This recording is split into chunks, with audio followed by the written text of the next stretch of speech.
there's a lack of atmosphere on the outside, and the inside is pushing outwards. Yeah, that's what I mean. So if all the atmosphere inside the ISS dissipated out, the ISS would crumple like a beer can. I think it would explode is the word. You're not looking at it correctly. Crumble would be in the water. Explode would be in space, bro. It's the opposite. It wouldn't be explode because there's no oxygen. But the pressure. So the ISS is pressurized, right? Yep. And that pressure is pushing out. Yep. Which means the force that you're trying to say is be trying to push in, because all the atmosphere would try to escape. Yeah, the atmos will try to go to the outside, John. I mean, this is not hard, right? But the atmosphere would. But the ISS itself would. Haven't you seen that train test when all the air is evacuated from something? You got it backwards, bro. No, it's not backwards, because the atmos is pushing down towards the train. It's the complete opposite, Sean. Okay, then what would happen? How is that happening? Okay, if everything is being pulled apart in space, then right? Yeah, you ever see the 7-Up can inside of a vacuum? You ever see that when they put a soda? It crumples. No, it expands, bro. With soda in it. Were you talking about with soda in it? Yeah. Okay. You haven't seen the soda can inside of a vacuum chamber. I mean, it's all over the YouTube, bro. No, I haven't. No, I don't watch YouTube that much. But okay. In space, you're saying that everything is being pulled out, right? Mm-hmm. Like so a whole perfect example, a hole in the ISS. All the atmosphere is being pulled out, correct? Correct. Okay. If you have a can and you evacuate all its atmosphere, what then happens to the can? In space? Yeah. It's not going to crumble like you think, Sean. That will happen on Earth, where the pressure is the reverse, bro. Why can't you understand that? Yeah, if you put like a submarine under intense pressure, like underwater, it'll crumble. I see what you're saying. If you reverse, I see what you're saying. You're right. I see what you're saying. I get it now. Yeah, it's a complete reversal. I know it's complicated and they mess things up, but it's really simple. No, I would say that you're complicating it, because I get that. But the problem, what I'm saying is why is it impossible to you? What is impossible to me? Why is it impossible about spacesuits, to Sean? pressurize? We're talking about the testing. We're talking about the testing of spacesuits. Remember? Okay. So how do you test a suit if a pressurized suit works? Very simple. You have the Tunguska, I think they call it, pressure chamber. Huge chamber. You put them in there, and you test them in there. Very simple. Why not dip them in a pool? Because it's reverse pressure. Sean, are we talking to each other or past each other? But that would still that would still verify if the suit is sealed. That would verify. No, it wouldn't. Why? Because it has to be 14 psi. If you go any higher than that, the body explodes. Wait, what? That's what I'm saying. The ISS can't exist. It would. Wait. What are you talking about? Who says you go any higher from 14, your body explodes? It would. Wait, what? Okay, I don't think anybody's here saying that shit. Yeah, because on the flat Earth, at sea level, it's 14 psi. The higher you go, the less pressure is on, right? So if you went to a vacuum, your body would break apart. So it can't operate. You can't wear a spacesuit. Okay, I'll give you an example. The ISS would have to be 30 feet thick of solid steel to exist in a vacuum. There's no other way it would work. No, it wouldn't. Stop from breaking up. It just needs to be structurally sound, and you do not need 30 inches of steel or 30 feet. You said no, that's ridiculous. Yeah, It has to be at least 30 feet thick of No, it does solid not. steel. I can show We'll you go test I can show you many examples where there's much more pressure on something that is much smaller and not steel. Yeah, whatever. It's all rubbish. You got to accept that. No, Okay. what you just said was rubbish. I can't accept that. I'm sorry. No. It's true. No, it's not. I No, just because told you. you I haven't can thought of show it or you heard it before. It examples. doesn't mean I'm Again, wrong. I can show you examples of objects that aren't 30 feet of steel that can withstand pressure. What you just said doesn't make sense. It's not like it doesn't have any Let me structure. tell you It's not something. structurally sound. It doesn't need 30 feet of steel. That's ridiculous. Okay, have you seen How the did you come up with video that? of the Mythbusters? The video of the Mythbusters where they pump all the air out of a petrol or gas container. We just And at established that's not the same thing. 14 psi, the thing crumpled to death. Again, we just established that was not the same thing. And thank you, Montreal. But it is. It's just in reversal, as what CA was trying to say.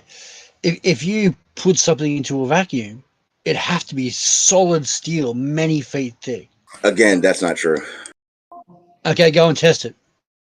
I want you to get out there and prove I can tell you it's not true because obviously many things have a lot more pressure and all it has to do is be structurally sound. You're the one who just said it would need to be 30 feet of steel. How ridiculous is that? At least 10 meters, at least. How did you come up with that? Because you've got a few inches of metal that crumple under 14 psi, right? You go up into the so-called space, which doesn't exist, and then you try to put something where there's apparently a vacuum. How much pressure? It's almost incomprehensible how thick the steel would have to be. How much pressure is 500 feet below sea level? No idea. It's a lot more than 14.7. Yeah, but that's an internal pressure. That's a pressure pushing in. Okay, but that was the example you just gave. No, I didn't. Yeah, remember the crumpling of the train Moonlander. that you say is the same comparison, just the opposite? No, because look, if you put an ISS up there with these stupid metal doors and all that and all this fabric and all these stupid solar panels, it wouldn't exist. The whole thing would just explode. You're not saying why, you're just saying it does. It just explodes to a million pieces. It's fake, dude. That doesn't make any sense. The ISS is fake. The Moonlander's fake. You're not saying fake. a reason. You're just saying words. Who cares? You should better work it out for yourself. What the truth is. I have worked it out for myself, and the words that you're saying don't make sense. So why? I don't get what you're saying. It doesn't make sense because you don't think of it. No, okay. So we just got having a conversation, and no one here said anything about it needing 30 feet of solid steel to be able to withstand that pressure. Okay, fine. 20 feet then. Okay. Again, no one said that either, and I don't think anyone is thinking that at all. How would you stop an object breaking up in a vacuum that's been elevated by some type of random force? That's a straw man. That was weird. I don't know why you just said it that way, but if I had to put something in a vacuum and make sure it was strong, I would make it structurally sound. For instance, you know how an airplane, you think an airplane is solid, has steel on it? No, there's no steel, but it's strong because of how the engineering of the frame is. So if you engineer a frame, you can make something a lot stronger. Pretty simple. No, but it's different pressures. It's moving through. Now it's different. It's moving through the Earth environment. Okay.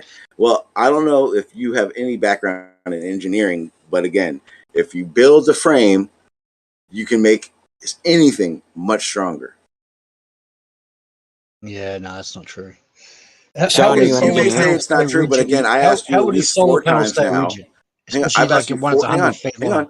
I've asked you 4 times now to explain what you say, and you just keep saying, no, they can't.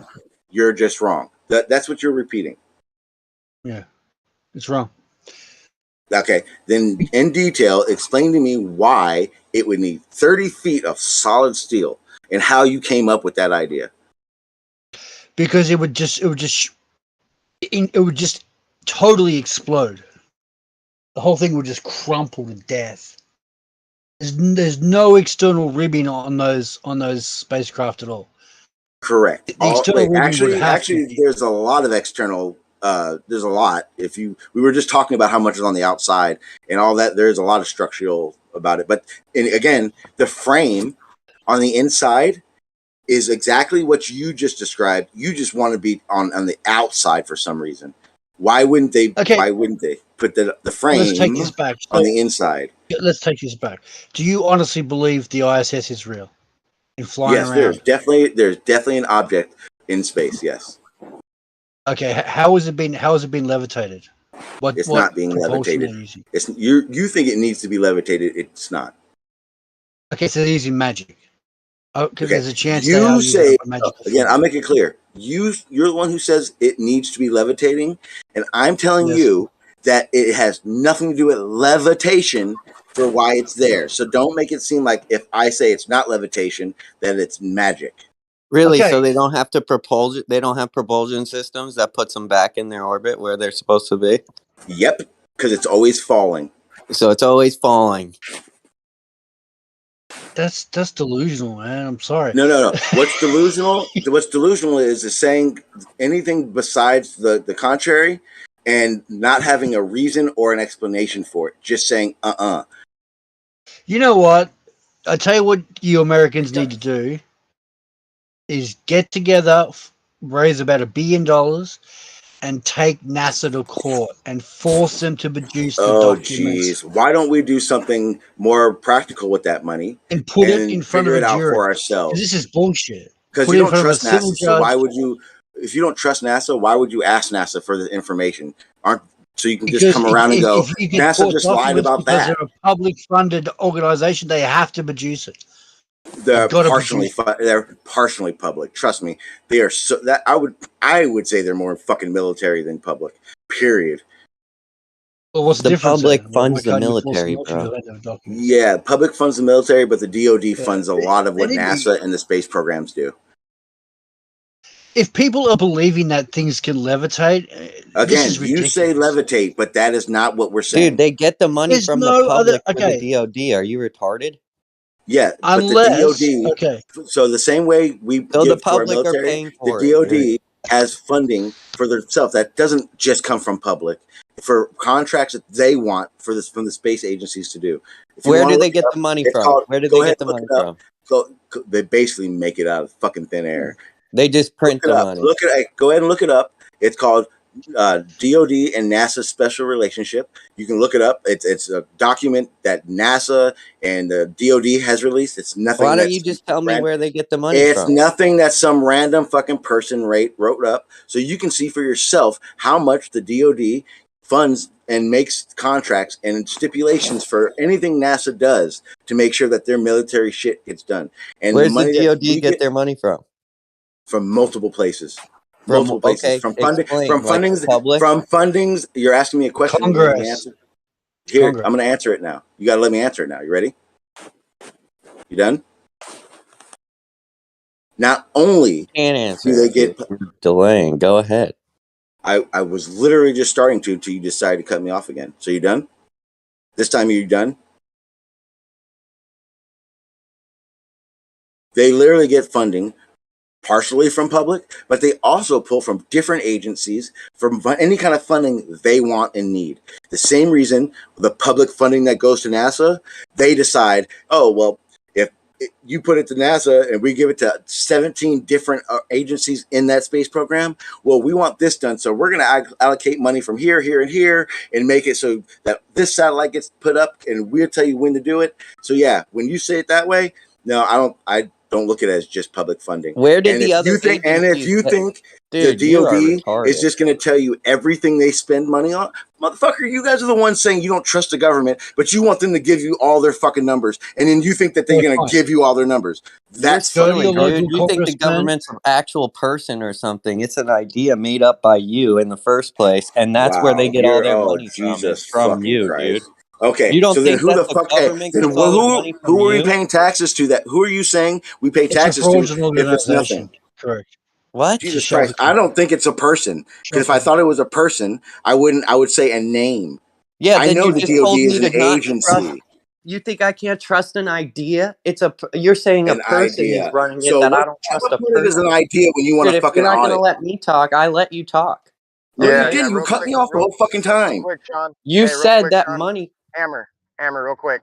You guys got a really good conversation going on. Very intriguing to listen to. Let's just have some respect and let each other talk. Go ahead.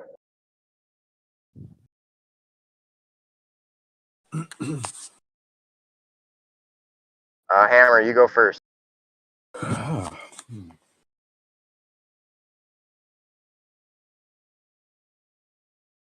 All right. That concludes that conversation. If the money comes from the DOD, whatever, from different agencies, the money had to be printed. And then where does the money go? You think that the money they spend needs to be printed? Then you're have a warped idea of how it works. You said they just print it out of thin air. That's what you just said. Jesus Christ. Listen. Stop waiting to talk and listen. If you think it has to be printed money for them to spend it and get shit done, then you have a warped idea of how it works. That does not mean that I said they have to fucking print money. No, then you misunderstood what I said. I said it's taxpayer public money. It's money from taxpayers that goes into their pockets. So that would mean, yeah, I agree. It's not just printed out of thin air. I think every single one of their funds comes from the public. And you're denying that for some reason. How the fuck am I denying that? Because we said that we don't want to pay for this crap, and you're just saying you don't pay for it. No one said they don't want to pay for this crap. You're just making up a fucking argument. Are you just going to interrupt me the whole time? Do not make up an argument. That's not what I said. Did anyone else hear him say NASA isn't just publicly funded, it's also privately funded by the DOD? Okay, where the fuck did I say it wasn't publicly funded? Because you just said I said it wasn't publicly funded. When did I say that? You said it's not fully publicly funded. Okay, when did I say it's not publicly funded? Because when I say it's not only, trust me, they get money other places too. Where did those people get the money from then? Where did those other people get the money from? Huh? Where did the DOD get the money from? You're right. The only money the government has is the money out of only our pockets. You're a fucking genius. Thank you. Okay, anyway, does anyone have like a logical conversation about this topic? Because it is a good topic, but someone who just thinks blah blah blah for no reason it makes the conversation fizzle. I'd like to voice Democ's opinions from the chat. Money is Nazi bullshit, slave control nonsense. Hey, yo, did you guys see the hearings about like crypto? Where they were like, the one guy was representing the Fed. He's talking about somebody who made this crypto coin. He's like, they made money out of thin air. He goes, you know, with the Federal Reserve, we might make money out of thin air, but we're the Federal Reserve. Do you think the Federal Reserve is federal? True. No. Well, that's not the point. But you're right. I mean, that's another issue. But it's hilarious that this guy. How dare they? This guy. Are you talking about Kim Jong Gensler?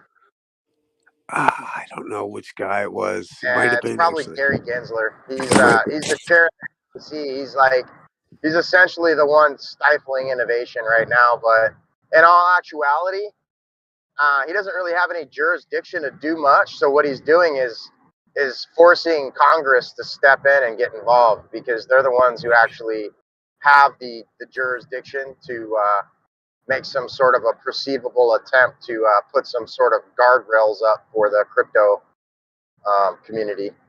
And, that's a good observation. I just thought it was interesting because you guys were just talking about printing money out of thin air, and I thought how interesting that like anyone who says that the Federal Reserve doesn't print money out of thin air, it's like this guy just fucking said that they do. You know, well, it's backed by gold, isn't it? Well, I think and the gold and Dawn and the gold is you. How cool is that? Yeah, I think that is true. I'm part of the backing. Yeah, it's not backed by gold. It's hasn't been backed by gold for a long time, dude. Like 70 plus years. Check it out. Yeah, check it out. The deed to your birth certificate right? The birth certificate is an indented deed, and deeds either represent land or gold. It's, you know, Yeah, it's all tied in. I agree. How and about that's the gold because and of land? and that well, Yeah. that's because of and it's an ancient system. It's called the Sesta KV system. Your fathers and ancestors fought for the Pope, so the Pope is giving you a birth certificate to be taken to the king at, or to the, like, you would be able to take it to the king at the age of 18 and get your money. That's the Sesta KV trust. But we do socialism. So instead of you going and collecting that money at 18, you've given the birth certificate over to the United States so that they can print Federal Reserve notes. That's why they gave you a Social Security card, so you could open a bank account to access your money through the means of credit. I blame Yeah, the Jews. And the thing is all that fucked you, up. in my opinion, you also have the ability to discharge the obligation of the United States to pay you back what they owe you. But the issue is you've classified yourself mentally as a US citizen, an employee of the United States, and you make no distinction between that thing and who you were when you gave them the birth certificate. More like property of the United States, but yeah. Well, property It's not just employee. the US either. Well, check it. The first use of the U.S. citizen was when they gave black people rights because they had no state citizenship, so they gave them United States citizenship, which allowed for them to use them as collateral on the national debt to get out of the obligation, or not to get out of the obligation, but to continue the obligation uh, that the United States has with England, because they needed more collateral because they were in default in the 1800s. The slave became the capital that allowed for the further Now printing of the new currency. and now we've fallen into to default. This is like the first time this has ever happened in Well, hold on, United because it States happened history. again. It This happened is the again in only 19. time this has ever happened. Well, check What's it. It happening happened. right Well, it happened in 1933 was the default, and then in some say in 1999 the default. That's why 9/11. And now? The Treasury's bankrupt right now, and they don't have the money to well, uphold hey their yo, debts and the Social Security, check this all of out. that stuff. Check this out. That's why they're going to have amnesty for all the people at the border who are about to come in, because all those people at the border are going to give them more birth certificates. Well, they're just waiting for Title 42 to end, but that doesn't necessarily mean that they're going to get birth certificates. What they're going to do is they're going to come over here and populate, and that's going to create the birth certificates. But yeah, That's a good point too. But I would think their citizenship coming over will also Can establish that. we? But great point. Great point. I said, the problem is they have no formal way to perform a proper consensus to give these illegal aliens proper citizenship. So they just use the kids as the anchor. I've got a question. Can we denounce it and still make use of the money system to gain progress in our own lives? Well, I think you can denounce it, but it's like denouncing a tsunami. Yeah, I Like, mean, No, you don't exist. You don't exist. You're not about to ruin my fucking town. you're it's a bit Like, nihilist. you're This is a better bit off you can just nihilist. putting protest all you want. yeah, you're better off just putting your investments into something that's decentralized and separate from the system, being crypto.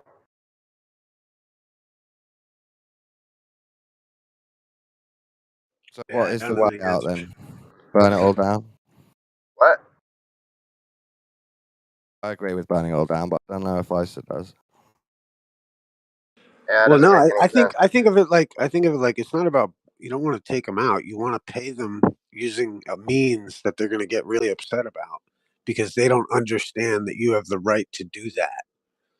Well, That's okay, the whole that's thing, what I is to mean be by able to burn. like make them eat a a piece of paper that you wrote down with a pen. Make them fucking eat that and make it be worth the value of the fucking mortgage. That's how Yeah, you that's what fucking I mean fight by them. burning it down. You really Listen, teach them a harsh lesson and make them come around to the truth. well, I'm just saying, like, what if you had like $1 million house and you were to discharge it using you know, a pen and a paper, as opposed to paying them 1 million Federal Reserve notes? I think that would piss off a lot of people, and you'd be able to keep your house. The problem is it's us that's going to suffer in doing something like that, Don. It's not them. They've already reaped all the rewards. It's us as the people that are going to pay for that. So if we can just try to circumvent the system by going into crypto, staying decentralized from the oligarchy, Yeah, then they've one way. literally lost the See, power.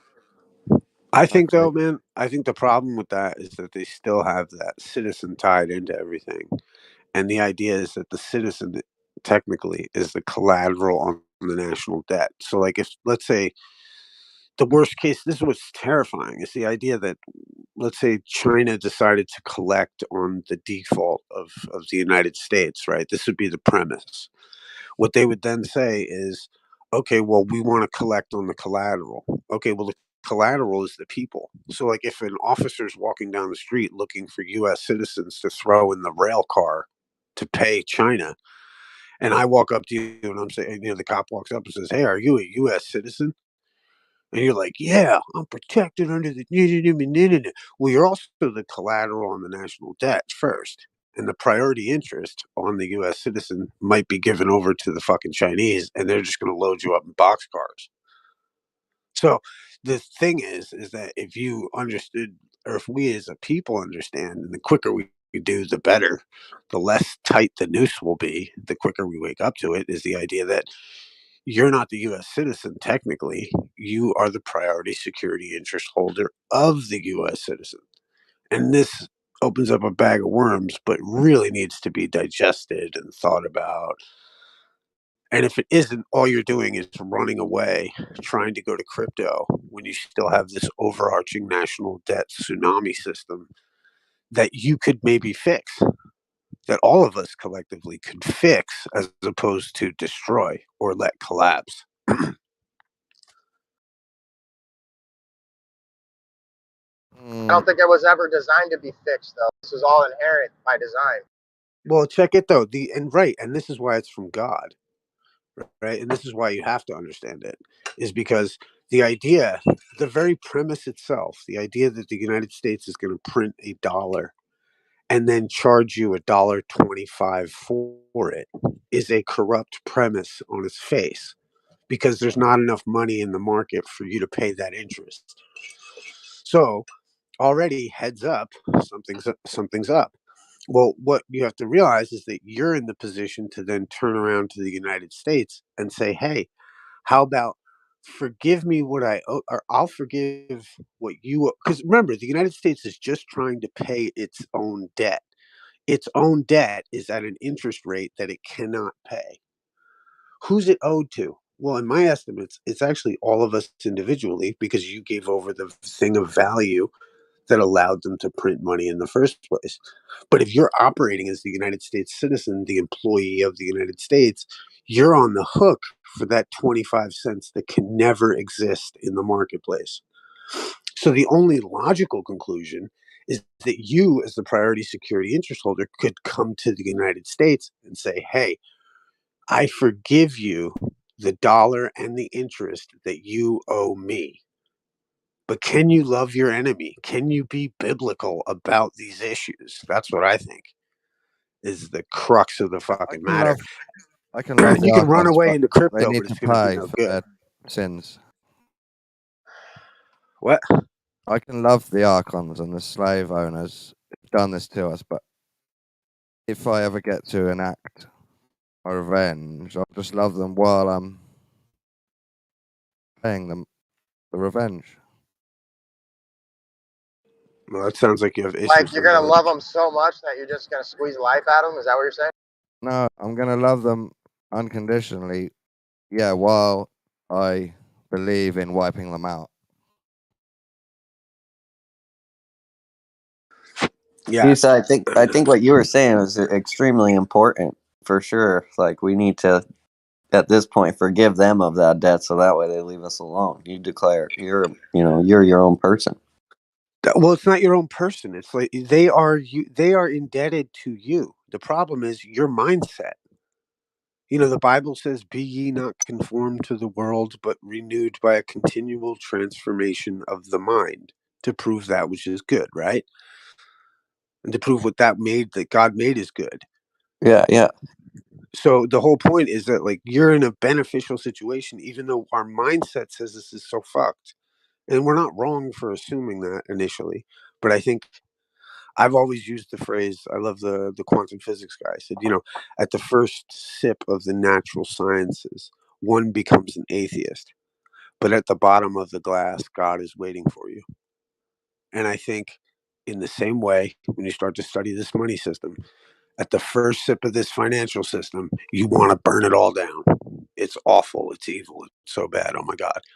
And at the bottom of the glass, God is waiting for you to realize that you're the one who has to forgive the United States for the interest and the principal, because they can never make the money up in the marketplace to pay you back. They're always going to be, and that's the cool part. That was the way that our founders ensured, or the way the system ensured they would always be in debt to the people. The problem is the mindset. We've lost our religion. We've lost our faith. We have no strength of character. We don't know that our rights come from God, not the Constitution. The Constitution puts limits on the government. We've got it all inverted in our head, which makes it evil to us, which then makes us fucking retarded. And what law considers human beings as monsters. Like anytime I hear someone say, well, we're all just human beings. No, human beings come from monkeys, right? That's that whole Darwinian, like that's a human being is classified in Ballantyne's and in Bouvier's law dictionaries as a Yeah, we're monster. mankind, right? Yeah. We're men and women. And think of the prefix hue. The prefix hue it means like unto but not the same as. So a Yeah. human is like unto but not the same as a man. So and then that's where these knuckleheads got people like, I'm just down for human rights.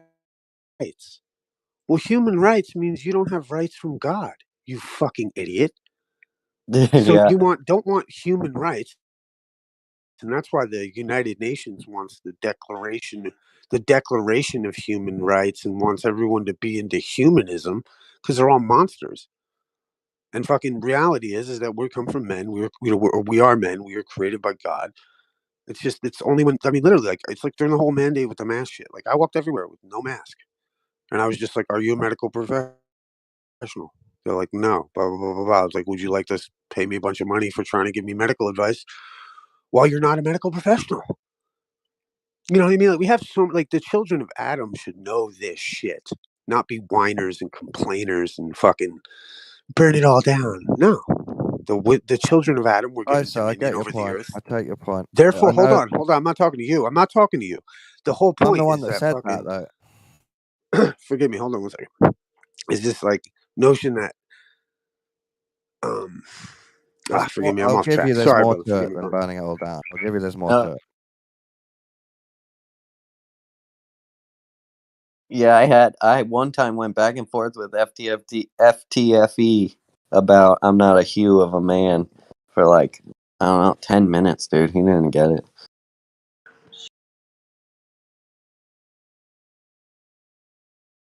So if I say let's not burn it down, let's fix it, like ISIS suggesting somehow, what do I do? What's my first step as a U.S. citizen, or whatever you want to call me, a slave, someone that's about ready to get loaded into a boxcar? What do I do to make it right? Good question. Hey, you know what? First off, recognize first thing is that it doesn't need to be fixed. Okay.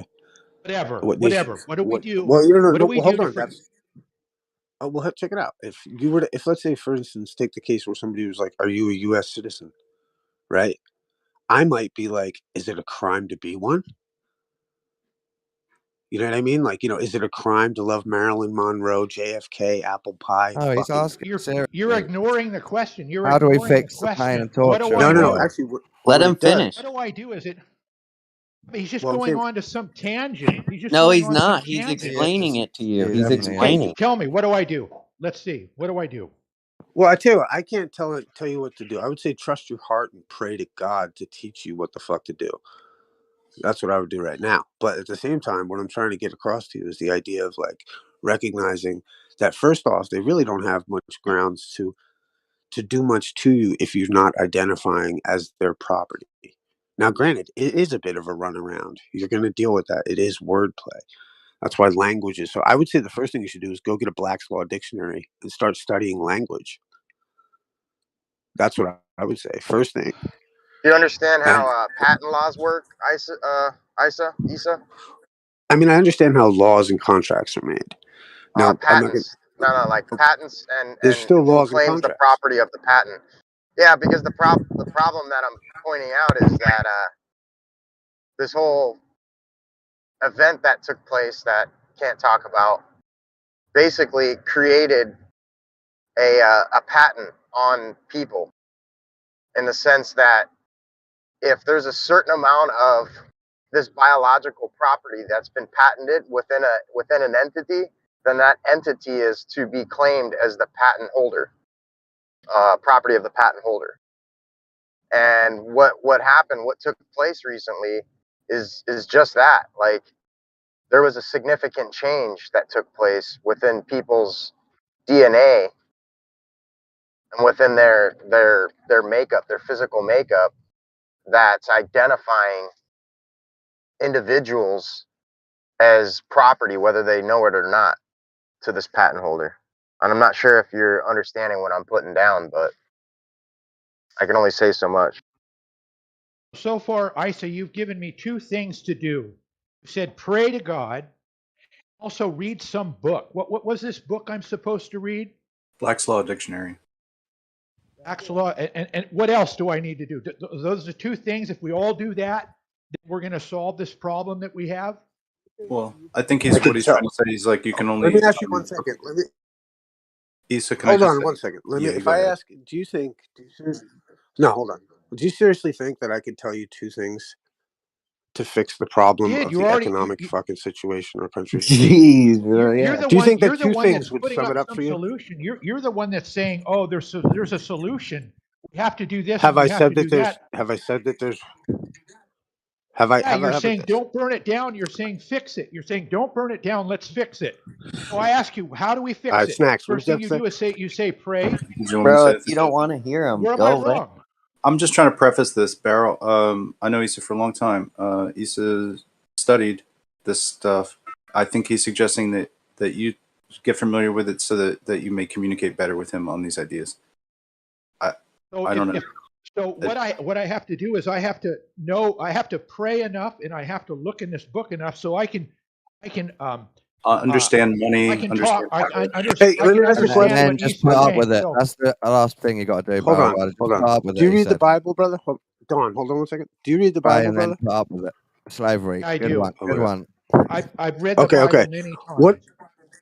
Okay. What does the Bible say our people suffer most for? I'm My not really. I people, don't my know the people answer to that. suffer for what? My people suffer Lack of because of knowledge. What people? Yeah, their own ignorance. what? People are The you people talking that read about? the Bible, maybe. The people that read the Okay, Bible, maybe. I But would say the the Bible reason that I says, right? My suffer is people. that Adam sinned. Adam sinned in the beginning, and God gave control of this world. I mean, pretty much. He still exercises control over it, but he's pretty much given the run of the world to Satan, and That's the blame that's our game. problem. That's the blame game, dude. That's what the Bible says, though. In Job, it says that God gave it It over says, to. I tell you what, how about this? There's a specific line in it. It says, "My people suffer for lack of what?" I don't know what's that scripture. I'll look it up and read Knowledge. it. Lack of knowledge. Right?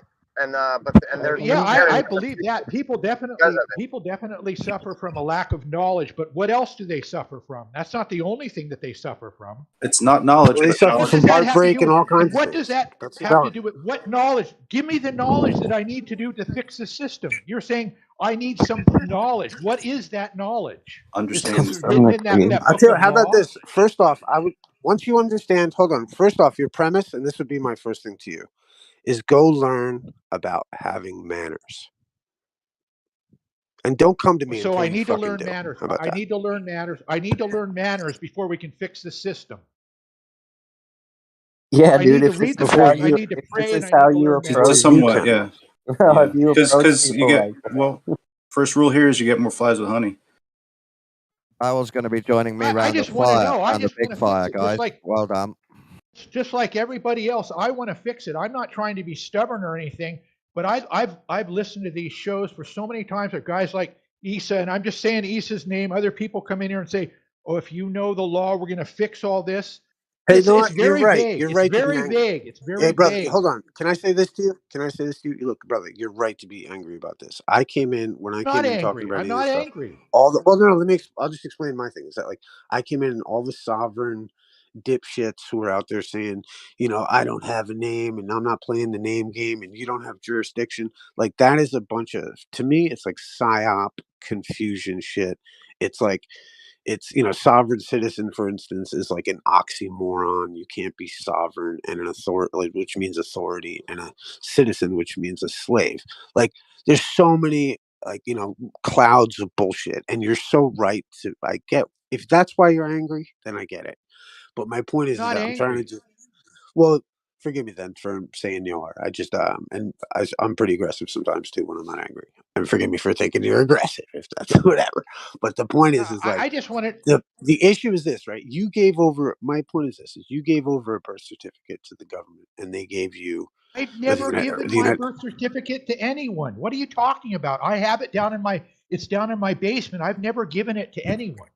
Okay, well, did you not give, let's say, like Should a I give live? it to? Do you have a U.S. Do you have a Social Security card? I do. Okay, did you apply for it and give a birth certificate for it? I can't remember. I probably did. Yeah. Okay, so I still have that birth certificate. so in contracts, right? If you're the one who gave something of value, could you not also be called the creditor? You're the one who gave Okay, something call me of a creditor. Call me a creditor. right. Go ahead. If So you want to you call gave me a no, just creditor, saying. call me a Hold creditor. on, let's just think it through. So you're the one who gave something of value to somebody else. Now that would make you in a contract the creditor. You're not the debtor, right? But if the person you gave that thing to, right, then tried to, let's say, hire you for a job and be their employee, and then was imposing on you the bill that he owed to the creditor, right? So Are you saying? Are you? hold on one second. You as the employee of this guy that you just gave something to, right?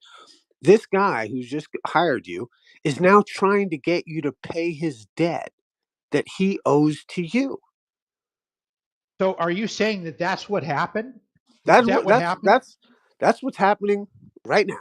That's what's happening every Okay. day. So now what do I do? What do I do to make that better or right or fix that problem?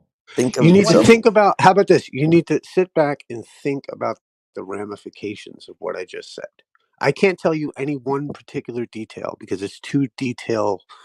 There's too many prolific details and all this. But my point is that you, as the, well, first thing you have to do is recognize that, wait a minute, I'm working for a company that's trying to pay me back over here. Now, what you might want to do is recognize that, wait a minute, like, just recognize the weirdness of that situation for a second. Because in reality, you could essentially, like, instead of just being in the capacity as the employee for that person, you could also go into the capacity of being the creditor in the very beginning. Have you done And that, Issa? it, Have you done that? I have not made all the leaps to do any of this, but I've operated courts enough, and I've sued people for You're money. just talking. You No, no. haven't Well, done any of we are this thing that talking. you're It's a telling me to Discord. It's a do. You're talking telling server. me to do a certain thing. You're telling me to do something that you haven't done. You say Have is I? going Well, to actually, I solve the have, problem. because I have thought about these things. What I've told you to do is think about it, right? Okay, I can think about it just like you, but Okay, did so that we're solve together. it for Here we you? are. Here we How are long have together. you been thinking? How long do I have to think about it? Till it sinks in, you know. Has Like it it's like, sunk in for how about you? this? How about this? If you had to go rewire your house with electrical, all the electric, like let's say you had to put a Oh, an come outlet on. in. Oh, hold on. Would you just go ahead and rip everything apart and try to throw it all together, or would you just sit there and maybe figure out, I need to think about a lot of the details going into this? Right. I'd go on YouTube. I'd go on YouTube, and that's what I did. I just rewired my whole bathroom. I went on YouTube. I didn't know how to do it before. I learned how to do it. I went in there and I did it. Now, you're telling me that I can do something to fix this system, at least for myself, and yet you've never done it. You've been thinking about it for how long, Isa? How long do I have to My think point. about Well, it how about before I'm this? Here's the ready? thing, bro. I'm completely content with, like, I don't have the problems that a lot. I mean, like, I don't know what you're going through that you adamantly need me to help you fix. Like, I don't have.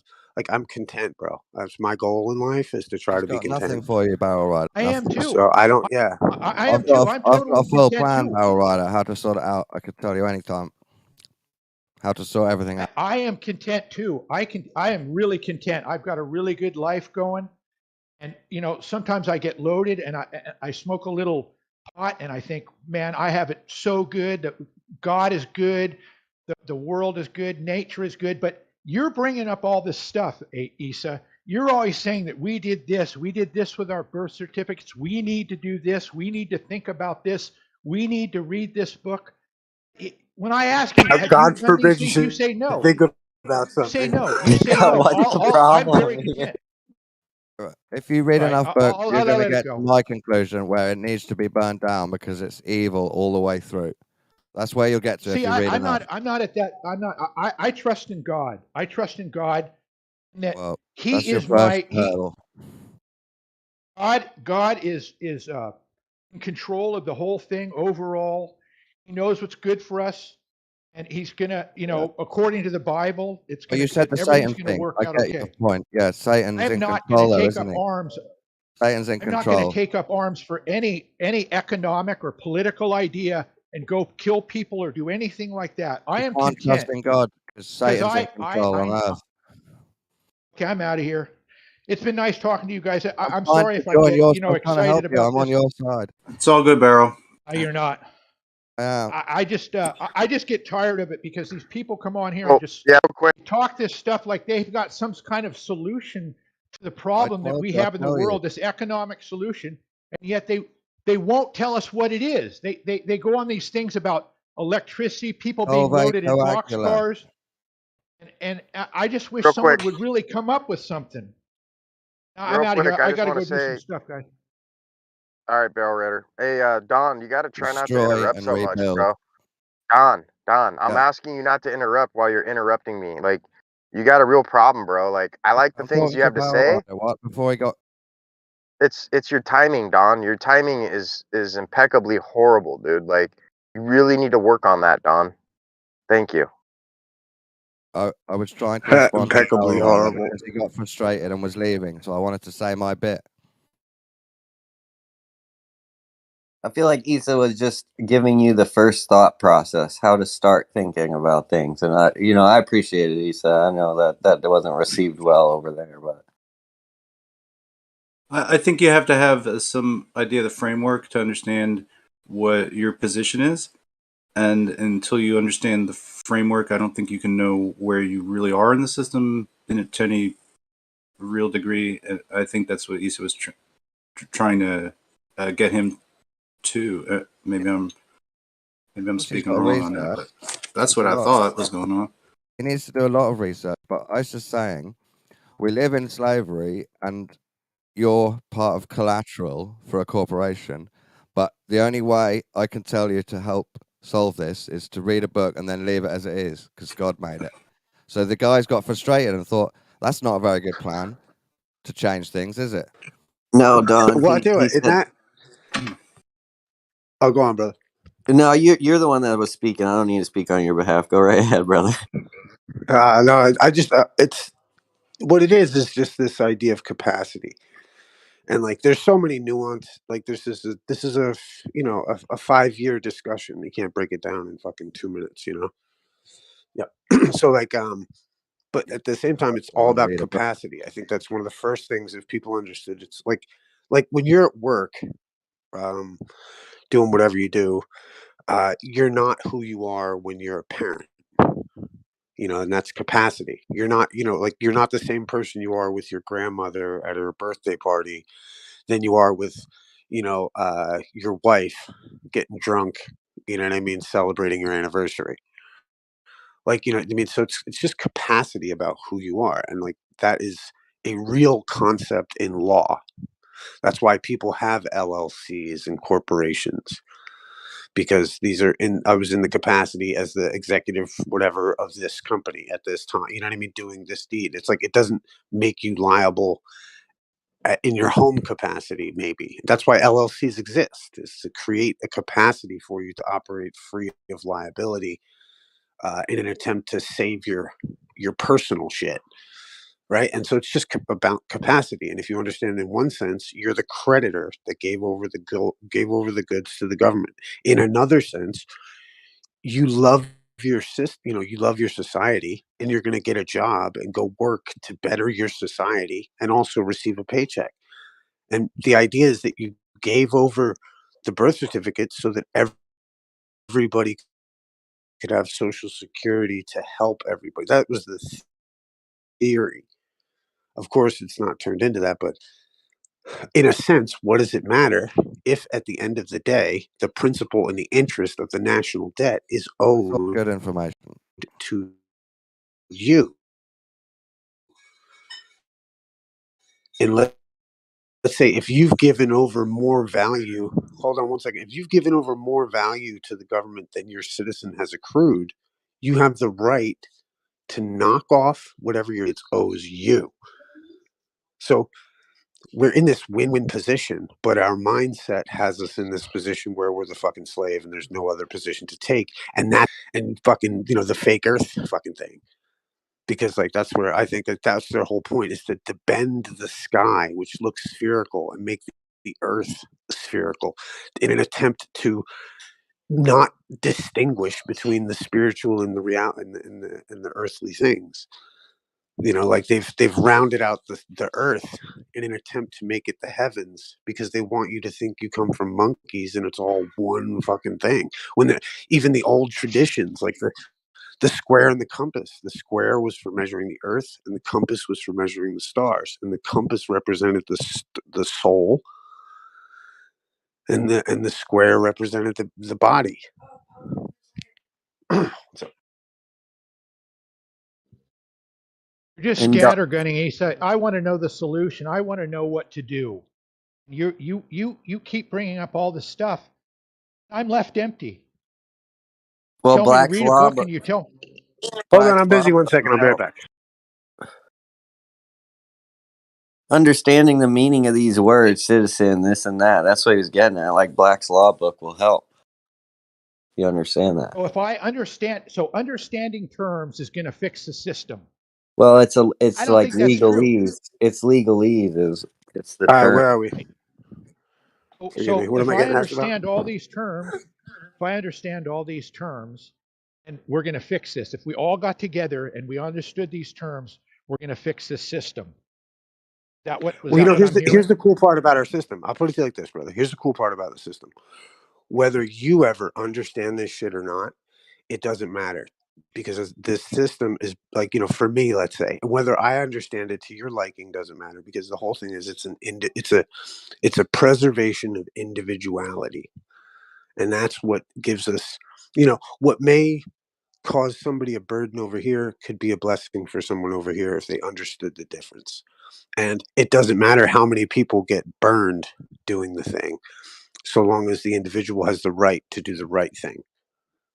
And that's where I it think you. doesn't, like, this is the beauty of our system, is that I could be I could do this or do whatever I want. And maybe I wouldn't even tell anybody that I did it, right? Maybe I'm under agreement not to tell anyone, right? Maybe I established those agreements, because you might be able to do that too. Where, hey, I thought with a lawsuit for NASA, you could sue NASA for $1 million for faking all the fake space.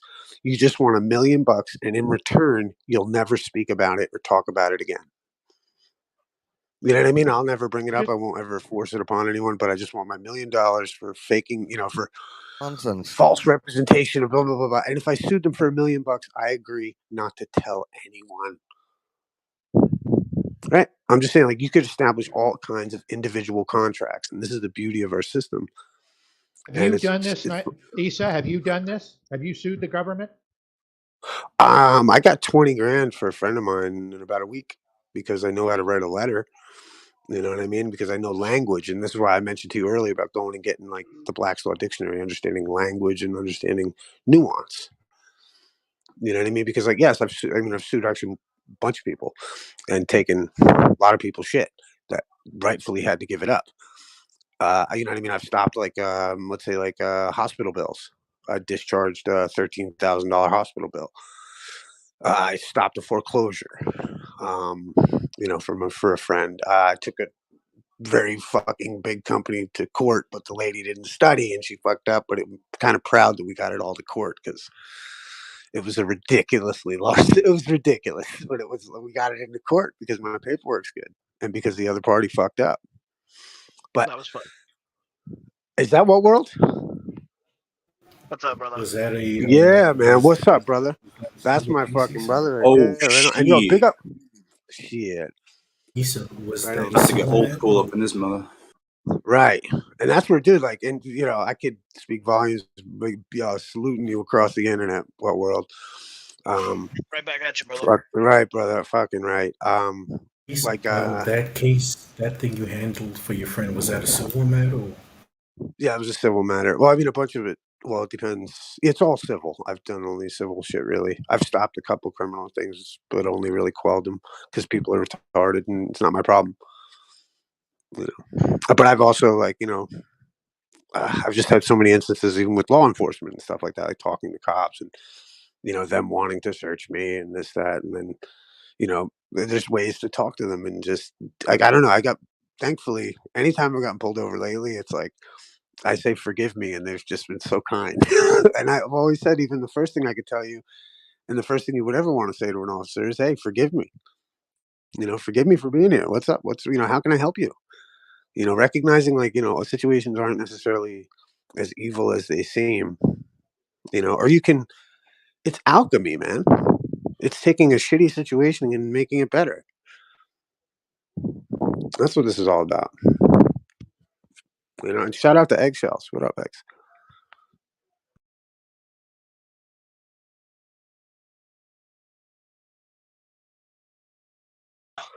I don't know why you think I'd be pointing you in the wrong direction with saying go study, and there's a great quote from Brian Blum. There's a great book called Contracts, Examples, and Explanations that he wrote, Brian Blum, if I remember correctly. And it's it can be said that the whole of of mankind's history can be documented in the fulfillment or lack of fulfillment of contracts. I think it was Brian Blumkin. It's not Blumkin, but it's Blum. I think it's Blum. You never heard of Blumkin? No, that's a good one.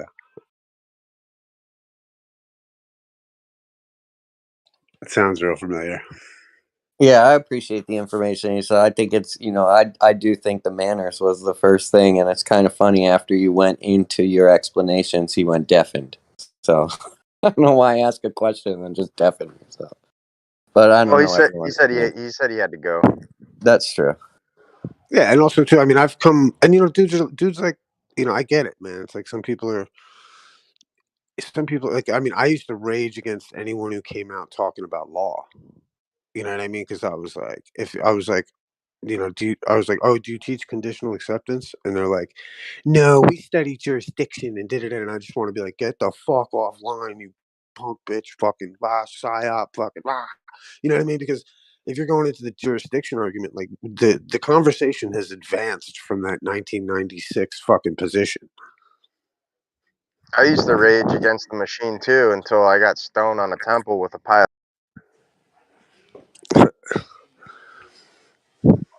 Well, I mean, even like, it's like I mean, it's not that you're not raging against the system when they're pulling you over for fucking weed or some bullshit or some whatever it is. It's not that you're not upset. It's just how are you going to release the tension?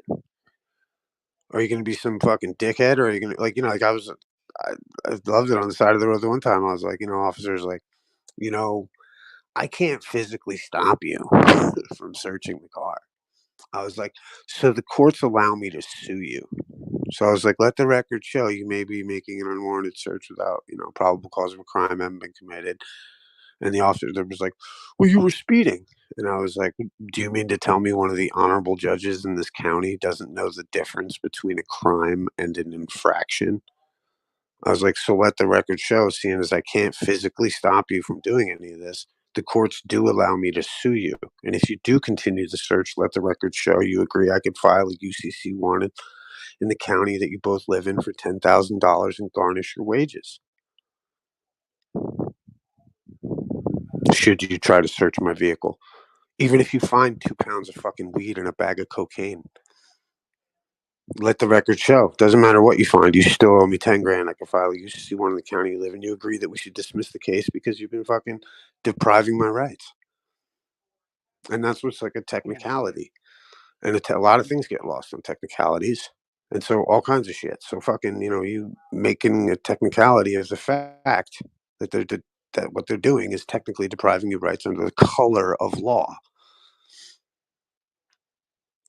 And when introduced correctly, the courts really don't have anything to say because you've handled the business on the side of the road. Whereas the Supreme Court has ruled that cops can lie to you on the side of the road.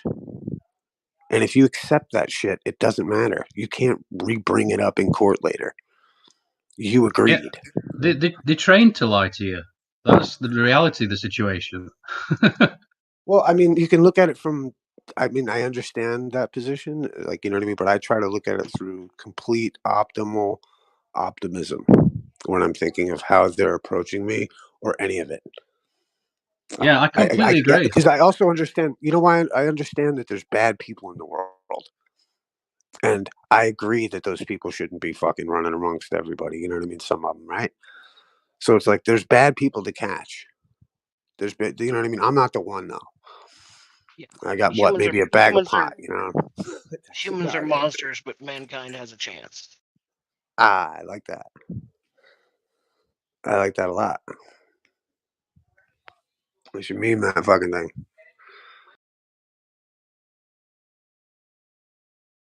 Yeah, I'm just happy to find a group of like-minded individuals that we can shoot the shit with. That's it. These people, these naysayers come in here. That's fine. Whatever. We'll speak truth through you too. That's what we do. We just speak truth.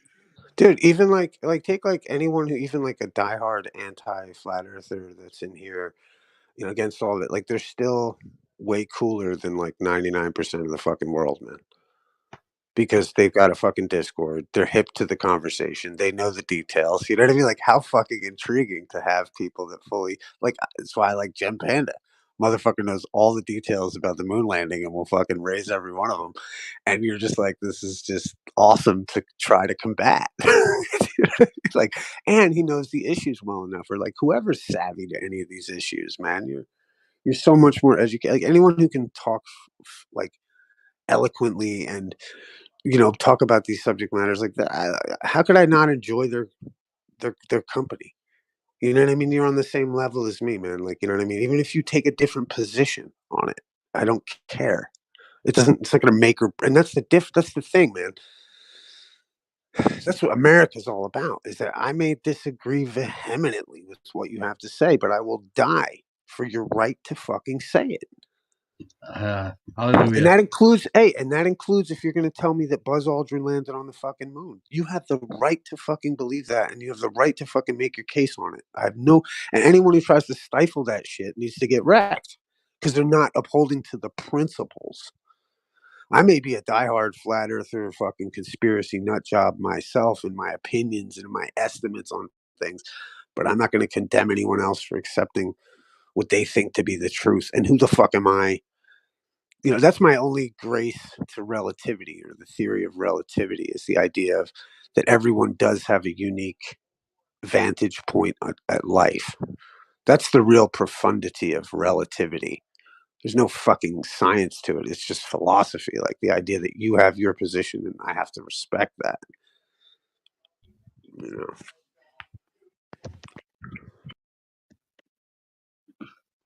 What are you talking about? We went to the moon. America's the greatest country. Are you from? I no doubt, no doubt. I'll fucking Christopher Columbus discovered America, and I won't fucking stand otherwise. I like that one. I love throwing that one to the ballers. Oh my god! Because then they come back at you with like, well, it's more nuanced than that.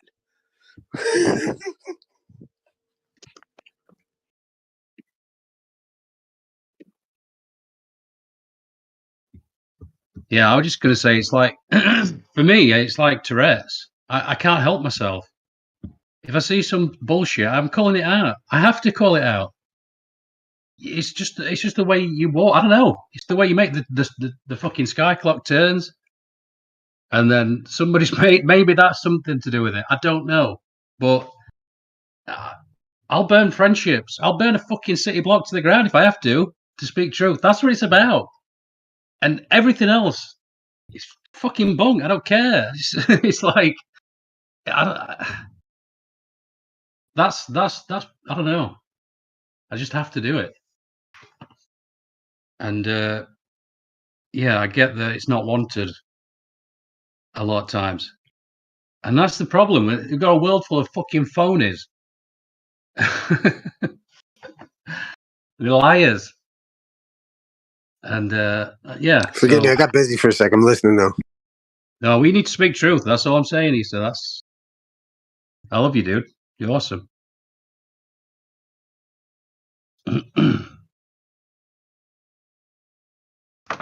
Let's play some Bob Marley.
I got a topic of discussion. Have you ever guys ever heard of expert blindness? No, I've never heard of that, Paul. What's that? Basically, what's that? No, I suffer from expert blindness all the time. Oh, you do? So you understand what that is. What can you explain to the panel what expert blindness is? You know, basically when you develop like a bias because you're an expert in something, you know? So anything that goes against what you know or what you've been taught due to you being an expert in that field, you're just kind of blind towards it. Right. And then there was an example, one of the examples I read before, but it was actually in a scenario of a natural disaster. They had I think, a general had been hired, a retired general had been hired to take care of the crisis in that scenario. But because of his expertise as a military general, it actually kept him from seeing what was needed to be done in a scenario. I mean, he was an expert in crises and dealing with it, but it also blinded him from things he couldn't see, right? Which is basically what you just said. Now, that being said, if someone criticizes your field, whatever that may be, like you said, for one, you're automatically going to get defensive, correct? Yeah. Okay, so instead of evaluating whether the person, maybe I'm not an expert in the field, but I might be able to see something that you don't because of your expertise, you might dismiss anything I say, right? Yeah, and not just things you say, but things you question. For example, if I'm a professor of biology and you're like a student of biology and you question things, I'm going to dismiss your questioning of things as you just being naive or ignorant, as opposed to taking your question seriously. Right. And honestly, I see this every day with my daughter. We've been actually, we've been she's been going to a class, homeschooling slash working from home. And she'll say, "That's not right, Daddy." My first instinct is to say, "No, you don't know any better. You're 5. I'm teaching you." But then if I before I say no, I look at the scenario to see, and sometimes she's right, and she's caught me out, because for one, she has nothing to gain. She's just trying to understand herself.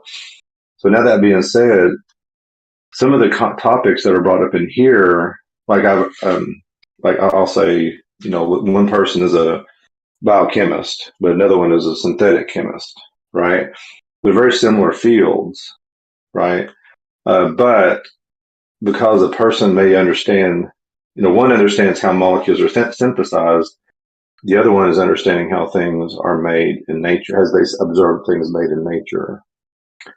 When they'll say, "Well, he doesn't know because he's a synthetic chemist," you're actually dismissing potential blind spots you may have and not realize it, or vice versa, right? Would you agree? Yeah, I agree. Okay. For another example, I go to the chiropractor, and honestly, I've been going to him probably for about 10 or 15 years now. I've been going to him, and honestly, he makes a world of difference, and my back's better. I went into his office with a plantar fasciitis and all this stuff. Now, I'm not saying everything a chiropractor says is right, but honestly, he's made a world of difference in my life. I've talked to a regular medical doctor, right, and said, I have back pain. A medical doctor is just going to throw what at me, typically? Pain medication. They might recommend surgery, right? And actually, I've got even a real case scenario that happened just within the last probably a couple months because of my foot. I've got plantar fasciitis in my left foot, and it's been pretty bad. I mean, I can barely walk at times, and of course, my job requires me to walk for a living, so that's been another thing. Well, my first inclination was to go to a orthopedic doctor for my foot, right? Because you would think they know about these things. Well, they x-rayed me, did all this stuff, and he said, "Go onto Amazon, buy this thing to put into your heel, and it should be fine." It did not fix it. Actually, it got worse, right? Went to my chiropractor. I said, "Dude, I've got plantar fasciitis." He says, "Really? Well, listen, hang on a second." He went and took me back in his room. He analyzed my foot, looked at it. He says, "Your arch is falling." And I said, "Oh, really?" He said, my orthopedic person didn't tell me that. And he says, you need good insoles in your shoes for arch. You need to support your feet. So of course, $400 later, $360 later, since I've been wearing these insoles, my foot has been 100% better. That's awesome. Yeah. So you're looking at this scenario, like the medical field condemns the chiropractor, because it's just a quack. Not everything's chiropractic related. But in some ways, if you just think about it from a biological sense, the spine controls just about every part of your body, from the base of your neck all the way down to your tailbone. All the nerve endings come out of there. So it's not just a pain issue, it's also an autonomic issue. You know what I mean? So chiropractors are not quacks, the pressure on the nerves is going to cause pain, but it's also going to affect sensory input and even sending signals to the body. I'm telling the body what to do. But anyway, so this is another example of expert blindness. So I don't think we should anybody in here should never dismiss, even if someone that doesn't know fully of a topic, but if they see something that may be logical or non-logical or whatever, the expert should at least stop to consider, because you never know. I call that. I agree, man. I call that. People should. Go ahead. Sorry. Oh, yeah, I agree. Definitely, people should keep an open mind to things.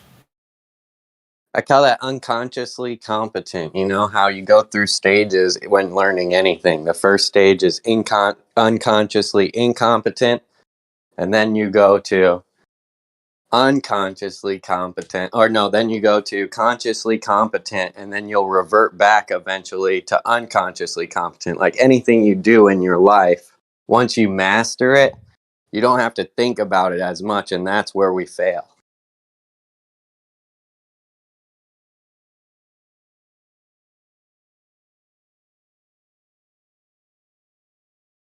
And here's the other thing too, along the same lines. We blindly. I'm sorry. I just wanted us for clarification. What he said. Talking about me or him? Yeah, him. Okay, sorry. I'm sorry. Just real quick. Yeah. Oh, fuck! I almost forget. You mean me? Yeah. Yeah. What I'm trying to say is, there's like 4 stages. You go from unconsciously incompetent. Like, say you're going to pick something up, like chess. All right, you're unconsciously incompetent. Maybe chess is a bad example. Maybe we'll just take like something like snowboarding or something. You don't know what you're doing. You don't know how to do it. Unconsciously incompetent. Then you become consciously incompetent. So you know what you're doing, but you're still bad at what you're doing. Okay. And after that, you become consciously competent. So you are amazing at what you're doing, and you know what you're doing. Well, there's one more stage that happens is you now, because you know, you don't have to think about it anymore, you become unconsciously competent. Right. And, if that but makes did sense. you say that I thought I understood that, but then did you say like that's the bad part? That's where we're losing it, is our unconscious competence? That's right. You should always try to revert back to conscious competence, because that's where you'll excel and move further and progress. You know, once you go to unconsciously competent, you don't progress, and you get stuck in what's being talked about, of like expert blindness.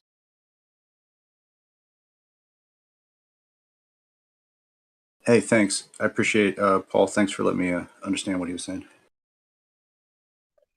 Oh, you're welcome. I mean, but now thinking about the other side of this coin, like go back to my doctor analogy. We're told to trust the experts, right? What if I'd have just trusted the expert in a scenario? What would have happened to me? The orthopedic doctor was the expert. Your feet would be terrible, man. I'd still be in pain. I would have just learned. I probably would have started popping more pills to deal with the pain, which I had to start taking something. So I was taking some, anti-inflammatory stuff to kind of help try to manage the pain as best I could. I'd probably still be in pain, if you just blindly trust the expert. You know what I mean? And actually, who was the one that told me to go talk to our chiropractor? My wife. It was my wife that told me. She said, "Hey, why don't you go talk to Dr. Edwards?" I was like, "Okay." And I was like, "Well, I can't hurt anything. I've tried everything. I've tried every over-the-counter thing in the books. I went to an orthopedic doctor. Nothing's helped." I was like, something's got to give. So I went, and now for the last 2 weeks, I've been in the less pain that I've ever, had in the last 2 months. That's awesome, dude. Chiropractors are the real doctors, in my opinion, because they even show children with asthma. Sometimes it's just because of a back-aligned issue, since your spine's attached to your lungs. You know what I mean? Since the central nervous system attaches to everything. No, I agree. Now, see, there's the other side of the coin. I won't go and say the doctor is a real doctor. I think they have a part to play. Like even my chiropractor, he fell off a mountain bike and got a concussion, and he's actually for the last 2 years or so has had to go through neurological things that's come from that. And he went to a radical neural doctor for that. I don't think any kind of chiropractic care is going to fix a concussion. So I think they all have their place. Like even an orthopedic doctor, like if I had to have surgery to fix that tendon, I would probably have to go to the orthopedic doctor to do that, to get the surgery to repair it. I couldn't go to my chiropractor to repair it. You I see, so there's agree. no, Yeah. so they all have their place. You just can't assume one is, like, and yeah, you just can't. I think you can't rule out. I think they all got to learn to work in concert together, not, either contrarian to each other, or they've got to look. Even medication, even man-made medication, has its place. I'm not saying you should depend upon it. I try not to depend upon it. But when I have a gout flare-up, my turmeric does not cover it. I take turmeric pretty regularly for inflammation, but honestly, it's never been good enough. And I usually try to manage it with my diet, so I know it's more diet related. But when there's a flare-up, turmeric does not cover it. Over the a prescription medication is the only way to deal with it. So you just can't throw the baby. The problem is we end up throwing the baby out of the bathwater sometimes and not realizing it. I agree. I just think a back alignment is a lot better than a wellness check with the doctor.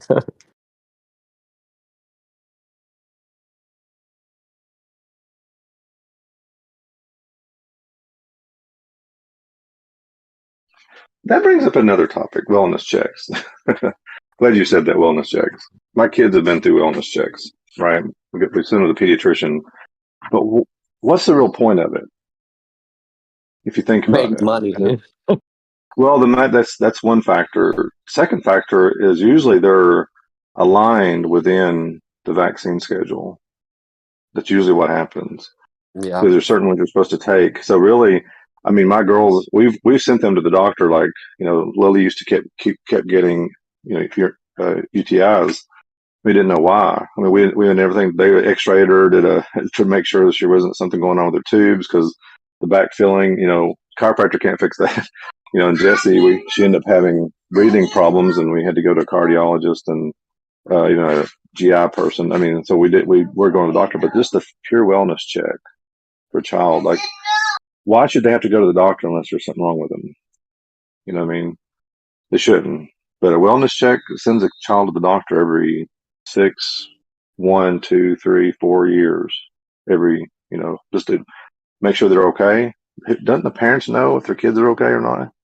I think I know if my kids are sick. My wife knows knows what's going on. Go ahead. Paul, could I ask, like, what made you bring up this expert blindness thing? Is it because like the experts that are in these chats should like listen to you guys about specific topics, or what? Well, multiple factors. I mean, that's a piece of it. But I mean, I've heard other, like the James Tour deal, with somebody else on the panel. He dismisses him, and he's got a bad reputation in the field. I was like, I don't know that much about biochemistry, but when I watch James Tour's stuff, he knows his stuff, and obviously he's a scientist. Obviously he develops engineer. He knows how chemistry works. So just to dismiss him outright because he's not agreed upon in the scientific community, but even that creates a certain level of blindness because he's a Christian, because he doesn't even necessarily. He's dismissed because of that, and that's another form of blindness because he's a Christian. Okay, who do I trust? Do I trust the person that's an atheist when it comes to abiogenesis, or do I trust a Christian who's an abiogenesis, or is it about trusting what they say about the topic? But because even a biased, if they're saying design person, your bias against him is going to make you blind to anything he has to say. So no matter what he says, you're not going to listen because you've already got a bias against it. So that's a form of blindness. So all this is interconnected. But even within the flat earth community, I'm not saying everything the flat earthers are saying is right. I mean, you've probably heard me go against them too. But at least listen, because what if there's something in there? I mean, that's all I'm saying. I try to listen to both sides, and I'm not perfect by any stretch. I've got a little bit of an education, so I do understand certain things. What I mean? But I don't know. Does that answer your question, or does? Yeah, it does, and I agree with you 100%. People should definitely listen more, whether they're experts or not. You know, we should definitely not guard our biases as much as we do, and definitely, I mean, even if we don't agree with what the other side is saying, you know, listen to what they're saying, definitely. Well, even to make the argument, like to say this is where your argument's wrong, you have to understand the argument. And so many times I've heard on both sides of the aisle, they'll attack the straw man. They'll say that, well, they'll say one piece of, they'll hear only one piece of it and they'll attack that part, but they miss the other part of it. You know, I've heard that many on both sides when I listen, just sitting here, sometimes just listening. It happens all the time. Just make sure you understand the argument. You know, don't just attack the person. Don't attack a flat earther because he's a flat earther. Don't attack Witsit because he's Witsit. You know, listen, he might be trying to say something that might be true.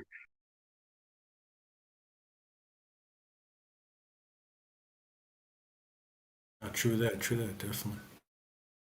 You just can't help some people. That's all.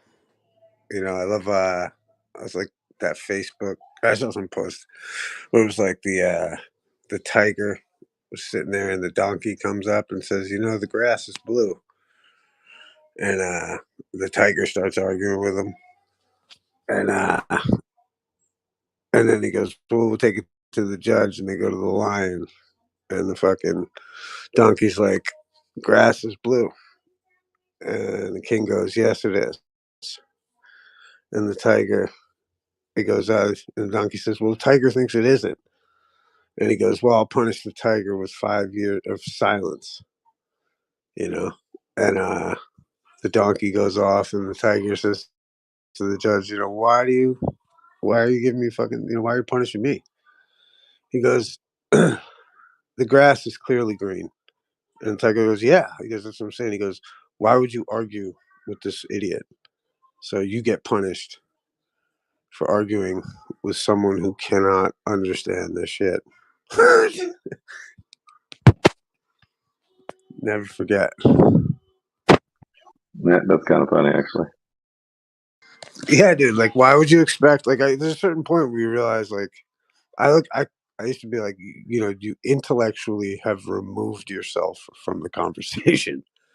Do you know what I mean? Like, and that's the problem with these public platforms is the idea that you wind up. And I'll never forget being at Golden Gate Park in San Francisco, talking to somebody, and I was like, had to like step back and be like, I'm arguing with the bums at the fucking drum circle at the park, dude. Like, what am I doing right now? Did they polarize you that much? Because you know Well, what, I got polarized so much that I printed off little flat Earth tickets to hand out. That's funny.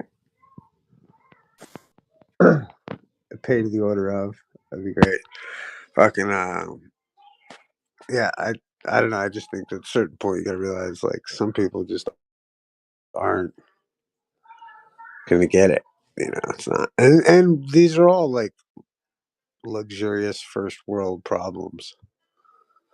You know what I mean? That we're kind of philosophically addressing.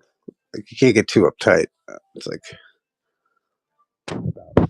ethereal topics that like have so much nuance. You can That like, it can get uptight if there's a foreign interference going to take over the sovereignty of your country, and they're doing all kinds of things to do that. You can get pretty feisty about that.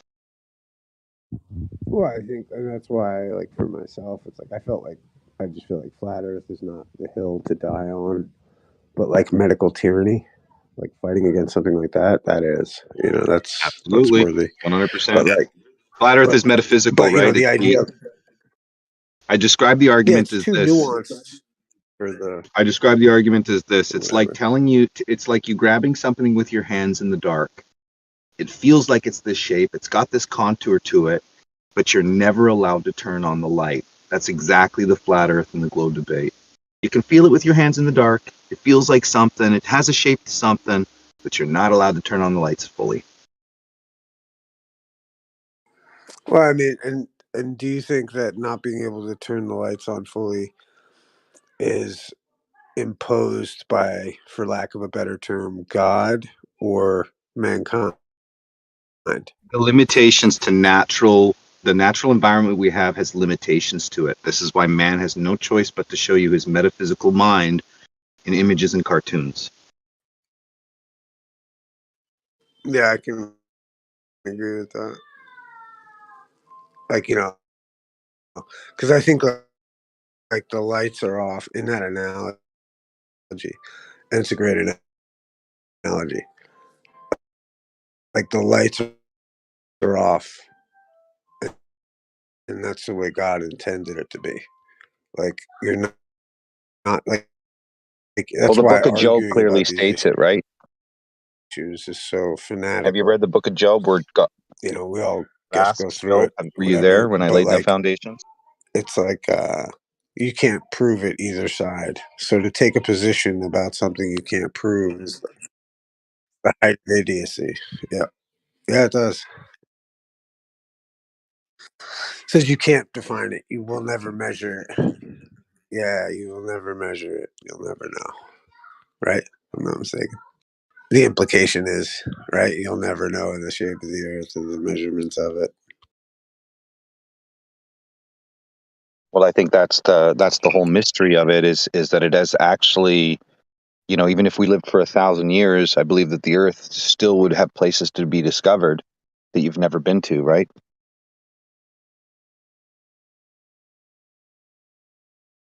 Yeah, look at the ocean. They don't even know what the hell's going on in the ocean. Well, apparently in the South Seas, there's islands that are growing, so that's quite interesting.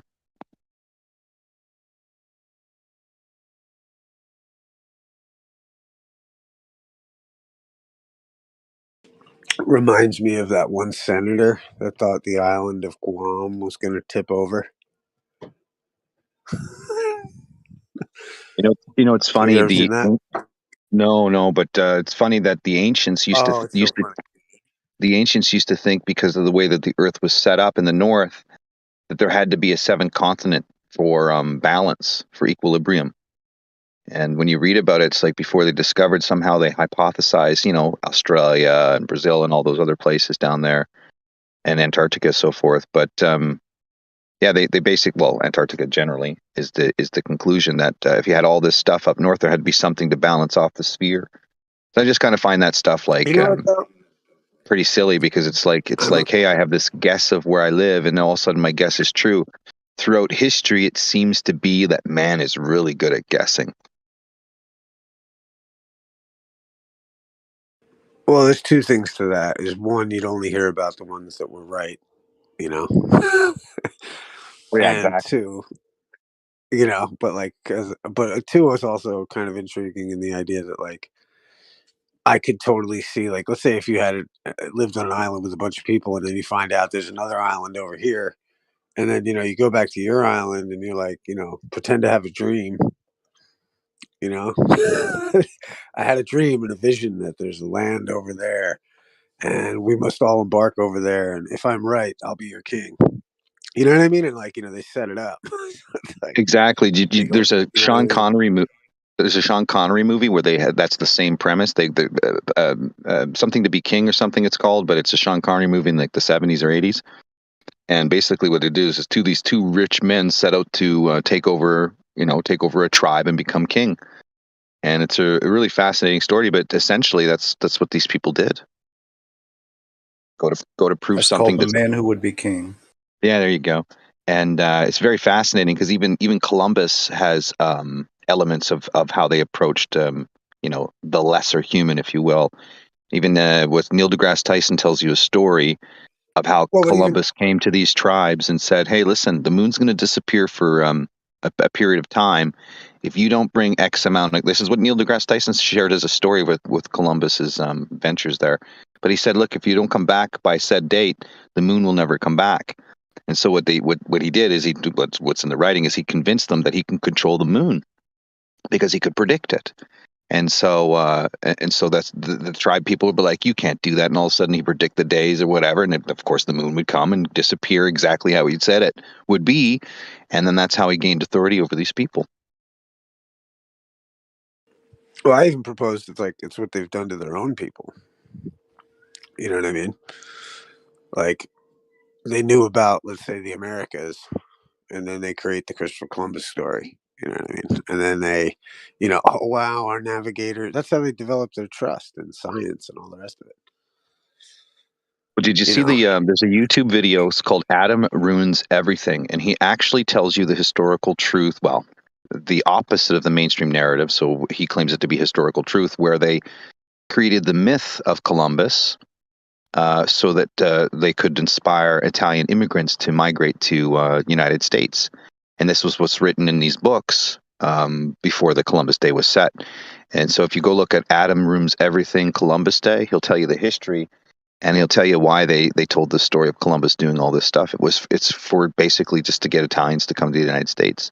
And then now I think it's like an elite's holiday or the upper holiday. It's a way of they mock everybody. So it's their day that they mock everybody because, everybody in the United States anyway, because of the story, the implications of the story of a man discovering everything and them knowing that that's not true, but everybody thinking it's true. I think that's just like a psychopath's dream, right?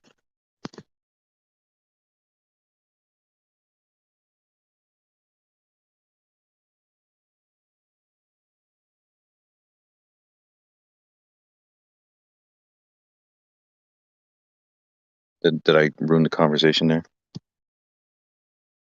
No, not at all. I just actually, it's funny. I was just thinking of Hey, like a I don't know point. what your name is, but if I've ever said anything rude to you or just being a hothead to you, I apologize, buddy. So Who's that? Me? that is for you. And then the other gentleman is that is that's not Rakia. Who's the other guy? Is that Larry talking, or the other fellow? The guy's got the foot arch problem. You're talking about Paul. Paul. If I've ever said anything rude or harsh or been unpleasant to you, I apologize.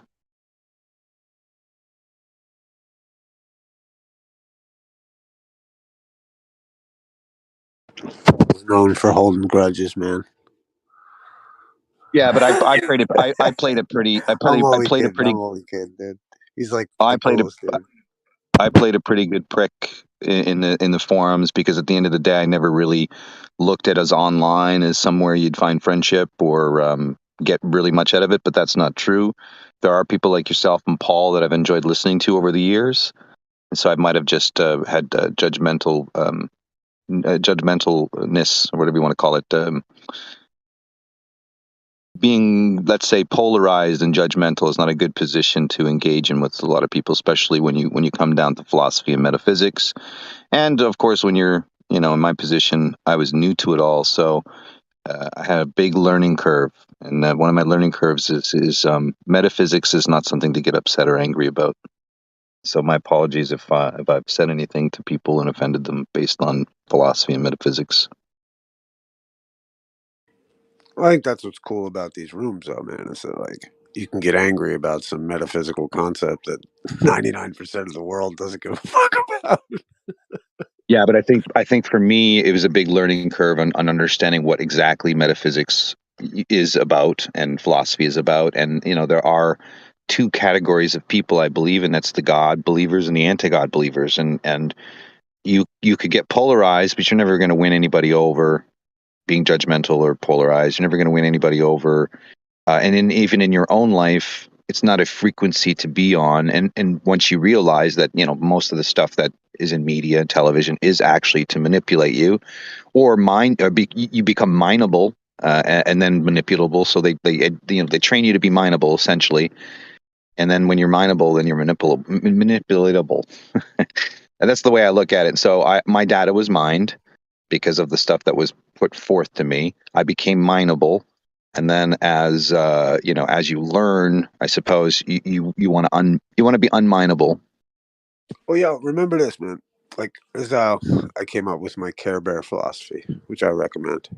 It is the idea of like, one, like, it's not like the Care Bears, like the idea of like being able to like, or forgive me, recognizing that like their goal is to divide and rule, divide and conquer, whatever.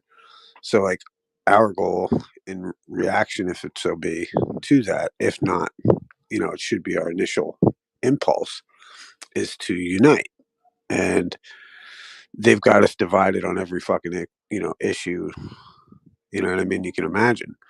Therefore, that's why the American principle of um, the idea that you have the right to speak and you also have the right for conjecture and and back and forth with it all, but like at the same stroke it's like you can't just silence people, like, you know what I mean, and on that principle you can cover a lot of ground. Do you know what I mean? Because those arguments that are shitty are going to get shown to be shitty, and certain arguments are unprovable. But the point is then that's where the Care Bear philosophy comes in, of like the Care Bears all uniting together at the end of the show to make the rainbow of love, right? The fucking, it's like all of these people are under mind control, and this Care Bear love rainbow goes through and decimates all the mind control. And then, like, the people wake up from their mind control, and they're like, or all the other Care Bears wake up from their mind control, and they're like, "Whoa, I was under mind control. I can't believe I did that. Oh my god." But in all fairness, if you think That's the about victory.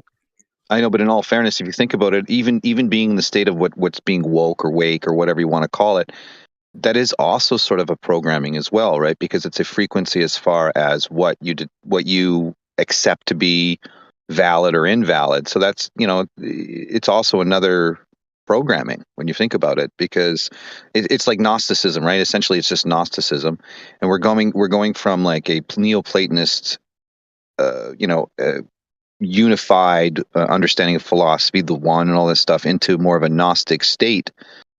And that's when, obviously everybody's going to have individual opinions, and so I mean, to a certain degree, right? So that's also, again, it's not like you're truly woke. You're just stepping into another paradigm of thought and process.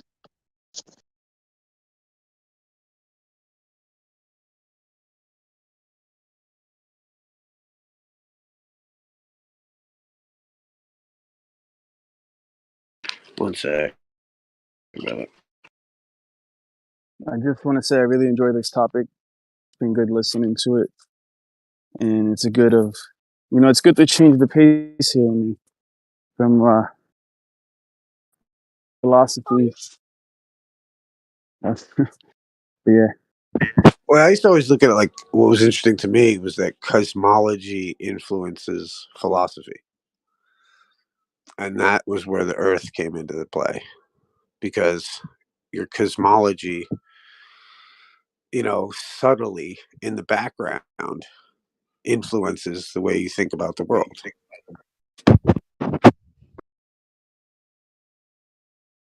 That's why I like flat earth, and it's so fucking cool, because it changes that paradigm of you're just mold on a rock floating through space,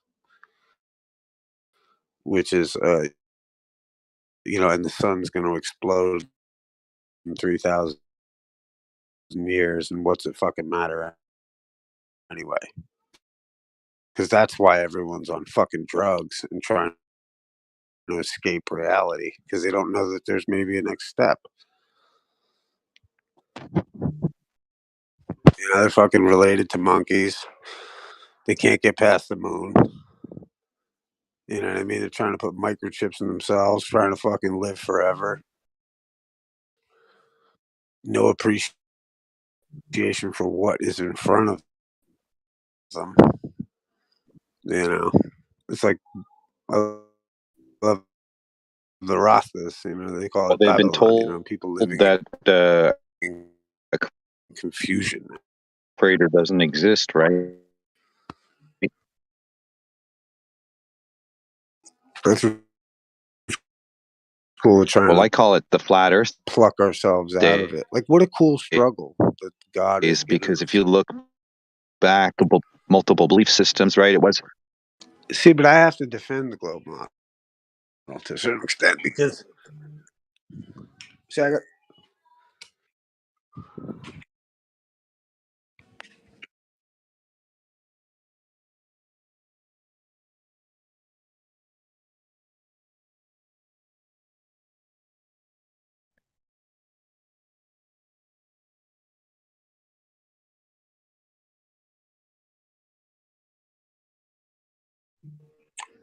Check 1, 2. I don't know if I think I went in and out there.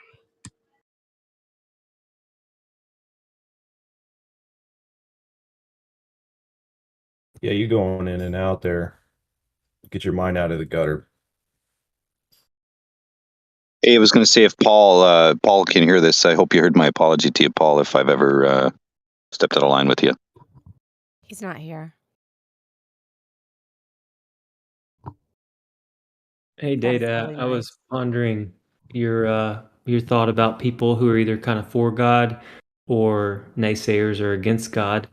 And I was pondering it, and I think it probably goes deeper where if someone's questioned, do you believe in God or do you believe in a creator or not, they may verbalize a specific stance, but I think internally a lot of humans are always contemplating and pondering these things, and maybe they find it difficult to put to words what they're feeling, or it kind of is always merging either towards the light or towards darkness, and they may not even be able to put English words to what they're feeling about the subject, right? I think it's kind of an emotional response they have to the world, and sort of a hardening of the heart is what's happening to them. So they do not want to feel or have an emotional response to somebody like, being a parent, let's say, that is a metaphysical parent, because the idea is that you have still accountability. And so I think people do not want to turn on that accountability. And so while they do what they do, they justify it by by being, it's nature, it's just what nature is. It's just, so there's no consequences for it being nature. It's just what it is, as opposing to being in a realm where there is, let's say, accountability. It is no longer nature, but a choice of free will, and I think people don't really recognize that potential in them. For instance, a lot of people who don't believe in God, one of the main arguments they have is, well, if God was benevolent, why is there child pedophilia, or why are they murdering children, or why is there so much evil in the world? And so I would say to them, I said, well, if you have a child of your own and you force your child to like you, do you think your child's going to like you?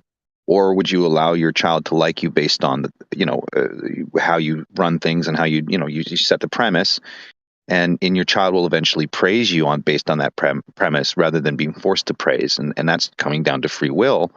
So I say to them, it's not God that sends the person to do that. It's the person's free will that does it. So if the person goes to hell or goes to jail or does something, that's on the person, not on God. And so when I do say that, they really don't have much to reply after that. Yeah. I probably Wait, did not there's people who make mistakes and truly, genuinely, like, do you think they really believe that God did it in their mind? Like, I'm gonna go murder this person, and they're gonna blame it on God. Yeah, there are people, like godless people, because I've done enough asking questions as well, because I'm sort of like, I get out there and I ask and engage with these people to understand their psychology of it and their beliefs. But a lot of people, that's their fundamental reason why God doesn't exist, is because they equate a benevolent God to be all good. If that is true, then all good should be represented. But in their mind, it's not. They see all evil. And if there is a God, why is there evil, right? So they don't understand. Hold on. They don't understand that they have free will. That's the problem. They really don't understand they have free will. So you think every single person who's blamed one of their personal crimes on someone else looks in the mirror at the end of the day and said, "Yep, that was God. That wasn't me." No, so what I'm saying is not whether they blame their personal experience on God. What I'm saying is that people say God doesn't exist because there's evil. And if there was a benevolent God, why is there rape, murder, etc.? Oh, well, no, there's probably a creator. It's just not the nicest person or guy or whatever. It's probably because a little bit crazy. the rule is God cleanliness is close to godliness, right? Says so who? if you just look at that statement, and Says then if who? you look at that Who statement, made that statement first? Was it a God believer or not? So let me finish. So you look at the statement of what God I don't know, represents. Data. You've been talking about for 2 days straight now. God would represent an operation and how to operate life. He wouldn't, if you believe in creation, he's got a methodology, right? The system we live in has a system to it, a hierarchy, if you will. And it's not by accident. So a lot of people are not aware of that. They are dumbed down or numb to it, and really just because they've been convinced if God is good, just like this gentleman is saying here, then there should be no evil. And then his justification, well, God is evil, or has got parts of evil because man is evil. Well, no, I would say that man has a choice, and it's either cleanliness or dirtiness. And those words, dirty, would be lying, cheating, and stealing. I mean, that would be synonymous with being dirty and scoundrelly, right? Cleanliness would be you don't lie, you don't cheat, you don't steal. The words in themselves, the connotations between the two words, cleanliness and dirtiness, they're pretty concise and what the implications mean behind them. So if you try to live, I'm almost done. If you try to live closer to cleanliness, well, then ideally you would live closer to God. That's the premise. That's your opinion. Well, the word cleanliness is you go into a house, it's clean, versus a dirty house. Which house do you want to enter into? I'm just a dirty saying one or a clean one? You associating it with God is your opinion. There are people that love dirty rooms. There are people that love to live dirty. There's also people that love to live clean. So the attributes of cleanliness. A guy who lives real dirty, but he believes in God. Why can't I get it out with you interrupting? I know you're triggered. I know you hate God. It's all good, dude. It's really long. We need to go back and forth a little bit. You keep interrupting, brother. You make it worse and you make it deserve longer. To be interrupted, believer. So there you go. You are kind of long-winded, Data. It makes it hard to have a conversation. Well, I am, but I keep getting interrupted. It's just about my crescendo, dude. Just every time I'm about to finish, whether it's another 5 seconds, I always get interrupted.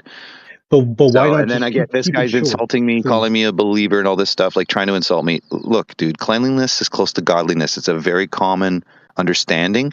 And if you talk about a man who has a dirty room that still loves God. If he has a dirty room and still of God, sure. It doesn't mean that his salvation is at play here. It's just a representation of attitude and characteristics. So if you are a person who believes in God, but you're not really hygienic, well, maybe, it's not going to prevent you from going to heaven or hell. But the idea is that you're living dirty and you want to live cleaner. So somebody's going to come into your life and say, hey, man, you're living pretty dirty here. You're a hoarder. Maybe we need to help you out. Maybe you have a psychological issue with hoarding. And so there are people that go through the transition, they get help, and they don't hoard anymore.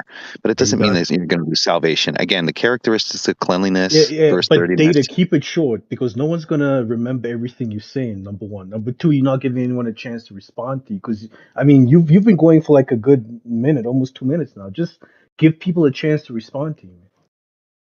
I do my best, brother. I'd like to respond if I'm able. I'm not sure that the cleanliness is next to godliness is in the scriptures. I think that's an idea man has said and overpasted, on the scriptures. Because even on our cleanest day, this is just my opinion, I don't want to trigger anybody, but even when we don't sin at all and our house is perfectly in order on the outside, and even internally we're not sinning or lusting and we're just like living a perfect day, there's still a massive separation from us living that perfect day and the absolute purity of God. So Christ had to die on the cross for our best day as well as our sins. And I know that's kind of like weird, like, whoa. But I like to meditate on the fact that I'm nowhere near God in my thinking. There's nothing I could say right now that would even come close to his wisdom and his love. So I was going to say a little bit ago, I did myself a favor by living for myself for 27 years, and I tried to pursue all the things of the world to fill the void, drugs, alcohol, women, just all of it to try to make, I guess, life easier or more fun or less anxious. And I drove myself into a pit, like a deep pit. And I'm probably halfway done, maybe even more than halfway done. And because I was a terrible God, I eventually surrendered to the Creator. And the strange thing now is I don't feel God every day speaking to me at all. What happens now is I live surrendered. I try to be a light. I try to be high vibration. I try to be yielded to the Spirit of God. But I don't have a buddy-buddy relationship. Actually, it's only in hindsight. I look back over the week or over the month and I'm like, wow, I feel like I was in the presence of God this week. I helped this person. I loved on these people. And I couldn't have loved these people without his help. So I don't know. It's an interesting journey, an interesting walk. But I think every person does ask lots of questions internally. And just because they don't have the answer or where you are, you know, they're just as valuable, and I love them just as much, even if they claim, you know, God is it loves when we go through pain. Anyway, I'm gonna hand it over. All right, so God doesn't love when we go through pain. If there is a creator, God simply said, I'm going to make a place where there is pain, and I'm cool with that. Same with, I'm going to make a place where there is pleasure, and I'm cool with that. So as long as you accept that, you know, your God isn't that benevolent thing, I'm going to have to agree with SE here. He's not all warm and fuzzy and gushy and lovey. Sometimes he lets you suffer, and that's no bueno. But if you're cool with that, just make sure that you understand it's not an all-loving, you know, all lovey-dovey creator. The creator doesn't mind if you suffer and doesn't mind if you have a good time too. Okay, thanks. No, that makes sense. Doesn't it represent what a father figure is or a parent? Because a parent has to discipline its child, right? And at the end of the day, there's nothing wrong with discipline. And this is the problem with a lot of people. They just don't want to be disciplined. There's no accountability. Scrape is so necessary for discipline. You're right. Okay, go off the hinge there, bro. So if you look at your creator and you aim to be like your creator, not all knowing, but the characteristics and attributes that are there, well, you will inherently understand that there is a rule to living. And it's like going into somebody's house. You take your shoes off, you take your hat off. Those are the kind of basic. No, this is not someone's house, dude. Come on. God has a house he's preparing, okay? It's written so in the Bible. And if you're going to go into your parents' house, are you going to go in there with a foul tongue? You're going to go in there with walking your shoes all over the floor? No, you're not. There's going to be a door open to you, but not just anybody can enter it. And it's just like your parent. If you bring your friends over, you can enter your house of your parents, but are you allowed to bring your friend over when your friend's like a drunk or a drug addict? What makes you think this world is like that? If you have a good parent, your good parent's going to say your friend's not allowed in this house. What makes you think the world is the same thing as someone's house? Why is he not allowed in the house? He's not allowed in the house because he sells drugs. He's a criminal, and he's going to corrupt you. So your parent is there to protect you. And if you look at those things, that's what God is. God is fundamentally a parent trying to teach you from the place But God lets criminals and murderers and whores in his house. Called free will. They are criminals and murderers and child killers in heaven. So imagine you're a parent. Imagine you're a parent. I don't know if you guys are parents here. I'm not going to give my child free will. You force your child. Are you Data? It comes with you force your child. You force your child to like you. Your child's not going to like you.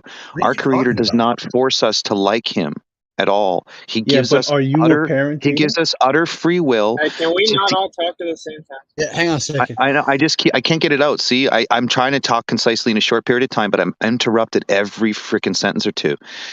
And you wonder why I was a dick to everybody. I literally cannot finish anything I've ever stated. Yes, I might be pedantic. Yes, I might be pedantic, but I still cannot finish. So you have a parent. Your parent says, "Don't lie, don't cheat, don't steal, don't covet another man's wife, don't harm other people." Right? I mean, the Ten Commandments are basically God's laws. And then you've got the new traditions with Christ and parables and teachings. These are fundamentally good inherited things that you can take and pass on to your family. They're not to do with structure of businesses when it comes to Roman Catholic Church or the Jehovah's Witnesses. Nothing to do with that. That's just basic bare bottom parenting teachings. And if you want to go into God's house, then best to learn those teachings and try to be the best you can at it. And it's like any job. You want to get paid well? Well, you have to do that job really good. So life gives you all of these little hints. And if you do good at those hints, you have a good life. As opposing to you saying, well, God doesn't exist. We get the point, Data. Now, can we ask you questions and engage with you, please? Are you a parent? Yeah, I am, yeah. Would you let whores and murderers and thieves into your house with your good kids? So what I would do is I would get to know the child first, because the yes idea or no question, Data. Yes or no question, dude. So you're asking me to judge a child, because my children are children right now. They're not hanging about with whores, so I have to play out the scenario. If I know that person's a whore, then most likely your kids, Data. Feel sorry for your kids. Sure. So if I know the kid's a whore, well, then I definitely don't want my daughter to act in a manner to do so, because she's going to get farther away from God, right? That's the idea. Would you allow that? But am I going to Am I going to accost that person and shame that person and tell that person she's going to hell or he's going to hell? No. But that's not what I'm The asking you. idea is to represent what you want for your children, not what the world wants. But So Data, you are if, answering a question I didn't ask confused you. though. Nate, I'm confused. Why are you pushing against this? Like, I thought you believed in Allah, right? So, like, why are you pushing against? I Like, do this is believe in Allah, but okay. Allah He's like, doesn't let whores and murderers into Jannah because okay, Allah well, judges then you on your I acts guess while you're 90% alive. of Muslims that have ever killed anyone are going to hell. Like, the point I'm trying to make though is that now you fought against the analogy of it being like a parent. I don't understand why people would fight against that. Like, why do bad things happen, or why are bad things allowed to happen? Like, you let your kid go ride a bike even though they might fall. You let them go to the party, you know, they could choose to sneak off with their friend and drink. Like, you can love your children, and because you love them, you give them the ability to mess up. Yeah, but that's not the question I'm asking. You guys are talking about something I'm not asking Data. What I'm asking Data is, would he let whores and women and children in the same house with his good kids? So here's the thing. If I don't know the kid and I get to know the kid, then I will talk to the kid, but I do not want the kid to be influencing or the person influencing my family or being on my family. But would I be harsh to them? Would I not give them food or give them water But or give that's not them my good advice question. or give them, let me finish. Would I not give them the gospel and say, change your ways? I would. Ugh. But would I want to associate with them every day? No. Why? It's So, because Nate, this is a that's not, bad faith let me, analogy. It's a bad that's faith not my, analogy anyway. well, it's just not But my, that's it's not not my the lifestyle. analogy Data's painting is not mine. That's Data's. It's not my No, well, what question, right? I'm telling Data's the you is that one. your You might bad have faith analogy. just joined now with it, but Data's the one that painted this analogy of cleanliness being close to godliness and God having a house and only letting good people in his house, yada yada yada. So I'm using Data's analogy. It's not mine. It's Data's, and I'm Okay, asking let Data me jump in real fast. Let me with just say something real fast. Okay, I'm not trying to interrupt as much as like this was so chaotic when I came in here. I'm interrupting to try to bring some type of like clarity and conclusion here because it was just ridiculous. Okay, but what I'm saying is it does seem like a bad faith analogy from what I've heard because the Bible doesn't say that. The Bible doesn't say that whores and murderers get to come into his house. It specifically says they're not allowed in his house. In Corinthians, it specifically says that drunkards and whores and murderers and liars and thieves are not allowed in his house. That's what it says, which means that if you've done those things before, you have to basically be reformed. Okay? So is your argument, would you let anyone in your house that's ever made a mistake? Yeah, absolutely. If they're like changed, reformed people, if they're good people now, the Creator says those people are not allowed in his house, specifically in Corinthians. That's what it says. Yeah, number one, And I'll that's repeat and that's my myself. This wasn't position. my analogy. So to say it's a bad faith analogy, you should maybe direct that to Data, because I'm just using the No, analogy I was he using that as an presented. example. I Number, was using that as an all right. If example I'm how to not gonna parent. be able to talk, it's cool, man. You keep interrupting me, bro. The point is What do that's an you mean? I example. was talking. How did I interrupt you?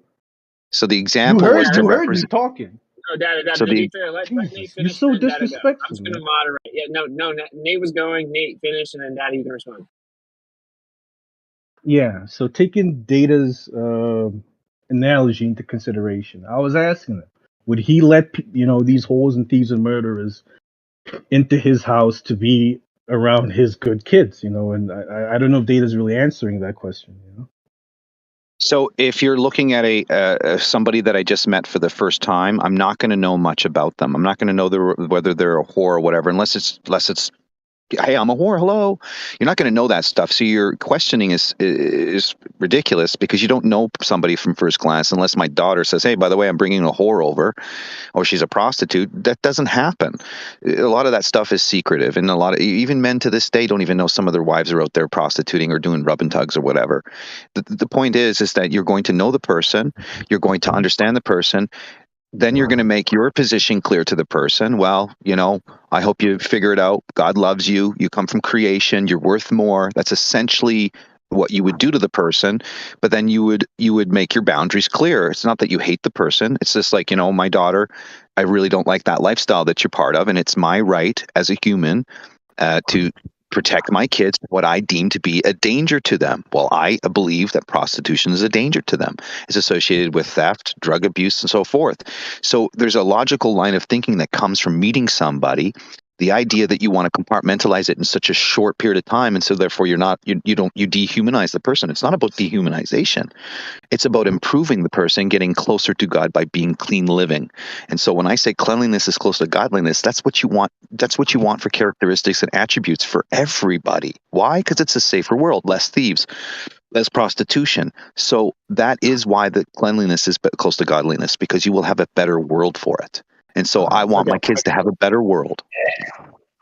All right, Before he asks you again, the guy who's asking the question, are you asking if you know someone is a murderer? You already know, right? Is that what you're asking? It shouldn't take too long to ask the question. I mean, Yes. no, I wouldn't allow him in my house. What's the next question? That was just the only question. I just wanted to know yes or no, because Data is saying that God. I even forgot now, but he was talking about God in his house, and Well, no, he lets. God didn't make. Dad has been saying the same analogy for a while. He's comparing him to a parent. Okay, he's just saying that it's like a parent. He's correct. The father, he is like our parent. It's the same thing. You let your kid mess up. If they do wrong things, they can do wrong things. You're gonna bubble wrap them and not let them leave their room. Like, you have to let them mess up. And then I kind of did dunk on the claim, because Corinthians specifically says those people are not allowed in this house. And when I jumped in, you said that he lets those people in his house. So it actually says you're not going to make it to heaven if you practice like homosexuality and you practice theft and you lie and you're a murderer, etc. Right? Like, it says that those people are not allowed in. Yeah, anyone who practices those things, you hand them over to Satan. That's what you do, and that's basically what the Creator does also. If you're choosing those things and you're putting the priority on creation rather than the Creator, He's going to hand you over to that. And so handing you over to your own desires, the fleshly desires, that's going to be the problem. But yeah, relating it to a father and a child, that's one of the best ways to go. I don't see the problem here. We're basically going to go back to what was being said earlier, I think, and it's about, God created this place with pain and all these things. No, he didn't. He most certainly did not. What God are you speaking of? Are you speaking about the one who made a great garden? All the animals got along. You could eat anything you wanted. Are we talking about that God, or are we talking about a different God? Because it seems like no one wants to be specific when they get into these things, talking about a creator, especially the biblical creator. So if you could be specific, I could give you quick answers. We go back and forth. I have no problem I'm going with that. next. So what happens when he hands you over to Go ahead. Satan? Sure. So what happens when he hands you over to Satan? You burn in hell for eternity? You get a reprobate mind, Jeremy, which means if you denounce every ounce of influence that he's presented you, and you still go with your, let's say, your vices or your lust or whatever you decide to do, he gives your mind over. He literally says it's a reprobate mind, which means he gives you over to lust. What happens when he hands you over to Satan?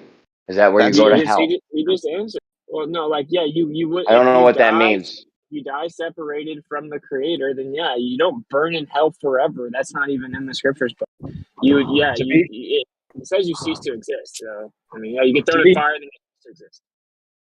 To be handed over to Satan was a specific example, especially when a guy was sleeping with his father's wife. To hand such a one over to Satan means to exile him from the believers when they gather together and in their houses. So to exile him from the believers, whether they meet in each other's houses or wherever they're congregating, to exile him away from them, okay, so that either he can choose the good or he'll choose the evil. If he's happy with the evil, he'll be handed over by the Father to a reprobate mind, which is a useless mind. It's useless. There's no use in it. So there's two different aspects here. You got one where believers are handing someone over to Satan, handing someone over to their desires. That's different from the Father doing it. The one who's handed over by fellow believers can come back. That one can change his mind. But if you get handed over to a reprobate mind by the Creator, he's the only one that is drawing you to him. And if he hands you over, you're not coming back. Okay, so when he hands you over to Satan, you just cease to exist? Well, He once who you At the die, time of your wait, death, wait your a minute, second wait a death, minute, you, wait you, just a minute. He who hands you over to Satan. It doesn't say that the creator hands you over to Satan. It says believers hand him over to Satan, not creator. Creator hands you over to a reprobate mind. These are two different things. They work. It's kind of similar, but it's not similar at all. If the creator hands you A over, there's no believer is going to hand me over to Satan, like bro. some If you normal don't dude. listen, you're not going to get it. So you asked me if he I'm hands trying him to over to figure it out. Satan. I Why have did you say he? questions. I If you did just not keep say he. talking, I'm never going to Yeah, get it. but North, you have to be concise, man, because Jeremy I'm wants to being ask you a very few concise. questions. I said he, the creator, not believers. He, the creator, hands you over to a reprobate mind, not Satan. He doesn't hand you over to Satan. He hands you over to a reprobate mind. The believers hand you over to Satan. Okay, we hear you. Now That's Jeremy has that's a the phrase follow-up that's question. used Shut the there. fuck So these up. are I'm two trying to ask different a things. question about So the when you believers ask the handing us over to question, Satan. bro, this is what you asked. You said when he hands Yeah, you and over I to have Satan. another question. I got it. All right, Yeah. now go ahead and restate the question. So a believer, some dude, is going to hand me over to Satan. Some dude, some believer. Yes. You know what that means? It means they can no longer congregate. You, if I hand you over to Satan, that means you and I have been congregating together. Me handing you over to Satan is me not ever congregating with you again until you change your ways. Yeah, That's let what me help that out. That Let means. me just help. means you're. Let me help out. Jeremy, It's let me like help an you out. excommunication. Well, I agree with that. So Let that me help just you means out. that I'm not going to be able to hang out with you anymore. We No, can't Jeremy, hang out. You please, handing me please, over to can I Satan say? means like we can't hang out. I totally We Okay, agree can't can I with get, be that. heard? Can I be we can't heard? gather I'm just trying to together say in something. Okay, we can't so get it's like peace. Satan means Satan. That means opposition. It's saying if you have a group of believers and you have these people that are consistently doing evil things, hand them over to the opposition of the will of the Creator. Hand them over. Let them go. Don't hang out with them. They're showing that they want to live evil. Hand them over to Satan, Hasatan, the house of opposition. Yes. Hasatan, the opposition. Hand them over to the opposition. Let them be on their way. Do what they will. Do not associate with them. It seems pretty simple. Can I speak Oh, to so you're just Satan now? not hanging out with them. That's a weird way to say we ain't hanging out no more. What do you mean? It's a weird Yeah. way to say it. That's what Satan means in Hebrew. Man, it means opposition. I don't know. You Yeah. said hand them over to Satan. I'm thinking fire and brimstone shit. Well, a person can't do that to you, right? He clarified that. Like I mean, it's all good. Like this is what I don't get though. Why do people not agree with the analogy of the parents? I think that's the most edifying part of this conversation. Instead of like getting mad at each other and stuff, like the creator is like a parent. Like when Aaliyah wants to ride her bike, I'm gonna let her ride a bike, and she may fall down and scrape her knee, but I'm not going to, wrap her up in bubble wrap and sit her in her room on a couch and not let her leave. I'm gonna let her be happy and free and enjoy life. Go out, ride her bike. She might fall down. When she gets old enough to go hang out with her friends, she's gonna get to hang out with her friends. She could choose to lie to me and turn her location off and sneak off and do something that she shouldn't do. But that's how it works. If you love your kid, what I'm saying, you allow them to have some freedom. That's what the All creator did right. with us. And then we drop the ball, and a lot of people suck, and they do a lot of stupid stuff with their freedom. Yeah. North, I just want to ask you a question now. So if let's say I've been a murderer and a thief and a rapist all my life, but on my deathbed is when I accept Jesus into my heart. I'm assuming I'd be allowed into heaven, and I wouldn't be seen as a murderer or a thief and a child rapist anymore. If you're on your deathbed, right? Let's look at the example we're given in the scripture. There's a man on the cross beside Messiah, right? What did he say? Was he forgiven? Yes. I guess so. Okay. So it depends on if you're sincere. I'm not going to be able to tell you that, hey, this guy who repented, he was sincere. The only one who can judge the hearts and the kidneys, the hearts and the reins, are Messiah, the Father. So it's not me. I can't do that. I can't make that. I can't say, if you're forgiven or not. Only He can. And there's a judgment day, and it will be very evident to everyone who is forgiven and who is not forgiven. What was the point of the question? Yeah, I was now trying to take that back to what data said, but you kind of gave me an answer I wasn't expecting, and I think it's an answer I can jive with. It's only the creator that would know. But I was kind of going to try and take that back to a data set about being the parent and who you let in your house of cleanliness. Would data let someone in that's done these things in the past, but before they take that step into his door, they renounce that life. Yeah, Like, it's a yeah. difference between someone who practiced sin, so they're living in sin. That when you're a murderer, that means you're a murderer today. You'll be a murderer tomorrow. If you have murdered and you repented of that, you're no longer a murderer. I Yeah, mean, exactly. you have done murder, yes, but you're no longer a murderer. You're made a new creature. You've changed your mind. You've Like I can renewed give your you, mind. I can give you real life examples. Like I have friends, for example, that were in the army, that were in the military, dude, and they had to do some crazy stuff, man. And it like tortured them for a long time. They ended up like being given opioid prescriptions, and they ended up like in the army, right? And then they ended up getting addicted. I mean, I'm talking like Navy SEALs, Marines, you name them. I have a lot of friends that were in the military. And like, I would not for a second hesitate to let them come over to my house and to hang out and to meet my daughter. And if they wanted to stay there, they'd stay there, because I know that they overcame that. And now they have a family.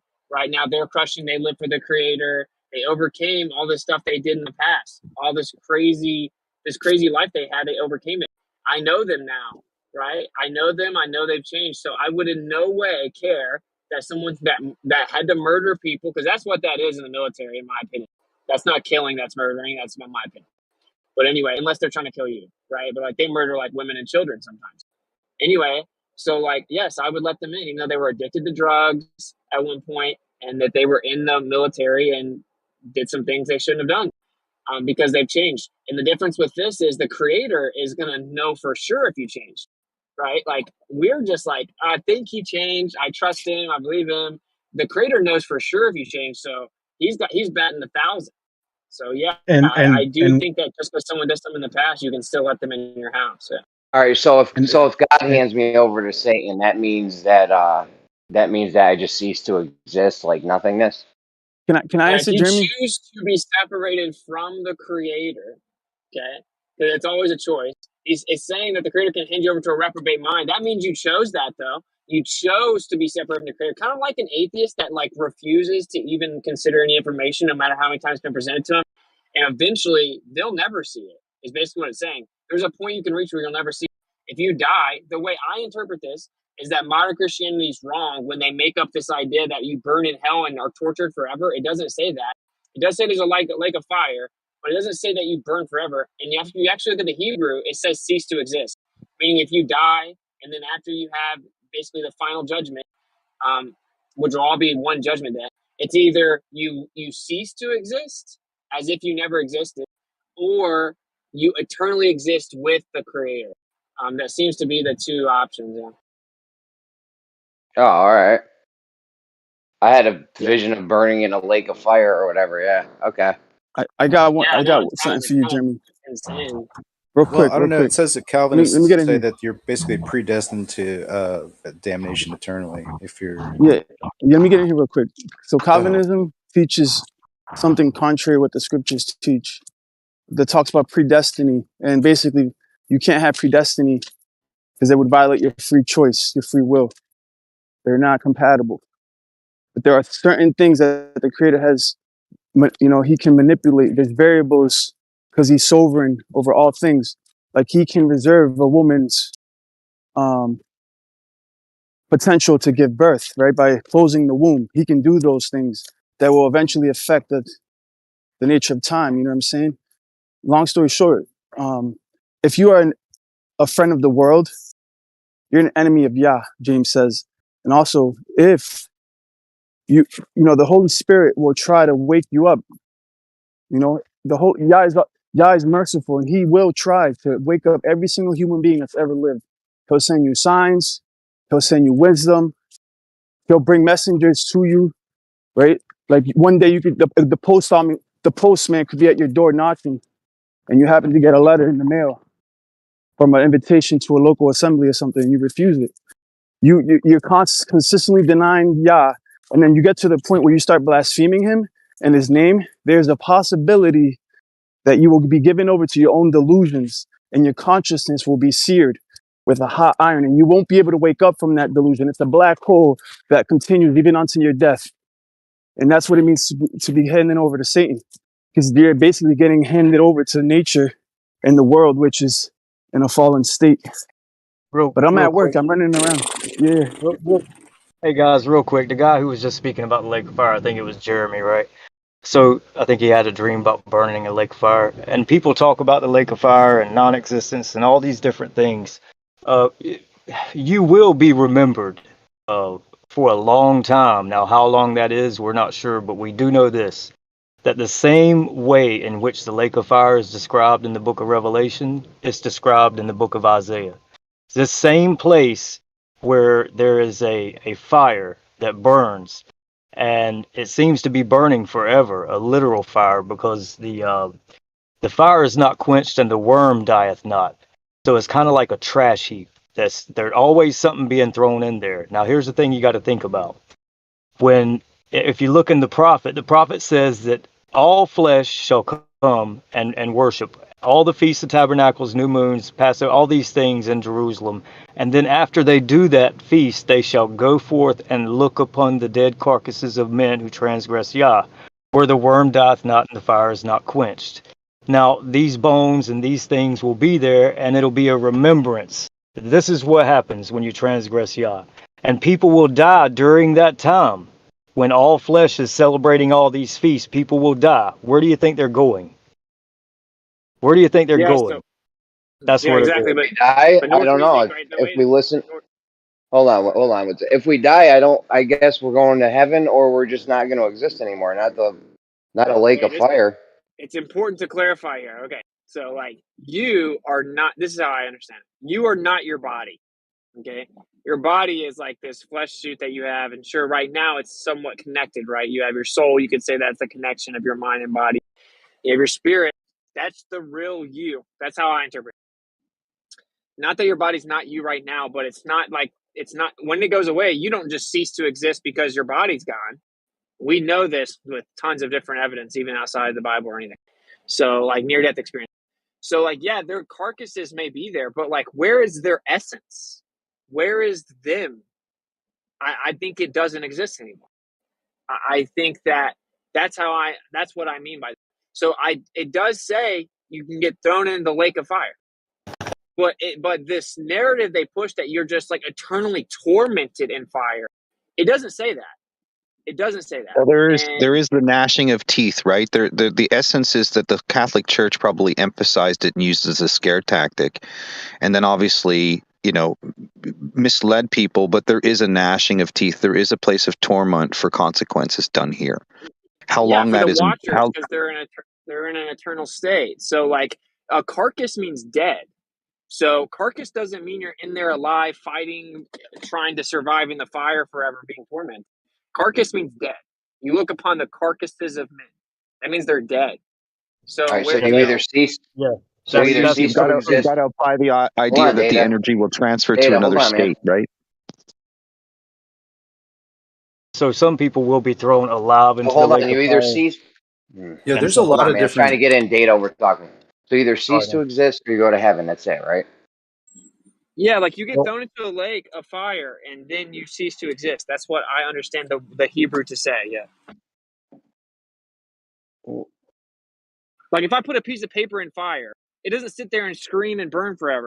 Okay, like it'll eventually cease to exist. Like your carcass can be there, your bones can be there, and maybe those are there forever. I don't know how long those are there, but I think that your essence is gone, and I think that the actual torment would be for the ones that rebelled in their eternal states, meaning the rebellious watchers. They're already in their eternal state, so they actually need a place that's going to be eternal torment because they're already in their eternal state. Can't be taken from them. I mean, I guess it technically could. He can do whatever he wants, but that's how I interpret the eternal tormenting. So for a lot of these people, it is good. So for a lot of So these people, it is torment's going to end bad, up being Torah like good. there's just. Sorry. So for a lot of these atheists and shit, it is going to be like they think, where it's just when you die, it's just nothing. Eventually, yeah, but you're gonna have that entire realization that you messed up, and then you're gonna be basically marched to the point where you know you're now nothing. You're now gonna cease to exist. They can pretend like that's what they want, okay? But that's a lie. There's not one person alive that could answer honestly and say if they had the option to eternally exist without pain and suffering in a blissful eternal state, or cease to exist as if you never existed, every one of those atheists would choose to eternally exist. Okay, but they're right in the sense that yes, my understanding is that it's like you never existed at some point, and you chose to do that. No one has any position to complain or cry when they're there. No, nothing like that. This whole story that like you can hear people screaming from hell and like they're being tortured this whole time. I don't know that I see that anywhere in the scripture. It seems like just something men made up. So I So don't know. okay, I'm hold not on. gonna They say I march you to know the that lake. doesn't happen. They march you to the lake of fire, throw you in, you burn for a little bit, and then you cease to exist. I think so. Yeah, I think that you cease to exist. Why wasn't he clear about it in the text? Because we get the English version. That's what the reason where I got this was the Hebrew. The Hebrew says cease to exist. That's one of the All this shit translations of the seems word. very interpretive, and you can look at it any which way. Like the texts are not clear. Yeah, then you got to look at, what exists means, and then you got to think about, when we are presented with this idea that, there's a lake of fire, it's literal, and there are bones in it, and there's worms underneath that are always turning because this place is always full of garbage and there's always things being burned. And people will go look at it, right? But here comes the question. How long will that go on? Does the scripture say that it will end after the 1,000 years are over? I don't think Does it? so. No, So does the fire go on forever? I And would. is I this would think. yeah, so is this what people are getting confused? And there's so many different things we could talk about with this, but I think it would behoove everyone to go back to, he is a benevolent creator. He's not a malevolent creator. I Yeah, think we fully established that. I think people just deny it. yeah. I will say this is a very deep conversation. Like, I would say it's not even for like the newbie, but at the same time, we live in a world where this is like the number one question people ask. Right? It's like, what happens when you die? Um, so I do think it's worth like occasionally discussing with people that are curious because if people are genuinely curious, that's like basically they're being called to figure it out. And I think Yeah, that see, the fire's there forever. I think that there were beings in an eternal state that rebelled and deceived man, and they'll basically be tortured forever. I think that man will cease to exist. Dad, I just checked my PO box. There's nothing here. I mean, yeah, that's one of the age-old questions, right? Yeah, What happens when you yeah, die? Like I've been wondering that since I could think, pretty much. yeah. Like, what's the purpose of being here? And what happens when you die? So, I think it's worth discussing. I think it's probably not a coincidence that most people, most believers that study the scriptures their whole life don't know for sure the answer. Maybe we're not supposed to fully know that answer. What we're told it's not the good option. We're told plenty of details to know how to make an informed decision. Eternally exists in a blissful state with no pain and suffering in the presence of the Creator, or don't. It's simple enough, right? If I mean, if no one can tell you, what he has in store for the righteous people can't even tell you what he has in store for them fully. So if that's the case, what makes you think those same people can tell you what's in store for the wicked people in a full sense, to understand every little detail about it? We see in part, we prophesy in part now, but those things are going to be quickly, um, it'll come to a fullness. And that's what we're all awaiting. We're all growing until we come to that fullness to attain the full measure of the Messiah. So we don't know it all. Um, we do know some things. One of the things that's very interesting is the spirit of the animal goes back to the earth. Um, that's one I've always found very interesting, and you guys could probably talk about that and tell me what you think that means and why so, and is there a benefit to the earth those are very interesting things also. That is interesting. It shows like a distinction as well, right? A distinction between the two, which I think everyone should know that already.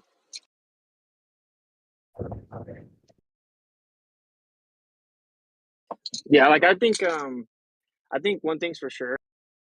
Unless you have that approach where you think he's not benevolent for some reason, I don't know. Just go look at some fruit trees or something, man. I don't know what's going on with you guys.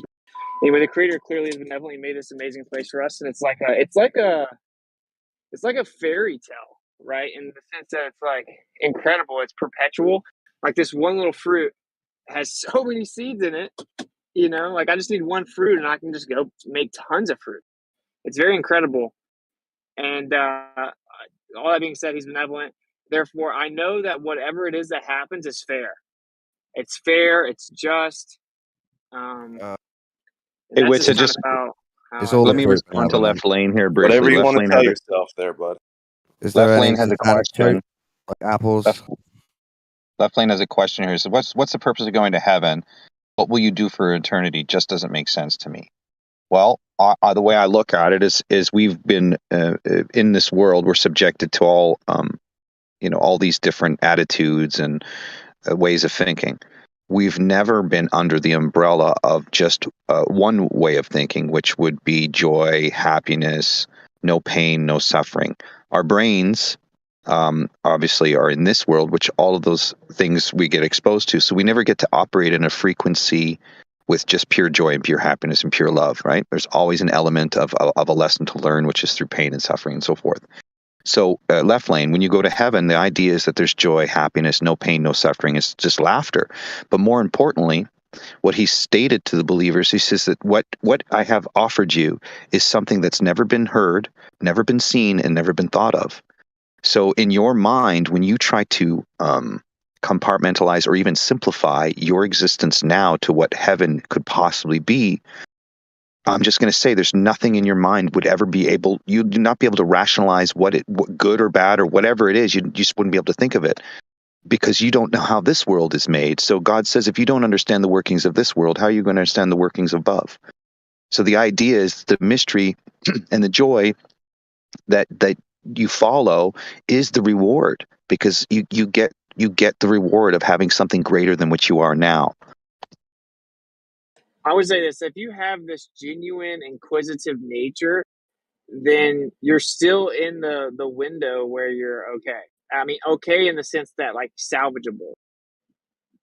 You have to persevere to the end. So I'm not coming from like some self-appointed position of superiority or anything like that. Okay, so don't twist what I'm saying. But if you literally lack any humble inquiry, meaning like you're not even able to tap into the state of humility where you're like, I wonder what happens. I want to know what happens. If there is a creator, I want to know. Like if that's like somewhere that you can't connect with at all, then you may have been handed over. I hate to be that guy, but like there are probably people that we come across that have been handed over. And we're like, why is it that I'm like speaking a different language to this guy? And why can't, when it's so abundantly clear and it's been broken down with such detail and everything they respond with has been answered, it's like none of it registered and they weren't even present for it. You know, that's kind of like what the reprobate mind would be. Is there a chance that you guys could be these people that are handed over, that you guys might not be going to heaven, that you could be interpreting things wrong, or I don't know, just be wrong altogether? What is the going to heaven? That's not in our text. So when you speak about going to heaven, where is that? All right. Is there a chance that when you die, your spirit doesn't go to wherever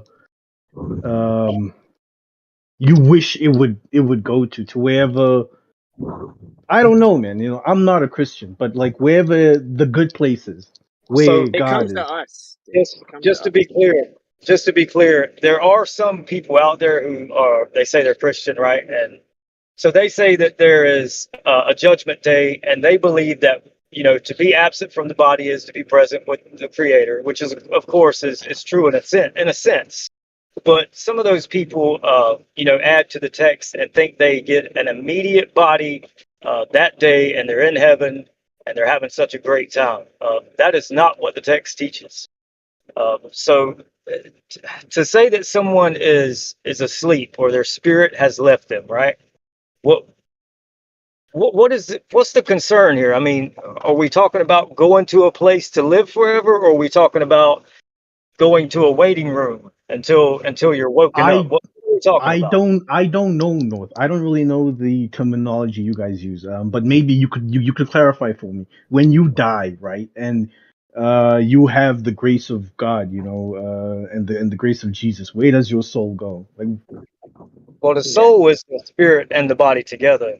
And from what I can see, because when man was created, the vessel was formed and the breath of life, or the ruach, was blew into his nostrils, and he became a living soul. Now, the soul that sinneth, it will die. And that may be going back to what Wissit's talking about. Those things not existing anymore, whether it be the spirit or the physical part of the vessel. But you have to be very specific. Where does the spirit go? The spirit goes back to he which gave it. It can only go back to he which gave it, and he can do with it what he wants. Now, whether or not he's going to raise you depends on whether you are righteous. Depends on whether or not, like Wiss is saying, you humbling yourself and you're seeking truth, and you're not living in sin, harming others. That's the point. Is that clear enough? Yeah. Yeah. so how do you guys know that you aren't living in sin and harming others? What if you guys are actually doing these things? Well, you're basically asking us what if the text is wrong, right? I mean, No. that's your I'm question. asking, what if you've interpreted the text wrong and you are But the living a text life just says what it that says, bro. that God. Well, the text seems to be open to interpretation. What if you are not, taking out the right interpretation from it, and you are doing things that displease God, and you are Well, living a sinful life? So hold on. Are I'll you be the open to first that one. possibility? Let me answer. I'll be the first one to tell you. I know for a fact that I'm wrong about some interpretation. Like, it's a fact. So, Okay. like, I don't have any issue with that. I don't think that anyone alive knows everything in the scriptures and how to accurately interpret it. I don't think that's even possible. I wouldn't go that far. I'm not gonna say it's impossible, but I think that it's if it does exist on this earth, it's like I don't see how. Okay. I'm with In you. this current, so like I'm fine with that, dude. I don't think that's what the test is. The test is, are you sincere and humble, and are you going to keep looking for the truth? And then are you going to update once it's revealed to you, or do you think you're a special boy? You already have it all figured out, and you defined it yourself. And so, like, yeah, I'm more than open to the idea that I could be wrong about interpretations. As to the general idea, though, conveyed, a lot of it really isn't up for interpretation. A lot of it's just point blank, right? Like, the whole thing's not up for interpretation. If you go to the Hebrew, it says what it says in Hebrew, and there's only one thing it can mean.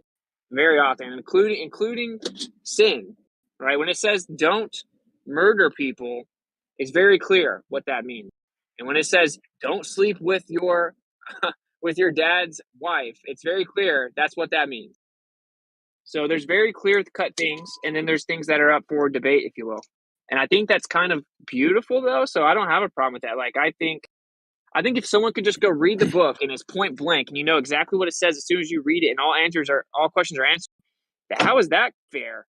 How is that fair? Can I get Then in here just real like quick? having access to the book means you're good.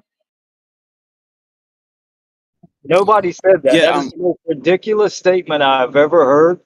And I don't know, man. It's like that same voice comes in all the time and says the most ridiculous things when it comes to the scripture, things that no one has ever said. So I What are you don't get talking that. about, North? Hold on. Let me get in here real The quick, guy who please. just spoke Real after quick. I'll Winston. keep it brief.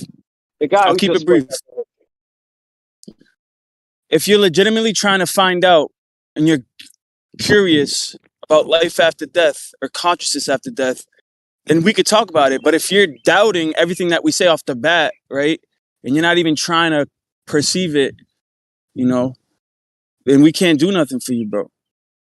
If you're just trying to trick us or trying to, you know what I mean? I don't think anyone's trying to trick any of you guys. Like, I don't know where you're coming from with that. Wait, why would you ask such a silly question? Like, well, what if you How is my guys are wrong? question Like, silly?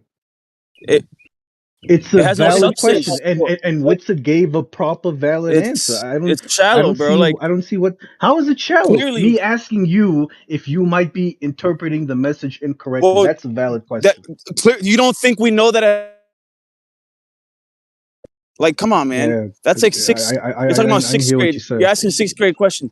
Anyways, if you really want to have a conversation, let's talk about it. So, me personally, I do believe in life after death, and I believe in consciousness after death, even without the body.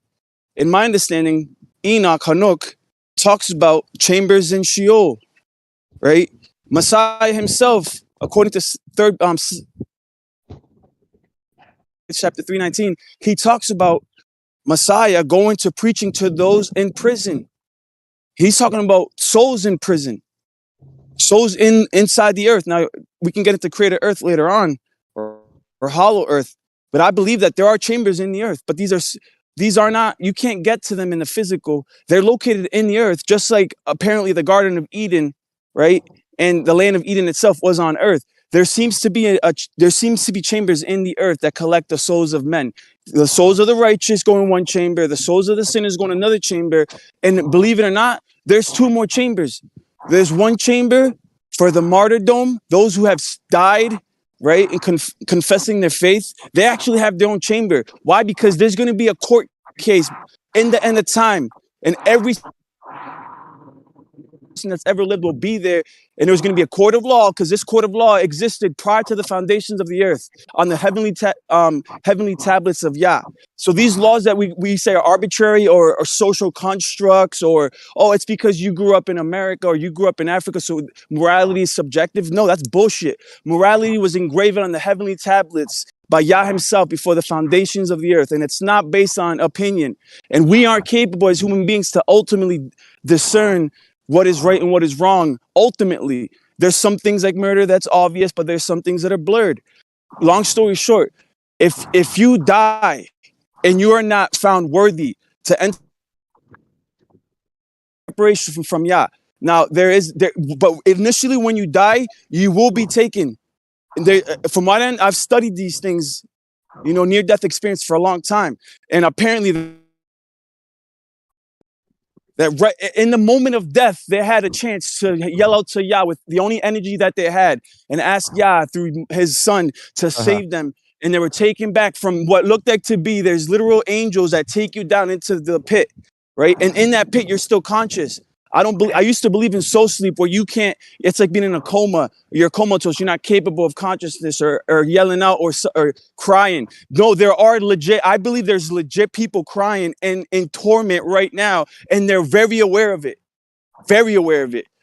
I used to believe in soul sleep. It was a comfortable idea. And then I realized that the scriptures actually teach against soul sleep. These spirits in Sheol on the righteous side are aware of the ones being tormented, and they're in a separate chamber altogether, separated by a chasm of water.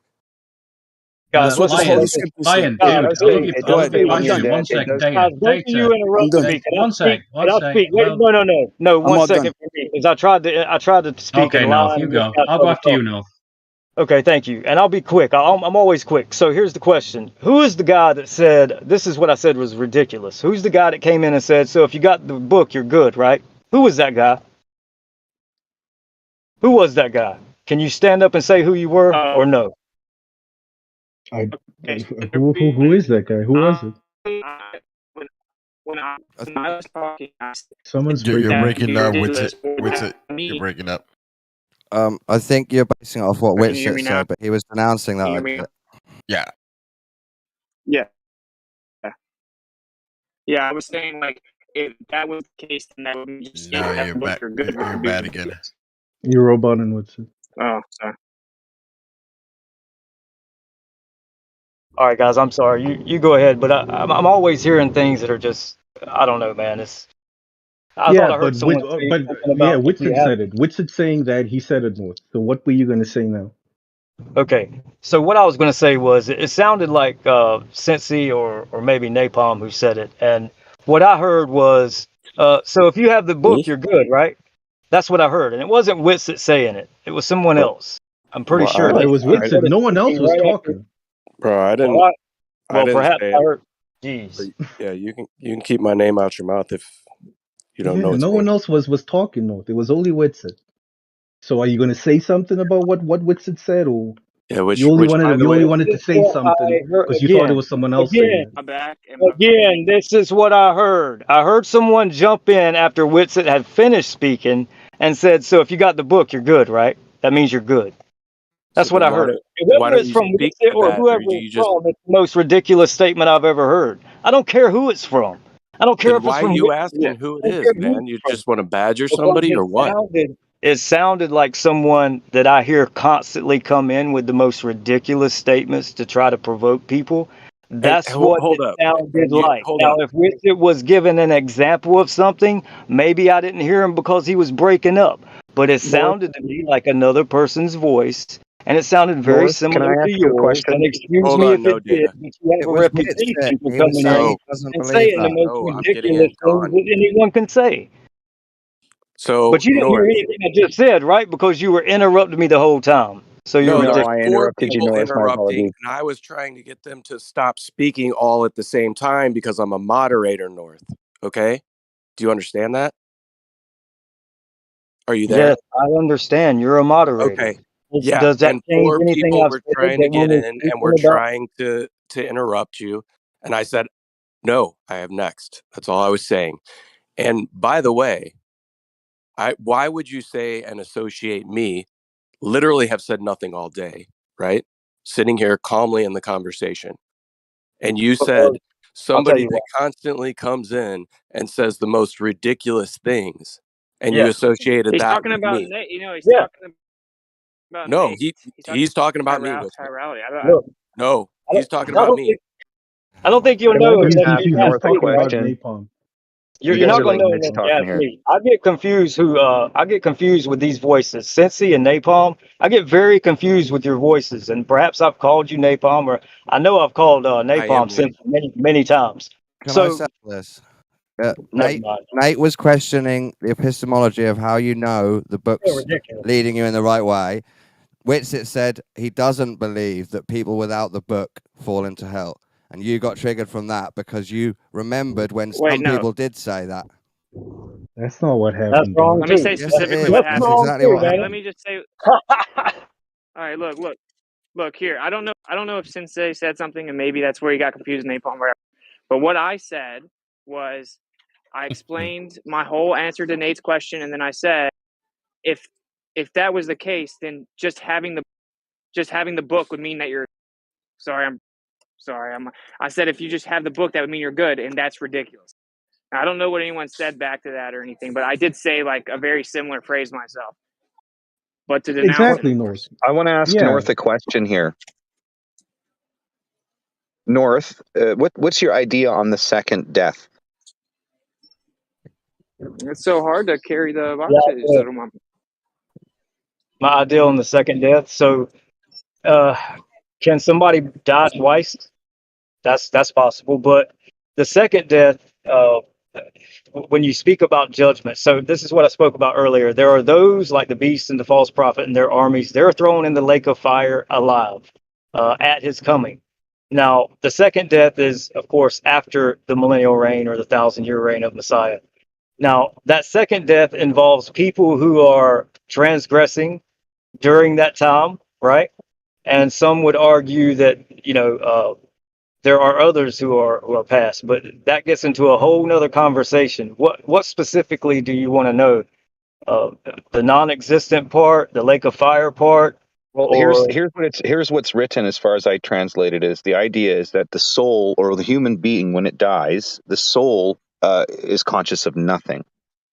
The second death is prevented by the believer. So, in other words, the believer is not exposed to the second death, but the second death is the judgment upon after your first death here on earth. You get judged by the white throne.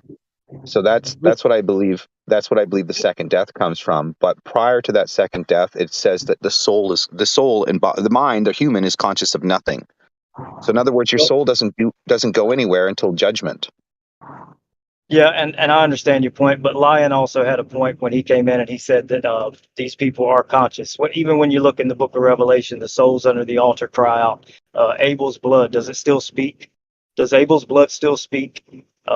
So when we talk about Messiah speaking better things than Abel's, how many men's blood still speak from the ground, and how could we explain that? You know, that's the whole part I think about. We prophesy in part, and there are things to come for the wicked and for the righteous. The righteous can't even explain the things that's coming for them. I mean, they can go into some detail, and there are things written so that we may know, not so that we may guess. But I think we're all growing and coming to a better understanding of what that actually is. Um, I don't get the big problem with that. I mean, There's no problem. I just wanted to get your thoughts on it. That's all. There's no problem to it. It's just it says that when you die, you're conscious of nothing, and then you have the people that believe are not going to be facing a second death, but people that do not believe will be judged by the white throne, right? So there has to be a transition between the point of death, the point of you're conscious of nothing, and then point of judgment, which ideally probably happens instantaneously as soon as you die. But the time frame that happens is you're not conscious of it. yeah, in the Old Testament, it does say that the dead are conscious of nothing. But there's also scripture that says that, it lends to they are conscious in some sense. Now, that's a very deep subject. You'll be going into that for at least an hour and a half, and I don't want to do that. I'll try to be real quick. But yeah, you have death and hell are thrown into the lake of fire, and that is the second death. So when you think about what that is, what's death and hell? Death and hell are thrown into the lake of fire, and that is the second death. So that's a very interesting conversation to have. Um, but yeah, I didn't mean to offend anyone, man. I'm going off of experience, and since you and I have had many okay conversations in text and in voice, but I highly disagree with your tactics. A lot of times when the scripture or creation comes up, you do say some ridiculous things, man. Some things that in my eyes it's ridiculous because I know the text. Now it may not be ridiculous in your eyes, but I hear Napalm doing the same thing. Uh, and I would disagree with that statement, but sure, whatever, just what bud. it is, man. Can you give me any specifics? I literally don't discuss religion. I try to Okay, I'll avoid give it you as a much as specific. possible. So you weren't just sitting here in the text chat a few days ago talking to me about it? We weren't talking about a benevolent or malevolent creator, if he cares or not. We weren't talking that. That wasn't you. See, that's what I'm saying. I get confused with you and Napalm. So you've never That is spoken about napalm. you've never spoken about creation. Everybody been So hitting what on Sissy is napalm really doing, hard, and napalm is not doing anything at all. He's just quiet listening. hey man, hey, Nor Can't you look at listen. the screen, So North, like Sissy, let everyone me else ask does? you a question. So let me ask a question, talking Sissy. in When the your creation That's comes not up and the sensei. creator Stop, comes stop, up, stop, stop, stop, stop. North. You're talking to the napalm right Napalm, now. okay, Napalm. Yes. When the creator comes, North, okay, it's so I'm not not even talking Sissy. Okay. Sensi. I'm sorry, I'm driving, man. I'm not looking in the text. I have other things to do. That's your When I issue. hear a That is voice, your it issue sounds right the there. same. Well, to be fair, they actually do sound a little bit alike. One thing I will say is that Napalm very calm and he speaks very slowly, in a nice way. That's not insult, Napalm. And Sean tends to shout, and he tends to go a bit quicker, and he's a little bit. Yeah, that's how you could tell them apart a bit. But yeah, you're right; they do sound similar. Hey, But can I yeah, be heard now? well, all I was going to say is, don't you feel that words kind of Yes. fall up when it comes to trying to define that? When you're trying to speak about that which cannot be named, the all words kind of fall short, and the Socratic method goes out the window. I like the idea that some people have come together and put down this framework. They've created this law system that's intrinsic. They go together, they go hand in hand. They've done a pretty good job of it, but How's it ultimately, intrinsic if they created it? yeah, sorry. Real fast. Ultimately, they've done a pretty good job. My point is that it kind of falls short without wanting to be disrespectful, because it's just words, isn't it? When all said and done, it's labels. It's just labels we've put What? onto. It's just No, labels. no, bro. The What word do you mean, no? we use words to describe the real things. Yes, that's So, true. But is the tree the tree? Is the tree the tree, or is it just the fucking a word? but the tree actually exists. Okay, Yeah, so that's right. there. That's right. But the word tree comes over and hits your consciousness, doesn't it? Yeah, but that's not my point is that there are real spiritual truths, regardless of what they are, right? There is a metaphysical, there are answers to metaphysical questions. Whether or not we know the real answer is a different subject, right? So, like, them just being words isn't a good rebuttal. It's like the words are describing specific claims about real metaphysical questions that exist with or without the book. Hey, Which is listen, what I love words. I absolutely love them. It's difficult for me to then throw them all out of the book and say, look, it's just words. Because I love words. I love etymology, as you know.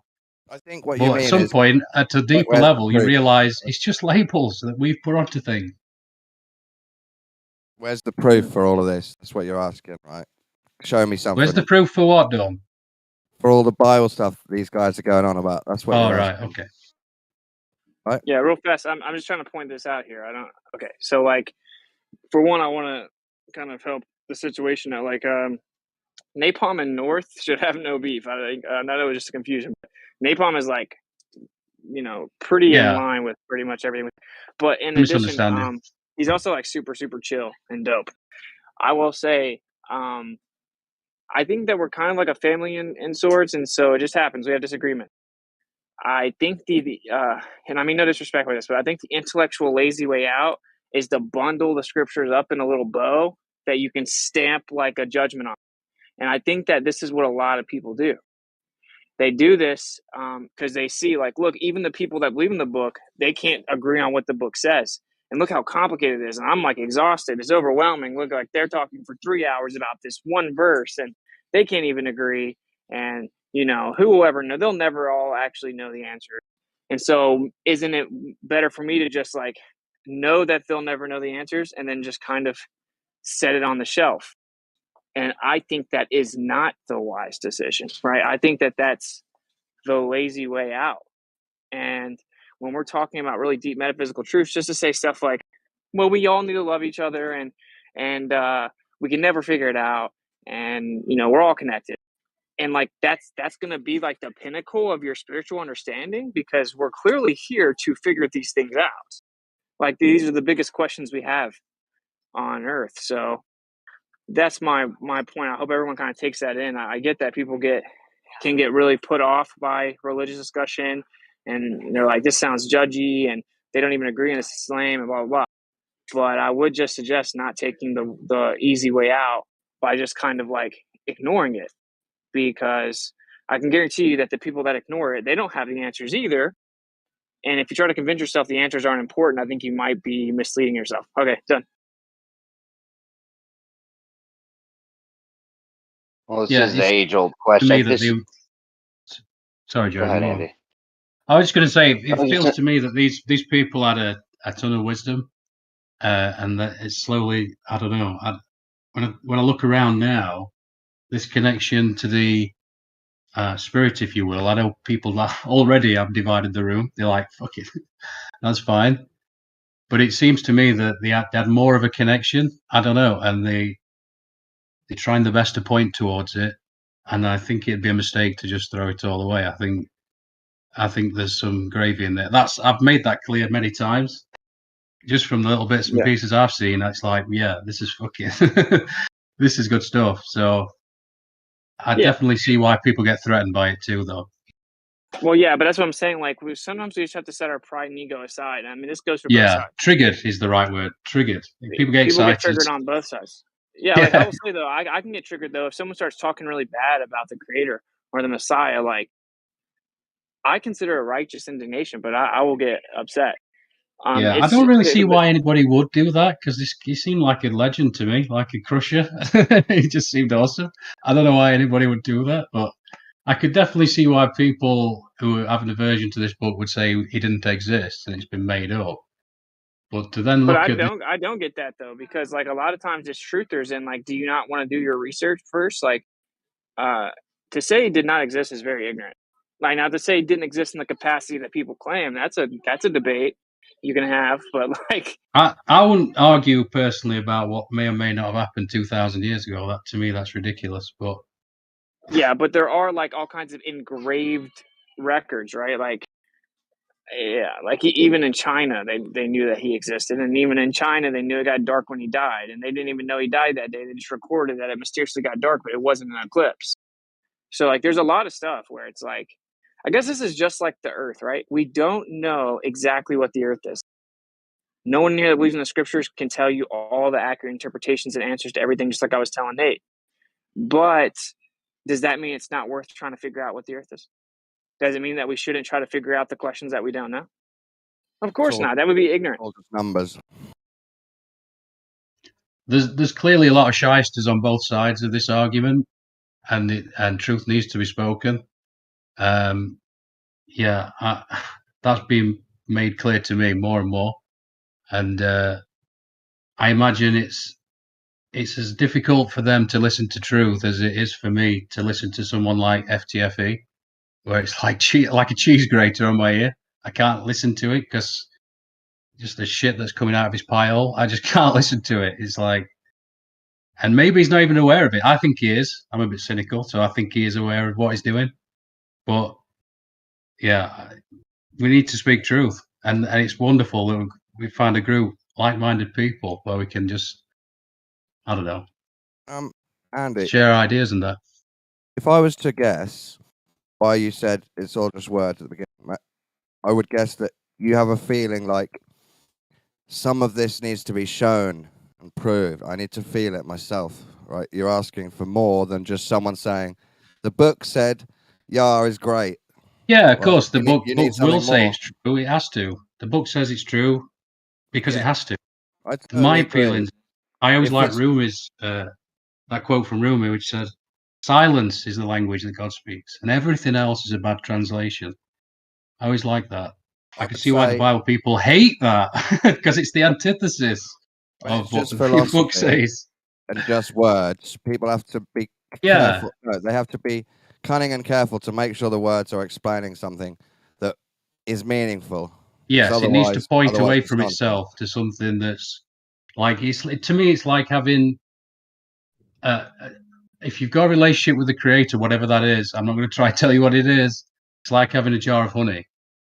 Now, the other person can have a book about honey, and it can be like 1,000 pages, and it can be the most extensive, amazing book about honey that's ever been written. But I've tasted honey.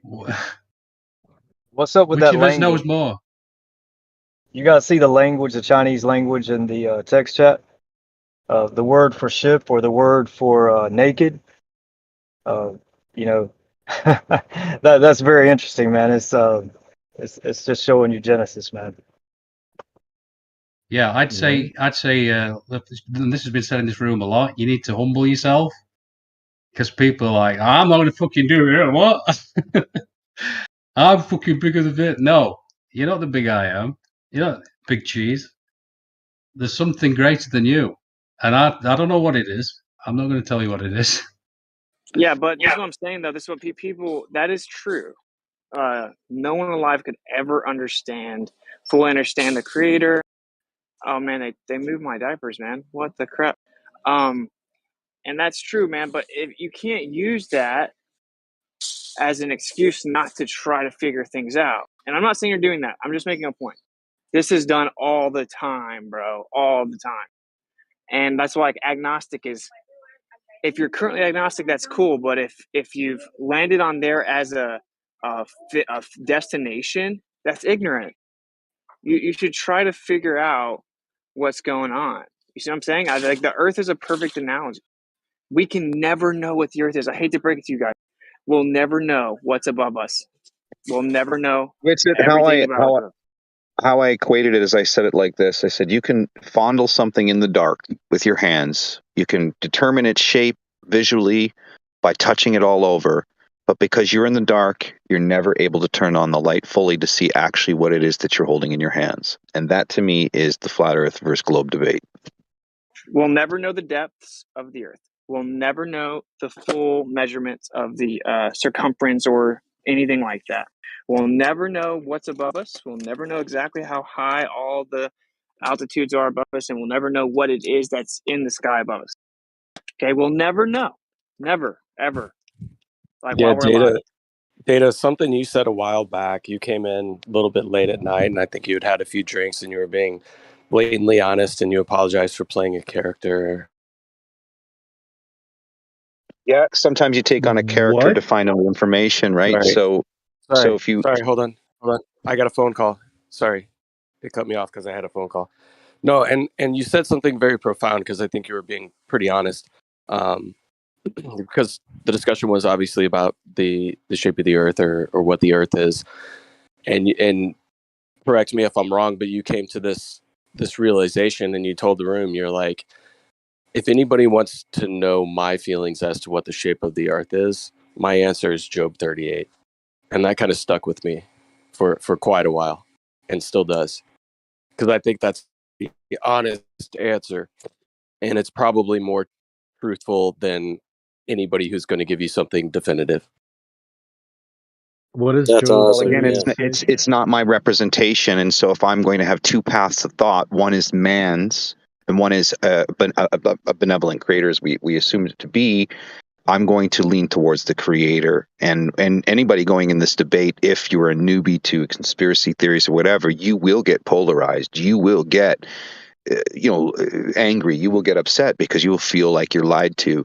And I don't feel the way the book of Job is written, that it's inherently, it's not lying to you. There's no intention behind it. It is a complete conversation between you and God.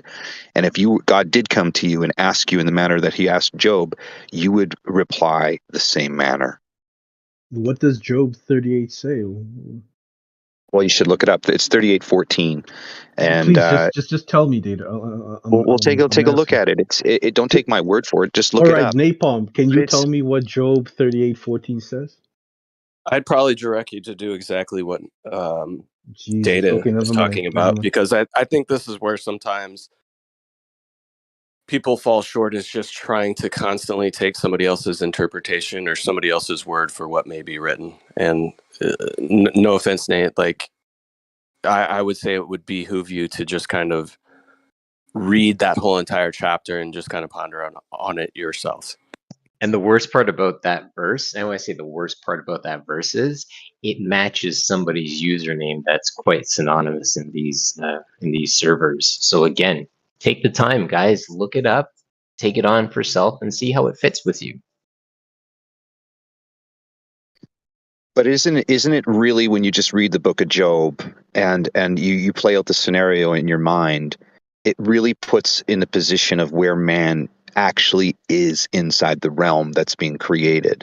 And each line that is described, or each line that is asked or pushed upon Job to respond, you realize that probably there is a type of character or a man that really hates being questioned like that. As opposing to me, I don't mind being questioned like that, because I actually am nothing without my creator. Would you say your book is divinely inspired? Oh goodness me, no. The premise, the initial premise was the shock and awe when I came across all these books on the Library of Congress that already had these conversations out.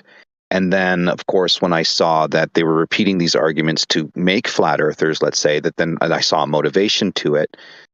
And then, as you dig deeper, you realize, there's many layers at play here as far as how to control the society, social engineering, political sciences. So there's more behind the picture. And I just came across something yesterday that was interesting regarding BlackRock and Vanguard.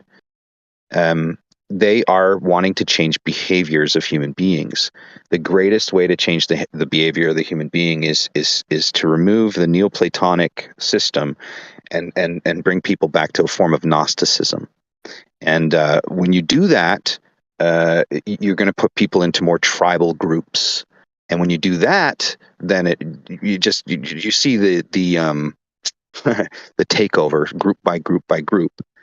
And that's what I've observed. So my book was basically to document the people that inspired me, the conversation that we've got into for the last few years, and then trying to tell the story where it doesn't make the Globers look crazy and make the flat earthers look crazy, but the idea is that the argument in metaphysics and philosophy is really like what this is all about, right?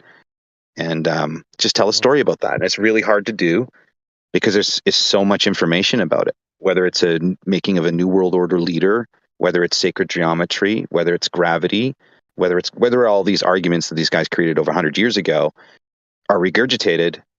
The book essentially is to take a new approach to an individual who has been subjected to all that information and then try to try to come up with examples to reinforce the idea of what you've been told not to be necessarily true about the dimensions of Earth and things. I mean, I'd give me a couple of examples of my own, when it comes to the horizon, when it comes to the, scaling models of Earth. I've given you examples to apply the math to reality in vein of the prior people before me. So I put my own spin on it after being subjected to it, and then trying to be as unbiased as possible and tell a correct story. That's interesting. It was kind of a silly question I asked. I was going to ask you, these two people you mentioned that are trying to change human behavior, I was going to say that's not a new thing. I think a lot of psychopaths, very smart guys, have been trying to change human behavior forever. Yeah, but there hasn't been such an open motivation and an open admission to it. If you look at Prince Charles, he's coming out asking for a military-style climate campaign, and now he just implemented, it's called the Terra Carta, which it's, obviously we had Mega Carta, now it's Terra Carta, and the idea is that they're going to put laws where nature has more rights than humans. Yeah. Yes, it seems to be accelerating with the technology and the money. Scary. So the way to control these groups is to turn them into a form of Gnostics. And if Christians, we will go to Gnostics because if they paint all religions evil and bad, then you're just going to make more Gnostics. And this is a really good question I've asked Christians. Who's hated more, the Roman Catholic Church or Jesus Christ? Jesus is. It's definitely the Roman Catholic Church, I would say. Okay, so if at any time the Roman Catholic Church was rooted in good, at any time, wouldn't it be the greatest target to be subverted? I don't believe it was good, really, at any time. Well, that's what the history books. That's what the history books say. But if you look at the history book, I'm not defending the Catholic Church. I'm not saying that. I'm just getting you to ponder the idea, because if the Roman Catholic Church is hated more than Christ, and if everybody's attacking it with claiming pedophilia, all this stuff, to me, it would be an institution worthy of subversion if the institution itself taught repentance, salvation, generosity, charity. I mean, the fundamental goods of Christ's teachings was inherited by the leaders, but then eventually the leaders get subverted and corrupted because of what the principles were founded on. And so that's what I see repeated, is a subversion of it, whether it's the Catholic Church. Yeah, so that's what I notice. And so when I do ask that question, it's very hard for a Christian to answer. It's all been subverted.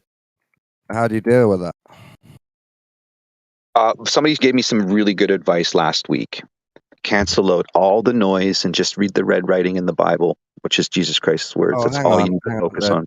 That's very fallible to me, because would you pick King James? It would be, again, see, this is the thing, is now you say what Bible. Demonologist, Roman Catholic. You say what Bible, right? No, I'm saying, again, just Jesus Christ, the red letters, just the red letters in the Bible, whatever they may be, whatever Bible they have, just focus on what Christ says. Because at the end of the day, I read this book by Carl Jaspers. He's a psychologist. They knew Christ, right? Well, here's a book that you guys should check out. The book's titled Matthew, Mark, Luke, and John. I hear you, bro, but just hear me out. So philosophy is really important when it comes to religion, metaphysics, and philosophy. There's a book I read by Carl Jaspers. He breaks down all of the philosophers like Kierkegaard, Kant, Augustine, Jesus Christ. there is a unique thing that comes with Christ and his philosophy that is unlike any other philosopher that walked the earth. Whether it's Buddha, whether it's Vishnu, whatever attributes you give to the gods or characteristics, the philosophy behind it is solely unique to Christ's. And this is what this Karl Jasper emphasizes. Now, he's just an atheist, he's approaching it in the manner of unbiased when he's documenting philosophy. And I to this day, I just cannot find a philosophy or even a metaphysical representation of reality to be as good as Christ's teachings. Have you read the Kabbalion? So have I read it in and out? No, but I have watched a few rabbis, not the Kabbalion, but the Kabbalah. The Kabbalion has got method. Yeah, but the Kabbalion's got like ways to live, right? I think like three stages to live or something. I can't remember the Kabbalion's methodology. 7 but Hermetic principles. yeah, there you go. 7, yeah, 7 Hermetic principles. I mean, I glanced at it. I understand that, like I said, you can cut out all the noise and just read what Jesus wrote, because there's nothing fallible in it. How do you know it's what he wrote and not what some Roman wrote? Well, so part of my belief says that it's obviously it's an interpretation, and why I believe it to be true is because we literally changed all of society based on it. In fact, when I look at the 1900s and I look at the British Empire getting rid of slavery, and I look what the United States did getting rid of slavery, there were Christian men that were doing this for the most part, which would allude to the fact that they would hold attributes of Christ. And those attributes came from the words. So if the words that you read you would gain attributes from reading those words, then develop characteristics from it, that would be a good thing. There's no inherent evil in it. So when you ask me if he wrote that, I would say that it would be evidently true that somebody of a divine nature was inspired to say those things for the benefit of all, not just one. I would chime in and say that would be a travesty to only read the red print, because let's face it, Messiah only taught from the front of the book. His disciples only taught from the front of the book, right? So these are letters in the back of the book, which are amazing, absolutely amazing. But see, you lose the essence of why Messiah had to come, right? So God sent his son, perfect, amazing, but why? Does our creator have a timeline? Is he going to tell us what's supposed to happen? And we can't prove Messiah without the front of the book, you know? I hear you, but the emphasis was just the cancellation of noise. And because there is so many interpretations, so many Bibles, you're going to get into the minutia of what Bible to use and so forth. And so when you're asked that, my response is, okay, we'll just go to what Jesus says, because fundamentally, if you start there first, you're going to get the story up front, and then if you want to go beyond that, you'll get the backstory, which may emphasize more importance of the words, but ideally the words themselves are already important.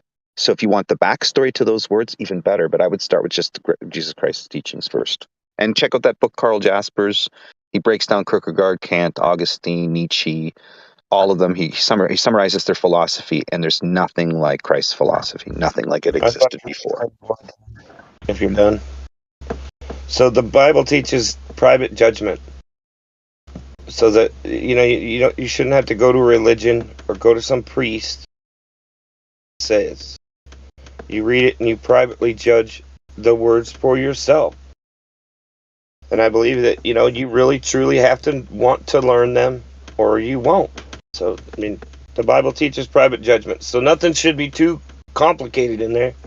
Because he says a simple farmer can read the word and understand it. That's all. It's everybody. I'm good. Same with any book. You read it and then you decide what you agree with and believe. Well, somebody said on this chat, something really good, is a forgery has 90% truth in it, but 10% of it is fraudulent, right? So you get convinced by a forgery, but that 10% that you can't pick up on is because you've been convinced 90% of it is real, right? So when I look at forgeries, I look at, well, who's trying to tell me what and for what purpose? When you have other philosophical, metaphysical ideas, there, obviously religious connotations behind them, but I don't find that with the philosophy of Christ. There's no traditions behind it. There's no practices you need to do. There's no rituals that you have to do. It's very simple, and But that's what I Messiah like. It's wasn't a simple, and I think philosopher. He had a doctrine. I understand that. Yeah. I understand that, but it's the interpretation of his doctrine into a philosophy. So it's summarizing his beliefs into a philosophical representation. This is what Karl Jasper did. He took the ideas of Christ and said it was a philosophy. So for most people to understand philosophy, it's a way to operate in life. Everybody has a philosophy of how to live. So it's just a way to relate. But he says, "Follow me." So there Sure. are some. So did all cult leaders ever. Hey, you Exactly, guys. but Can I make a suggestion? Look, I'm a new mod here, and maybe this is just me, paranoid of what happened to me on another server that I got kicked out of. I love the fact that it always comes back to the spiritual component of the shape of the earth. And I'm also aware that sometimes people don't want to talk about it. So could I don't even know. I'm stuck in the middle because obviously this is my love and interest on my creator and his word and his instructions. But I don't want to lose the ability to have these kind of conversations in here, you know? So like I don't even know what the answers are, but like if people aren't really enjoying this, I don't know, could we go down to the second room? I'm just trying to make it work for everybody. That's all I'm trying to do because I could talk about this all day long. I love it, but I am aware that not all everybody likes it, and I don't want to be a stumbling block, and I don't want to lose the ability to do this here. So does anybody else want to say anything about that, or everybody okay here? So want to take the room for your I side? thought everybody was having a good conversation here. There was no no, there's no that's not the I'm not saying just we're let it arguing. flow naturally, lady. Let it flow naturally. Yeah, I'm trying to get a good handle on the Abrahamic religions because I don't really know a great deal about them. I know little bits and bobs, of course, but I'd love to hear some of the people who really studied it, who really got a good handle on it. And even like when you read some of the passages, you know what I mean. The words are beautiful, and it's lovely to hear. So, yeah, I'm happy to move to another room though. No, there's not It's enough probably just me, that I'm a others. little paranoid about it. I love this server. I don't want to be excommunicated because of my beliefs. And I don't want to be the biggest thing. I don't want to be a stumbling block for when this conversation happens and people roll their eyes and they're like, I'm out. You know what I'm saying? You Whether don't want that's to be responsible for the washing machine gif, do you? Well, I mean, some people don't like Bible stuff. Some people do. You gotta just tough it out. Like, I don't know what to tell you. If it goes on for too long, we'll have to change it or whatever. right. Well, I know there's a few people that aren't here because of it and bums me out a little bit. But I mean, I'm not trying to, force my thoughts. I just don't want to lose the opportunity here, because not everybody. We've been talking about it all day. I know. And I could talk about it all day and night.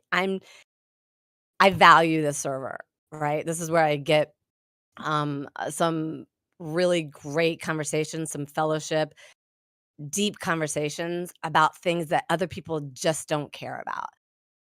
And I value it. That's all I'm saying. I see where Blaze is coming from. It's just sometimes we're hesitant or reluctant to talk about it depending who's in the room. But so far, the audience has been very tolerant, receptive, and I love hearing the conversations. But sometimes people will get sentimental, or not even sentimental. They'll just get like, I don't know, almost offensive when you start talking about it. Mm-hmm. Right? And that's what Blaze is saying. Like, she don't want to, and there's another possibility too. Like, maybe there's somebody listening that's on the fence, but if you overbear them with the word all day long, a lot of people might actually be you might actually push them away. And we're, as believers, we're actually trying to bring them into the flock. But we don't want to hammer you guys with the word all day long, and then you lose focus and completely, abandon it because we're trying to push it onto you. Well, that's not what I'm trying to do either. That's why I try to stay quiet, not It's a talk too much paradox about with it. all information. If you go on about it too much, you're gonna do No, people's heads in. I think the issue is that number one, religion just on itself is a decisive topic, and number two, not all of us here are Christians. You know, there are people that are agnostic, atheistic, or they support some other type of religion, and too much focus gets put on Christianity. You know, it would be nice if these other schools of thought and religions could be discussed in depth the way Christianity is talked about. Yes, I agree with that. Yeah, I would never want to Do you stop the guys want to flow. know something? Mhm. Do you Go guys ahead. want to know something interesting about Christianity, though? Is if you go to TikTok as a social experiment, type in "I hate Christians," and then type in "I hate Jews," and then type in "I hate Muslims." Tell me which videos are you able to watch? Or better yet, I'm not on what videos TikTok. do you? I'm too That's fair old to enough. be on You don't TikTok. have to be on Nick. You don't have to be on TikTok to use the platform. You just go to the website and type in the search bar. The point is that you can search up tons of hate videos when it comes to Christianity, but you cannot search up any hate videos when it comes to Muslims or Jews. So if anybody can provide me a reasonable explanation of why that is. That's actually a really good observation, Data. I think as well. I mean, where's the groups looking to protect the Christians or the flat earthers for that matter? Fine to discriminate against them, isn't it? That's interesting. You can type in. Well, if you want to know, find out who's in charge, find out who you can't talk shit about. You can type in "I So, hate are the bastards." Muslims in charge of TikTok? Come on, man. Well, the Muslims may be running some shit, and the Jews were the other ones you couldn't find videos on, hate videos on, right? I think there's just this general idea that minorities get more protection than, people or ideas that are in the majority. And Christianity being the most populous and practiced religion in the world is not going to get the level of protection that minority religions are going to get, because it doesn't require that level of protection. Can I get a mic check, guys? Can you hear me now? Yes. There's billions and billions and billions of Muslims. That's not a minority. Yeah, but there's way more Christians than there are Muslims. There's way more Christians than there's anything else in the world. It's not a minority, bro. There's billions and billions. But you can't You're very criticize low, billions. dude. Was it me? Did the data go low all of a sudden? Can I get a mic check, anyone? Yeah, we can hear you, we North. can hear you, North. But Okay, data was so- talking, and I don't know what happened to him. Oh no, man. I've been asking. I don't know if you guys can hear me or not, man. Maybe you could. Been trying for We a hear while you now. I would like to say this, man. When it comes to this topic, and being a stumbling block or pushing people away, and the setting that we're in, right? We're in a setting where, just like the other gentleman said, there's many different belief systems. There's many different people. If you're sharply rebuking someone who's acting out of line and trying to provoke people, and other people hear it, that's going to happen. That's just going to happen. Don't look at it as if you're pushing other people away. Don't look at it as if you're doing anything. The creator is the one who draws all these people to him. So I would say that if just speak but the my truth. attitude. I would say speak the truth boldly, and the creator will work it out for the good. But as to whether there is a need for sharp rebuke in a setting where there are others who may be pushed away, in your thoughts, it's still going to happen. Okay, well, I know that was directed to me, and I will address it. I am growing, and I'm learning that if I don't do it in love, I don't care. I finally realized I'm not attached to the outcome. My job is to open my mouth when inspired and do it in love and in humbleness. So if I can't open my mouth anymore, I'm learning. Like I have a little, history on Discord of being a little snarky, a little, um think that I know it all or whatever. I'm growing and learning that my delivery, my attitude is everything. If I'm not doing it in love, forget it. Hang up, you know, Preach. d- That's what's up. and just get off Discord until I can. Because here's the thing: have you ever gone back, anybody, and listened to yourself on YouTube? For me, I have, and I didn't like what I was hearing and my attitude. So I'm attempting to be a loving person delivering a message. That's all. And I love it here. And I don't want to be a stumbling block. I don't want to turn anybody off of it. Right? That's not what I'm supposed to make disciples and share.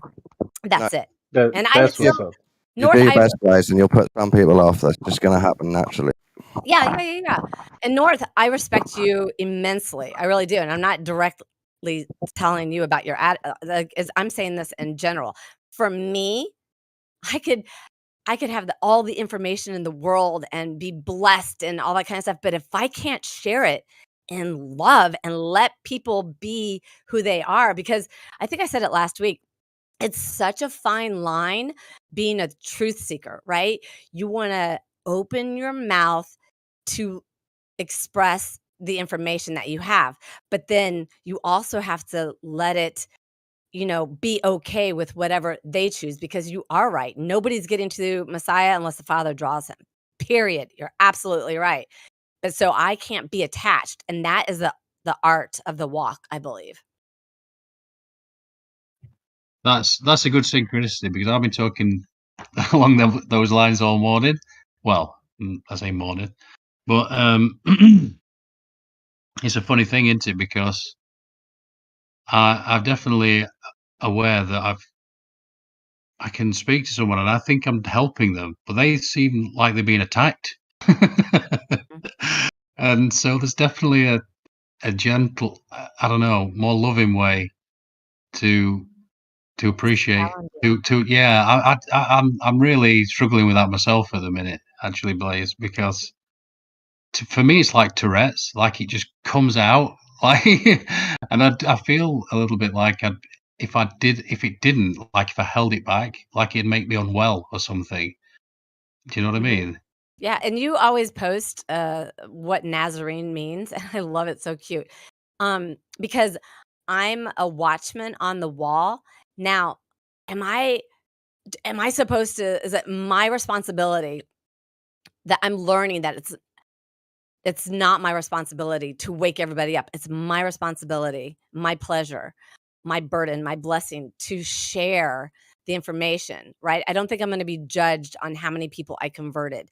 This is just me and my walk and my experience that I'm learning throughout my walk, that I'm not responsible for getting it right with expressing everything in the scriptures. I'm just responsible for opening my mouth in love. It's not easy. I can tell you that much. I fail all the time, but I go back to base. I go back to love, because that says a lot. I mean, it's everything. I know it sounds corny. I know Paul, is a dividing factor, but when you're speaking truth in love and not attached to the outcome,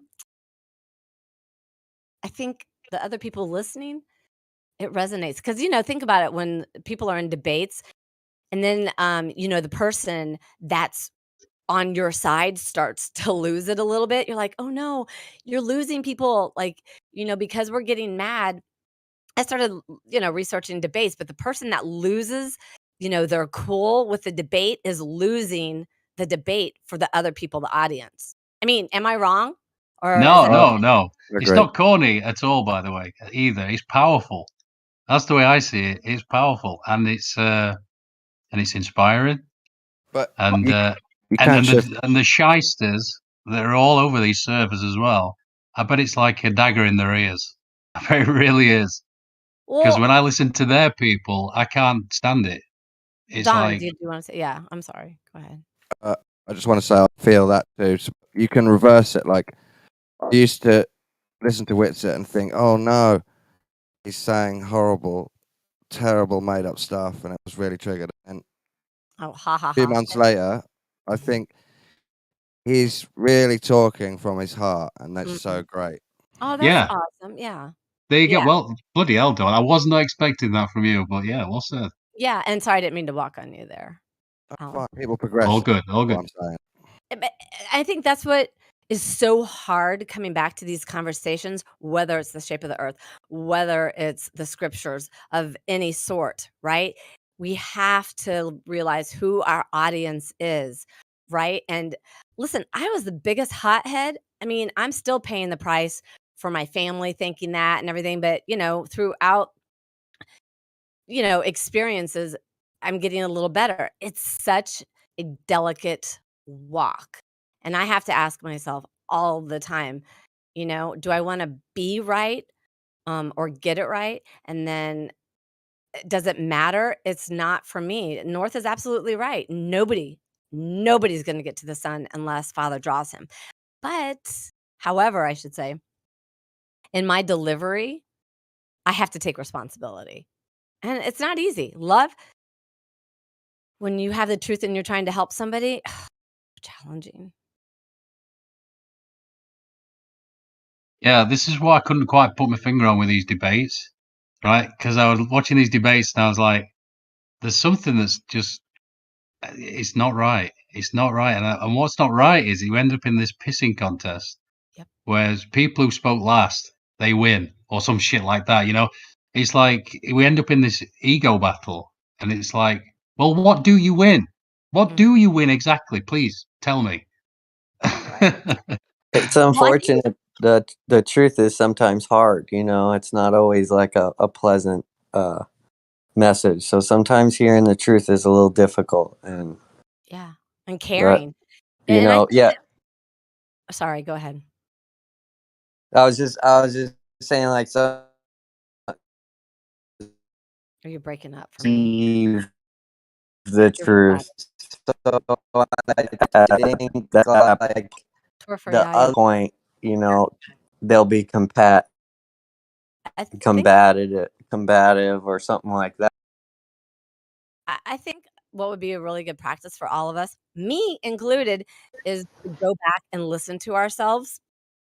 Sometimes, I think that, if we really are here to help people, that's the goal, right? For us people that are really questioning our existence and the shape of the earth, go back and listen to ourselves, as hard as it is. Trust me, it's very, very hard.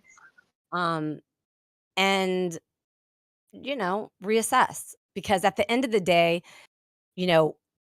everybody here that's debating, at the end of the day, you really care. It's not about being right. At the end of the day, you guys really care enough to help people, lift the veils. You're in business. But I think that's what gets people abrasive and angry.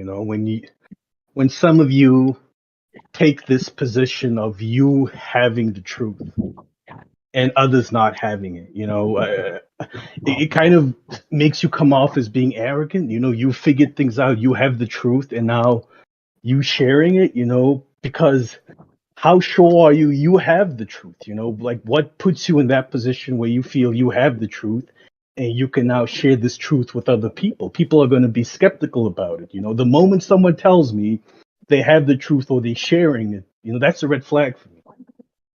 It sounds like you haven't found any truth. Well, No, I mean, I found truth, but it's my own truth. But then when you try and say that your truth is the truth that I should, take on as truth, or your truth is more true than mine, I feel that's what might rub people the wrong way. But this is the thing, Greg. You didn't find anything. If you think the current model's true, we were all told that, and it was brought to us. You didn't find it, and people come here to remind us of that story constantly. We're coming from a position where we were told that story. Then many of us went physically tested it. The story doesn't add up, right? So I agree with it. I agree with you 100%. We were told the story of the globe. You know, maybe some of us feel we verify that story for ourselves. Some of us haven't verified it for ourselves, and we just go along with the story that's being told. But I could flip that back at you and tell you you've been told the story of the Bible. You've read it. You didn't speak to the authors about it. You know, you might not have verified it for yourself. Maybe you have, but there are definitely people out there that haven't verified what the Bible is saying to be true or not for themselves. But then they want to go and spread what they've read in that Bible as truth to other people. You know, it's kind of the same thing. Yeah, but if it is true, if someone thinks that they found that it's true, then it would almost be irresponsible not to at least share some of it with people. Well, real fast, I want to point this out. You guys might not have heard of this. Justin Harvey, he was in the Level With Me film. He's the guy that went to a city council meeting in a suit, and he told the board about the ISS and all the glitches and stuff like that. And dude, it's going super viral. It has over 10 million views across platforms right now, to such an extent that NASA released an official statement responding to it.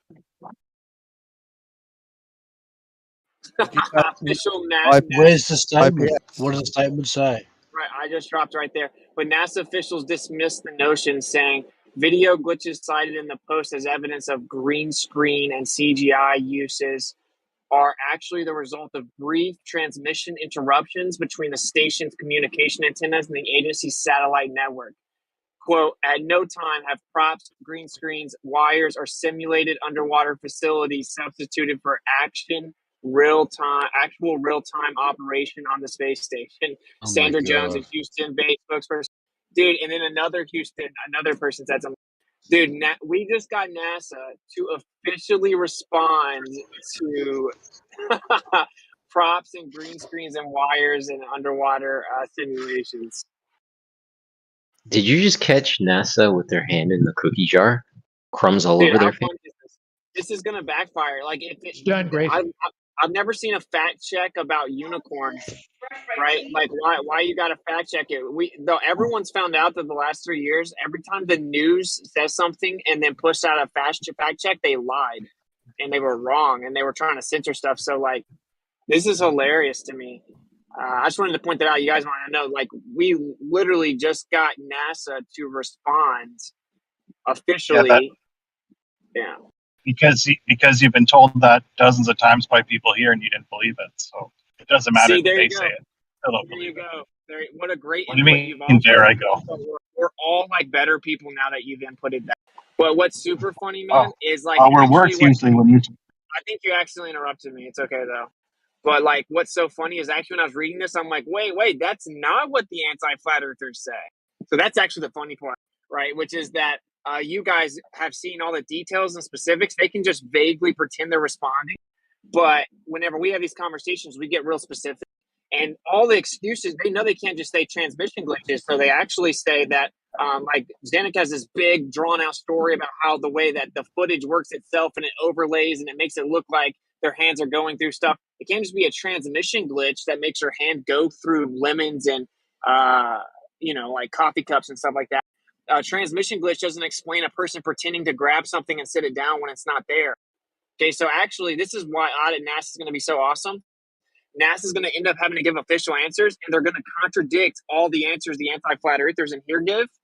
And it's going to become abundantly clear, right, that you guys are defending a lie and making stuff up, and that we don't need to go to you guys that make stuff up. We'll just take NASA for what they say. And if their only excuse is transmission glitches, then they're not actually even addressing some of the stuff that we found in the ISS.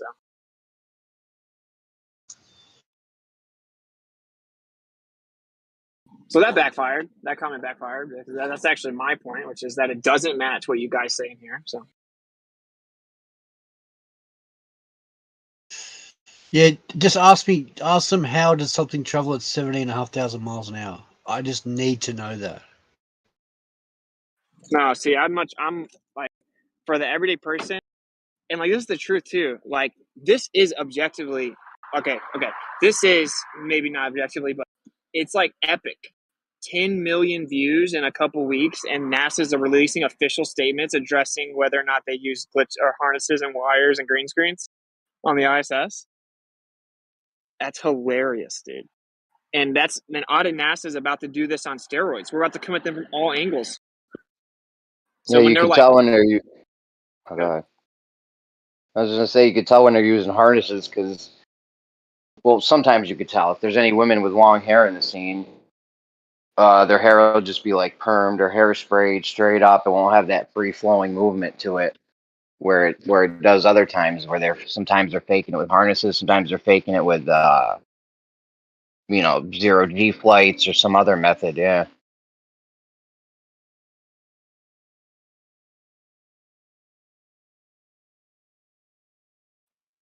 yeah, Because the I have anti-flaggers. seen the hair. My bad. Go ahead. So have they ever responded like that before? That's a good question.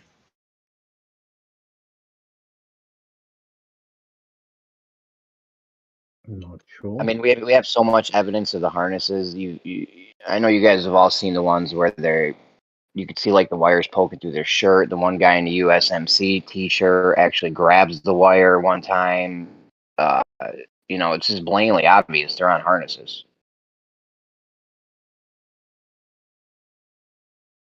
Oh,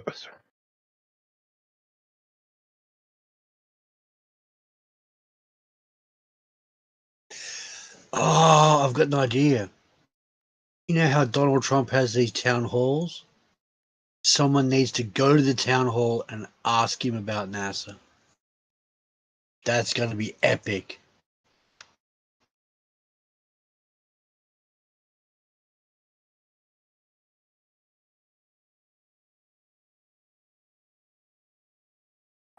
Dude, I'm surprised the anti-flat earther even spoke up, because that they're like, damn, bro. Like, they're gonna pretend that it's like they don't care at all. It's no big deal. I'm like, haha, yeah, stupid flat earthers. But they're like, whoa, like NASA's responding to these accusations of what these people in here have been saying. And Audit NASA is about to get a lot more of these responses. They're kind of like, there's no doubt there are anti-flat earthers that are going to hear about this, and they're going to realize, like, damn, they're uncomfortable, right? Because when they give official statements and they're not all the bullshit they've come up with in here, they know, like, oh, this doesn't actually answer the questions that they have. This is not a sufficient rebuttal. Is this really all NASA has? It's much more comfortable for them for NASA to just never respond and ignore it all, right? And they get to make up whatever they can come up with in here to defend it. But whenever NASA's official statements go against it, you know what I mean? Like, so that's why Audit NASA is going to be, and all anti-flaggers gaslighting me. Oh yeah, you're going to do so much. They're going to completely ignore you. No one cares about you. You don't have a team of people. Blah blah blah blah blah. They're trying to sabotage it. Dude, we had one guy do a city council meeting recorded, and they're already responding. What are you talking about? Like, it's about to happen. It's about, the veil's about to be removed. So we are in the Hey, time Winston, of the have you heard window. have you heard the rumor that Obama set it in motion? Because one of Obama's plans was to dismantle the ISS and NASA, and by doing so, he interjected flat Earth. Have you ever heard that theory? No. Apparently, there's some truth in it because the destruction of the United States is heavily reliant on destroying NASA. But the point is, the flat Earth has always been there. It's nothing new. Okay. Yeah. Well, we're trying to wake up all the people that don't know and they're deceived. We're trying to expose them.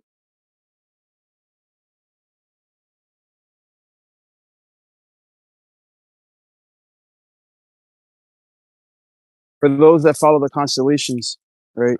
We're supposed to be heading into the age of Aquarius within the next anywhere between 100 and 300 years, right? And it's supposed to be an age of awareness, knowledge from Yah himself, the creator of all things.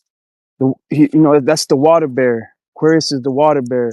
And in that jug of water, it represents wisdom, the dew of heaven.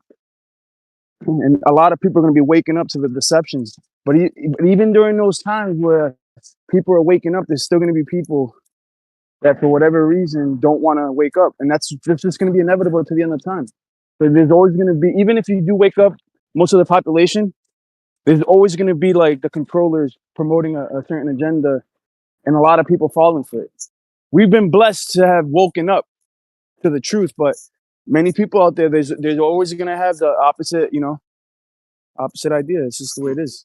Lion, do you feel like Aquarius lines up with Revelation as the aeons changed? One world ends or one age ends or whatever.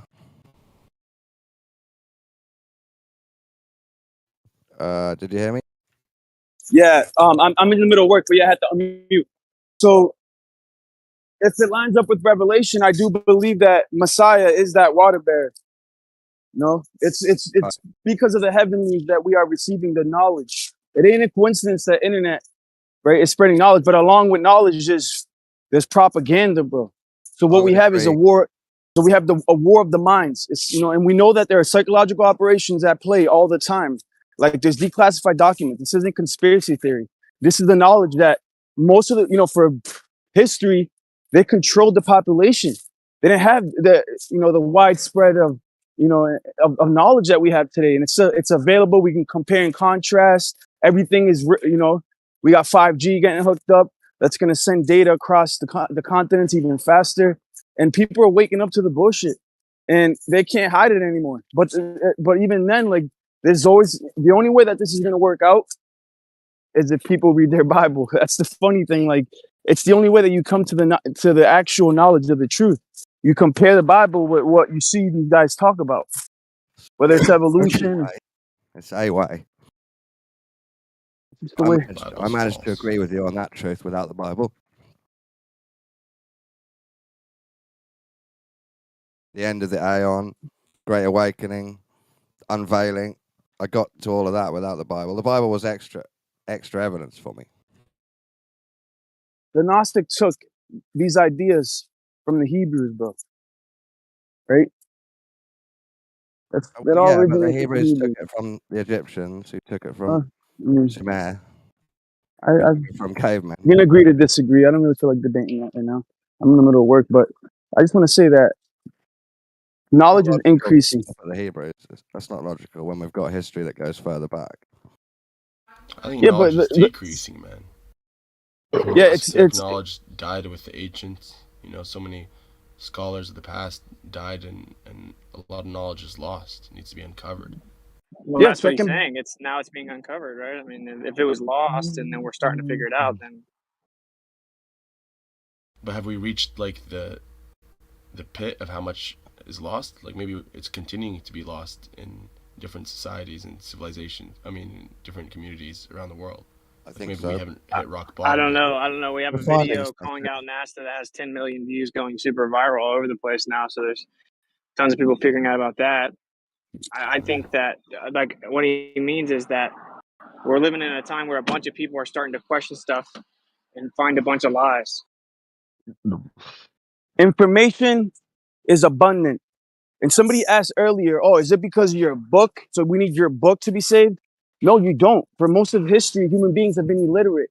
Only the aristocrats had, understanding of how to read and write.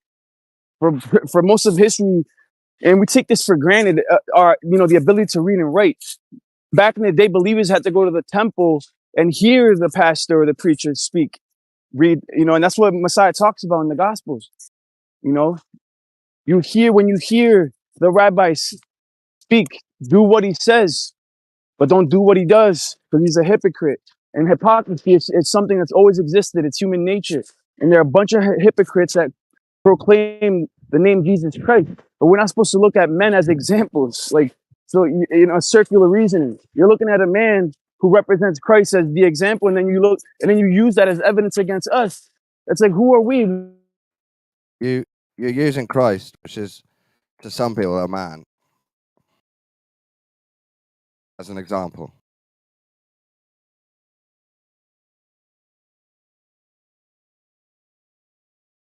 So it seems a bit hypocritical, maybe.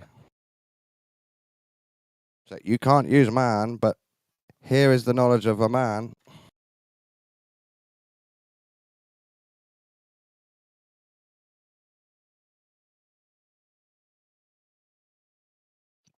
Yo, you guys. Hello. Hello. Oh, it went quiet so quick.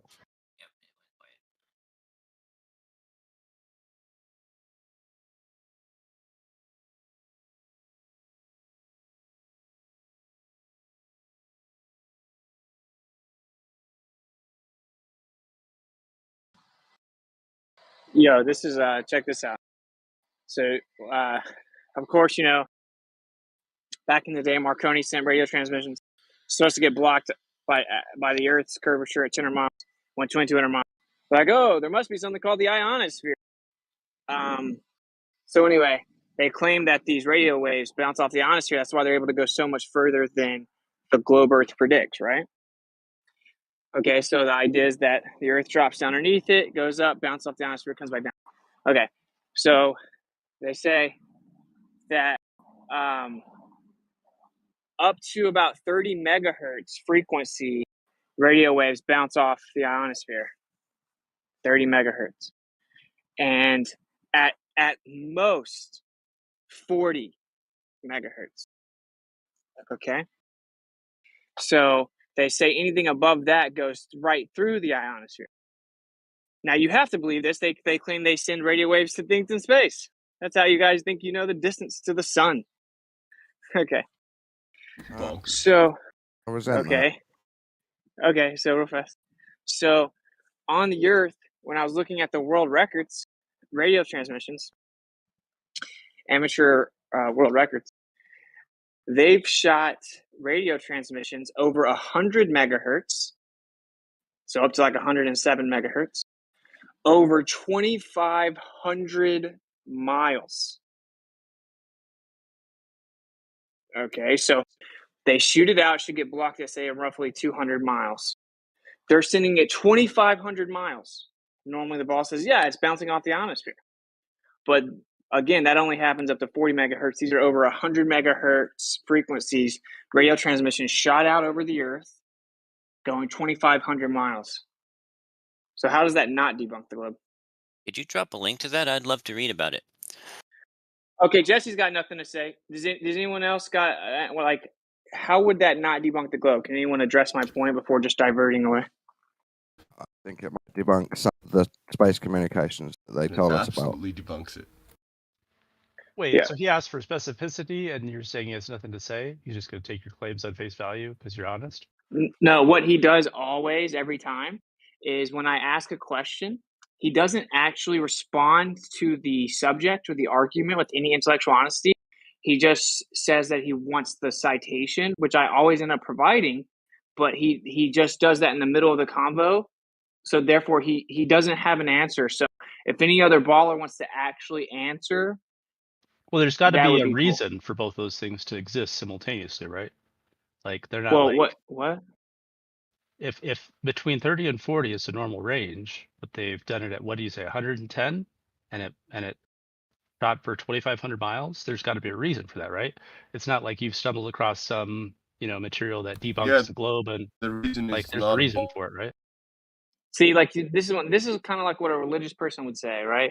Like, my religion must be true, so there has to be a reason. Like that doesn't what? It's not 30 to 40, it's up to 40. Okay. And normally nothing above 30, but maximum 40. Maximum 40, because the other frequencies go through the ionosphere. Now they have to say this because of the ionization they claim that you can test. Will certain frequencies go penetrate that ionization? And provably it will. Okay, so then if we shoot it out over the Earth and it goes 2,500 miles, and it's above the frequency that should reflect off the ionosphere, you can't claim it's reflecting off the ionosphere. I find it odd how people mock religion whilst being religious. I'm not religious. Well, do you really mind dropping a link to that? I like learning, and I would like to read about it. Hey It's just Jesse, have you tried the model yet? It's just a Hey Jesse, documentation of all the world records. I gave you an easy example, Jesse. Jesse, I gave you a really easy example to do it. Have you done it yet? Jesse? I thought so. I just think it's funny, right? Like, you never get intellectually honest back and forth from one of the sides of this conversation. It's just hilarious to me. Like, they immediately go into gaslighting you about believing in God. Can I get a citation? They Don't take the never bait, though. just, Don't take the bait. but Just they rise just never above it. show good Are faith. we They never are we show good supposed faith. to? They never show. I'm in the middle of talking, man. They never show good faith and just answer the question. Like, if a Glober asked a question, like, don't you agree that this wouldn't work on a flat Earth? I'd be like, either yes or no, and I explain my reasoning, right? And then afterwards, I would ask maybe for where I can look into it. But you never get that, ever get that with the ballers. You're right. And I don't think I'm one of those ballers. I need to hear a bit more from you, and then I'll probably say, yeah, I don't understand, but that's probably fine on the globe for me. Winston, so That'll what be kind my of radio waves were these? Is it What? like Just like short wave, long wave frequencies? 106 megahertz. Of course, Yeah, but frequency and wavelength are inversely proportionate. Were they Right. using IRLP modulation? That can go a I don't know long what that ways. is. Well, IRLP modulation can go all the way around the world. What? How? I'm just telling you. Now you're being disingenuous. I can't get an He has honest no response clue. from you. You have no clue, do you, I'm Jesse? being disingenuous because I said how. I'm just telling you. I just told you it was true. Why can't I get an honest response How from you? can it go all the way around the world, Jesse? That's not a Yeah, disingenuous question. exactly. I'm asking you to What even the fuck, articulate what man? you're saying. I'm asking you to just believe me. There's a thing relating to ham radio called IRLP, and it allows people to communicate all the way around the world, regardless of the shape of the world. What's the mechanism?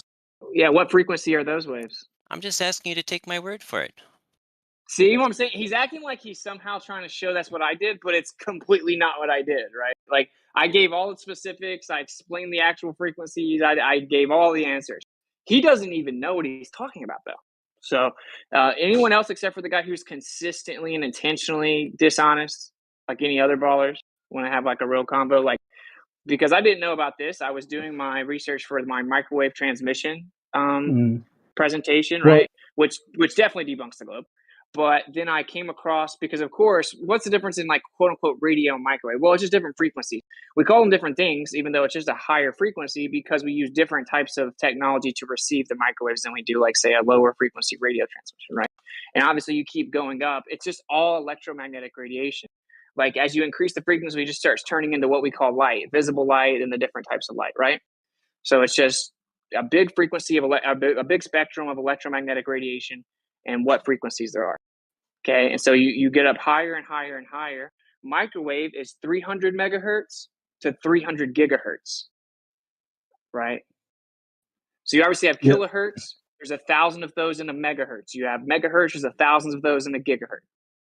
Okay, so now the model claims, oh, well, Marconi was able to send these transmissions out over the ocean because it bounced off the ionosphere, right? Okay. So now they say it doesn't go higher than 40 megahertz. So how can the world records be 100 megahertz and go 2,500 miles if it can't bounce off the ionosphere, which is how they saved the globe with Marconi's transmissions? Well, it actually can though. With it, there is no hard limit like you're talking about. Wait. You're saying that things over 40 megahertz can bounce off the ionosphere? Yeah, I've had it happen personally many times. On the amateur 6-meter band, which is at 50 megahertz, and the amateur 2-meter band, which is 144 megahertz. Wait. So it bounced off the ionosphere? How? I know it bounced off. Well, there was an atmospheric skip condition. Normally, you couldn't establish communications between northern Alabama and Puerto Rico on 6 meters, the 50 megahertz range for amateur radio. But I have it's very rare. You don't get it very often. And it's only momentary. You'll only have communications for maybe 10 or 15 minutes. But at certain times, when the atmosphere is right, when the sunspot cycle is correct, and when you're doing it at the right time of day, yes, you can have that happen. All right, let the record reflect that Blue Marble claims that over 40 megahertz reflects off the ionosphere. Well, you can laugh all unquote, you want to, asshole, but I'm telling you that I have personal experience that says otherwise, and every other amateur radio operator with any experience will tell you the same fucking thing. all right, let So the put that record little reflect. giggle in your hip pocket and sit the fuck on it, okay? Hold on a second. Hold on a second. God damn. Blue Marble, just to kind of calm it down a little bit. I think the bigger question is, right, you had this transmission which would lead you to believe that it's bouncing off the ionosphere. But the large question is, how do you know specifically that that's what's taking place? He assumed it. Yes, I know. I assume that's what's doing it because there's no other way to explain it. Hey, dude, thank you for your concession. So there's no other way to explain it on the globe unless it bounces off the ionosphere. Now what you need to do is drop an official citation claiming that frequencies over 40 megahertz can bounce off the ionosphere. I'll wait. Never happened. I did all the research. I already know that's not the case. So I actually know your side's official excuse. You don't even know what it is. I really don't think you do, Witsit, but I'll go Do you want to look bet? Do and you want see to what bet I on can it? find out. You're always wanting to bet somebody something. What do you want to bet? You get the 100 lawyer that. But what do you want a Googling citation for? debunk. You were asked to drop a citation and you never dropped the citation. Yeah, I said I'll go get it for you. I had to use the Wayback Machine on my computer to get the list of world records. So it's on my computer with the Wayback Machine link, and I'm not at my computer. And it's just a list of the world records. So you could easily look that up, but I will go drop it for you in a second. But now he's claiming, which I know he is at his computer, he's claiming that that things over 40 megahertz can bounce off the ionosphere. Well, he's being a globe heretic because that's not what your model claims. In fact, they say they know they can shoot things to space by exceeding 40 megahertz. They can shoot it up in space. It goes through the ionosphere. It penetrates the ionosphere because of the frequency based on its relationship with the ionization of the ionosphere. So weird. Now, what I will point out is very funny, though. What we found out is he said, now he will go back on this, I can guarantee you. There's no other way it could happen.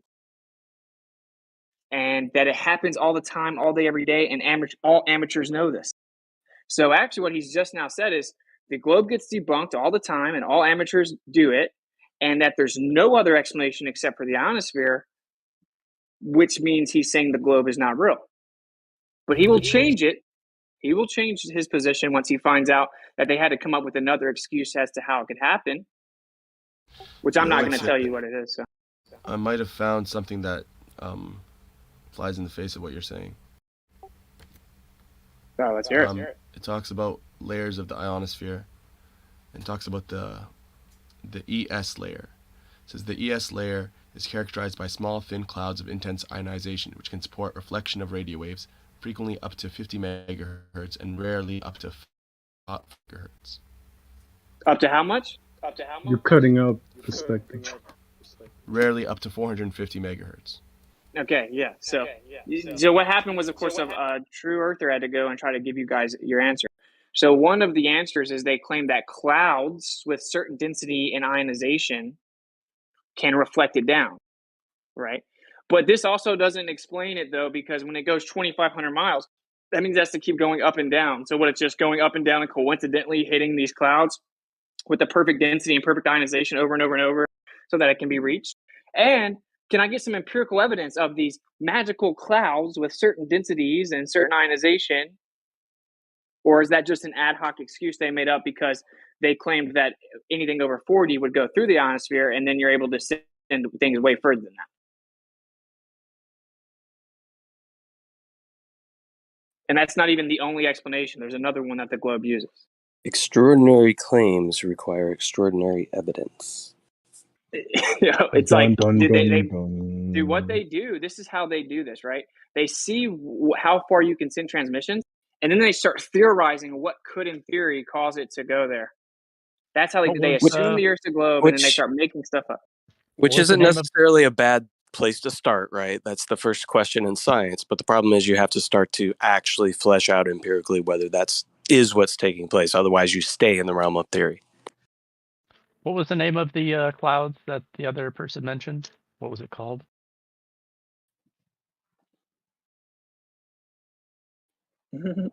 It was more a It's not specific it's not a layer name of clouds. of the It's just a ionosphere. no. It's just a cloud with a certain type of density and ionization. Yeah, but can it had a occasionally name. exist. No, but percentage was referring to a specific layer of the ionosphere with its high concentration of ionization of particles, Yeah, I was which just trying to Really? can So think. then lead to, how do we send stuff right through it? How do we know we can consistently send stuff right through it then? Depends on because the it angle depends of on the attack. type of and the type of frequency being used. If you're using like an Oh, ultra high frequency, then you'll definitely go straight through it. And the angle of attack. Mm. okay. Yeah, the angle of attack. So are you saying that we can only send them straight up to space? No, it moves through the ionosphere easier when you send them straight up, but when you send them at a low angle, is when it bounces more readily. Well, it's crazy that the vast majority of the times they say they send stuff to space, it's not straight up. They say they can do a moon bounce close to the horizon. Okay, but those two can both exist simultaneously. There's probably a Really? balance between them. So how can you consistently know you're going to be able to send a radio transmission to bounce off the moon at low altitudes? How can you consistently rely on your ability to do that if you can't consistently rely on it because it constantly changes and there could be clouds there blocking it? Loud. I mean, anyone with eyes to see can see that this is just all like stapled together ad hoc nonsense to try to save the globe. Cherry picked. Cherry picked. And there's another explanation that you guys have to end up invoking. But this is what I just want to, this is the point, right? What, do you Because want to I talk have no about ducting now? Is that what you're going to get off into? Did Is you that what watch you'd my like School to in the get Globe? into? Did you watch my School in the Globers? No, I have not. No, did you just look it up? I've been aware of it for about 50 fucking years now. Oh, so are you saying that you were initially wrong when you claimed the only way that it could be explained was the ionosphere? No, I'm not. I'm not going to say that either. I said I assume it was atmospheric skip. Ducting is a different thing altogether. That's not the same. But you said that that's the not the only same way. process. You said you knew that must be happening because That it's the happens, and only way. and you can get that happening at microwave frequencies too. But you said that was the only typically, way. for an amateur radio operator, what you think about when you get those kinds of oddball communications that are not normally possible, you think of it as atmospheric skip, and that's what I'm talking about. Okay. I don't care what people think of it as. People think that they think of sunsets as them falling backwards. I don't care what people think of things as. So, like in reality, right? We can send these transmissions out, and to pretend that since they don't work every time, that shows it's a globe or something is insane. Shows like major ineptitude regarding understanding of transmissions because you have attenuation, right? You have all kinds of things in the atmos that fluctuate and obstruct the signal, like in the lower parts of the atmos. Not this magical idea of the ionosphere that saves you every time you need. Basically, the ionosphere. So, like, that's what's going to happen as I start to really push this argument forward. Is we're going to add a fourth thing to the religious deities of the globe. You have gravity, right? You have refraction. You have reference frame, and now it's going to become the ionosphere. The ionosphere can just do whatever it needs to do in the moment to explain away what goes against the globe. So, but anyway, I was just holding you to your own claim. You said that it could only happen with the ionosphere. That was your quote.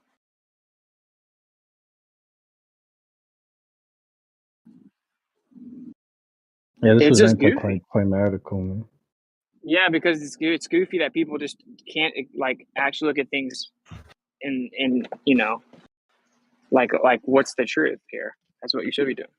Well, you know what's funny is that I presented a simple argument regarding a 1.5 watt and a 6-foot antenna between two walkie-talkies handheld. And the company itself says between two observers, you can have a distance of 6 miles. And so I brought this to FTF show, and they were just on me about bullshit. And I was like, why would the company tell you that you got a line of sight technology with 6 miles with the two 6-foot observers apart from each other using 1.5 watt antenna? And I was like, I just basically said, I said to FTF and everybody listening, I said, it's pretty telling that all of you are accosting me and name calling me and putting me down when they themselves will show you a line of sight technology over a flat surface of 6 miles, and their equipment proves that. So in essence, you're trying to say over a longer distance you prove the no curvature. I'm saying even at a short distance of 6 miles, you can prove that there's no radius with line of sight technology. So anyways, and it's just common knowledge too, right? 6 miles, 1.5 watt, 6 foot high, the total line of sight technology. And they tell you as long as there's no undulations in between the 2 points, like houses or whatever, you're going to have a reliable signal. Oh, it's just all of this is bad for them the deeper you dig. Radio ether refraction, that's what I'm going to call it. We have line of sight microwave transmissions that go far beyond the alleged curvature of the Earth. Definitely, but I mean, I would say it's all dependent on atmospheric conditions, because there's this thing they call the radio window, and based on the conditions of the atmosphere, that can increase and decrease. Generally, the accepted window is the numbers you've been given, right? With the max being 40 gigahertz, but I think based on the conditions of mega, I think it's 40 gigahertz actually. megahertz. Yeah, 40 megahertz. Is it megahertz? Is about, All right, probably about right. Normally, you don't get skip Normally, conditions at 50 megahertz, and that's amateur 6 meters. You don't normally expect to see that. You will get it from time to time, and again, it depends on all kinds of things. The time of the day has something to do with it. You realize sunspots have a lot to do with it. It follows the sunspot cycle. You get a peak of this about every 11 years. Are you aware of that? Yeah. So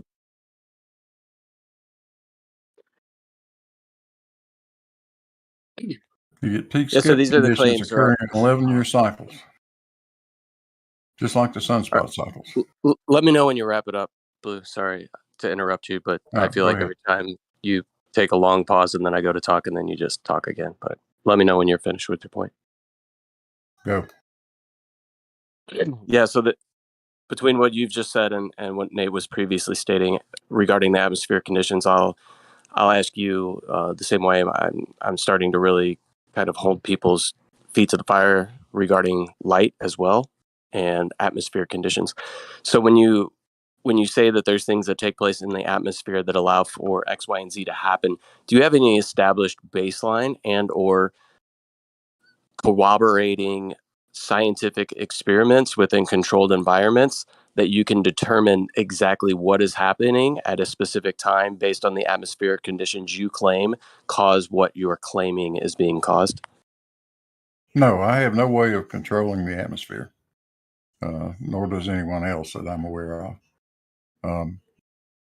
And all I can give you is real world, my actual experience as an amateur radio operator and what I've seen happen. And frankly, what I've seen happen is not the same thing which it's trying to tell you. Well, what you were saying happening, right? You're getting some sort of transmission that normally you wouldn't be able to get at a longer distance. So within that taking place, do you just automatically start from the assumption of the shape of the Earth being X, Y, and Z, and then trying to build some sort of idea as to why you would be receiving and transmitting these radio waves over this distance? Or do you try to figure out what's taking place within the atmosphere, the wavelength that you're using, and how this has been proven to be the case so that you can then apply it to the scenario? I'm not even sure what question you're asking me, but it's a very similar question to previously, right? So it's, hey, I've got this transmission that doesn't normally take place. Therefore, we know that this is a bounce off of this because we need that to be the case because we know it can't be line of sight or it can't happen over a flat line transmission. So in order for it to fit our preconceived notion as to the shape or the curvature of the surface, we then need to apply that this is what's taking place? Or did you determine, okay, I know that it's going further because I can tell that these atmospheric conditions are what's allowing for this to take place. No, I was not running any experiments, and I was not trying to determine the shape of the Earth. That's not in question. We already know what that is. It's an observation you can make when you're talking to a guy from northern Alabama, talking to a guy in Puerto Rico. You're pretty damn sure he's beyond the curvature of the Earth.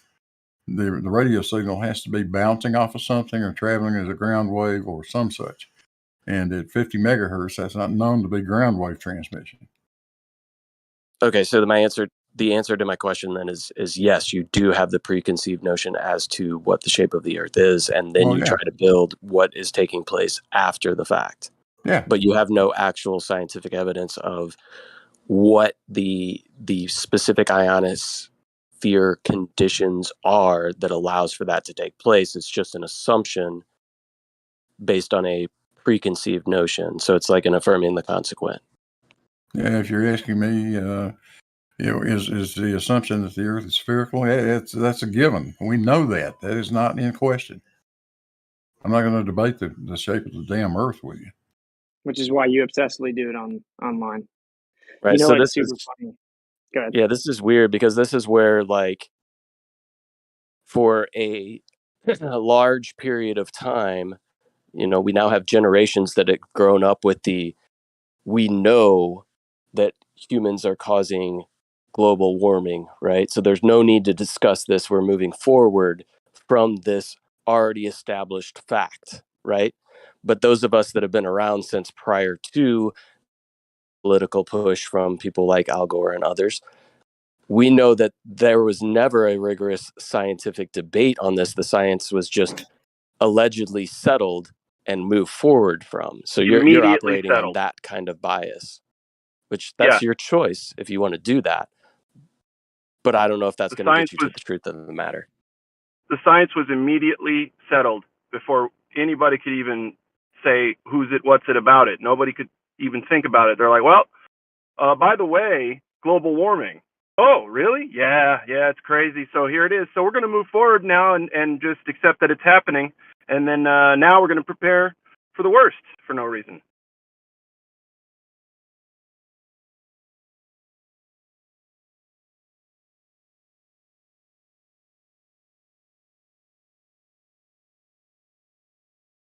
Yeah, like that's how the ionosphere was quote unquote discovered in the first place. They were like, they assumed the Earth's a globe. The data didn't match that at all. Should have been blocked at 200 miles, went 2,200 miles. So they literally just made up a reason why they think maybe it could still get that far on a globe. And you talking about Marconi now? Yeah, Marconi sent it, and then you have like Heaviside is the primary one who helped invent the idea of the ionosphere.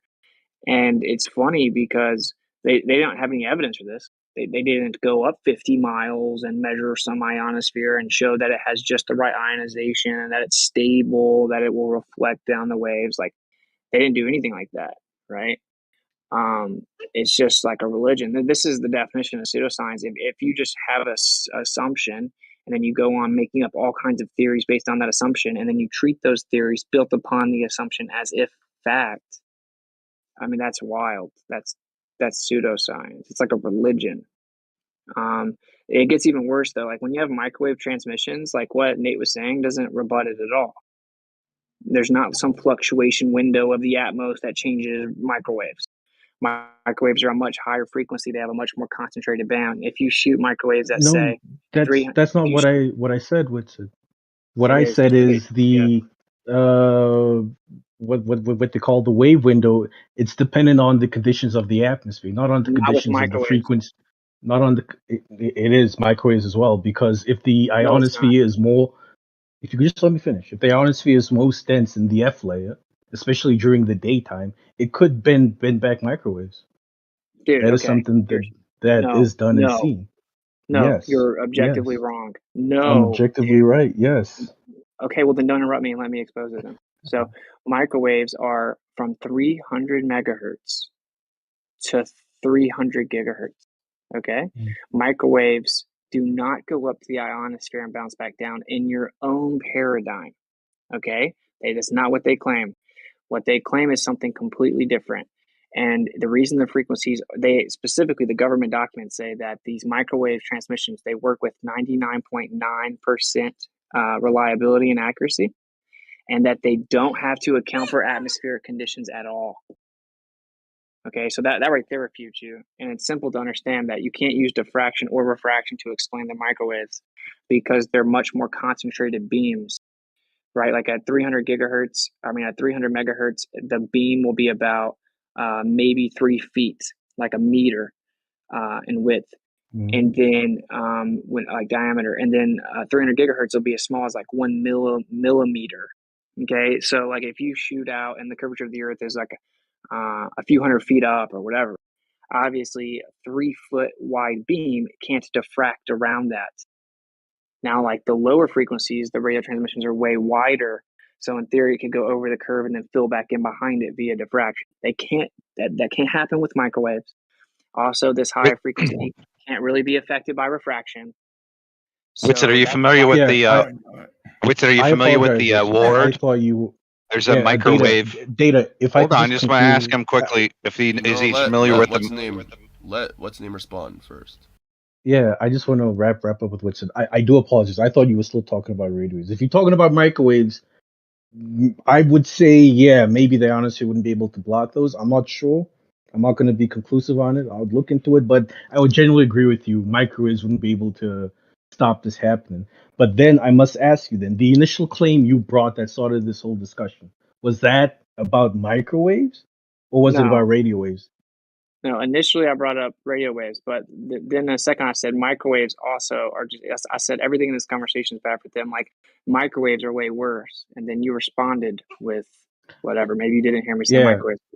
I Okay. apologize. No, I it's all wanted to good. But mention good. there's an award, for microwave technology. I think 2014 it came out, and it's a line of sight microwave technology over 150 miles over the surface of the Earth from point to point. Yeah, so like Yeah, but there's a lot of things that the flat earthers need to be careful with this though, because they can bring up like say one of the easily Googled records, and it's like, well, they were at such a great elevation it would go over the curve anyway. When you get into the military That documents, is that's their where you get argument. the real. Yeah, but when you get into the military documents, that's when you get the real truth. They can't make that argument, and that's not what the government or military says, and that doesn't work at all.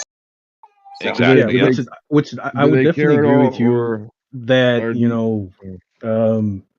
bouncing microwaves off the ionosphere is a difficult thing to do, almost impossible. But I mean, what's that got to do with the ionosphere not being a real thing? Or I wanted to ask you, I was just pointing out that they just Charlie, make stuff up. do you care about? I mean, so like in that quickly Googled one where you say it could go over the curvature of the Earth. Do you consider or care that it's horizontal propagation, not like horizontal? Yeah. It wouldn't matter on a globe. Like if you're high enough up above a globe and you shoot to a destination that's high enough up, then you could shoot it straight point to point, right? You Yeah, could just aim it line. Yeah, but like what I'm saying is, does it give you like this is the angle that we have it to where it is a straight line? Is there any kind of like tilt Oh, in that's a that good article? point. You'd have to change the angle. I don't know. Like this, what I'm saying, the flat earthers fall for a trap here, where they bring up a certain one that can be explained on the globe. It's like 140 miles, and then the Globers get to like pretend that they're dumb and they didn't check the elevation. But that's just really this tactic to get rid of the convo, because underneath all that, it does debunk the globe. So they have a specific answer as to why they think it happens, and I covered this all in my Schooling the Globers. There's no rebuttal. There is no actual rebuttal. They try to make one up, but let me just go to the chase. It's called troposcatter systems. They claim that the troposphere, which is roughly 5 to 10 miles up, reflects it back down. So it's like a mini ionosphere in the troposphere, basically. But it's not for ionization. It's because of just random debris, water droplets, or particles in the air, supposedly just reflected back down. And then they say that it's 5 to 10 miles. They don't even use like an actual height. They just shoot them out like it's horizontal. They found out that it works 100% of the time, basically. So they just keep doing it, and then they came up with an idea of why. So if it's 5 to 10 miles, you would need to know how high it's going to go up before it bounces down to actually get it to land on your destination. And so they say they don't count for atmospheric conditions. They don't even like monitor them other than like anything that would cause like direct obstruction. They just shoot these microwaves out just above the horizon. And then they just claim that it goes towards space, but gets reflected down roughly 5 to 10 miles and then falls back down on the destination. Yeah, that's where I I have a had pointed question. out that's like where I had pointed out earlier. It would be an issue with the angles. They'd have you have to account for that. You can't just say anywhere between 5 and 10 because if it's bouncing off one thing at a different angle, then that's going to be off miles and miles, not just even feet. That'd be crazy. Go I ahead. got a question. What's the air density up there at 5 to 10 miles? I don't know off the top of my head. Well, I mean, if you're saying they're bouncing off debris, that would be very little debris, like air, water. So what kind of debris would it be bouncing off? I don't really get it. Well, no, yeah, dude, that's what I'm saying. That's another problem. That's actually a great point. If you're supposedly shooting it up to the troposphere, it's getting less dense the higher you go. Then why is it not being reflected and obstructed all the way up in the much more dense layers? How does it get through all that, then just reflects back down at the right height so it can reach its destination in the less dense layer? I don't know, man. This one seems like it's a tough one to convince people because they have an out, even like on subject of microwaves, they have an out until like 450 megahertz. It says here, multi-hop propagation. Sometimes the distance is over 9,300 miles. So you could tell them, like literally, someone got a transmission of 9,300 miles at 450 megahertz, and they would believe it. They have an out already. But no, you Yeah, have to but I mean, understand, they don't have an out. No, listen, they don't have an out. If they say it bounced off the ionosphere, that creates a skip zone. Okay, that means that there's thousands of miles in that scenario, or hundreds of miles in almost every scenario where it can't be received. This doesn't happen with the military's microwaves. That's why they don't bring up the ionosphere. They say it's a troposphere. It has to be way lower and yeah, closer to the surface. that makes sense. Though, I mean, the But it doesn't troposphere make is the lowest layer. It would be the most dense, so it would be able to bounce back microwaves, right? But why would it get all the way up 5 miles before it bounces? It's actually called like the tropo. There's like a name for a certain area inside the troposphere. So why wouldn't it get reflected like immediately on the ground where it's the most dense? Why would it be able to go up 5 miles before reflecting down?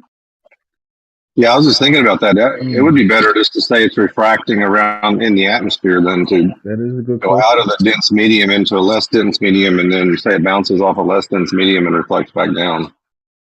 No, that doesn't work either. The atmosphere doesn't work because it's well known that you can't claim refractions affecting frequencies this high. I got to put I know. I agree with that. I'm just saying that that's what they would. It's better. They would at least making that argument make a little bit more sense in this scenario. Yo, it's it. How do you know for this world record transmission that there wasn't like a skip distance, that there wasn't like a swath of land that they didn't have the transmission, that they didn't receive it? Oh, what's up, percentage? I haven't seen you since 24/7. What's up, man? Yeah. What percentage been here, man? What's the in this Discord? So In this how Discord, do he's you a know mod that here. there wasn't a skip distance for this world record Where the hell am I? transmission? And how did they first determine it's skipping off something to begin with? Where did that come from? Well, they do that by saying like in between where it's transmitted and received, it's not being received. Like there's a kind of like a pocket where it's not being received because at that point, going and hitting the ionosphere, right? And you often mention as well, which is a problem, is the higher the frequency, the more the refraction, right? I mean, that's essentially what's noted as well. So, how are you getting higher refractions without, or higher frequencies without refractions? Considering higher frequencies are more susceptible to refraction.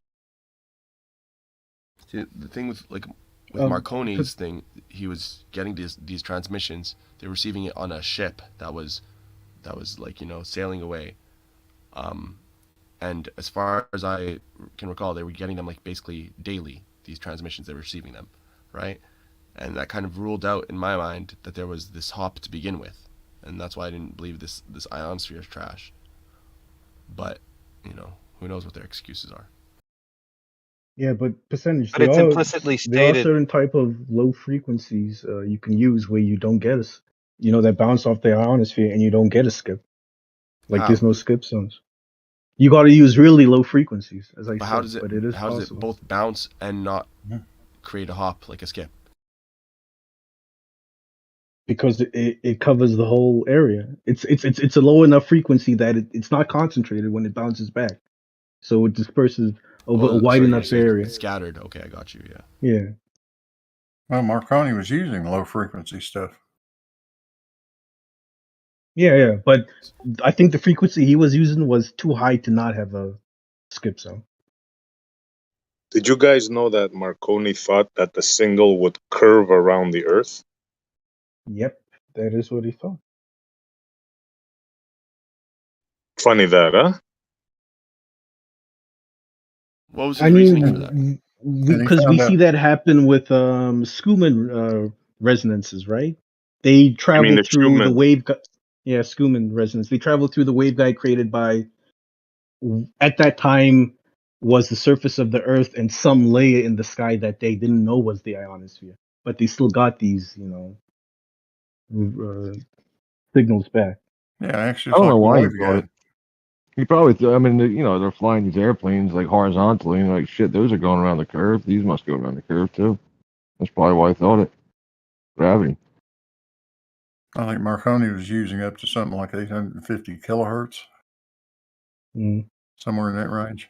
Yeah, so it'd be interesting for this 110 megahertz one, where if they did the same sort of thing where they had, the whoever's receiving it moving away gradually and seeing where if there actually is, the hops and I don't know what they call it, the land where they're not receiving the transmission, but And just like today with AM radio stations, particularly the ones down on the low end of the AM band,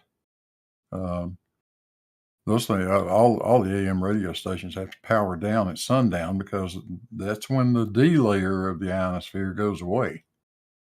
And when the D layer goes away, then the communication, the ground wave path expands dramatically. And so Marconi's transmissions were good during the nighttime after the sun goes down, after sunset. But in the broad open daylight, middle of the day, he wasn't having a whole lot of success at all.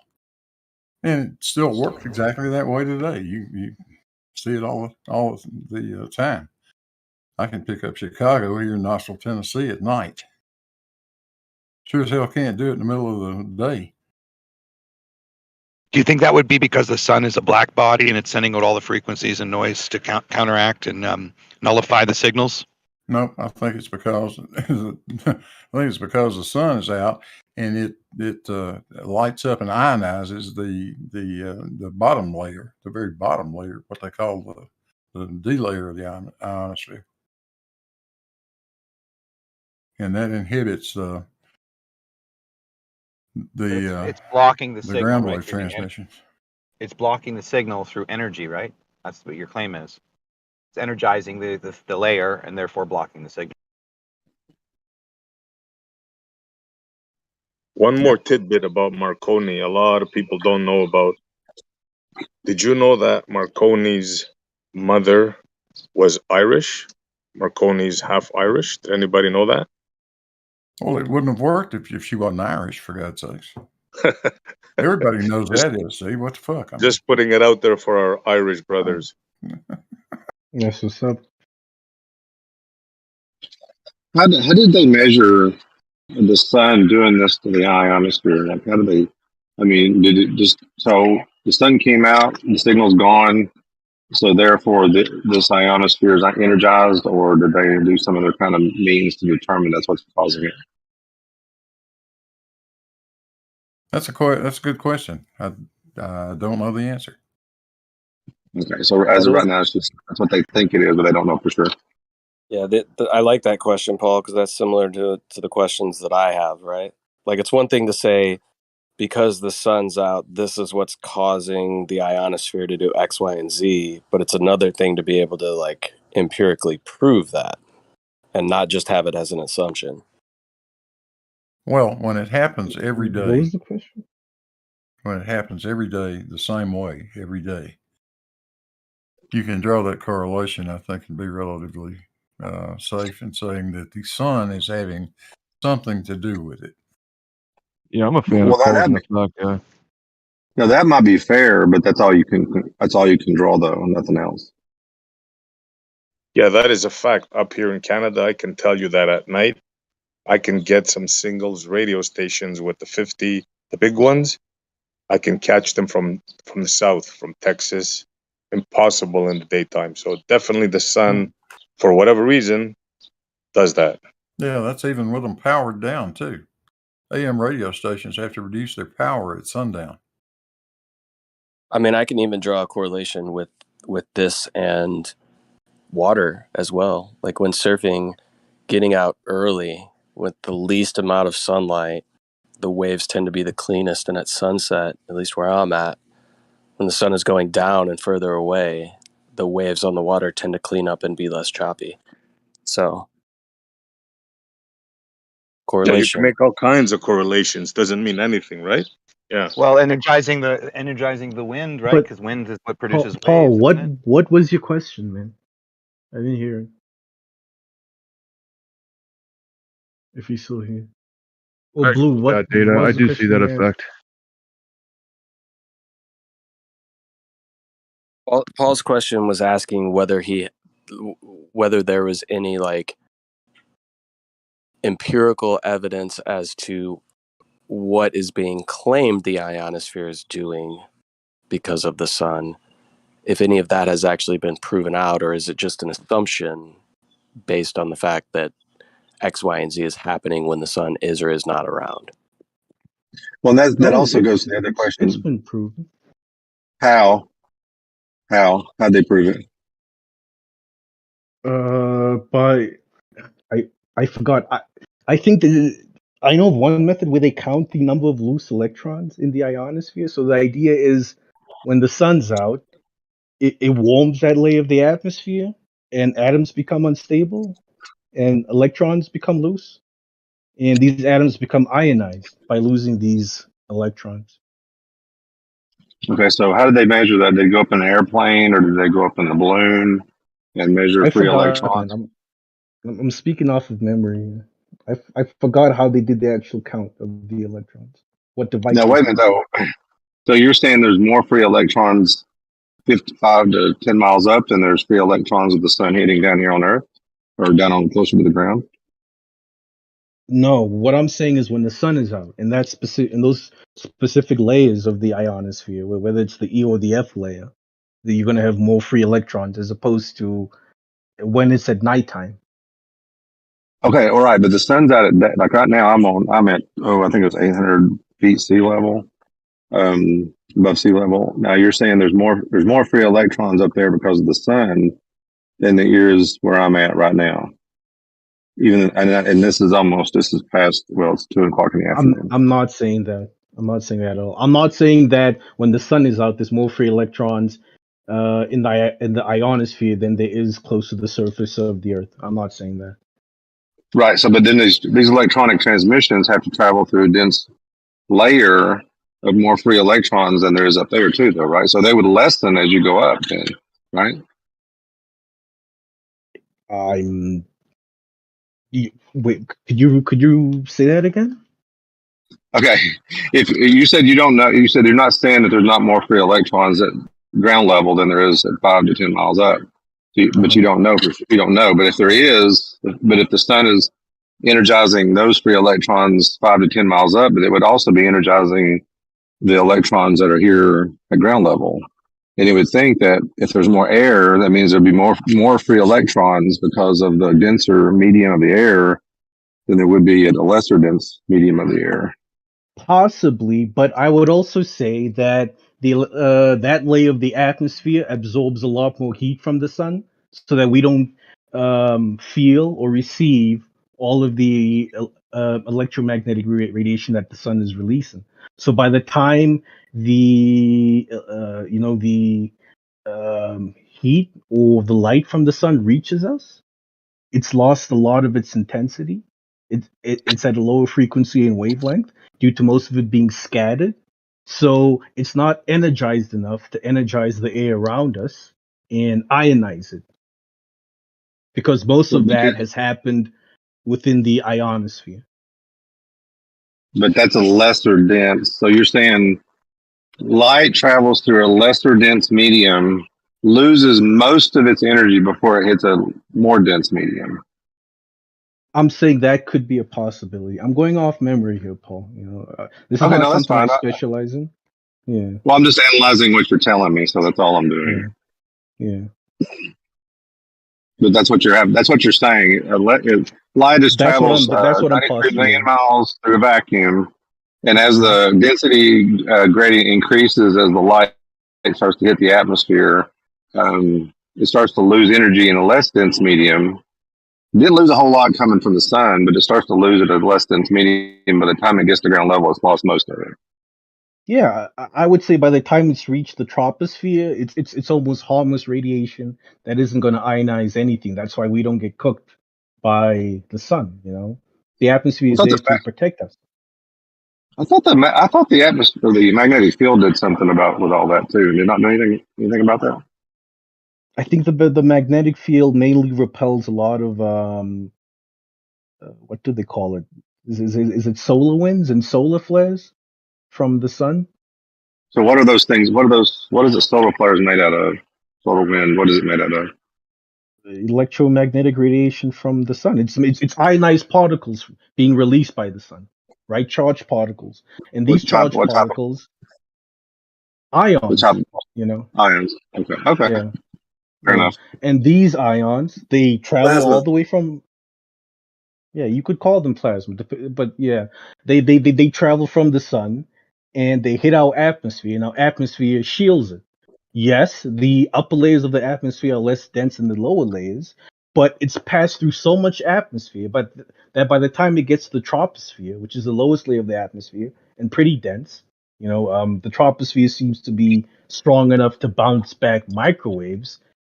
Any radiation or any ionized particles that get through there are, it's such a low quantity that it's not going to ionize or charge the atmosphere around us at ground level. It's going to have no effect on it. Well, wait. Let me help you out here, though.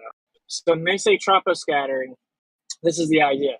They send this microwave out, and then just a small percentage of it reflects because it scatters it. So the vast majority of it continues going to space, but that just a little bit of it comes back down. And I have to say this, of course, because there's no way they can claim that the whole thing comes back down. But so that wouldn't necessarily reflect anything back away from it. Like things still go through it. They're just claiming that these particles in the air scatter it, and then scatter them down, some of them down, and so they're received, which is pretty hilarious. Because using that same logic, as it goes up 5 miles, it's going to be scattered every which direction. It's like not even able to get to where it comes back down, but whatever. Yeah. That's why, like most of the light we receive from the sun, Paul, it's within the visible spectrum. A lot of the really high frequency, UV rays and whatnot, those don't really reach us. Not in high lethal doses, Wow, this is. I'm glad the early bombardment created our atmosphere. Wow, pretty crazy. I said, "Don't you get it?" I'm kind of poking fun. I said, "Don't you get? Don't you just?" I didn't get the joke. Sorry, man. Where did the atmosphere come from? Magic. Yeah, magic. The leftover dust particles remaining around the sun. Everything's from Allah. Dude, they think that dust particles that were coming out from the sun and going around the sun clumped together to make the Earth. So, what can you do with that? Yeah. Well, I mean, that's why I said early bombardment, because you have to get rocks and minerals and water and all this stuff to be able to have enough gases to form the atmosphere, right? So thank God for the early bombardment. Oh, wait a minute, I can't say God. Thank you for the early bombardment. I think when the Earth was made, there was no atmosphere. I think the atmosphere came a bit later, Paul. Well, how did it come about? Please explain. I don't remember. I think it's something to do with volcanic eruptions, but I don't remember, man. But it came later. We had the Earth first, and then the atmosphere got made later. Well, the early bombardment brought all the minerals necessary for, even if it's volcanic in nature, you still have to have the minerals coming to the Earth. So yeah, even my joke is still valid, because if you didn't have the early bombardment, you wouldn't have the necessary materials in the volcanic eruptions to create the atmosphere.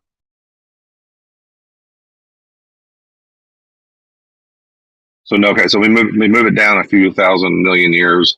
Not thank you early bombardment, but thank you volcanic eruptions for the atmosphere that protects us from UV radiation.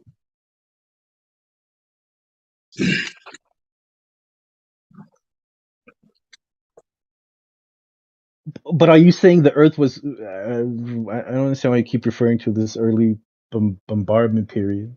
Are you saying that's what created the Earth, or the Earth was bombarded by a lot of meteorites and whatnot? Well, Whitsitt, if you heard what Whitsitt just said, I mean, obviously all the debris that was surrounding a star started to clump together and to form a spherical object. And of course, it took who knows how long during that period to form into the spherical shape, roughly the spherical shape we have now. And then obviously the volcanic eruptions occurred at some other point in its development, and we have the atmosphere, right? Is that not right? Did I get stellar evolution or planetary? Okay, better term, planetary evolution. Did I not get that right?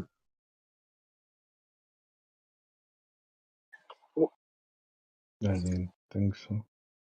You don't think so? Come on, Globers. Did I get it wrong? I don't know. It sounds Tell like me I'm wrong. like you said something wrong, but I don't want to say you were wrong. You don't want to say I'm wrong, but you think I'm wrong, but you don't know for sure. But I could be right. Yeah, because I didn't follow everything you said. I'm sorry, man. Okay, stars exploded, created all this mineral, everything from iron to nickel to oxygen, water. All this stuff was created by the fusion in stars, and all this mineral was flung out into the cosmos. And another star started gobbling all this up, and it started to circle this star and clump together to form planets.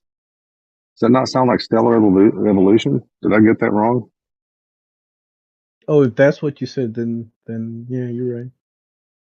So thank God for stellar bombardment and volcanoes for our atmosphere.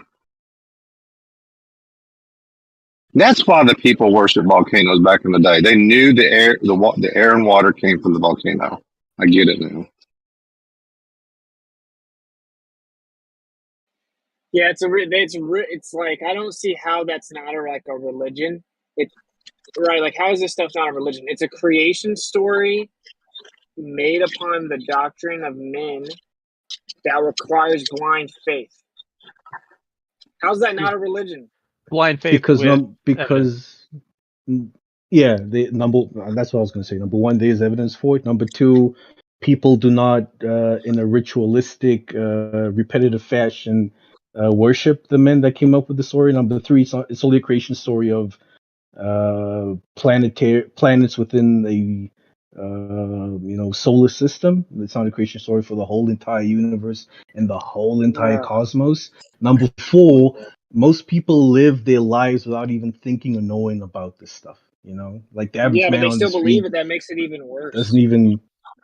I don't know if I would say they believe it. I would say they're indifferent towards it. Most people don't care how Earth was made, And if you tell them how it was made, they'll be like, "All right, cool story," and carry on with their lives. It's not something Okay. they'll hold in their head as an absolute truth. Okay, first of all, I didn't say it was a creation story about the entire universe. We were talking about the Earth Of course, you could say Yeah. Big Bang is a religion in that sense. That's what that is. But there is not evidence for it. Why did you guys say there was evidence for it? Can you guys please provide me the evidence that dust particles will clump together to make an Earth, please? All right, I'll post a few papers. Gravity. There you go. Can you please show me gravity making little particles clump together to make a sphere? The Earth proves it. A vacuum and mass What? close together will clump. You heard him. Like you vacuumed your house before, right? And all the dust goes into the bag, and it clumps together. That's what he said. Vacuum. Dude, that's totally nonsensical. I mean, hey, do you even think about things before you say them? Me or the other guy? You. Can you provide evidence that gravity causes dust particles to clump together and make a sphere? I mean, you're smart, right? Like, what else would it do in that model? Can you provide evidence that gravity can cause dust particles to clump together and make a sphere? Yeah, asteroids. Asteroids is evidence that gravity causes dust particles to clump together and make a sphere. Yeah, like when an asteroid hits Earth and then like the dust flies up and then it settles back down due to gravity. I don't think you understand what evidence means. So what's being asked is, can you evidence the process in which these things are forming? So just saying, here's something that we see, that we can I'm observe. claiming it's formed this way, is not evidence for your claim. It's just affirming the consequent. Do you understand what that term means? So giving a demonstration of gravity, that's not evidence of it taking place? I don't understand. How is an asteroid give a demonstration of gravity? Well, if it hits the Earth and it flings a bunch of dust into the air, and then it falls back down to the Earth, right? Dude, this is so goofy. You This need doesn't- you need omnidirectional attraction to coalesce dust particles into a sphere after clumping it together. The answer is no. You don't have evidence for it. You blindly believe it, and then you can look at the sky and claim that must have happened over the course of billions of years because that's part of my belief. Maybe he just doesn't. He genuinely doesn't realize he's just begging the question on every single. Well, Maybe he I really think just it's doesn't. well. Here, let's analyze the statement first of all. Like I've said this before, and I said it to I think Chase the other day. If I see something in nature like fire, right? See fire in the world, is that proof of the combustion engine? Because they're both in the world. Fire's in the world, and technically, the combustion engine is in the world. So you see one piece, the potential one piece of something, but does that prove the whole? I don't even see the one piece though. That's the funniest part. Well, because things seem to fall down, and you know, but even that doesn't necessarily prove anything. Yeah, but that's the entire Things piece. fall down. There's not one piece of it. That's the entire piece. Oh my That's god! the entire dude. piece. Well, That's the pareidolia. entire piece. Go ahead. I was just going to tell pareidolia, any claim that you make, right, of evidence, if I could just replace God as the cause for it and have just as much evidence provided for that, meaning my evidence for God is asteroids, right? If I claimed that and I said we observe asteroids, therefore there is a God, right? Like obviously that makes sense to you because that's kind of your claim that you're going on, right? Yeah, that was the old idea. Anything you can't explain was God. Okay, so how is that any different than your new idea? So the explanation is what, and how has that been proven out?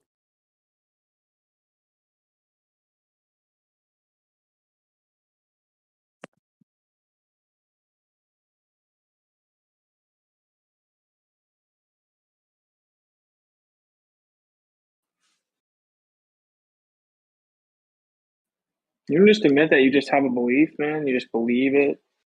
You just believe made up stories. Did he answer that, or was there just silence, or did I cut out? I just silence. That is the Glover answer. Yeah. Well, the silence is deafening sometimes because, I mean, legitimately, that's a lot of what takes place is, well, because we have this, therefore we know that. If you can just replace any of that with God as the explanation and you're coming to the same result, I don't know if I would consider that being proven out scientifically or any more valid than the claim that is God that is causing it, right? But I'm not saying that because I use God as my understanding of what is taking place. I'm just saying that this is kind of religious in order to make the claim that we know because affirming the consequence. That's something I don't get. I don't understand like the whole the religious dig in the flat earther argument against the globe when the majority of the flat earthers are religious. Doesn't make sense. Well, that's kind of an assumption there, and most flat earthers wouldn't say that, but this is you diverting away from the actual topic because you It had is a nothing to diversion say in because response. it is a diversion. That's something I found interesting though. It's like they use like religion or religious He belief or proceeds to just their talk about it religion again. Yeah. like it's some kind of slander or something like that. Like Dude, don't listen, the have difference is that you're claiming that this is science, and when people believe in God, they admit that it takes faith to believe in the characteristics of God. You claim that it's science and it's completely independent of like blind faith. That's why we use it as a dig, because you're being dishonest about it. So But isn't that kind of ironic when people like do live streams and they're like, I thank God for all that He's given me in my life, and I mean, like, I don't understand how someone could say both things simultaneously. It is ironic. That's the point. The point is it's ironic. Yeah. Well, here, let me ask him a question. Who does he thank for the air he breathes? Who does he thank? And I don't think Volcanic anybody eruption? because people don't make air. right, you're You thank the plants then? You thank the plants then? I mean, do I need to thank somebody? You should. You would think so. Yeah. Why Did you should I? make the air? Who do you know that makes plants or the air? Who do I know? God. Exactly. Yeah, but can you demonstrate? Like, where's God right now? Is he on a phone call? Oh look, now all of a Hey? sudden he needs actual empirical evidence for God. But when it comes to his other belief, it's okay just to believe it. I mean, we can perform tests, right? Like we can measure gravity, right? No, you can't. Tell me there's how you measure gravity. So there's no tools that we have that we could pass upon objects of more and less density to determine how high Why are or you bringing up low. density? Because that's what gravity is. It's density. No, it's not. You don't even what? Woodson, Well, yes, it I've given is, you but- 3 sources so far with evidence for core accretion and disk instability, planetary formation. When you find time, go through it. If you want more, just let me know. All right, I mean, Brush I up can on your. almost guarantee you it's not actual empirical evidence, but I will look at it. I just want to say you got to brush up on your script. Buoyancy, gravity. Nah, dog. That's not the right script. This dude just said density was gravity, bro. You got flat earther? Can somebody That's a yeah, I was gonna say, can somebody verify that he's an anti-flat earther or just a regular glober? I'm not sure. I don't know his best. Well, I think he kind of is an anti-flat earther because the last time he was in here, he was talking about how he supports people trying to get me shut down, and that I'm a con man deceiving people for I money. didn't say that. You did. You said it was people's moral obligation to expose me because I'm deceiving people for money. Nope, I didn't say that either. You did. So unfortunate that you decided to attack one person who's observing and actually providing evidence of the truth, yet the script that you're reading from hasn't been updated to version 1 point whatever the hell you're on now to know that buoyancy, gravity, it doesn't work, bro. Is providing truth the same thing as cherry picking? How are you providing truth? No, You're going against your own religion. That's my point, and allow me just to step in for a quick second, saying that Globers are infamous for cherry picking the truths that suit them. They can take mathematics 7/6R as an example and dress up the radius stating it's hidden in the math. No, my friends, you need to realize that the so-called gravity is independent and specific to the item that you're observing, i.e. its independent weight. Just like we all weigh different things within this, we're not uniformly affected by quote-unquote gravity. Thank you. This dude just tried to say, like, when you said that I talk about truth, right? Like, he's trying to say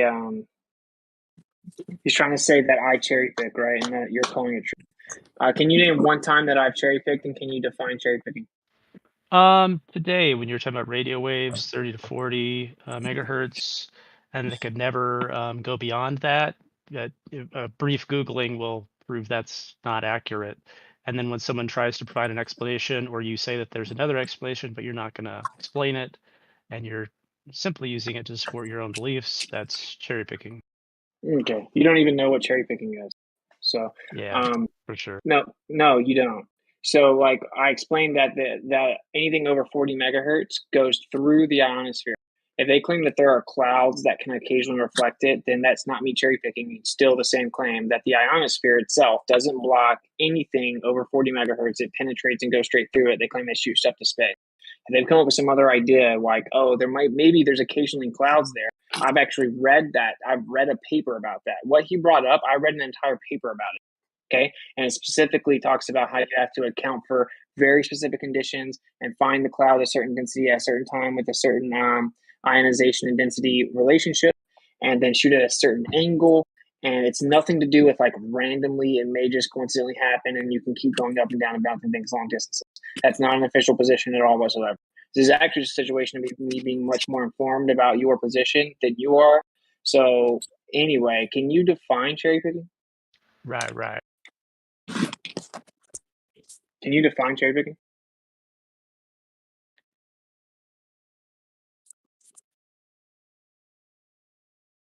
Yeah, I agree. You definitely didn't say that it was impossible on a globe model and provide snips and excerpts that support your position.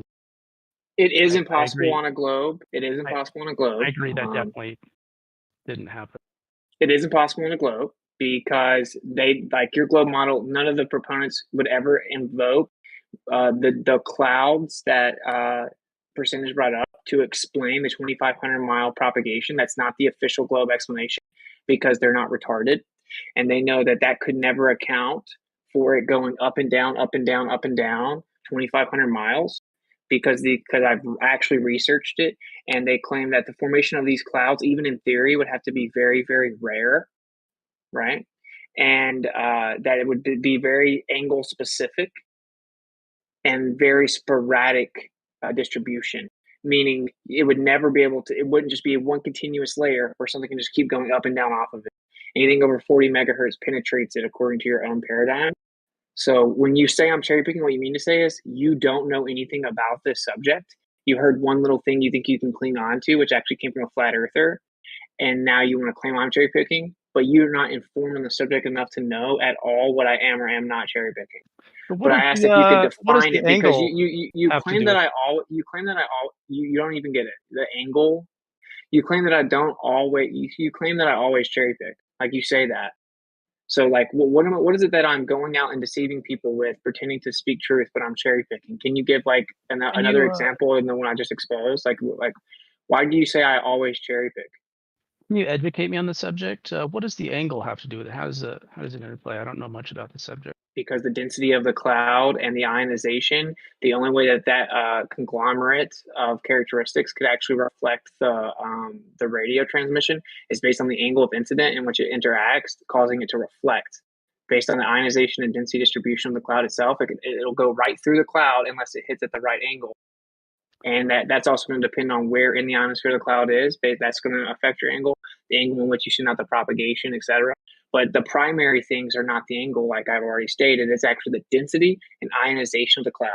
And it's well known that even in your own paradigm that these would be very, very rare if they're able to form, and that it would never explain long distance radio transmissions because they would have to go up and down and keep bouncing off of this magical cloud. But those clouds wouldn't just perfectly be placed where it comes back up each time. So that's not the official globe explanation of why we can send 107 megahertz radio transmission 2,500 miles. That is not the official explanation at all. Is there a certain amount of radio waves that pass through the ionosphere, or is some reflected back? Is 100% of the radio waves reflected back? No. Well, it depends on what you're talking about exactly anyway. But no, they say that the ionosphere is inhomogeneous, so it fluctuates. And so sometimes it'll bounce down at 50 miles, sometimes it'll go higher than that. Sometimes just part of them will bounce down and some of them will go higher than that. It's similar to scattering, tropospheric scattering, where it's just a portion of them go through. A lot of them still go out and escape into space. And at over 40 megahertz, they're all going to go out to space because the ionization won't cause the interaction that causes reflection. As opposed to me having to teach you all about it, though, can you please just back up your claim that I always cherry pick in order to deceive people? Yeah, you do. Can you give me another example since I've exposed that one? Can you give me An additional example? Yeah, because I've already exposed Besides that one.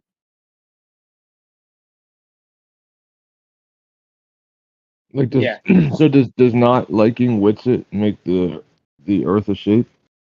Is that what's happening? Yeah, it's just personal. I just personally don't like him. Someone I've never met ever. But I think it's funny, right? Because they say I cherry pick, but every single time their feet's held to the fire, like they can never articulate anything, and when they do, they get dunked on, right? Like they try to say that I cherry pick quotes. That I cherry pick. I mean, it's just if you want to think of, cherry picking. It's not like a bad word. Like you're finding information that doesn't work. I mean, not that you are, but that's. I mean, is that what he's saying? He's saying, hey, Well, no, you're but that's finding not what it something really that. means. Sure. The intellectual form, it has a specific definition. It's like you take something out of context. So if you were to go look in the context, it wouldn't support the claim that they're using it to support, right? So when I say Einstein says that no optical, even Einstein says you can't use any terrestrial or optical experiment to directly detect or measure the Earth moving around the sun. They claim that's cherry picking because Einstein thought the Earth did go around the sun. That's remedial because the reason, you can go ahead. It's so simple to understand this. Yeah, I mean, when you accuse someone of cherry picking, you are directly accusing them of deceiving people deliberately as well, right? So there is that underlying accusation. Yeah, for sure. Yeah, probably. I thought cherry picking was just getting like the easy stuff. I thought it was like, hey, you're just gonna stand there and get the easy stuff, and it is pretty easy because it's like you can Google something and find out that the Earth is not a globe. Like you can look up how to pour a foundation, right? Like for a house, like Google it, and you're like, damn, the Earth ain't a globe. But yeah, he's basically accusing me of like going through, taking this stuff out of context, deceiving people, and hoping they won't go read the context because it would show that what I said is actually incorrect. He could never articulate an actual example that would hold under scrutiny, though, because that's not what happens at all. Except for this. Does saying that about the no terrestrial experiment can detect the sun's orbit? Does that mean that he doesn't believe in gravity? Motion of the Earth. You see what they do? Like what is that? Yeah, that's not true. What you're effectively, left lane again. That's not cherry picking because what you're doing is you're then. He literally said, "Is the inventor?" I swear I was talking.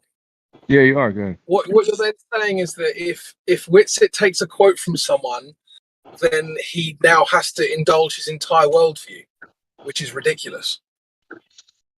Well, I would think that, taking that quote from Einstein about maybe that somehow implicates that Einstein doesn't believe in gravity or that gravity isn't real because he said that. What are you talking about? That's in him explaining his theory of gravity, dude. Gravity, the inventor of gravity.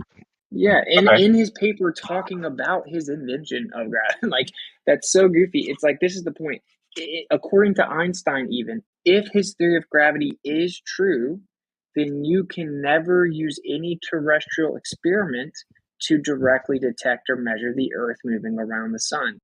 That's what he's talking about. If his theory of relativity is correct, then you cannot detect or measure the Earth orbiting the sun.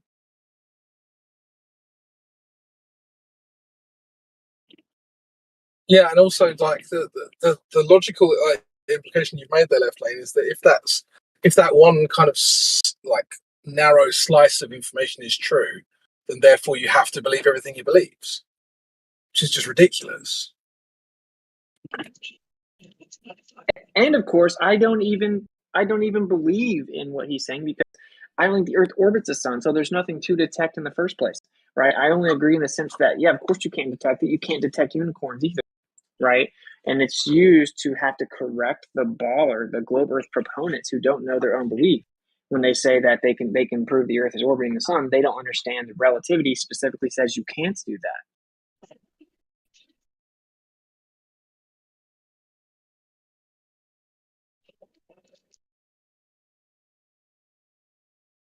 And so it's been what, years now, and I've never had a baller, real fast, it's been years, I've never had a baller respond to it with intellectual honesty and be like, yeah, you're right, according to our belief, you actually can't prove that the Earth's orbiting the sun. And without saying like, you can't prove anything, or without saying, but do you believe everything else Einstein said?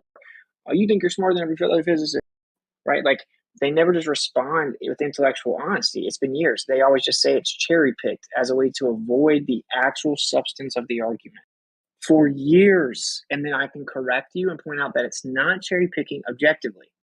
And then tomorrow they'll say it again.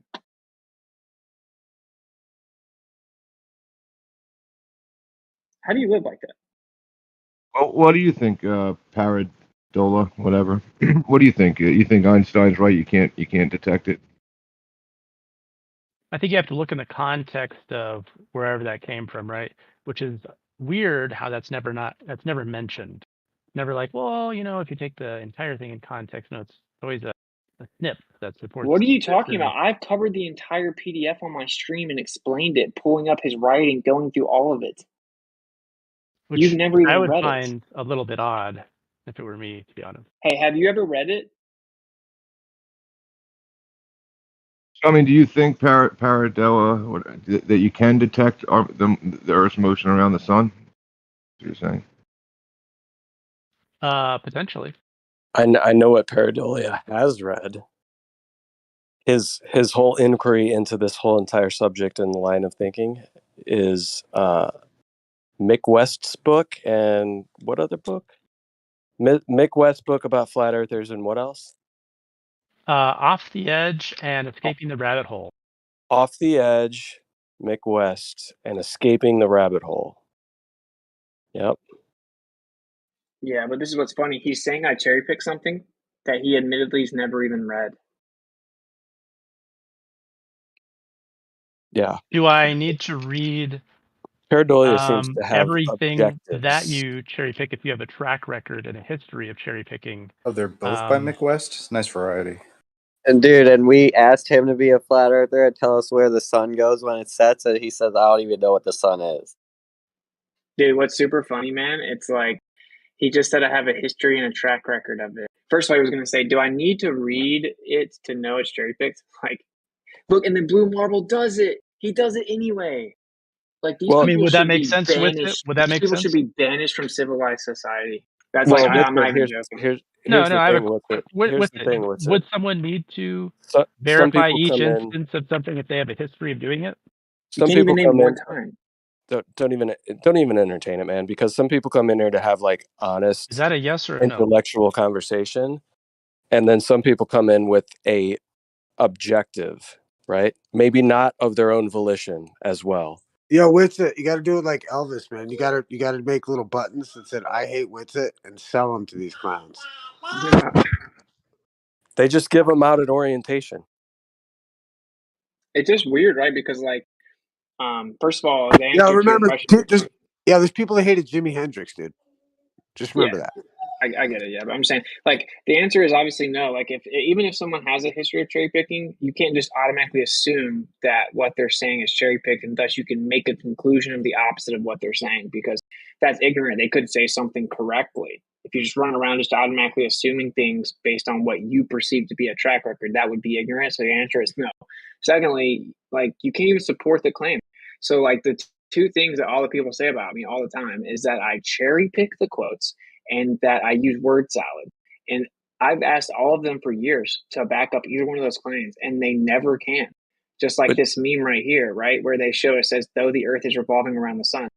That doesn't show that it's cherry picking. If you leave that off, it doesn't mean you're cherry picking. because even with that final sentence, the same point remains, which is that Einstein says you can't detect the motion of the Earth with an optical experiment, even though he believes that the Earth is going around the sun. Doesn't change the fact that the quote still supports the claim, which is that even Einstein said you can't use optical experiment to detect it. They think that that's cherry picking, which goes to show you they don't even know what that means. That last part of that is actually more damning when you really think about it, right? It just kind of shows the religiosity or the adherence to something specific and not necessarily where evidence would point, right? So, yeah, but here's the thing, man. Witsit, they're just trying to get you to defend their accusations of you cherry picking and divert away from what the subject is, which, good job, Paradolia. I'm sure you'll get a star for the day because that's what you've managed to do. Are you saying that with because we're completely Yeah. off of what initially the conversation was, which is the reason for the interjection and the movement by Paradolia. So Are you suggesting that with it not even entertain when they that's like kind of childish, right? Like that's what I'm hearing you say in a nicer way. It's childish. Like this big, okay, dude, can you address the claim? Like, who cares if I cherry picked it? No. It's not even that.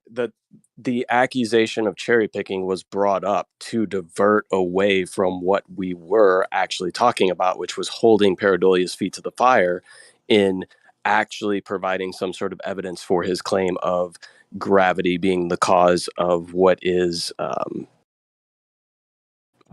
holding matter together or whatever. Yeah. Remember, like that was the conversation 20 minutes ago, and he effectively diverted it away from the fact that he was silent and couldn't answer any questions, to then put it back onto Witsit for Witsit to try to defend this script that they are using to try to basically make Witsit look disingenuous and also divert away from topics where they're actually being held, their feet are being held to the fire to actually come up with Amen. answers. Amen. I agree with you. Well, yeah, I think it was the idea of gravity being discussed and buoyancy and so on and so forth. I mean, the idea of gravity itself, if that's what we'd like to discuss, let's discuss it. Is gravity specific to the item that we're observing, or do you think that it's a uniform blanket? Please go ahead. Like the terminology of the subject has always bothered me, because gravity essentially just means like for things that have weight. It does not imply the cause. The implication of gravity and what the globe is trying to defend is gravitation. And for that, there's no evidence other than, maybe Cavendish and, Kepler's theories, right? So it's like the term gravity just means weight. And they just like the gentleman just pointed out how they've obfuscated, and now we're honest, we're arguing about subject, not talking about what we were initially talking about. It's like that's what they've done with the term gravity, because what they're arguing for is actually gravitation, and that's very hard to prove. Gravity fucking exists. Things have weight. The argument in this whole subject is the cause of it. So immediately once you dissect the term gravity away from gravitation, now you put them on the back foot to have to defend gravitation, not this fucking observed phenomenon that we all agree on. Yeah, exactly. That's why So fucking dude, these words have to be defined so readily and every fucking day to these people, dude. Seriously, man. But they'll just people have yelled at me about ignore it, though. Real quick too. I've got, because people have told me, well, people know what I mean when I say gravity. It's like, dude, that's the point. That's the knot that needs to be undone. Is that because it's so much harder to defend gravitation than it is just what we witness at so many feet per second dropping. You know what I mean? And gravity and gravitation are the same things, aren't they? No. Well, suck a dick. How about that? They're not. They're not the same That's how I thing. feel. No, they're not. What kind of response is that? Left lane, is little g the same thing as the cause of gravity? No, the cause of gravity is unknown. Is gravity the cause of little g? gravity is a little g as far as the downward acceleration, like that's what produces weight when you And put that's mass the on the fucking scale. trick right there. That's the trick. It's no trick. They've It's no taken these trick. terms and put them together, and they're not supposed to be together, man. You're Exactly. defending gravitation. Gravity is That's what an observed phenomena. Gravitation is what you guys have to defend. Yeah, this is And this is what's so funny. Like this is what's so weird to me. Downward acceleration is the effect. Gravity claims to be the cause. No, that's the Thank cause. you. The cause is the effect. Wait, what? Yeah, that's what they're saying, and they think that it makes like us dumb or something. How many years in a row do you have to hear that and just keep saying it? When things It's fall not down, downward. buddy, It's when just things fall attraction. down, that's the effect.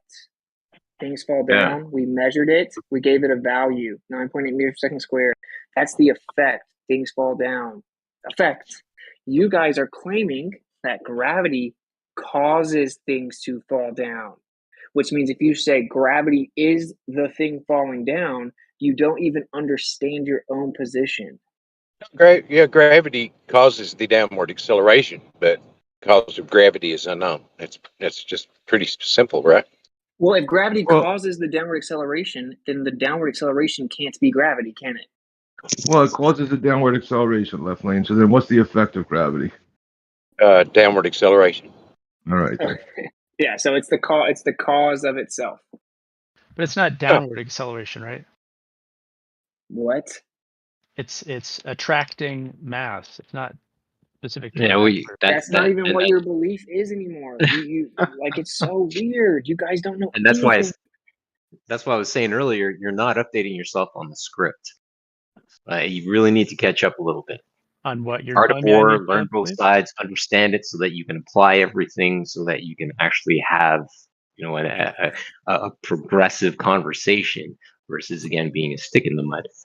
Gravity is not Hello, an attractive. hello, Gravity is Joker. not an attractive force in your paradigm at all anymore. Real fast, give me just a second. Blue marble. I need you to come off your mic. I want you to actually articulate in the voice instead of hiding behind the chat and lying. I want you to articulate in the voice how it is that I was being intellectually dishonest and cherry picking. Yeah, that'd be cool, Marvel. But Globe Joke, I want to I hear you on that, hey, get your script updated, but really don't update your script, just drop it and Exactly. come over to the good side, or Well, I mean, no thanks. And again, like what's happening right now is saying it yesterday, right? Like this is very much what was referred to in scripture as the harvest. The truth is there. Those who want to observe it, learn it, understand it, and then take it on as their truth will get there. Those who choose to just worship the quote ball, as we say, we'll continue to worship the ball. We're not even in the business of convincing anymore. We're just saying, there it is. You either align with it or you don't. Thanks. So is it good to Amen, worship Kiwi. one thing and not the other? Why are you calling it worship, though? There's no worship. That's a little weird. But let me be honest with you. If you're we're gonna take something. I'm standing on what was created on the fourth day, being the sun, and you guys are putting that thing in the very center of what you quote worship. Right? It is what you worship because this is the deception that was brought forward, started in the 60s, and you guys have been eating it up for over 82 years, which is very concerning. But again, we know on the one strict principle alone, gas pressure requires containment. We can use a barometer to measure it, and it was created on the second day. Period. What do you worship? Bro, 7-day creation. Do I Wait have a to say minute. it again? Wait a minute. Could you How do not you, see what I was saying? why do you think you need gas pressure and need a container? No, do not take the bait. No, do not take the bait from him to start now. It's just going to be the I'm Janik. Let's talk definitely about Zanuck pressure just per hour. walked in, and trust me, when his gladiator participant self got thrown off the pyramid by that 6'3" baby eating monster, we all saw what it 6'8". was. 6'8". 6'8". Thanks for the clarification, Zanuck. Appreciate it. I need you working 325 back pounds. there. Holler. He's a But big again, no, fucker. Zanuck, we know. I mean, you said you can see the curve from your puddle jumper, which is what? What do you cruise at in that thing? By the way, 15,000, 20,000 feet? We're getting away from pareidolia. I Actually, apologize. I'll withdraw. Thanks, guys. What Insane. was the Like point that's of the Danek's tactic is to literally divert and save and then ramble about whatever he chooses to talk about. He yeah, doesn't. Oh, yeah, it's so funny. yeah, we're It's a not lot of doing that. that's a We're lot not of. doing that. Which, as We're much as not I doing love you, that Bubba, because we were. as much as I love you, brother, that is your projection. Because Yeah, I we're don't not. think No, anyone it's does a not. better job than you. I Yeah, really we're don't not think anyone doing does a that, better job Danik. than you. We're not going down that road. So pareidolia, we were talking about gravity, and you seem to have some Newtonian idea of it. So, do you think that the Newtonian idea of gravity and the Einsteinian idea of gravity, the bending and warping of space-time, are these two ideas congruent with one another?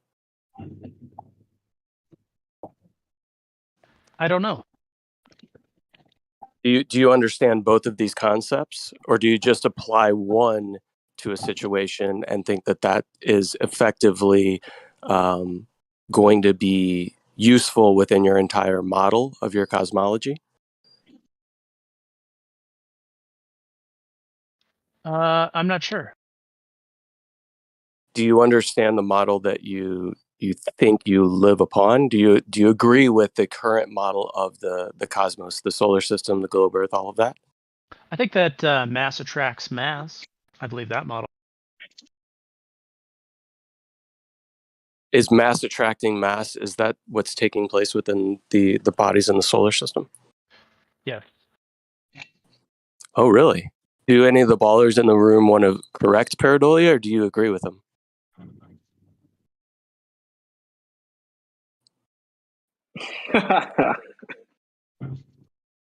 Silence is deafening again. Why do you guys do that? No, I'm sorry. I didn't realize that was off mute. I was trying to get my phone out. But what is it? I agree or disagree with? Well, if you just were on mute and you would have responded, you should have known. I didn't realize I was unmuted. I was just being quiet. I didn't realize. Did you get the white knight bat signal to come in? Or No, I heard y'all talking about answering, and nobody would answer, and I'm interested to No, know what the question was. it was specifically to one individual, right? And then I opened it up to the entire floor because pareidolia thinks that he says he believes that mass attracts mass, and I asked him if that idea of gravity is what is operating within the solar system and all the bodies that comprise it. Do you agree with that? Do you agree that mass attracting mass is what's taking place on a cosmological level? Yes, within the solar system, it's fair to say that within Newtonian physics. Yes. Oh, yikes, bro. Well, unfortunately, all the people that helped build your model disagree with you. Well, I mean, if you just talk about Kepler's laws, do they involve like relativity and stuff? I'm not familiar with Kepler's equations per se, but Ke- do they include relativity in their calculation? They don't include Newton either. Kepler's laws has nothing to do with the dynamic force. It's just kinematics. It's just No, like it does. It's got a no. little a. Little a is the acceleration due to gravity. That's what little a is. Dude, Kepler simply showed the relationship between bodies moving, and then did the geometry of where he thinks they're all moving. The Yeah. relationship of moving bodies. It wasn't until Newton that you got gravity much longer after that, which is the claim of the dynamic force between the two. Yeah, it gets into the minutia. I mean, I understand the concept of mass attracting mass and orbital velocities. An object going fast enough, a small object going fast enough around a very big object that it doesn't actually contact. It just keeps Wait, going around. you know what I've thought? You guys never actually even think about what you believe. Think about this. What you think is that matter itself, when you say mass attracting mass, this is what you're saying. Matter has an intrinsic property called gravity. It's built within matter. It's inherent and innate in it. Now, Newton said that was so retarded, no one would ever think that. But not my point. Think about what you're thinking. So, like everything that's matter, everything that has mass, okay, it has something called gravity just built within it, and it sends out these waves of gravity. That matter, just existing, sends out gravity waves that go and interact with another piece of matter, and then make it and pull it towards it. and it does it instantly. Because in the equation for gravity, there is no variable for reaction time. So it's instant. So you think that say I have a ball over here and I have a ball over there. You think that ball instantly has a gravity wave connecting it to the other ball and pulling it towards it instantly? I mean, if it's being supported, I mean, I don't know how to equate what, if I was holding a rock, I'm having to exert force to keep the rock from falling. The rock is in that gravity well, which you get into relativity there. And that's what I'm when saying. I You went right let over to go of it, it relativity, bro. instantly accelerates. When I let go of it, it instantly accelerates to the ground.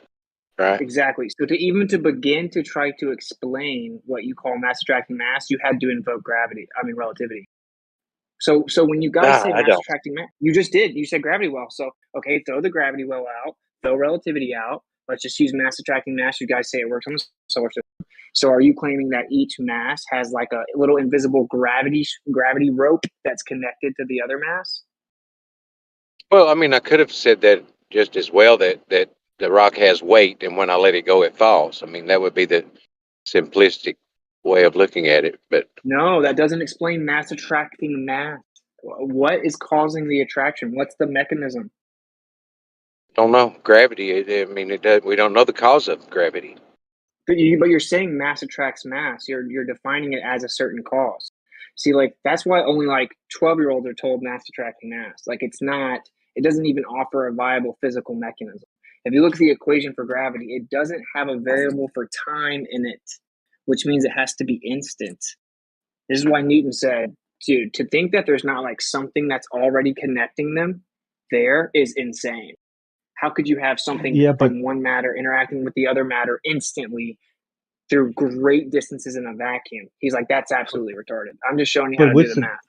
isn't that the same for Coulomb's law? I mean, that's how we do it with most forces. There's a time component in it. Yeah, but Coulomb's law is different though, because I can understand that and it makes sense, right? Like the way I understand it makes sense, which is that But there's an ether. but you understanding or not understanding doesn't change the nature of a equation. Coulomb's law doesn't factor in time.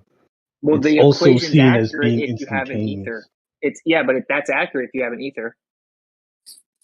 Well, Newton Okay. also thought that there was an ether. Newton believed in absolute space. So maybe with gravity, these things are working through an ether. I don't know. Okay, so if anyone's going to bring up mass attracting mass, then they have to bring up an ether. That's what I'm saying. You guys don't know that though. Like you can't even articulate what like I know for a fact that the ballers have never even in their mind thought about what mass attracting mass even means. What you're saying is that this object over here is matter.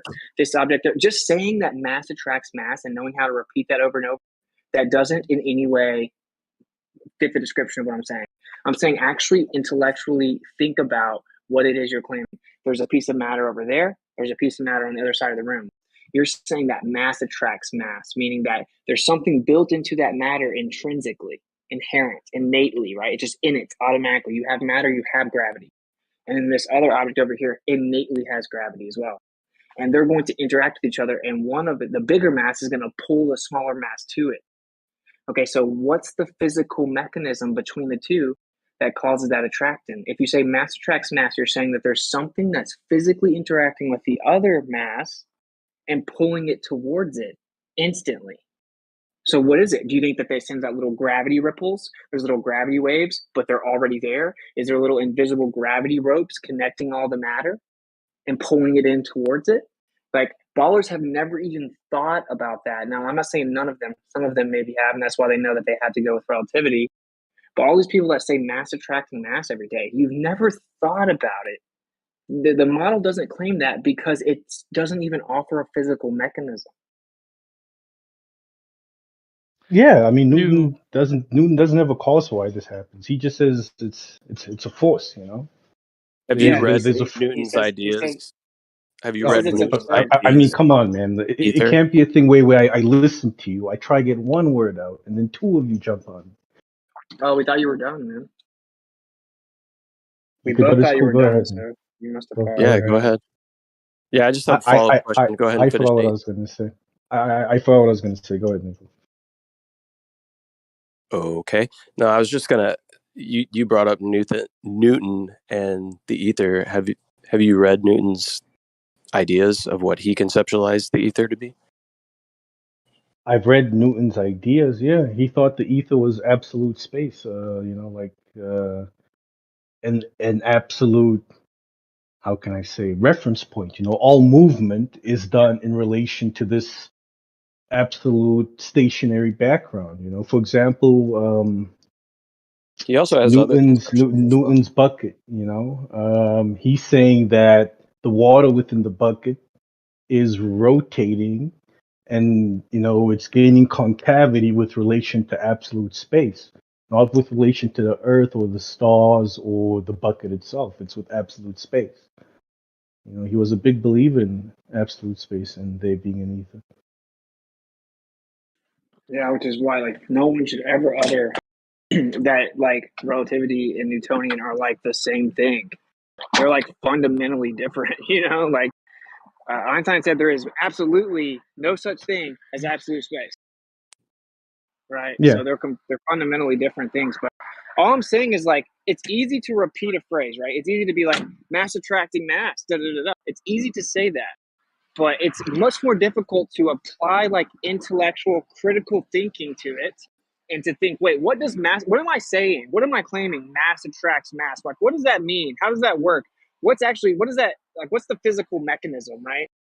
Like, that's totally different than just repeating a dumbed down phrase that we tell like seventh graders.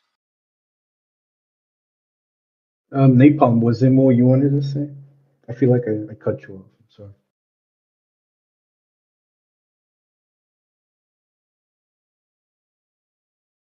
No, If I'm not, sorry. I was then building the chair. He also had some ideas as to like rarefied air as well. The closer you're getting to certain things, kind of like a similar effect to the Cheerios in a bowl of milk kind of thing, where they tend to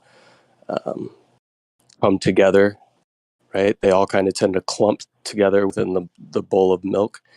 He has similar, he's written some things on that, but having to do with the displacement within an ether, right? So it's kind of interesting that most people's conception of gravity is this mass attracting mass, but in order for the model to work, it has to be this Einsteinian, but everybody tends to tout and try to apply this mass attracting mass, but even then they don't really want to try to conceptualize what is the causal nature of that mass attracting mass idea. What inherently within mass is causing this? And even Newton said that wouldn't be the case. So the matter in and of itself is not what's causing the force. It has something to do outside of the mass that the mass is kind of enveloped in, if that makes sense, or is comprised of. You could never No. invoke mass attracting mass without an ether. Like never. Doesn't make sense. I understand what you're saying, Napalm, and that's why we say what Newton had a really amazing law, but he couldn't build a theory around this law. He just stopped at saying, I see mass attract mass. Here's the equation that can be used to predict the rate or the force or the strength of attraction between massive objects based on the amount of mass they have. But why is this happening? I don't know. Einstein took it a bit further, and he tried to say the reason this happens is because, as Witz had said, space isn't fixed, and mass and space seem to have some sort of dance, some sort of interplay, and not just mass and space, but space and energy fundamentally seem to have some sort of interaction with each other. Right. Well, Why this is what do I'm they saying. have this interaction? We don't know. Well, this is what I'm trying to say. Basically, like every idea ever about it has had to invoke that there's like this invisible realm that carries out the interaction. All of them, including relativity. That there's Including something the ether. physical. That's what I'm saying. That's Yeah. why when Einstein first gave his presentation to the Royal Astronomical Society, he got laughed out of the room because he tried to challenge Newtonian mechanics and the ether. They're like, that what? How is this even in theory possible without some physical interaction within the ether, right? And then Michelson Morley, like, is really what catapults his theory out, right? When people realize there seems to be no answer, no one can come up with anything, we're going to have to kind of rely on what Einstein's saying. But they all say there's like an invisible realm where there's a physical interaction happening. That's the funniest part of the whole thing. Is people are so opposed to the ether, but Einstein will tell you himself, like, we're not getting rid of the ether, just the way people used to think about it, right? Because the ether has to exist in the sense that space must be endowed with physical properties to exchange this interaction and to cause this effect. So that's why, like, mass attracting mass is not correct. It isn't correct. And just say it's good enough. It's good enough. It's not good enough. It doesn't even. It's like saying nothing. It's the apparent Do we event observe that we this see. taking That's place? all it is. It's nothing more than you don't have to read too far into it. It works. Yeah, and I agree with you. Mass attracting mass is not good enough. So we've come up with something better than it. But the thing we've come up with better than it is not good enough either. You know, that's why there will be a time when relativity is replaced by something better. You know, it will happen. Do we observe mass attracting mass in any of these experiments? That's kind of what I said, right? No. What I didn't say that? We observe an electric interaction between objects. In all scenarios that we see any type of quote unquote attraction, there's always an electric component. Is In it every magnetism or scenario. electric? Well, what's the difference? There is a difference, but I'm asking you: is it I different? Is it didn't say there magnetism or wasn't a electric? difference. I asked you what's the If it's difference. magnetism, and we only know about dipole magnets on this planet, that force will go down with the cube of the distance rather than the square. So things that we see of attracting to each other seem to decay the square of the distance, not the cube, which is a dipole magnet's characteristics. So, Zanuck, if I just gave you a piece of like neodymium iron boron that was not magnetized, what would you do to magnetize it? I put it in a very strong field, electric field. Okay, cool. So there is some sort of electrical component.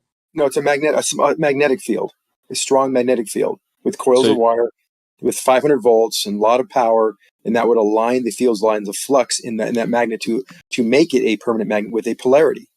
So would there be a way to magnetize that chunk without an introduction of electricity? Yes. No. Yes. No. Sure. Louise. The way that we make magnets is we conceptually, you introduce could. electricity to it. But you know what's so funny, man? And there's different ways you can heat it up and stuff like that. Basically realign the molecular nature of it. But what's super funny, it's like the aspect of how it falls off with distance, that's exactly the same in Coulomb's law and gravitation. It's exactly the same. Not The for a dipole Yeah, magnet. Dipole magnet but is I think with Why do you keep with Coulomb's law, you know, it's a bit different in the idea that the magnetic force especially will be strong on lighter objects. You know, it will attract something lighter at a faster rate and something heavier at a slower rate, while with gravity, regardless of size, things all fall towards the That's a earth key at differentiator. on average 9.2, you know. 9.8. Yeah, but that doesn't Yeah, matter. That doesn't matter, dude. Okay. 9.8, sorry.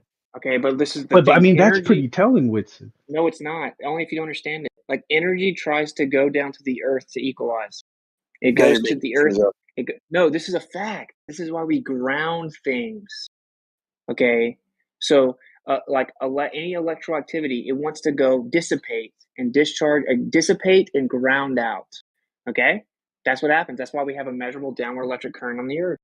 Objects want to go down. Just assuming that since things go down to ground out, that means that everything's pulled into the center of mass alone with nothing to do with electrics is weird. That's not scientific. Okay. Yeah, So but no one's saying that. What we're saying is important here is the rate of attraction, right? The rate at which this force works on other objects. The electromagnetic force doesn't work on things at a constant 9.8. I know that. That's why I'm trying. This is why you guys still don't get it though. So like, magnetism is coherent. Okay, yeah, it has a specific type of interaction. It's a coherent field. But like on the Earth, right? Things are going to go down to the ground. to seek equilibrium. We have a very, very weak, like 10, I think it's microamps. Like that's such a small amount. It's incredibly weak. All it does is set the up and down, right? But things primarily equalize relative to their density. So everything's about the object and its interaction with the medium, whether that be electric or density. So what is density? Density is the compactness of matter, the amount of mass in a certain volume. Compactness of matter. So what does that mean? Compactness of matter. It means how tightly the matter is held together. Okay, so if we want to understand the cause of that, which causes things to go up or down, then we need to figure out what holds the matter together, because that's what causes how tightly it's held together, i.e. compactness, i.e. density. You just said the same thing over and over again. What holds the matter together? You said that 4 times. It has nothing to do with why something will move towards something else. Nuclear. Well, all of the forces working together are what keeps matter together. But I would say predominantly nuclear forces. Oh my god! All molecular and intermolecular attractive forces are electrostatic in nature within your own paradigm. What actually physically holds the matter Definitely all intermolecular, but subatomic, they are fundamentally nuclear in nature, and they have subatomic elementary charge. is at a lower scale than intermolecular. Sorry. Yeah, but and do they yes, have they do have elementary charge, but the elementary charge plays no part in holding the quarks together. The quarks are held together by gluons, and this is best explained by the quantum QCD, quantum chromodynamics. Quantum electrodynamics or standard electrodynamics does not explain how quarks are held together within, protons and neutrons. Okay, look. So, if you do you not agree that? Do you not agree? Please stop. If you have an electric field density of like an electrostatic field, right? And then now your energy density is proportional to that, right? And you can see a relationship between the density of an object and its electrostatics intrinsically. And when you bring up all these other like subatomic particles and stuff, they all have elementary charge. That's the physical constant. That's the variable present in all situations. Just saying "nuh-uh" doesn't mean anything. It's all fundamentally electric. Okay, now this is. Can you please finish? So, what this downward current we have, right, which is actually just the effect of the fact that everything wants to go seek equilibrium on the ground.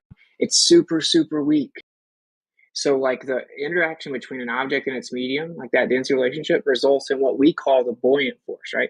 That is so much stronger than this downward electric bias. Like it's so much stronger that it's going to go up or down. All that does is set the directions either up or down. Okay, so now what's the cause of density? It's intrinsically electrostatic. So to think that like things should change how fast they fall is ignorant. It means you understand it.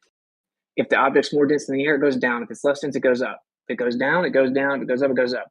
The reason it goes down at roughly the same level is because in order to change it, you would have to drastically change the charge. Yeah, I don't think anyone's denying electrostatics can make things move up and down. What did you say? I said I don't think anyone's denying electromagnetics. I think I said electrostatics. I apologize. I meant to say electromagnetic forces can make things move up and down. Well, yeah, but even electrostatics can. So yeah, as can any other forces too. These are ancillary forces. These aren't the forces that are due to density. Just like you can have 2 objects with 2 different densities have completely different forces given by the rate of acceleration being the same. You can't do that with electromagnetism. Hold on. Well, now you're talking over me. Just let me finish. So the fact that I gave that example of a inverse cube relationship in dipole magnets, what explains that? Why would that not correspond with something that we see in this apparent attraction that we call gravity? You see how you it's like either you're intentionally not understanding it or you just don't comprehend the position. But like, I don't know how many times I can have this conversation with you before I just realize that you're just not going to get it. Right. So like the fact you're bringing up magnetism over and over, like coherent magnetism, is blatantly a diversion away from the point. Blatantly. Okay. Well, so then you said buoyancy then is something you're attributing to electromagnetism and electrostatics. Yet we know and can measure the fact that this buoyancy is directly proportional to the medium that's been displaced. It's weight of the medium that's I been just displaced. said that. I just said that. So it's all built Didn't say upon that. what people. Yes, I did. It's all No, built you didn't. upon. I literally said the primary thing is the interaction of the object relative to the medium. My But God. the amount All of right, I gotta force. disengage because I have stuff to do, and like if you're gonna make the conversation take forever, I'm not interested. I know you're interested. It's I'm exciting just for you. getting For me, glaring. it's annoying and it's a waste of time.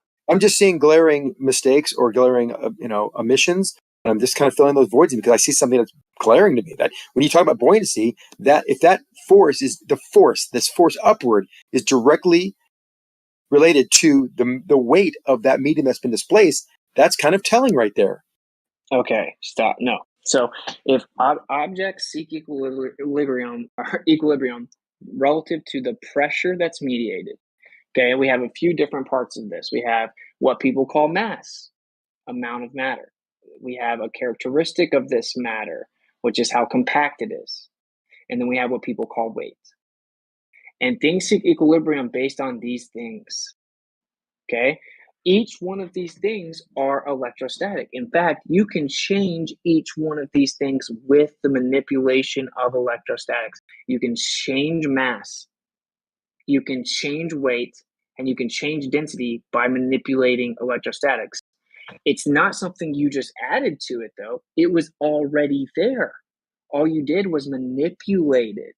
You manipulated what was already there, just like when you claim that gravity's always there, and when you change the mass, you manipulate it. That's what you claim. The difference Oh no, is I didn't. I didn't claim the that. See, difference. Well, stop there for a second. You claimed that you said something incorrect. No one ever has ever claimed we manipulate gravity by changing the mass. We manipulate the independent variable in the test, which is changing the mass. That's not changing the mass. I mean, it's not manipulating the mass as you're declaring it there.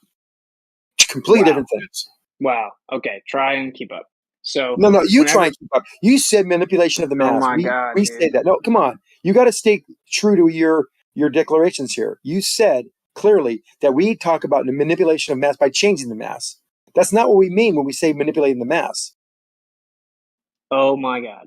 So you guys, every time you try to claim you have evidence for gravity, you say that you do this, you establish gravity by the independent variable being mass. Every time. Okay, now the difference is, though, you're just assuming gravity's there, changing the mass, and then just presupposing that what you believe is there. With electrostatics, you can directly verify and empirically test electrostatics as being there, and you can manipulate it and change the effect. So weight, density, and mass are all intrinsically electrostatic. And if you manipulate electrostatics, you can change all three of those things. So if everything is seeking equilibrium based on those things, and all of those things can be very manipulated when you change the electrostatics involved in these things, then that means that electrostatics is the primary causal agent. So now you're making an additional claim that there's something else there called gravity. And that mass daps up space time. They dance around together. They make little babies called gravity wells. That's what you're claiming. Okay. I need actual empirical evidence of that. I don't have to just believe it because I can explain downward acceleration without any of this nonsense. And you can't explain downward acceleration with mass attracting mass. If you want to keep saying it, you can say it, but you're a globe heretic if you say that. All right, thank you. Why would someone be a globe heretic if they said that? Because mass attracting mass is not the current rhetoric at all, and for very specific reasons. It cannot be correct. It has to be the bending and warping of space-time. There has to be no absolute frame of reference, unless you go with like this modified Newtonian dynamic approach, which doesn't work either. No one's been able to make that work either. It's like mass attracting mass isn't actually an explanation. Gravity is relativity in your paradigm. If you're saying, oh, well, downward acceleration is just mass attracting mass, that's like being a globe heretic. That's like invoking the scriptures outside of the canon in modern Christianity, right? It's like, it's not what the belief is. I can't claim to be part of the modern Baptist denomination and invoke things outside of the 66 books. Yeah, but that's why science isn't a belief, because we can hold these different ideas. You know, obviously one holds more ground and more weight than the other, but we don't throw away an older idea just because it's been replaced by another. You know, that's why it's not a religion. That's why for everyday things on Earth, moving at these very slow speeds with these very small masses we work with, mass attracting mass works just fine. You know, it's only when you move at relativistic speeds that you can't see, um, you know, the background or the ether as an absolute frame of reference anymore. You have to start looking at things from a relativistic point of view. You know, Okay. context matters. Okay. So wait, are you saying that our standard here is if it can work, it meaning the math, if the math can work to explain downward acceleration, then it's good enough, and we can go around and claim that's what's happening for intents and purposes, as long as the That's math works. that's not what I said. You said it works good enough on the Earth, so then if I have something else that works just as well to get the downward acceleration value, and I can use it for everything we do on the Earth, then that's equally as valid as mass attracting Yes, mass. yes. Then you have a competing theory. Right. The So I can just question use the is, though, how strong and stringent is your theory? What tests has your theory been exposed to? Oh, well, that's funny, right? Because all of a sudden now we have to stringently test it. But whenever Newtonian gets stringently tested, it didn't work. What? So, yeah, it doesn't work at all on the quantum scale. Newton's laws have completely been obliterated on the quantum scale. Yeah, definitely. Toppled On from the the ground. quantum scale, you know, gravity in general, especially, you know, Newtonian gravity and general relativity doesn't work too well on the quantum scale, but on other scales, it works pretty well, you know? Okay, so yeah, but that's what I'm saying. So what we're doing is we're just solving for little g, which is Yeah. downward acceleration, right? And you can use the law of gravitation, Newtonian mechanics, to try to solve for little g. So then if I have another equation that solves for downward acceleration and it's accurate, it's equally as valid, I agree. right? Yeah, okay. Well, you Do can you just use a have that? kinematic. Yeah, you can just use a kinematic equation with initial velocity, height, and time, and it'll give you the same value for little g. It'll work every single time, always, everywhere in the world. So we can do all engineering and everything in the world just using a kinematic equation. So now, This sounds like relativity, because relativity is filled with kinematic equations, but it's also a dynamical non-contact claim, though. interactions. It's also a dynamical claim, but it's not relativity. It's just the only variables is initial velocity, time, and height, and that gives you downward acceleration. How? Because I'll show you the. Could you give me a scenario and then we run through this equation if you have time? I don't know if you got a Yeah, recent yeah. email. Just take a tennis ball, hold it up 10 feet in the air. You have 10 feet being the height. You drop its initial velocity is 0 because you have to drop it. Then you drop it, and you're going to just solve for the time. With the time and the height and the initial velocity, you get downward acceleration. I'll drop the equation. It's just a simple Please. kinematic equation. Yeah. All right. So I'm saying this is why our standard for I'm going to truth try to cannot do be this. our standard for truth cannot be that math. The math works sometimes, right? Like that's all I'm saying. It can't be. That doesn't make sense. There could be 1,000 different theories that all can get the same value in math. So, but here I'll show you. Now I can even actually explain it. This is what I'm going to end up proposing a theory, like an official like paper. I have to go to someone else to get it published, and it's going to explain mathematically and in principle of physics downward acceleration. Okay, and it's going to be testable, which means I'm already like 5 million steps ahead of this nonsense claim of gravity nowadays. And it's going to say that it's not a universal constant and it's variable. Well, we know that downward acceleration isn't constant, but I'm going to show that it's actually relative to the electric environment. So we need really, really precise measurement tools, and then we need to introduce enough charge to manipulate the electric field in the surrounding area. We do it in a Faraday cage, do it in a vacuum, do all these different scenarios, show that the electromagnetic energy density of the vacuum in different places, if it changes, which doesn't change a lot, it's hard to measure, right? Or just manipulating the electric field in the surrounding will slightly vary the downward acceleration. If the object's downward acceleration changes proportionate to what we manipulate electrically, then that actually substantiates my theory, and we can use the math to get downward acceleration accurately, predicting it all around the world, which means that would make my theory way better than anything the current globe paradigm has. So I'm just letting you know that will be happening within like the next 6 months. So let me drop this equation. Yeah, this is going to be an interesting 6 months. Yeah, I mean, I have a lot of stuff going on, but yeah. I'm like, I just want to, I'm just trying to figure out the truth. So my theory is testable. We can actually go and see, does the rate change when we change these variables? It's like actually can be tested. So, and I'm almost positive that it will, but it won't change a lot because, you know, like the downward electric current, for example, the electric bias is so weak, right? That it's like barely going to change. You'd have to use light objects, and then you'd have to introduce enough of a variance in electrics, and then But like very precisely. in your prediction, you'll also have a rate by how much it would change by, right? Like you're Yeah, not just yeah, going to say it's going to change. Like you'll yeah, say of it'll course. change Yeah. by this much, all right? Yeah, of course. That wouldn't even be a theory if I did that. Mhm. Mhm. Yeah. Yeah, I think that it actually will probably be directly proportionate to the electromagnetic vacuum energy density. And see, look what Jace is saying. Like Jace is such a little like it's so gay. But anyways, like he's moving locations where the mass density of the Earth is different. Thus, it's going to change, of course. But I'm talking about not accounting for the alleged mass and density of the Earth. I'm talking about accounting specifically for electric variables and showing that it changes. So if I completely ignore the density and mass relationship and I just show different locations having different electric characteristics, and then it changes, that debunks that claim. So imagine being really arrogant and cocky and like talking down to me and scoffing in the chat as if I was retarded or something, when actually what you said was retarded.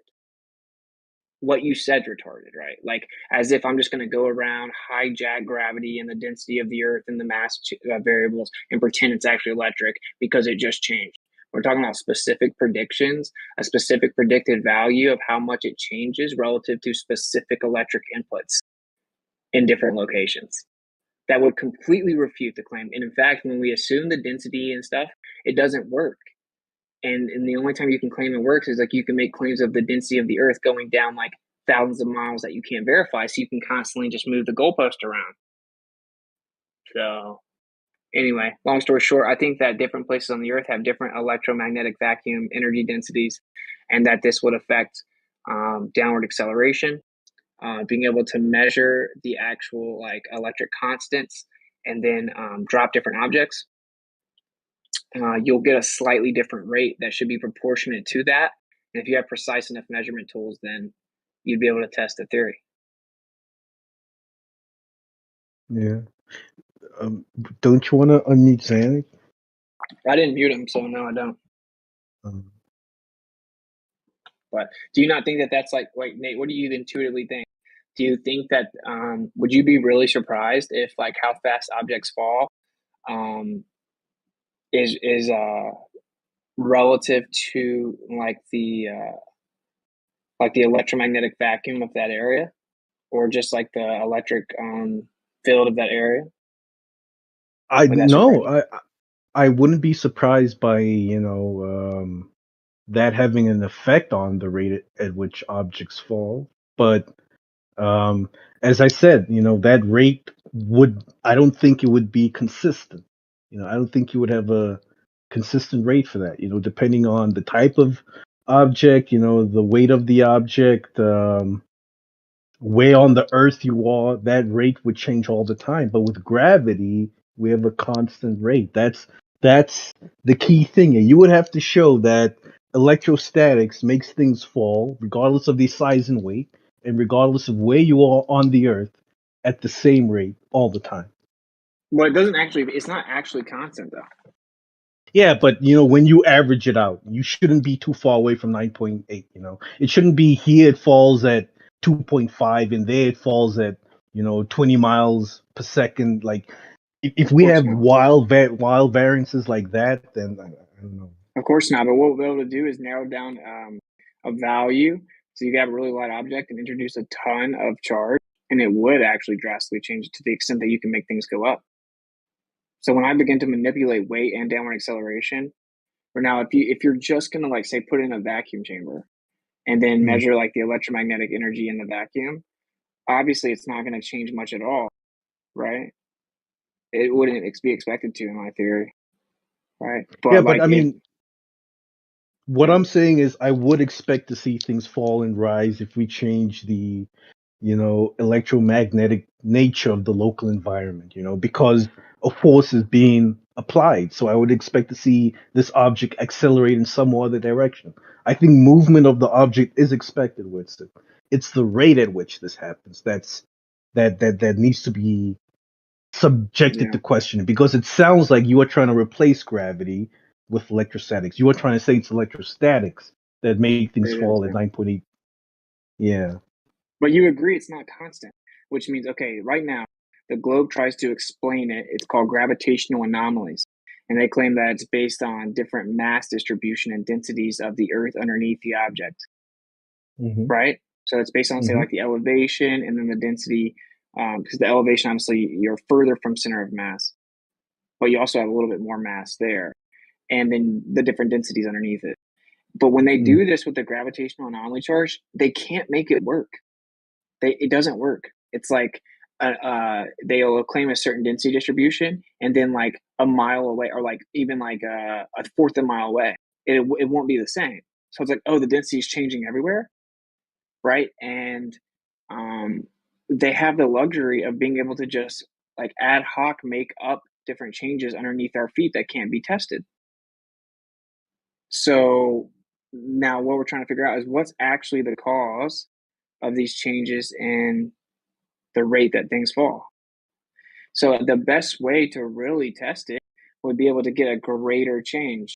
But just like you said, you guys are just going to ignore that because you're going to say, oh, well, you just introduced another charge or another force.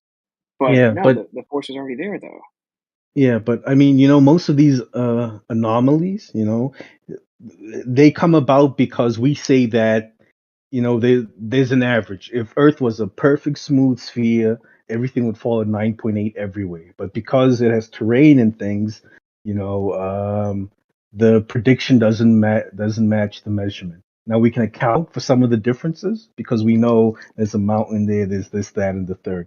But even then, we still do sometimes get these differences, smaller differences. But then those smaller differences give us more insight, and they tell us that, underground there might be mineral deposits there that we never knew about. And that's how we sometimes end up finding mineral deposits. There's a lot of reasons as to why you would have these anomalies. But that is doesn't what work I'm either, trying to though. Actually, like when they try to use the gravitational anomalies to find different deposits and stuff, it rarely works. People in this realm try to claim it does work, and like that's how they figure it out. Actually, the way that they do it, that the most accurate way, is they actually send out frequencies into the Earth, and they actually read the data based on how the frequencies interact. Right? They read frequencies from within the Earth and they send out frequencies, and that's how they actually determine like density and different deposits and stuff like that. They don't just put a gravimeter out there and be like, oh, look, it changes. Now we know what's underneath us. That's what people here try to claim, but that's not real. That's not real. The gravitational anomaly charge is a mess. It's all over the place. But it's like the globe has an unfalsifiable window here where they can just say, "Oh, well, it's under the Earth. Since it's not really verifiable, we can." It's just such a dynamic system. It's hard to know. So of course there's some change, and they just mix stuff up and make up new claims to make the data work, right? So it's kind of unfalsifiable.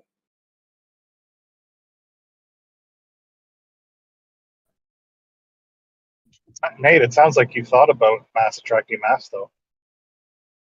It does. Before It's today. how I think No, fish you find. guys can't even comprehend what that would mean. Like if mass if there's an inherent intrinsic property of gravity within matter, then can you actually describe and explain the physical mechanism that makes mass, quote unquote, attract mass? Just going Yeah, back to your last point for a quick sec, Witsit, that's how fish finders work too, right? They like sonar, I believe is the method. the density measure? No. You said no. Like, I don't know. Yeah, I find you guys funny, man. Hey, can you explain the physical mechanism of mass attracting mass since you said you understand it? No, you said I didn't understand it. Yeah, so you're claiming that you do. So can you explain the physical mechanism of mass attracting mass? Yeah, the bending and warping of space-time seems pretty good. That's not mass attracting mass. Why not? Because that's the interaction of space-time with the distribution of mass and causing the effect. Yeah. What? That's Right. not the same thing. Exactly. That's not the same thing. And it causes mass to attract mass. No, it doesn't. It causes mass to accelerate towards the other mass, dude. No, it's not attraction. No, both masses accelerate towards one another. It's not attraction, dude. Oh, is it repulsion? It's neither. Incorrect. It would be attraction. Bro, really? Yeah. Okay. So the So fact that you goofy, can understand it means that we can. Got it. Hey, if I run towards you, am I attracted to you? I hope not. So those are different things, then, huh? But you are accelerating towards me. Hey, is attraction and acceleration the same thing? No. I don't see where it's not in physics. Oh my god. Easy. So would you say that? I mean, that you can obviously stop it. You can have an attraction without acceleration as long as you counteract it. But if two things accelerate towards one another because of their I don't say nearness, what's the word? Proximity. Every time that would like attraction, yeah. So the attraction causes the acceleration.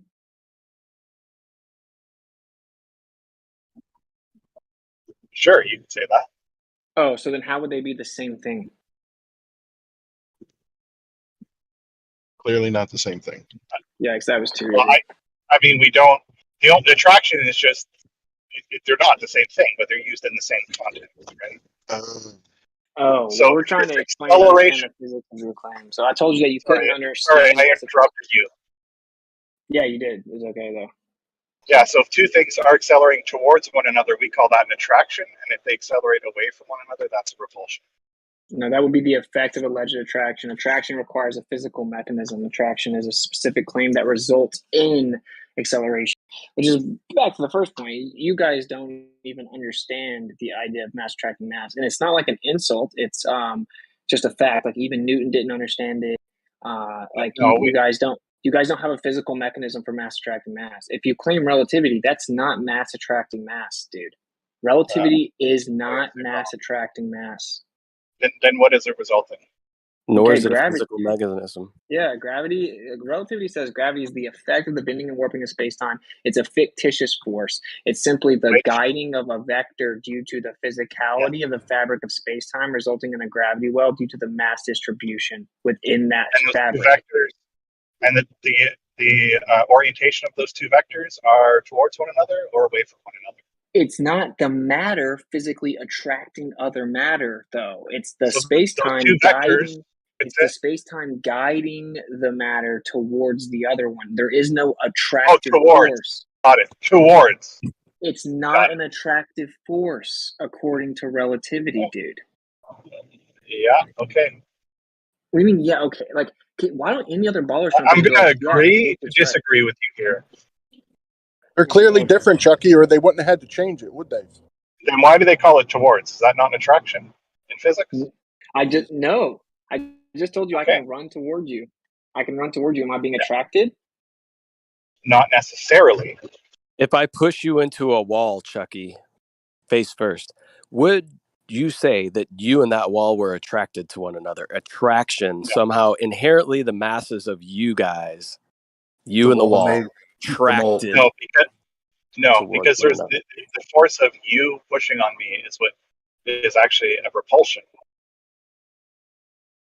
So there's you a get force. that, like, they don't understand it. But this is what they're never going to let go of mass attracting mass. Why do you keep saying we don't understand it because you don't understand it? No, I do understand it. That's how I know you don't. Right? Like even Newton himself said even Newton himself said to think that gravity is an innate and inherent property of matter. and that innate brute matter acts on other innate brute matter through great distances in a vacuum without something causing the exchange, like a medium, is so absurd that no man that's competent would actually believe that. And please do not attribute that to me. I think it's retarded. Okay, so he said retarded. What? He said You're breaking roboting. up. he said it's retarded. Yeah, Oh my you're God, yeah. breaking up. He's talking on his way home from work. This is what he does. He comes in and he just takes the typical Glover position and says not everything. Chunky Brad Boy, ladies and gentlemen, welcome to the chat. Like, why do you guys have to misrepresent the paradigm, right? Like that's what I don't get. Like, just absorb your position. Don't be a globe heretic, man. You know, like, it's weird. Yeah, You're still breaking up. You're breaking up, Chucky. So yeah. Aw, dang, man. How will we ever get the edification that we were going to receive? He loves lamb. But anyway, I was trying to make a more profound point to everyone. Like, people will say this phrase a lot, but they never have actually thought about it, right? If you think about it, it has a pretty crazy like claim with it. Like mass attracts mass, meaning like you actually mean the words you're saying. Then you're claiming that like this matter over here is going to pull and attract this other matter towards it. Like the matter itself is going to pull it. Why do you think we've never thought about it? Because I know that you guys just say the word over and over and then say Cavendish, and you've never thought of it. You think of it kind of like, you think of it in your mind kind of like magnetism. You guys think that you think gravity is like magnetism, like mass attracting mass. Yeah, on just a much smaller scale. Okay, but on a bigger scale, smaller relative amounts. But so why do you think we've never thought about it? If you think about it like that, you just debunked your own claim. Oh, yeah, we said we equated something. He's trying to explain your misunderstanding of gravity and why you believe it. Exactly. Like you guys never have actually. What he's saying is we never think about it. And then he said, you think about it like this. So you're saying you don't think about it in one sentence, and then the next sentence says you think about it in this way. No, what I'm saying is, what I'm saying is like you guys don't actually intellectualize the claim. Like without even intellectualizing it consciously, you just kind of think of it like magnetism, but you never actually think about the physical mechanism of gravity being inherent to matter, right? Because there is no variable for time, which means it's instant, which means there has to be something physically connecting each pieces of matter for mass to attract mass. That means that there's something physically connecting the two to make it instant, like a rope, an invisible gravity rope or something. I thought gravity worked at the speed of light, but not instant. Okay, but there is no variable for the speed of light in gravity's equation of mass attracting mass, dude. Okay, but it doesn't.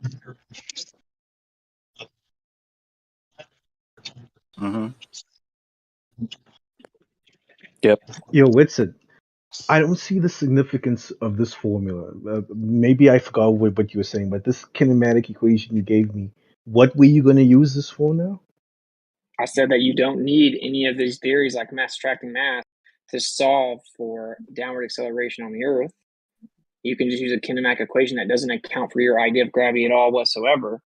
And so we can't say, oh, well, Newtonian has some value and it's valid because the math can give us the value of A, because we can get that value entirely independent of the idea of gravity. Oh, okay, yeah, that's true. Yeah, because I mean, with this equation, you would say there's no forces happening, and it would only work on something in free fall. Yeah, it would work. Yeah. Yeah, no, like I don't think this is obviously not trying to explain the cause, right? It's just quantifying the effect. But I bring this up because people don't see, because and maybe not you, but a lot of ballers conflate little g with the cause of acceleration. Like they basically say downward acceleration is gravity. And I'm like, wait, I thought gravity causes downward acceleration. They're like, yeah, gravity is the cause of things going down. I'm like, okay, so, but you just said things going down is gravity. Yeah, downward acceleration is gravity. But wait, I thought you just said that gravity causes downward acceleration. Yeah, gravity causes downward acceleration. Like, they do this over and over. It's like, oh, so gravity is the cause of itself. It's so retarded.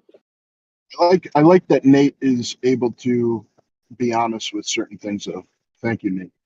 No, yeah, I like Nate.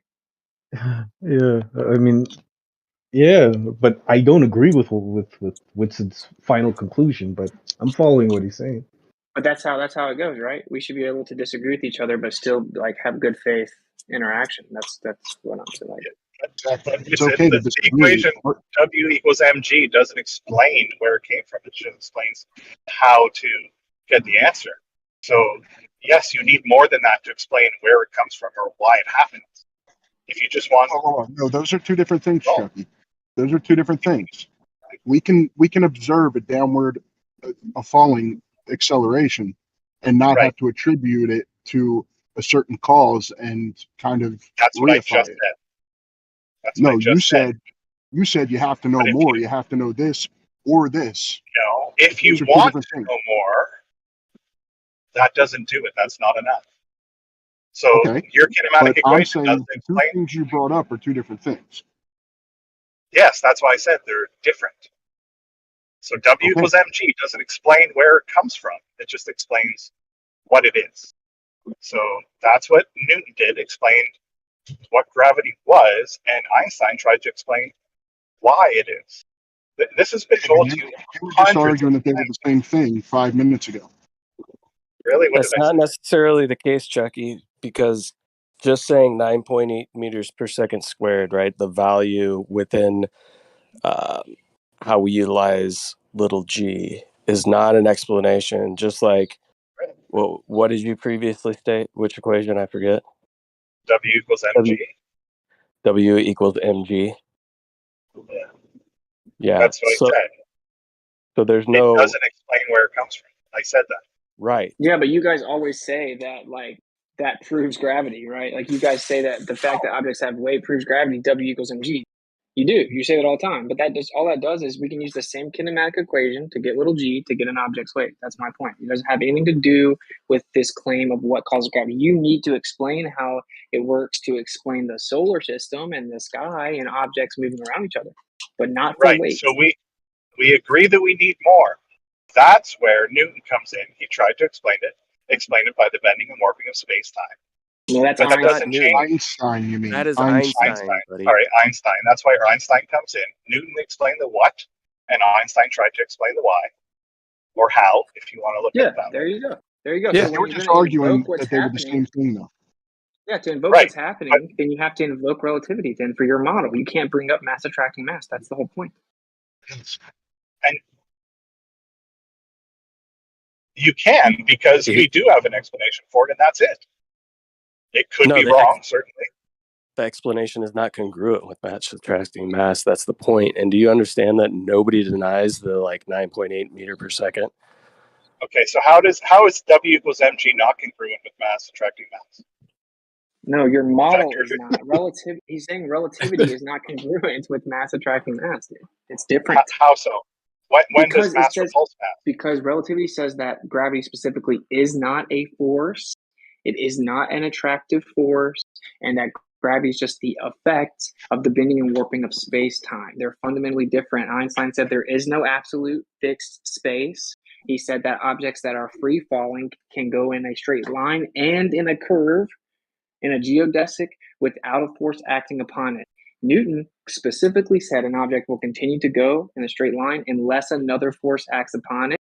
He invoked gravity as a real, actual force, and he said that space was fixed, which means that they are fundamentally different. They make contradictory claims. Okay, so does he say that mass doesn't attract mass? Oh my God, I give up. Yeah, you should. Yeah, you totally won, man. Let me tell you. No, you keep on saying what he doesn't say. I never said he said it was a real force. Yes, it's a fictitious force, but it matters it equals the same thing in the real world. No, it doesn't actually. You can show that according to relativistic math, that systems that are kinematically equivalent are not dynamically equivalent. Yeah, if engineers didn't account for centrifugal force, they would encounter a lot of issues. Or if they didn't account for weight when building a bridge, it's one of the main things that they do. Dude, oh my God! Right back to bridge is the main. Yeah.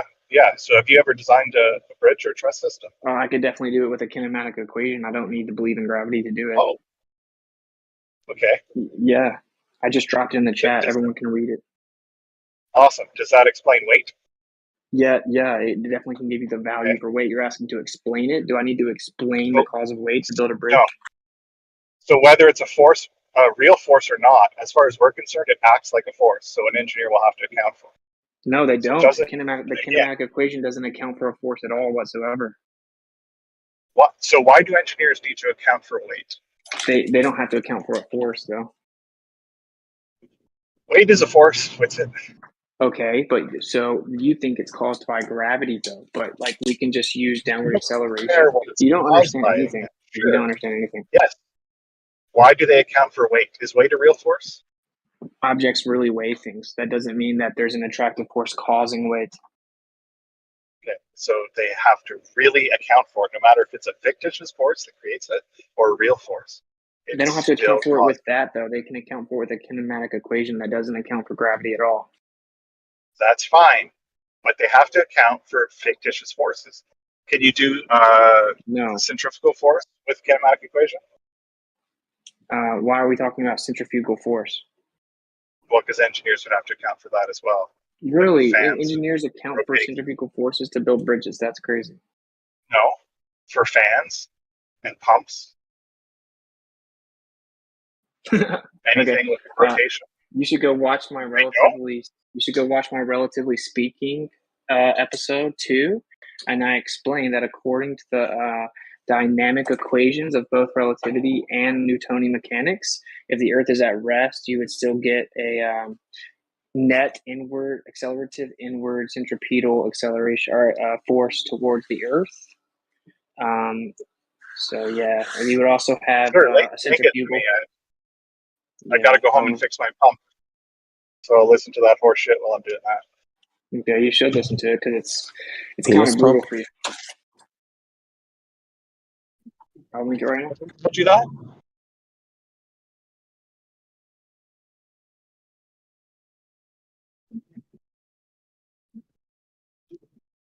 Hello? Poppy. Oh, okay. You're still here.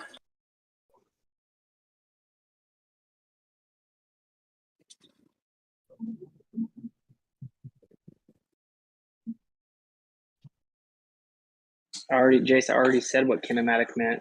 Like, why are you kidding me? Kinematic is just about bodies in relation, how they move in relation to each other. Yeah, when you do your free body diagram too, you don't care what causes those accelerated forces. You just care what they are, what the vectors are. Okay, my point is that right here in this PDF, I can drop in a second because I actually have to go, but I'll drop relational mechanics PDF, and he shows the math of how, according to relativity, kinematically equivalent situations are not necessarily dynamically equivalent. So, anyway. You know what's hilarious? A couple of days ago, Jason and I had a similar conversation, and he was trying to explain the difference of gravities, and I asked him what the mechanism was. And you know what he told me? When pressed after like about half an hour, he told me it's the graviton. Jace, you wanna come in because you left abruptly when you were about to explain it. You want to come in and explain us the graviton? I didn't think we had found a graviton yet. Yeah, that's just kind of like a proposed idea. I know, but Jace doesn't seem to think so. Oh yeah, so it's hearsay right now. Okay, Jace is saying it's just a proposed hypothesis that he selected at random, Messi. Did he say it could be a graviton? Yeah, So if that's sounds just like a proposed hypothesis, what would be the actual evidence then? We don't have that's that why yet. it's a yeah, we don't have it. It's just the proposed hypothesis. We have no evidence for gravitons, you know. Sounds like horseshit. Right now it is. Right now it is. Imagine It is a currently horseshit. graviton. They made up a Yeah. particle. It's The unbelievable. Like graviton dark matter, dark energy. Yeah. If the well, graviton exists, then that means the tachyon exists as well. Yeah, the space graviton track. is just as real as the ether. Yeah. Right now it is, yeah. Yeah. But no, Did it you doesn't know? mean it's Did not you know there's exists. another a water particle? It's called a wonton. And you drop it in? Yeah, when you order Chinese, you get the wonton soup. Pretty This racist. is a waton. Yeah, it's a water. What is the tachyon? We call it a wadon over here in Jersey. What is a tachyon? Is that a thing as a tachyon? It's I said a Star Trek. hypothesized elementary particle that can move backwards in time. Is that the graviton? You Like heard it. brother to the graviton? It's not been proven. No, they're not related to gravitons. So proving one does not prove, or finding evidence for one does not provide evidence for the other, necessarily. But you already have a time machine, don't you? It's called a telescope. No. Don't you already have a time machine, you guys? No. You sure? Yep. Because they looked like 500 million years after the Big Bang just recently. They had pictures of it. You sure? Yeah, but you're not going back in time. You're seeing light that originated that long ago. There's a difference.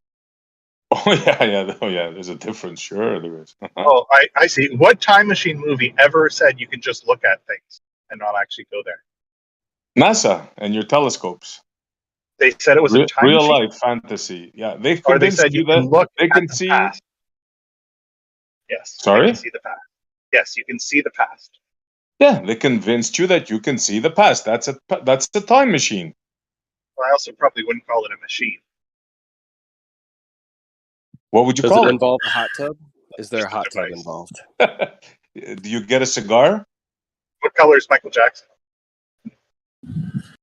Einstein proved that time travel. Just float, if you have twins and you float around the Earth for long enough, you would be younger than your twin at some point. Yeah, but don't you have an answer for that question, Godric? What color is Michael Jackson? He's so black. You believe, Charity, that we can see back in time? You actually buy Well, that? we are. If he's black, we're seeing back in time. I think the further out you look into space, the Well, he's black, but he turned white. You The skin condition, but he's still black. You can have an albino black. Isn't that ACDC? Can I invoke? Can I think he's black? invoke Michael Jackson to be able to answer that question? It doesn't matter. Okay.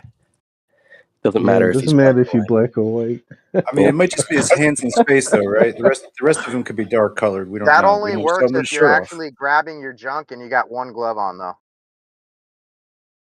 He's white, but he's black. With the ungloved hand, at least he was identical. But the glove had sequins. Yeah, they I don't have have just nothing. When it one comes to glove on. cosmology, they have nothing. They have just stories. That's all they That's a have. non-sequitur. What do you have, SC, huh? Well, I have the ability to detect bull when heard very, very well. I guess that's my specialty. I have that too. I call it calling bullshit. Yeah. Yeah, Can call you the whole herd.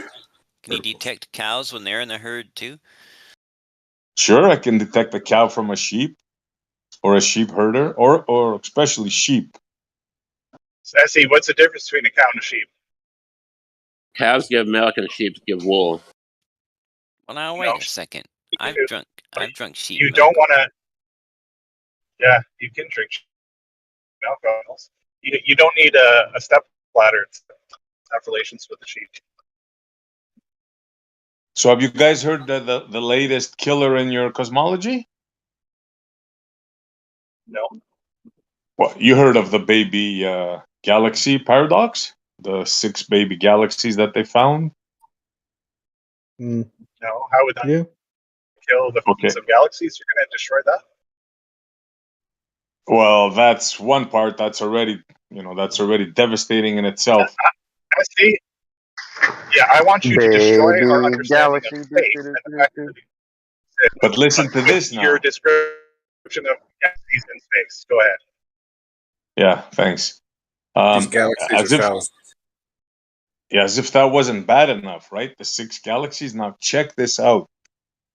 And this is like a real killer. In one of those galaxies that shouldn't be there to begin with, guess what? They found a massive, supermassive black hole inside there. They say it's like 1,000,000 times bigger than our sun. Yeah, but isn't that Let that what stew for a minute. Bigger or more massive? Isn't that what the prevailing hypothesis is right now, SC? That these things that look like galaxies might actually just be black holes? No. They're galaxies. I don't know. I've read that Within- somewhere, man. Sorry? I've read that somewhere. That they think these galaxies, which they initially thought were very, mature galaxies at a time the universe wasn't supposed to have galaxies that mature, might just turn out to be black holes. Well, yeah, they were saying all kinds of things, but then they reaffirmed the findings. So this is the latest finding now. This is the latest finding. And how does that destroy? How does that destroy the existence of space, galaxies, and solar system? When did I ever say that? Oh, you said it destroys the paradigm. So how does it? I said it destroys the Destroy that and cosmological affirm model. yours? Yeah. Okay, I'll it explain doesn't to you. destroy it; it modifies it, doesn't it? Well, no, you can't modify this. Okay. Because according to your Big Bang, right? At that time, at that period in your Big Bang, there wasn't enough time for stars to form, number one, and for them to live out their life and die and become black holes, especially supermassive black holes, which had to eat up And matter to grow. Yeah. Are we at the Big Bang right now? Excuse me? Are we at the Big Bang right now? What do you mean, are we at the Big Bang? What kind of question is that? Well, it's been a few years, right? Like 20 or 30. Dude, if you're just So going what to used say to be- words with no meaning, what I used will to be- disengage with you. Yeah, Shirley, dude, you want to you have a said convo, bro? Because this guy is like... SE, Well, what you I said bet- is at the I bet beginning if of the Big Brad Bang, gets- this didn't happen. And now you're saying, you're implying that it's the beginning of the Big Bang right now. So No, why you're would just you do saying that? words Wait. without listening. Does your I'm going to telescope try No. one time more machine- time. Telescope time machine probably helps him come to that conclusion. Yeah. Okay, so Chirality, this is you know near what I'm this. saying, right? Chirality? This happens at around the time of the Big Bang. That's what you're saying. No, this happened at a time 500 million years after the Big Bang. That's what your model says. Okay. And at that time, there wasn't enough stuff there to form the sun and for the sun to live out its life, burn out its fuel, and become a black hole. Is that clear enough for you? So, There wasn't enough time. yes, so what does it destroy? It destroys the cosmology, the time frame, everything. That's it. It sets everything else off. It's like you build a house on a faulty foundation. Everything else is wrong after that. Do black get holes it? still exist? Do black holes Sorry? still exist today? After this discovery, do black holes still exist? It's irrelevant. Whatever exists after No, that is it's irrelevant. very relevant. It's very relevant. We still have black holes. We still have galaxies. We still have stars. We still have planets. We still have orbits. I don't think much has been destroyed. So it's like saying your house is destroyed because you got some spiders in the basement. No, let me explain to you what it's like. Everything is still like it was before, except your fantasy story that you believe is not true. That's No. what it is. That's what Part time of it it is is. not true. Little Red Riding Hood wore a pink hood. That's it. No, the All the money beginning, we give to the very NASA. beginning of the fantasy is not true. Therefore, It means rendering the rest of it not true. it means that all the money we give to NASA, we give that money to schools instead to help veterans or poor people instead. Essie, you go buy a new Flat Earth T-shirt and the tag says "Made in Malaysia." You find out that it wasn't actually made in Malaysia; it was made in China, shipped to Malaysia, where they attached the tag and sent it to you. Do you still have a T-shirt or not? Now, let me explain to you what it's really like if you want to Is use that a these yes kind of or a things. no? Because they're my favorite. No, negative. Now, listen to me. You don't have These are my favorite ways to explain things simply. This is what happened. Your model predicted there would be a teenager somewhere, 14-year-old teenager, give or take. When they looked for that teenager was a 5-month-old baby. That's the analogy. Comprende? Yep. So you And got I a don't buy problem there. stuff. I don't buy stuff in China. That doesn't destroy the existence of teenagers or babies or humans for that matter.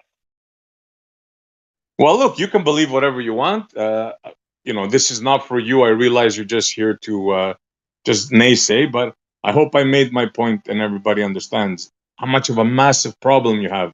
And if that wasn't enough, inside that baby, they found a huge, huge black hole, which is twice as crazy and insane. Yeah, that's a massive problem, my friend. Massive problem for people that understand that is. Baby galaxies having babies. The lie just got bigger is all. It went from a big lie to a massive lie. A huge lie, As long as we learn something from this at some time, then it was great that we found it. Right no, but now, you don't seem to what did we learn? Bro, you don't Hang on, seem hang to on. What did we understand this. learn?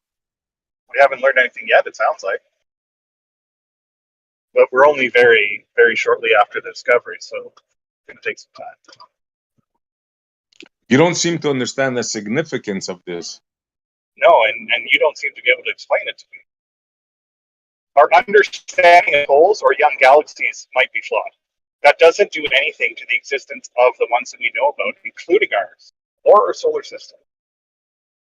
Yeah, it throws the whole Big Bang theory out of whack. Completely. How? And bro, so if you what? didn't understand from what I said, I don't think you'll ever get it. How does it throw it out of whack? Imagine a baby formation, right? An embryo, right? The egg, the sperm, the embryo. There's a sequence of events. Uh-huh. You can't start off with a 9-month-old embryo or a 6-month-old embryo. All I'm telling you is the only thing that throws out of whack is our understanding of the development of an embryo. Not all the things that humans have done, not the existence of humans, just our understanding of, in this case, apparently either how black holes are formed, how long it takes, or the age of those galaxies. I think in the record of straw mans that I heard, I think that's got to be the biggest straw man I have ever heard. Okay, does this understanding change our knowledge of orbits of planets and moons? Another straw man. No, I'm asking you a question. A question cannot be a straw man. It implies that. What does that have to do with what I said? As far as I can tell, nothing. There you go. You answered it yourself. Okay, so it has nothing to do with the cosmology of our solar system. Got it? So no, how is it you see another straw man? Dude, there's no way around this, bro. You can squirm all day. You can't get around this. The cosmology you believe in is wrong from inception. Period. No. And the story, you can say whatever you want. It won't change that. You just agreed to me, and then when you realized that you are now backtracking, you agreed that it has nothing to do with our solar system, our knowledge of orbits, which is part of our cosmology. So a part of our cosmology might change due to this new information. Look, dude, the beginning of your model is wrong. WRONG, proven twice. Twice in a few months. Now, if you don't understand that, that's your problem, bro. And I want to hear you continuously trying to make up excuses, because the more you do it, the more flat earthers you're going to make. Keep it up. There's people listening. There's a lot of people on YouTube. Shout you all out. Listen to what they do. Go for it, Yes, bro. Dance listen for to it. us. Listen to what we do.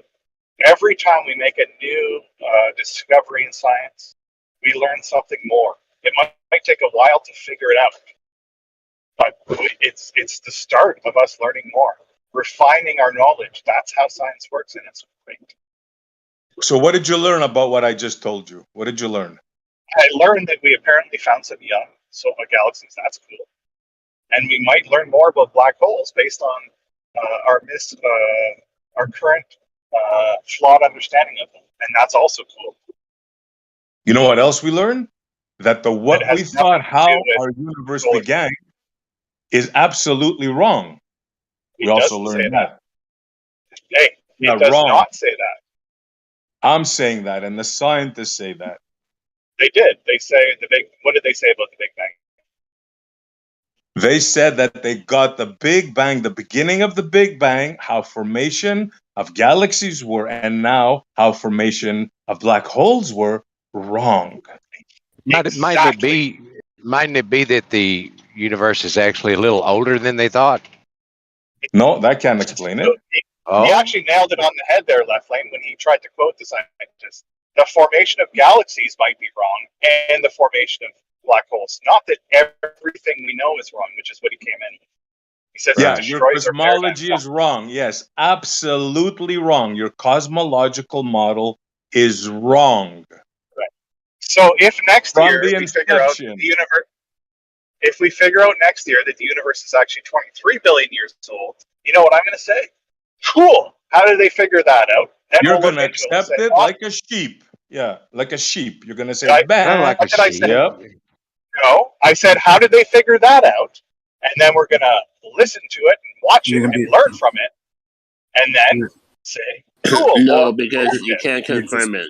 You can't confirm it. So whatever they say ridiculous, you're gonna have to believe it because that's science. That's a narrative, and that's appeal to authority, which is what you No, have you now. don't have to. You don't have to. Look, you're proving it right now. Hey, wait, stop. There's You have people- to. If you're in school, you have to put there- the answer on the test. If you don't, you're gonna get a fail. So you have to. There Guys, are people you're on proving both it sides. right now. No, You're we're proving not it right proving now, it. bro. Both said we wouldn't prove it without evidence. And number two, there are people on both sides of this argument that believe in and don't believe in anthropogenic climate change. So, I mean, you don't have to believe something. Bro, there's no way around this. Your model predicts one thing, right? Your model predicts one thing, right? And it was wrong. Many And it was wrong. Wrong. WRONG. Wrong. Climate change is a fact. You deny climate change, you fail college, and you get wiped off social media, and it's wrong. This is getting painful. Can we move on to something else other than hearing Essie say wrong? Yeah. Get a little drug out. Yeah, well, this is what he wants to do. This is what they want to do. They won't accept it. No, this is what you want to do, Essie. Hey, can you guys hear me? Can you guys hear me? Is my mic What's up, coming through? Anton? You're good. Yeah. A lot of over talking. So it seems as though there's an impasse in the conversation as far as what was taking place with Brad and SE. Does anybody else have anything to interject to that topic, or should we just kind of move forward? I would like one, to add. one. I'll go after Howard. Yeah, I would like to talk to anybody except that dude. Who was that dude? Who was it? I don't know who it was. Okay. Go ahead, Howard. I would just like to add that on the studies of what I call the fringe, the outer edges of our understanding of things, we're going to discover new things that might give us a little bit different idea about how things happened or what's going on. But it doesn't necessarily negate all of the understudy and the things that we have known to that point. So, yeah, as we get smarter, we're going to discover new things. Nobody said that, Left Lane. Why can't you admit, like a man, who is this guy talking? Can you please somebody mute him? Who is this guy interrupting? Every word I say. Who are you? Who is this guy? Hold on. Sorry. Is that Chuck? My Discord cut out, so I was not here. But I was after Leslie. Yeah. So hold on, Left Lane, you made a point. Did you have a rebuttal to that, SE, before Nate? Okay. Yeah, I had a rebuttable. I forgot it because of that Okay. individual. I'm But sorry, go my ahead, Nate. Discord keeps cutting out. So I'll remind you what you said. After Left Lane said something, you So said was it nobody you, said it. Chucky, that was Dismissing Left interrupting? Lane. So is it you Yes, that it was was. interrupting? Yes, it SE was. response? He's Okay, the then we'll just reprobate. go ahead and put you on mute Yeah. for a little while if you can't All right. control yourself. And All right. Well, I'll put Nate, myself go on mute. ahead Is and that go okay? forward. Go ahead, Nate. Okay. I was gonna say, this is just a wild hypothesis I'm throwing out there, SC. Do with it what you will. But it seems with a lot of these supposed young galaxies they find, and the reason they feel these galaxies are so matured at such an early age in the universe is because the light from these galaxies is so redshifted, right? These galaxies give off the stars in the galaxies give off a red color. So it gives off the idea that these are very old stars. It could just be a thing, though, that these are what do they call them? Embryo galaxies, and these Let stars are me very save you the close. grief, bro. Let me save you the Bro, come grief. on, man, All just let me this finish. has been done. What Stop you're gonna interrupting, say SE. now?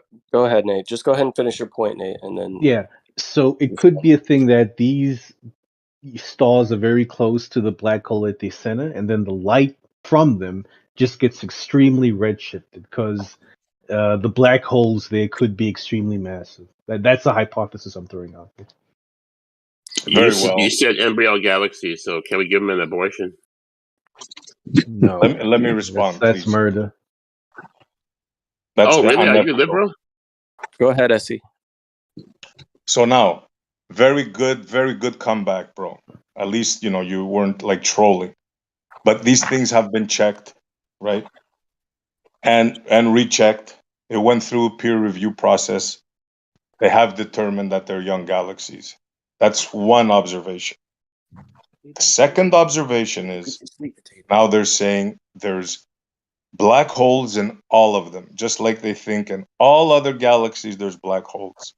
And they found in one of them a black hole 1,000,000 times the size of the sun. Now, I don't know if you guys are not getting it, if you don't understand the repercussions of this. This is a massive problem for your model, bro. Do you want me to go into more detail, or is that enough? No, that's enough. But I think that speaks to what I was saying. The galaxies, they are the black holes around these embryo galaxies are very big. You've just said something along those lines. If they find black holes 10 times bigger than our sun, so if it's a very big black hole within this embryo galaxy, the stars will be very close to the black hole, and their light will become extremely redshifted. So we see this red color on the spectrum from these stars, and that gives off the image or the impression that these stars might be more mature than they actually are. Yeah, that might be something to talk about for the stars, but you're not Quasars. understanding. Yeah, you're not quite, bro. You're not understanding the initial problem. The initial problem was in this time of period of the galaxy in its infancy, right? There was not enough time for these galaxies, let alone these black holes, to form. Why is this difficult for you to comprehend, bro? Why? Please explain to me why. Am I not talking clear enough? Am I not being precise enough? Why is this difficult for you to understand? I don't know if the claim is that there wasn't enough time for the black holes to form. I think it's more around the maturity of the stars in these galaxies. These stars are too mature at such an early stage in the universe. I don't think the controversies around the black holes they're finding. But if they can find black holes that are 10 times the size of the Earth, that early in the galaxy, and they're around these young stars, right? It's quasars, which are basically embryonic galaxies, very young galaxies. The You're still not light getting from it, bro. Do you know how a black hole forms? a black hole forms when most of the time when a star collapses in on itself. Exactly. So how can a black Paul be there prior to the stars that you're saying. Because that's the Wow. only way we know how they form. There might be other ways which we don't know about. What They're are you not the talking stars. about, bro? You need a They might star be in order to have a black no. hole. No, what I'm saying is there might be other ways black holes form, Essie. The only way we know is when stars collapse in on themselves. If they are big enough. So now you're saying there's other ways that they could happen. You're just coming up, you're just inventing stuff away from your I'm throwing out cosmological possibilities. model. Well, it's possible I might win a lotto tomorrow too. That's possible. Yeah, that is possible. Yeah, and I might buy a Ferrari, but we know what the That is chances of possible. that happening are, right? So what are you saying now? You have no argument, I'm saying that we don't know everything, and we only know of one way black holes are formed or created. There might be other ways out there that we don't know about, and that's very likely. Yeah, but can you just say, for the record, that they got the model wrong? Can you say those words? Can I hear those words come out of your mouth? No, he's not going to say It's that. not gonna. And you I could. know you can't do it. It's a good point about the lottery. That one thing's for sure: if you don't play, you can't win. You see, folks. Can I say something? You see my point. They will not admit it. There is no way that they will admit that their model is wrong. They just won't do it. Because we disagree with you. No, Can because you just won't do it. It's not in you. You're playing a game. You have whatever it is.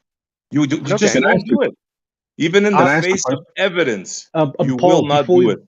Before you come in, I just want to answer Essie's question, or what it is he was trying to force me to say. I will admit, Essie, that we have found things we didn't expect to find, and they don't match prediction. So they were wrong. Our predictions were wrong. Yeah, in terms of they being galaxies. I'll take that as a win. It doesn't How about matter. you, early Left in the universe, Can I but that second that doesn't mean time? the whole entire model is wrong. Now, why Can I- you can I gotta say go something? and ruin it now? I just want to ask a simple question. You said you kind of speak as if you know that black holes form by the stars collapsing. Well, the only way to know something, either you've directly observed it, or you replicate it in the lab somehow. Can you please explain how you know black holes form from star collapse, please? Before he answers that, Paul, one final question. I'd like Left Lane. Left Lane, can you admit they were wrong? Yeah, there was they've discovered an anomaly to the model. Yes. All right, I'll take that. Go ahead. Sorry, Paul. Go ahead. Answer That's his okay. question. Yeah, dude. Let me ask the question again. Do you understand it? Go ahead. What was the question? Okay. How do you know that star or black holes are formed by collapsing stars? How do you know that? Because the only way to know something in that sense. Go ahead. I think mainly through simulations. I don't know off the top of my head if we've seen it happen, because it's a process that happens over a very long time. But we've seen stars that are at the end of their lives. We've seen very young black holes, and through simulations, we've been able to go from a star at the end of its life to a young black hole. We've been able to simulate that scenario, and it matches predictions. It matches what we expect to see and what we do see out there. But we haven't seen the process from start to finish, because it takes millions of years. Man, why does time keep coming into this? Gosh darn it. So you haven't actually directly observed it. So that'd be one piece of evidence.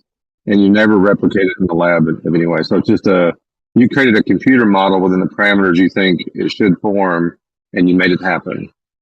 And it turned out to match the young black holes we see. Okay, so wouldn't that fall in the category of sharpshooter fallacy? What's the sharpshooter? Is this some Bret Hart shit? Like, what's the sharpshooter fallacy? You basically made something in a lab and looked out in the world and say, "Oh, there it is. I made it here. Something matches in the sky." Yeah, that's science. We've predicted something. We've created a experiment. Experiment with the Experiment. bunny fingers. It's a simulations in some situations can be seen as experiments, and the result we get in the simulation matches prediction. Obviously, it's not a full-fledged experiment because well, it is an experiment, but the evidence obtained from this experiment isn't as strong as the evidence obtained from doing an actual physical experiment. If that satisfies you.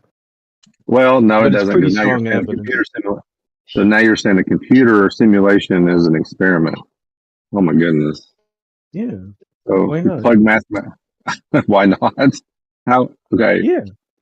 How, how is If we take the laws of physics as we know them, right, and we plug them into the computer and it replicates the laws of physics, Hold it's not doing on, something that we can't real do quick, in real life. real quick. You robot and whoever that is. It's Jeremy? Sounds like Jeremy. Yeah. It's always Jeremy. Jeremy, mate, you're breaking up really bad, buddy. What you said? What was your analogy? That if we take laws of physics and plug them into a computer?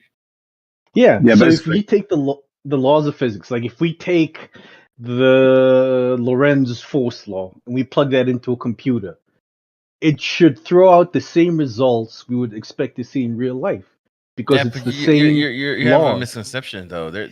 Oh. The computer only has is built with set parameters where they can't go past that. It'll just fall into an error.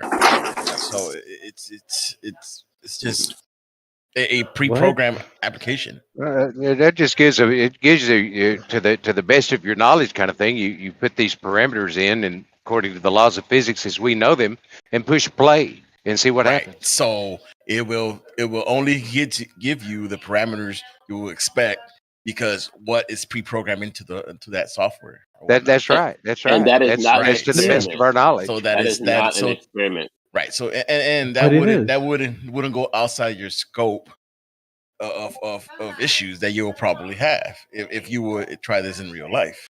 So you can't say that it's relatable because you That makes no pre-programmed sense, that Alpha. software.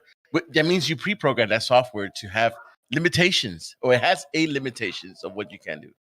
Yeah, it has the same limitations that we have in real life. In real life, we can't control everything, right? If I do one experiment to see does heat make water boil, there are only certain parameters and variables I can It's control. not the same as real I life. can't. Oh, come on. Just hear me out. I can't control for everything in real life. I can only control, maybe air temperature, heat, and the amount of water in the bucket. I put those same limitations, those same control variables, and those same parameters in a computer. The computer has the same limitations that I have in real life. It's going to give me the same results. No, Well, but the you're just working with this. Go ahead. I was gonna say the problem. Even if you run a computer simulation, until it's observed or done in the real world, it is still not been proven. You can't know that's truly the way it works. There's no way. That's true. There's no way.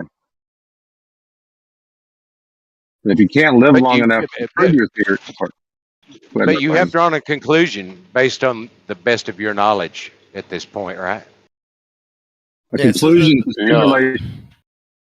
The issue would be is like if you would try Hold on to a second. add this to, let's say, an outer quote unquote space thing, right? So what your limitations of what you know here, you're pointing to this is what you think will happen out in space. You put your laws of physics or whatever, and then try to attach it to whatever out there. You don't know if that's what's out there. You only got limitations of what you know here.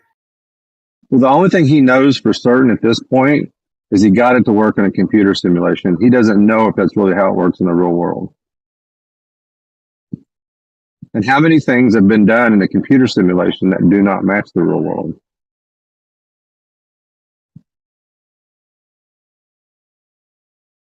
You get it?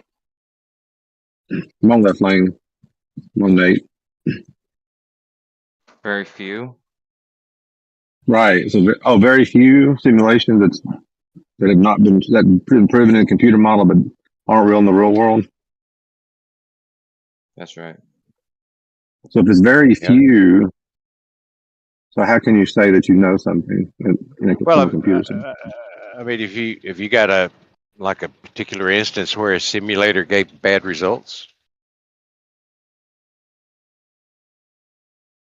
If it gave bad results, that means that your computer model didn't match reality, right? But did it give bad results? That's the question. Yeah, like what's going on right now? Yeah, I With don't know. black holes I'm being looking too for the young. simulation that gave bad results. The black holes being If too you're young going is a to bad indicate result. that simulations aren't useful in making predictions, then I would like to see the one that gives bad predictions. Well, I'm just saying, have they? You're saying they've never give bad predictions before? No, I wouldn't say that because I don't have the knowledge to say that. Okay. Well, I'll be right back. My All right, wife. I'll be right back. Black So you're holes gonna bang weren't. your wife? Yeah, go to the Like, kitchen. Black Go to the holes kitchen. weren't. What was the original? Why? How did you get to this computer thing, right? Because that's not Oh, like Reality said the simulation they were considered an asking Jace. experiment, and that's not Yeah, true. Jace. They wanted to know, how do we know how black holes form? Like, what experiments have we done to prove that stars collapse and form black holes? Oh, okay. Answer is 0. No experiments whatsoever. Just pure mathematical guesswork. But simulations are experiments, Estin. Well, you can think of them as experiments, I guess. It's I guess I would say it's a piece of the puzzle, right? Like I use simulations in chemistry all the time. They're quite useful, but it's only like it's a piece of the puzzle, right? Black holes were predicted by general relativity, and then people used like telescopes, interferometers to go out and observe the consequences of those predictions. Are experiments. Sorry, I just had to say that. No, I Is that said what you guys were saying? people after general relativity predicted them, people use telescopes. Well, you're saying math is an spectrum. experiment. I just want to make sure I got this right. You keep interrupting me. So after the predictions by general relativity, people went out there with telescopes, interferometers, spectrographs, and stuff, and observed the consequences of those predictions.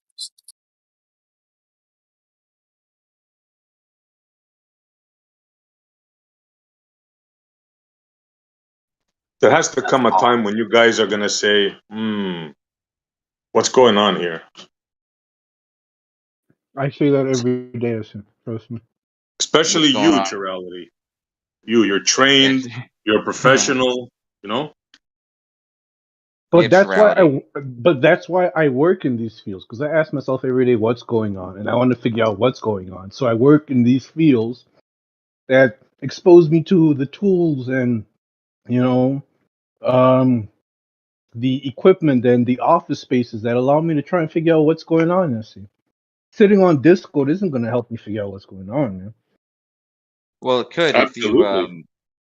if you check out Dr. Becky, because as I showed you 8 days ago, she posted a video where she describes she's the got to problem be you the talk dumbest. about.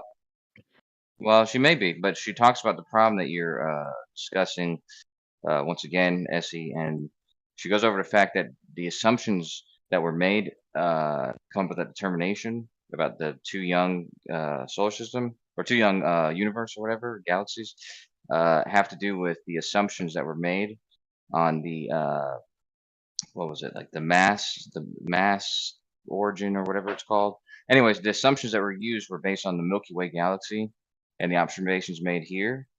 And I think that it's being shown that those assumptions were what were wrong. What was wrong.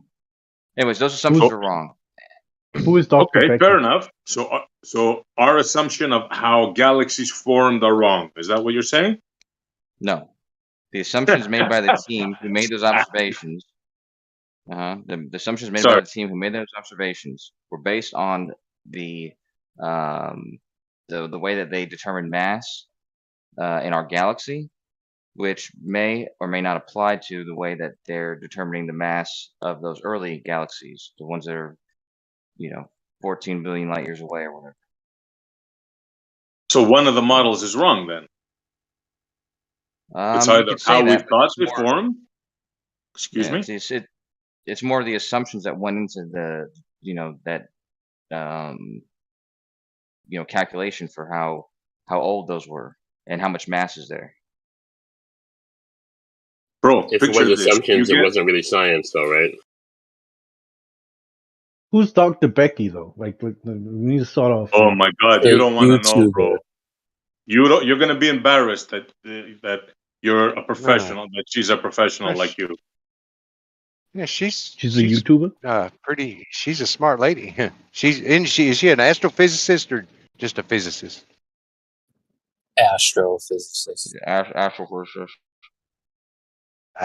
Oh, Retro Reggie. she's pretty, yeah. Is she the one that to her says, for "I a like to while. think of myself as an intelligent rock"? She has a very That's the limited one. degree in imagination. Yeah, I'm sure you know Yeah, but better. if you guys You are know better than you all guys the hear me? relevant experts in the field. Yeah, we hear Yo, you, what's up, Jeremy. Jeremy?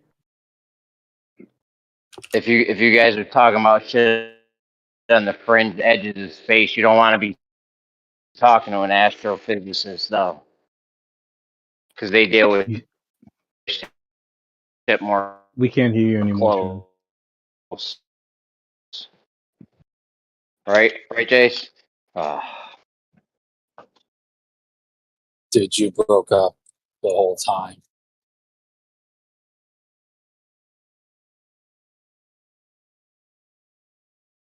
I think he was saying astrophysicists deal with stuff close up, not far on the edges of space. What? They deal with the physics of astronomy, hence the word astrophysics. Okay, maybe that's not what he Yeah, meant. but if you're So no physical act. dealing with stuff that's on the edges of space, like these baby Jeremy, give up, bro. galaxies or Give up, bro.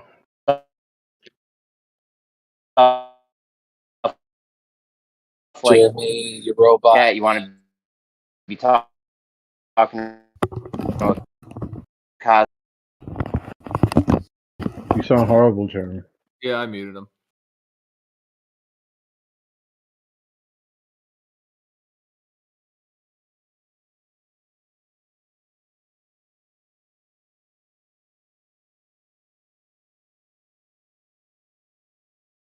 So, Gio, do you think simulations are experiments?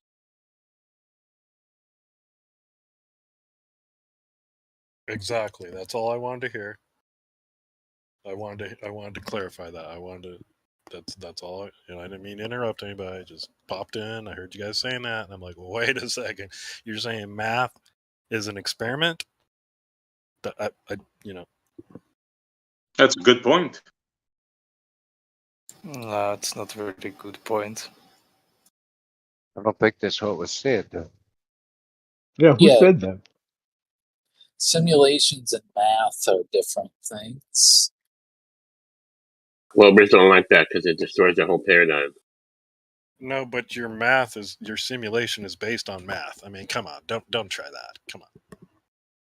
Well, simulation is sort of like a very sophisticated thought experiment, right? Except for a little bit more detailed. But I don't know if I would necessarily call it an experiment in its own right. But Have you ever operated a flight simulator? I have. Lots. Was that all in your brain? Was that all in your mind? No, Or were you pushing buttons and pulling levers and all that?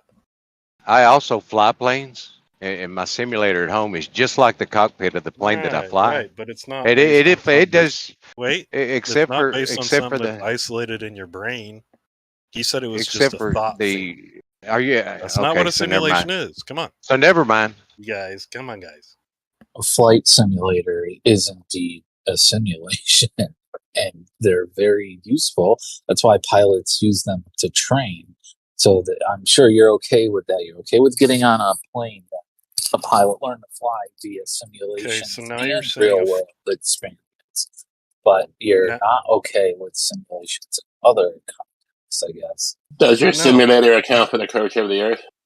Mine does, wait, yes. Can you show he us that said how that that works, please?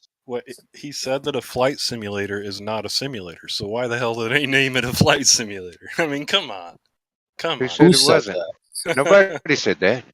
Yeah, no one said Maybe that. it may have been while they were talking, and you may have talked over them while they were speaking, and maybe that you got it wrong that way. Yeah, you I do heard, have a problem I heard it talking claim over the people. simulator accounts for the curve of the Earth. Can you show us that, please, how that works? Jay said that flight simulators are not simulations. That's what he said like 90 seconds ago. No, I didn't. My whole point was literally that pilots use flight simulations to train, and that you're perfectly fine with getting on a plane that is flown by a pilot who's used that in training. But you're not okay with simulations. Of course, when they show your worldview to be wrong, that's you're not okay with it. Funny. Well, I'm just saying simulators are based on physical experience and things that stay in your mind, imaginations, and if you can match up math to correlate with whatever's in your brain, but you can't actually experience it, that's not a simulation then. Wait a minute. He just got telling you that when a pilot flies the jet with passengers on it for the first time, he's never flown that jet before in reality, only a simulation. Do you know that? They've never been in that plane, never flown that plane before. They get it their very first time as a pilot. Boom. They're flying it from only simulation training. That's not Well, yeah, that's my point, not because what the I said. simulation is a The main physical experience that he learned how to pull the levers, push the right buttons. That I get that. But somebody there's a else was saying difference. that no, that's just in your head, and simulators aren't really simulations, and you're like, dude. Well, the Well, simulation it was kind of to isn't, build because off of. a flight simulation is built off of something real that we can go and do. Flying, it's modeled after it. So yeah, it's going to match. A simulation built off data of what you think a black hole is doing is totally different. So there's the difference. Also, the I would agree. simulation is not going to be able to 100%. account for the curve of the Earth. It's not programmed in the simulation, is it? Because it's not there. But the simulators, right? They simulate situations that normal pilots would never be. Any kind of pilot would never want to find themselves in, like upset situations and stuff. Like, it's not just like flying the plane straight. They're training on how to react in abnormal situations that in real life you hope that you never would encounter, and they're reliant on the the laws of physics and stuff that are programmed into that simulator being accurate and being able to replicate the situation for the pilot There you go, accurately. replicate. So if it Yes. does happen in real life, they know how to respond. They've been trained how to respond, and that response is correct for the real life situation based off the accuracy of the simulator that they trained in. Right? That's what Right. Paul was expressing. Replication. That We was the agree key on word. that. It We was a agree on that. replication. It's a Other replication of the simulators are experience. not replications. You They're can't do that building with black models from holes. data. Yes, exactly. That's the point. I mean, I think we're agreeing. Nate was expressing the same exact concept of taking the laws of physics and other observations that we've made, putting them into a simulation, and then running the simulation to predict a phenomenon.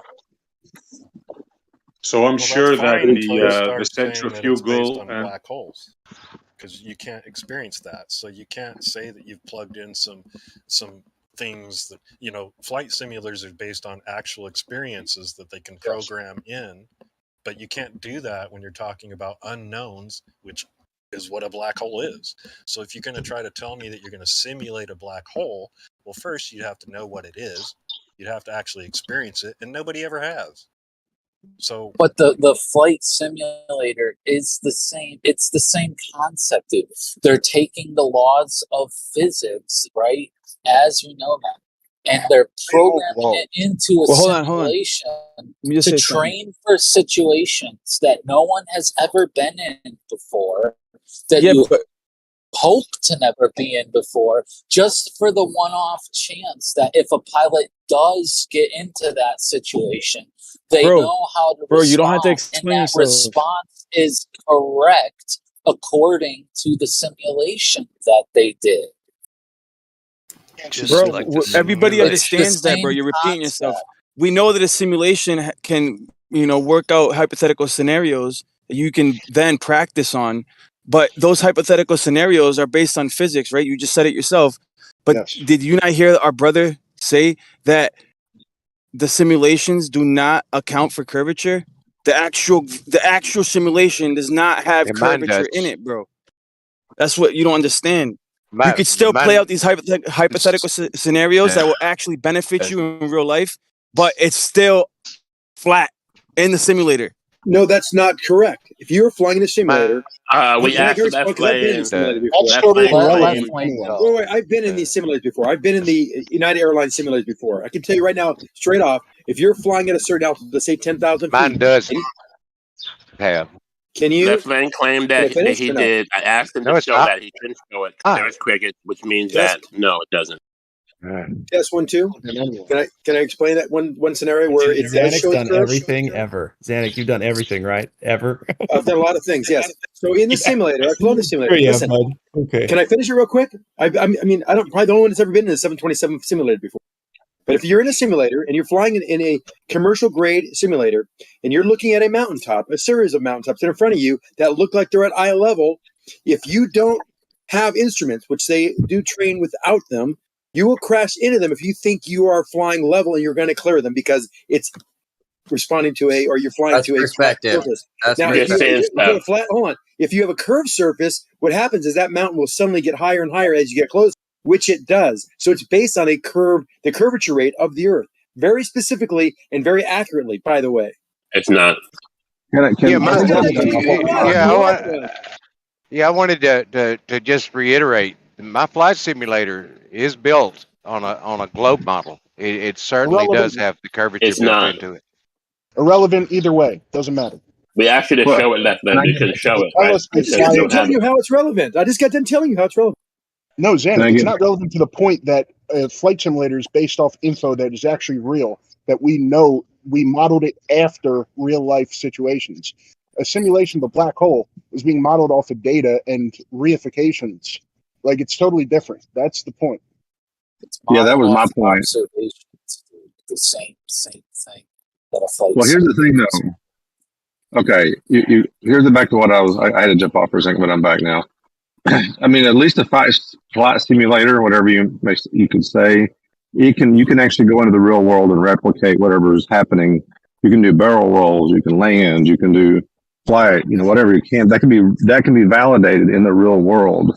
Even whatever scenario you want to put in, you can technically replicate that scenario in the real world. But something like saying it took 1 million years to form, you can't validate that in the real world just because you can do it in the simulator. You can't validate it. Of course, Right? Tell me I'm wrong. You can't validate it, but they call it science. well, I'm actually more interested to hear about Howard and Xanax flight simulator stuff. To be honest, Well, I know, but that's derailing the original topic, though. And I think the point I was trying to make is just because it can be simulated, until you validate it in the real world, it's just a simulation that it hasn't been validated. You can't technically call it an experiment because you haven't validated it in the real world. Can anyone address what Paul's saying? We don't give a fuck what you're interested in hearing or not hearing about. yeah, I know, Jimmy. You don't like to point out that you're. Can anyone address what Paul's saying though? Yeah, in summary, as Nate was saying before, we can observe both stars at different stages of their lives. We can observe black holes at different stages of their lives.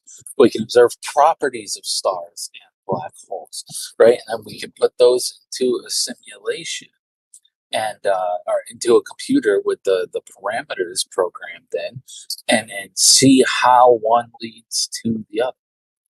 Okay, let's talk about the age of these stars and black holes. How did you validate if a black hole takes 1 million years to form, how did you observe and measure from the beginning of the process to the end of the process to know when you look at something in the sky, that's how old it is? What? We don't have to perform superhuman feats like living 1 million years or whatever. We can look at different stars at different stages of their lives and see what kind of properties they have, their mass properties, how bright they're shining, what color they're shining, the thermal spectrum that they have, etc. All those things we can observe. Then we can observe different properties of black holes, right? This is how the no hair theorem came about. I'm gonna call Observing the BS on this shit, properties man. of black holes. It doesn't matter if you call BS. It's all published. You can read it yourself. You can do it yourself. Okay, you look at a star, you see its brightness, you see its energy output, and you determine, and you've arbitrarily put a number on it saying that star is this many years old. You look at a black hole, you look at its energy output, you look at whatever it's affecting the environment around you, and you say, this black hole is this old. But how did you validate that your estimates of those black holes and stars are correct?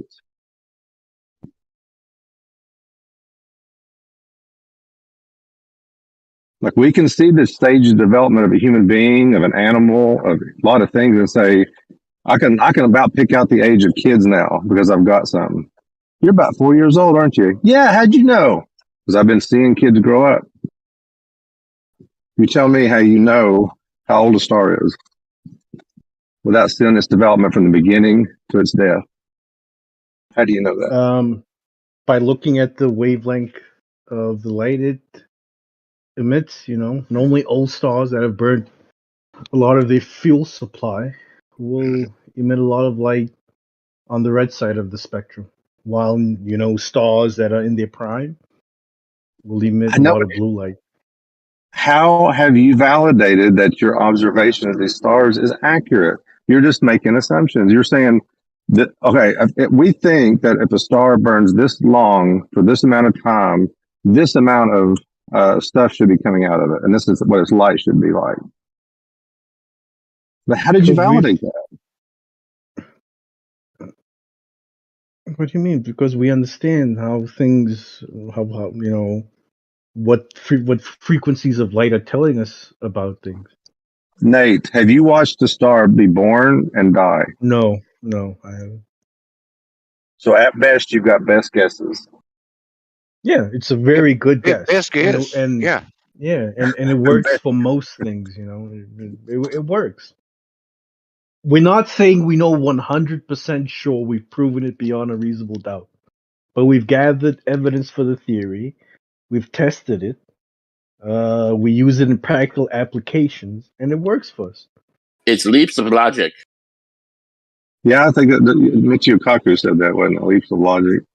I mean, I actually posted, I was going to tell something to SE earlier. I posted a video from 60 Minutes, I think it was. I don't know what, it was probably 30 or 40 minutes ago, that was talking about what SE was talking about. Like, they see these galaxies that formed, like it would have to have formed within just a short amount of time after the Big Bang.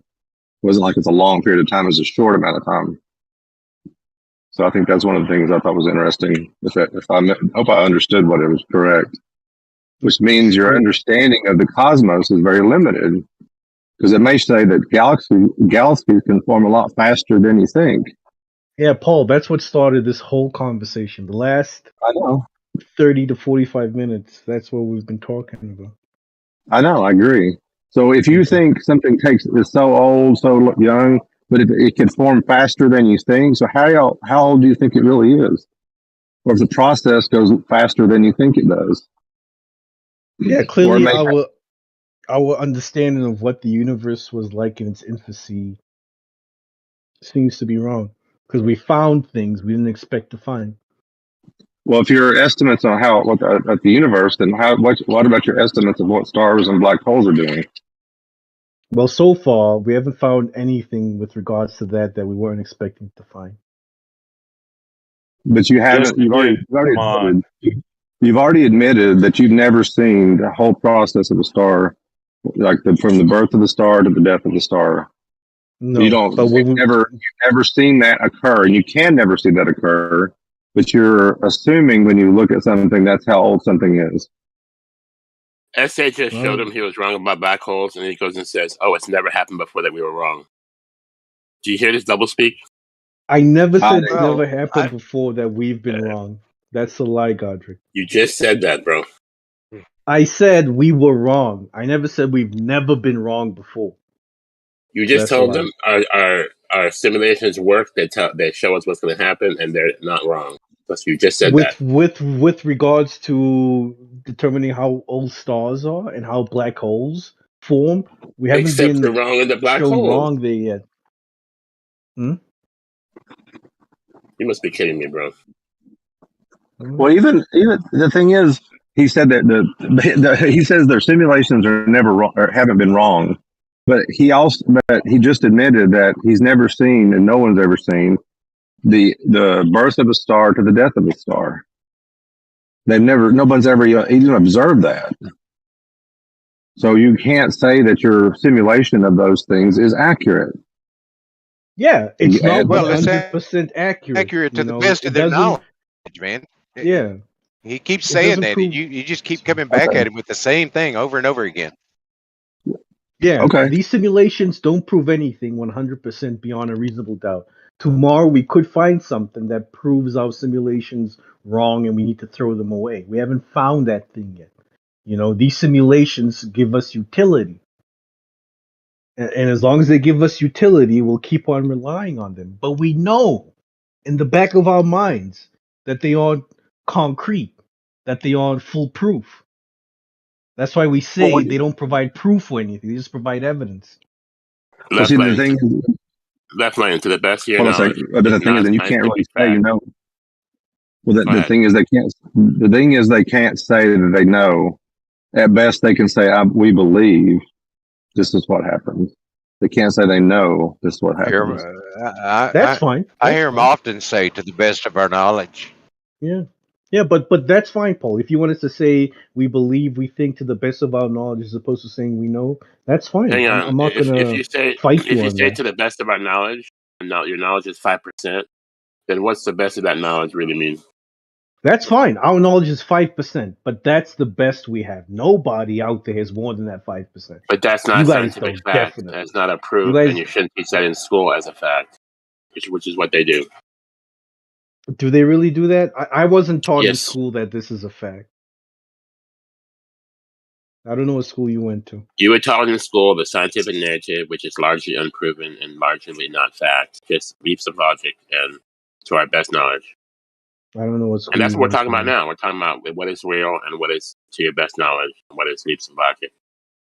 You should get your tuition money back. I don't know Because what they're school you went to, conflicting. Godric. The school I went to never taught me that. What did school teach you? What did they teach you in school? They taught me that science doesn't prove things. What else? Black holes also didn't, right? Like their and- discovery was not from simulations. It was from predictions of general relativity and then observing those predictions in astronomy, astrophysics, cosmology. Right. Yeah.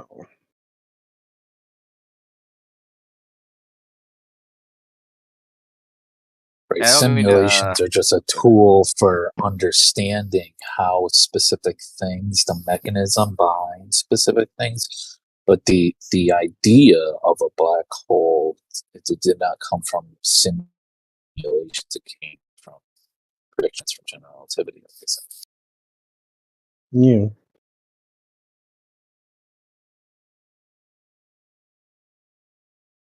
In the You guys perspective, being mad at us because... Sorry, go ahead, Cliff.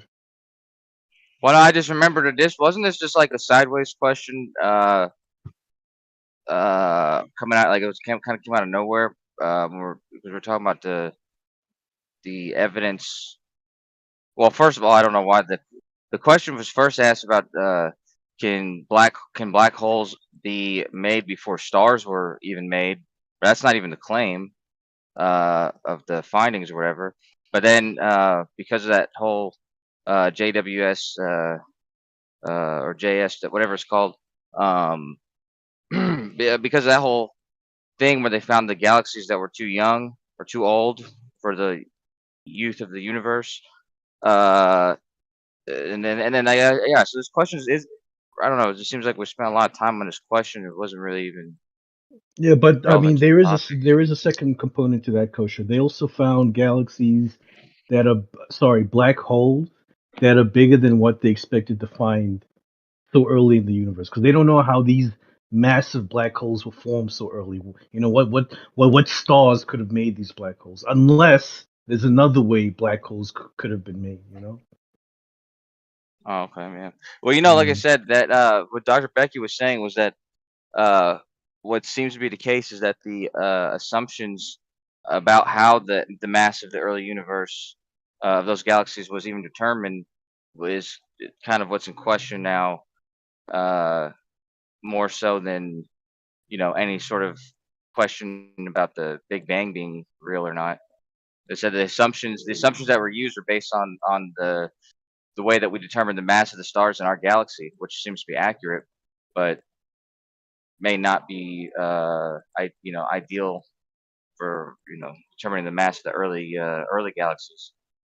Would you believe Michio Kaku? Kosho? No. You wouldn't believe him? Okay. But just in case I posted something that he says, we got to rewrite this stuff. Weren't black Isn't he a holes like an theoretical physicist? invention because they had a problem they couldn't find a solution to, so they made up the black hole? No, what? The black hole wasn't a problem to a solution we couldn't figure out. The black hole was a prediction. There was no solution around it. It was predicted by Einstein within his field equations. It wasn't fixing anything. It wasn't us seeking a solution. Or by that guy Schwarzschild or whatever. Or one Yeah, of those guys, Schwarzschild yeah. came up with the mathematics for it. I think for like a non-rotating, black hole. I got another. It's a different. It's a related question to cosmology, but it's a little bit of a different topic, but it's still related. I think it was Extremis or somebody, said that the local group of galaxies are actually coming towards us. Is that correct? Yeah, they say our galaxy is racing towards another galaxy. Yes. Right. Yeah. Like the Andromeda galaxy. Go ahead. Go ahead, Paul. No, go I was ahead, going to say, you said it's a mysterious thing that you can't explain. Is that what you're about to say? What? Yeah, I was going to say something facetious. Yeah, it's a mysterious force we're just learning about called gravity. No, that's not. Well, no, really, what I was going. My question was, if space is expanding and things are accelerating outward, why are these things accelerating towards us? Seems contradictory. And if that's the case, is the space between them shrinking? Well, I guess it would be in one sense, but is it actually compressing? Like it's the same distance, but it's compressing, or something? I don't know how to say what I'm asking. The language is hard. That's a fascinating one. Yeah, I was going to say that distance is so great. It's a great distance, and it's great enough. Even that great distance, Kosho breaking up. gravity is still. Yeah, we're breaking up, buddy. If you can hear me, maybe you can't. But yes, at that distance, gravity is still stronger than dark energy. But go ahead. So it accelerated out, but then gravity grabbed it and said, "Nope, you're not going anywhere. Come back, come back." Yeah, Paul, you gotta stop asking logical questions. Stronger. Cut it out. No, I want to throw one. If everything is expanding, then why isn't our solar system expanding? Because gravity on the small local scale is stronger than dark energy. Dark energy overpowers gravity on the large scale, intergalactic space, So it's on only that scale. expanding with the dark Is dark, thing. is dark No. energy between me and you right now? Yes. Dark matter. Yes. The What's space between us is expanding, but gravity is stronger than that force that's causing this expansion, and it keeps you and I together. Even though there's space expanding in between us. We're They kept say that together. most of this dark matter is on the edges of the galaxy, not really in the. We're talking about dark energies, Andy. But there's a dark well, matter. both dark energy and dark matter. Yeah. So, Yeah, so but it's only dark on the matter edges. has nothing to do with the expansion of the universe. So only this dark matter and dark energy is on the edges. It's not actually in the galaxy itself or in the solar system.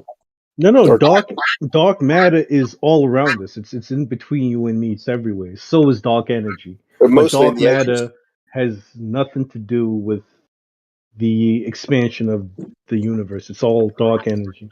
Yeah, so what he's saying, Paul, is he's saying that I think he said it already, that the gravity is more than enough to overcome the dark energy between us. But the dark matter is on the edges. That's what's causing other things. Galactic observations. So gravity is strong enough to keep us from observing it here locally. But if you look out in the far reaches of the universe, you can see it. Yeah, just like the instantaneity of gravity is only measured on a local scale, where it's not that case on longer distances. Wait a minute. How's gravity instantaneous? I thought nothing can travel faster than the speed of light.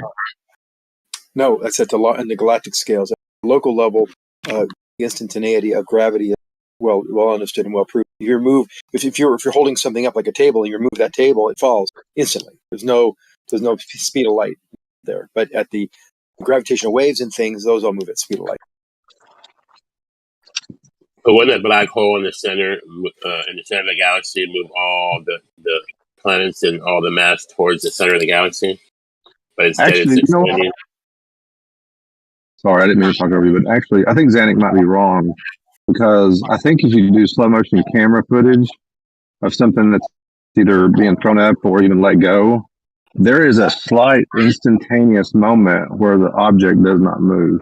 Then it starts to accelerate. It doesn't? No, you have some. That's a definition of a pseudo force. That pseudo force is there, and once that force is removed, it's going to be in free fall again instantly. So Lovelane was saying no. What are you saying, Lovelane? Are you agreeing with Zanuck or disagreeing with me? I said, oh no. We get into this portion of the conversation, it goes sideways every time. Yeah. Think about it. If you have the ground or a table holding you, and that if it wasn't for that table, like think of centrifugal force. You're in my car. We're taking that high speed turn at NASCAR turn 2. If that door opens, as soon as it opens, you're out the window because you want to go in a straight line. The only force keeping you inside the car is a centripetal force, right? The centripetal force is acting on you. If that centripetal force is removed, the centrifugal force takes over and you fly out in a straight line. So it's instantaneous, and it only happens on a local scale. See, I would have gotten this one wrong because I would have thought it would have been the speed of sound that would determine how fast the object would, how that information would be communicated to the object. Speed of sound? Why is speed of sound? I would have gotten it wrong. Well, yeah. But why is the speed of sound? Well, because like if like a slinky was on a table or something like that, or a spring was on a table or something like that, and the table was moved, then the object would be compelled downward, but wouldn't that information that the table was removed, wouldn't that not be communicated to the object until the like, let's say it was a spring, for example. So the top of the spring has a tension, it's pushing down on the rest of the spring, and would it not have it wouldn't realize there was freedom to keep moving until the information was received until it received that information. And wouldn't that be the speed of I sound? agree with you, but why would that information be propagated at the speed of sound? Through the Do material. you mean to say the speed of light? No. So why is the speed of sound like the speed at which this information is propagated? Would Through it? a material.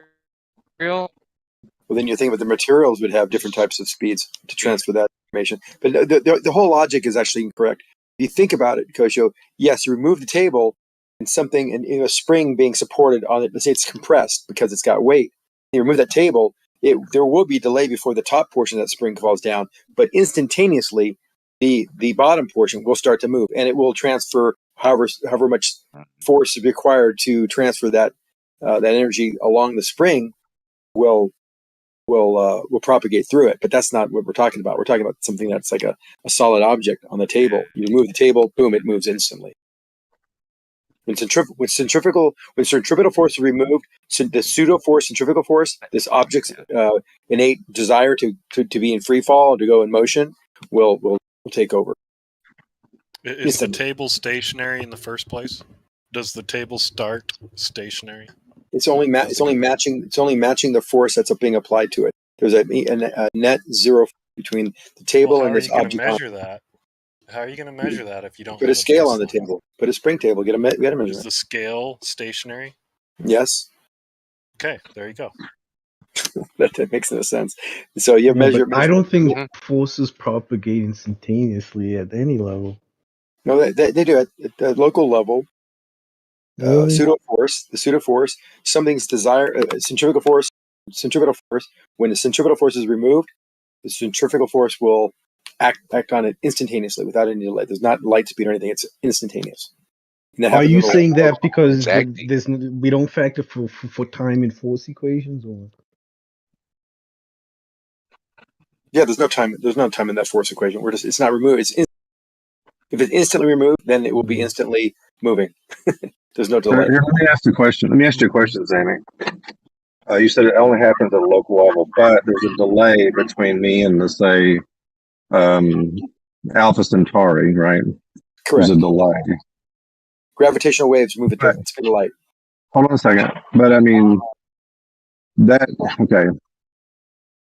Even though you may not be able to measure the delay, there is a delay. So it's not instantaneous. However fast you can remove it is how fast that object will return to its inertial state. Because there is a bending or warping of space-time, which is the geodesic. The geodesic, that times the time squared, is the same thing as F equals ma. It gives you this acceleration that will be provided. The acceleration has to match exactly the bending or warping of space-time variable or factor. It has to. Well, That's one of the laws of general relativity. Well, the thing is, though, Zanuck, even an object, even though a star in Alpha Centauri and our star, or even our planet, according to even within heliocentric or this understanding, that star is acting upon our Earth and our star, even at that vast distance, right? So even that is not instant. That is not. Then you're saying that is instantaneous. That's not instantaneous. No, it's not. Gravitational waves are a light speed. That's why some of these things, they're not that intuitive and they're not solely clear, and it's all theories. But the theory is that at the local level, that gravity will work instantaneously. The instantaneity of gravity is what sets it apart to other forces. Now that works at the local level. It doesn't work at the galactic level. That's just something that's in the general special relativity. I know, but you just don't even think a lot. I mean, this again. I mean, if the star it's not intuitive because even in your own paradigm, it doesn't make sense. Even it's not an intuitive thing because if it. So you're saying if that star was to move in Alpha Centauri, it would take it light speed to come before we feel it or notice it. Right. If we can measure it. Right. But if that star, so you're saying like even when if our star was to move, Of course, it's going to take 8 minutes before we're going to notice it, right? Correct. But between me and you, if I move or you move, it's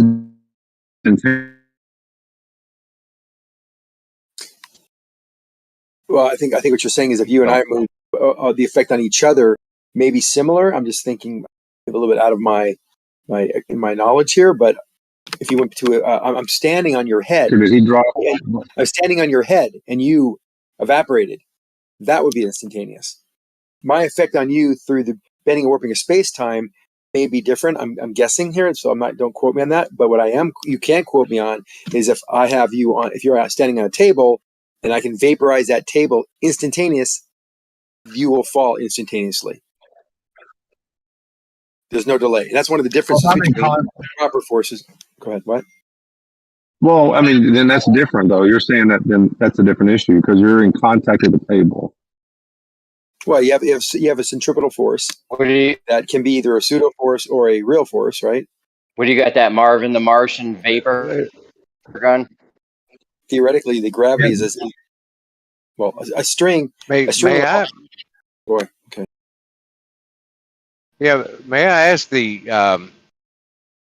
how is this instantaneity conversation relevant? I mean, why are we talking about that?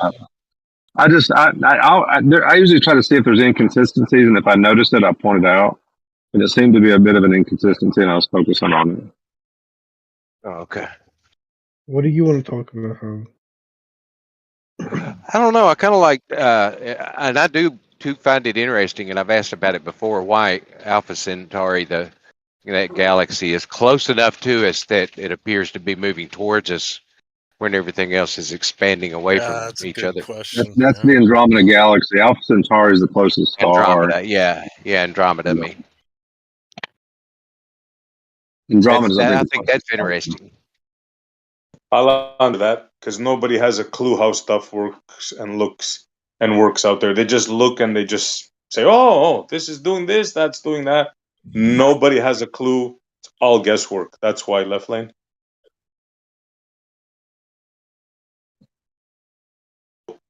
I hate to say it, I thought this was interesting. I knew something more than left lane about cosmology. I knew what Alpha Centauri was and Andromeda was. Well, I just misspoke on that. I knew it was Andromeda. I just said Alpha Centauri. There's a star out there called that, I think, right? Yeah, that's the closest star to us. Yeah, supposedly. Want to hear another silly thing in your cosmology? If I was to ask you guys, is dark matter everywhere? What would you say? Yes. Yep. Does it matter? Huh? No, concentrated in certain areas. Where, Zanuck? Edges of the galaxy. I see. 95% of the dark matter is at the edge of the galaxy, not throughout it. So does regular matter push So them right out? now, where I'm at, is there any dark matter, or where you're at? Very Yes. little. Very little. There's like more than 10 trillion pieces of dark matter on Earth. So it's everywhere. That would seem like So hold on, Paul. Hold on, 1 second, bro. So which is it, guys? Zanuck is saying no at the edges. You're saying everywhere. Yeah, but I mean, we clearly don't agree, Esty. It's the same way the flat earthers were arguing earlier about Jesus. We're not going to agree on everything. Wait, No, it's not- religion is something else, man. You can't compare that. Well, no, isn't it generally said and accepted, Nate, that the dark matter that's in the universe, especially in the galaxy, specifically in the galaxy, is 75 or 80% of it is at the edge, or the majority. Anyway, they say majority. Some say 90%, 80%. The majority, they say, that's the most accepted term that's used in this particular discussion. The majority of the dark matter is at the edges of the galaxy. You don't remember hearing Yeah, that? maybe you could say the majority, but it is everywhere. Okay. There's Could you dark say matter that going through your body right now. as you move away from the center, I mean, it's inhibited by the gravitational forces. So would its effect be more prevalent around the edges? Well, one of the things that we don't notice is any kind of anomalies at the local scale, like between you and me, that Right. dark matter is actually affecting things that we can see. So if we can't see dark matter, but we can detect its effects, yet we can't detect it here on Earth, then probably we can't. I would say the percentage of it is very low. I think it's safe to say that it's very low because we can't detect it. Okay, so the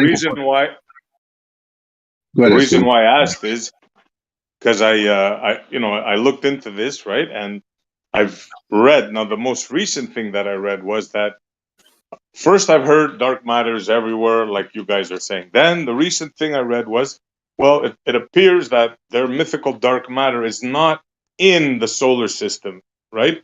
Just in the galaxy. That's what they're saying. That's what I said too. I agree with Well, you. you said, you were the closest one to the current thing. I'm not saying I believe it or not. I'm just I saying think the contradictions that, Well, no, and crazy. Nate and I are not in disagreement too much. I mean, he says he's being more universal. It's everywhere. Yes, I would agree. It's everywhere. How much of it makes all the difference in the world? He hasn't I'll even tell you how made much. He hasn't. Well, I'll he hasn't tell made you. it. He has. Hold on. He hasn't made even a point to what the percentages are. I'm the one that brought that up. So I don't think we're in contention or really in disagreement at all. Okay, now I'll tell you the answer if you're ready, Zanik. Ready? The I'm all percentage? set. I'm all set, Boa. 0. There's no such thing as dark matter. There you go. Boom. There we go. Slam dunk. You win. You win. Simple, man. Simple. Here's what I was going to say. It seems like regular matter pushes it out. So something about matter displaces dark matter somehow. Dark They're matter was distinct. only discovered, No, was only no, developed that to doesn't try to happen. fix gravity, which is broken. Well, think Dark about it though. matter Just goes right through ordinary matter. It has no interaction with us except for in a gravitational sense. So dark matter could move right through you. Like your matter would have no effect on it whatsoever. well, I mean, just think about it though. If 80% of it is on the edges of the solar system or galaxy, and very little of it is inside the galaxy or in solar system, then I agree. the logical inference is something about matter is keeping it from dispersing or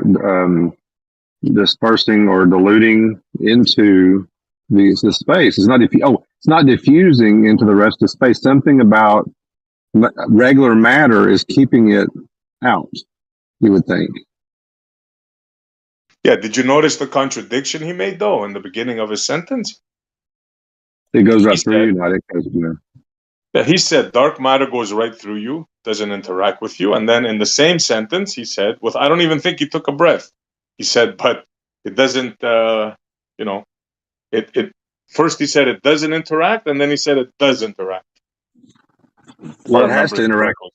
Well, it has to interact if it's causing things to accelerate, like dark matter is causing things to accelerate or be attracted to something. It has to be able to interact at that level. It has to.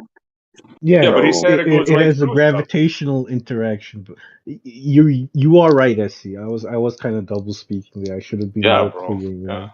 know? Thanks for being honest. Yeah, it has a gravitational interaction, but that's the only sort of interaction it has. It doesn't interact through electromagnetism or any of the nuclear forces. So we would say its interaction with us is very weak. You know, it's a very weak interaction. You got to admit it doesn't make sense, bro. I mean, the whole thing doesn't make sense, right? Instantaneous, Newtonian, relative, Einsteinian, gravity wells, things taking 8 minutes to, like, if the sun were to leave our orbit, it will take us 8 minutes before we realize it. All this nonsense, aging faster, slower. I mean, there's got to be a limit, right? I would say a lot of things about reality don't make sense, Essie, and we're trying our best to figure out what the fuck is going on. You know, magnetism doesn't make sense. That I can have two things next to each other and somehow they just move towards each other. What's making that happen? You know, the sun making me warm doesn't make sense. There's this thing in the sky, and when it shines, I feel heat. What the fuck is going on? You know, a lot of things don't make sense. I hear you. I'm with you on that. Yeah, that's a very good and logical statement right there. Yeah. That doesn't mean we get to make up bullcrap to explain it, right? Like nuclear fusion and yeah. Yeah, but what I would it say also is if doesn't I mean got we shouldn't something, try and figure out what's Did he say going on, right? bullcrap like mute? So the first thing you could think of Leaps us saying was of nuclear logic. fusion? you see, look, I talked when it was quiet.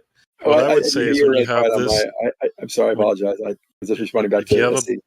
if you have a bright ball that goes over your head and it gets warm when it's close to you and it gets cold when it goes away, for me to apply my definitions of what cold and hot are based on the proximity and the distance of this bright thing above my head, that does make sense, right?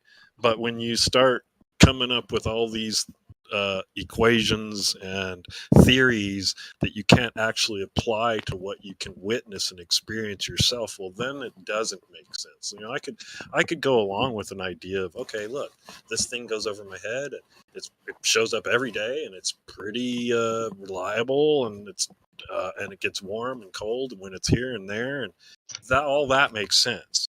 But when people start telling me that it's 5,000 miles away, then it's 1,000,000 miles away, then it's 6,000,000 miles away, then it's 20,000,000 miles away, then it's 60,000,000 miles away, then it's 900 Come on, man. My right, point's going to get lost I'm with just your saying nonsense. that There. no, I'm saying what we're making a definition of what makes sense and what doesn't. Okay, that's just what makes okay. sense is something you can Can we witness and talk philosophy experience. later? But you're the one interrupting me now. No, but what you're are you gonna talking about? Talking about you're a philosophy. philosophical We're guy. all Essie made a listening. point about Yeah, but Zanuck, we He's should on give him a point. chance. He's See how on I get point. interrupted? Nobody mutes anybody. Nobody defends me, right? Yeah, let him. He's Let on him. point, I'm Greg. defending Come on, you. man. I'm Yeah, I mean, defending you, sorry, I'm Zanuck. he interrupting, just but doesn't man, like what I'm saying. We I get He's it. know I on just I don't know like you point. how you're guys taking like so What it. long he's to saying say it. is, at some point, you Yeah, got to call but bullshit. Zanuck, let's just hear him out. He's hardly I spoken, know. man. Like, If let's just be fair. just be a little more concise, could you be, please? You aren't concise either, Zanuck. Yes, I And am. I'm neither not am allowed I. to be unconcise. No, you're not. You aren't Okay, concise. okay, I'm not guys. Okay, concise. let him go. Go, Yeah. please. No, I'm done. I think that makes the point right there. Well, Go ahead, Zanuck. Fuck you, Fleck. Well done, brother. well, could I just do a quick response to that? Is we could accept it. Yes, there's sun come up, get warm, sun go down, get cold. Turn around, go back in our cave, and forget. Wait till tomorrow, or you could try to figure out what the fuck's going on. Okay, thank you, Left Lane. But I have a quick question for SC. SC, you said examples like nuclear fusion. You think that's fantasy, nuclear fusion? Well, the sun. What the sun does. Okay. You think we've achieved nuclear fusion here on Is Earth? it nuclear fusion? It's fusion. Yeah, it's not fission. Fission is Right. Okay. Yeah. So we have not done nuclear fusion on Earth? Not successfully for a long time, I believe. No. Recently we have, and for a long time we haven't. Now we have. So it's opposite of that. We have done it here for sustained, and we have an operable reactor. No, we don't have power plants that are operable, but we have finally completed an example of nuclear fusion that produces more For energy a than millionth of a second or something. How long? What we're was not the going time? to qualify. I guess I don't understand why you say it's fantasy when we've actually done. Maybe fantasy For that we ever how could use it. long? Maybe Explain to the people for how long that don't know. no, that's not. That's a non sequitur. We're not talking about how long. Yeah. We're always saying is it possible? Have we done it? Yes, we have. Is it productive right now? No, of course not. Do you think it ever will be? I don't. I have my doubts. I don't think it ever will. But Then what's your point? But exactly. I mean, if we can't do it and we've done it for a fraction. Zanuck, can you answer a simple question? For how long did we achieve this? Why does it matter? It's a non sequitur to our discussion. Are you afraid to answer the question, or no? It's not. It's a non. any particular reason why? Means. It doesn't make sense that we're following with that question for requiring an answer. All I want to say is, why would you think it was a fantasy? Because we haven't done it. For a millisecond. For a millisecond. A millisecond. Thank you. Yeah, so but everybody make what you will out of it. It was a simple and who question. knows even if they did fight it. about it. Essie, I just wonder why you said that. My point has been proven. I don't have to say anything else. Everybody listening understands why I said it. So it's fantasy because we only done it for a fraction. It's because size matters. That's why. Okay. You don't think we'll ever be able to have it sustained or any kind of productivity out of nuclear fusion? That's an appeal to the future fallacy, I believe they call that. It's not a fallacy at all. I'm asking you if you think we'll be able to do it. Yeah, they have successfully caused a fusion reaction, but they've not successfully been able to sustain it such that we can achieve a benefit from it. But they're still working on it. Yeah, That's a fair assessment, if indeed they did it.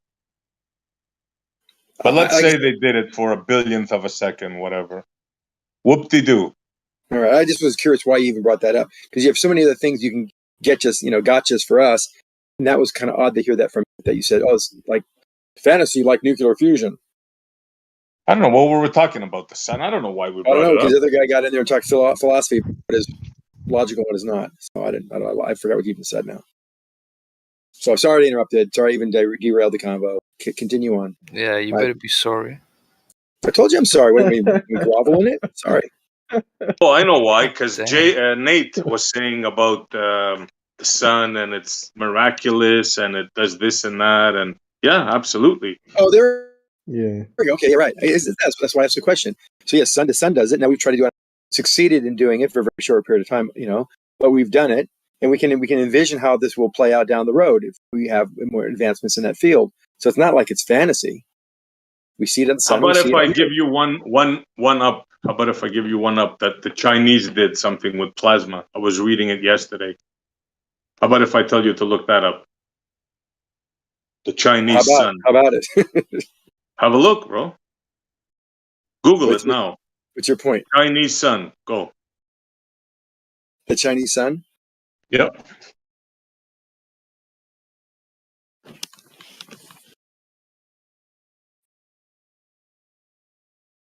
They managed to get some hot plasma, apparently, in this freaky reactor using, they had to use a magnetic coil. How did I forget this? I read this yesterday. It just came to me. They use a magnetic coil because they have to keep the plasma rotating inside or else it'll melt the walls. So they reached even more. I forgot about that.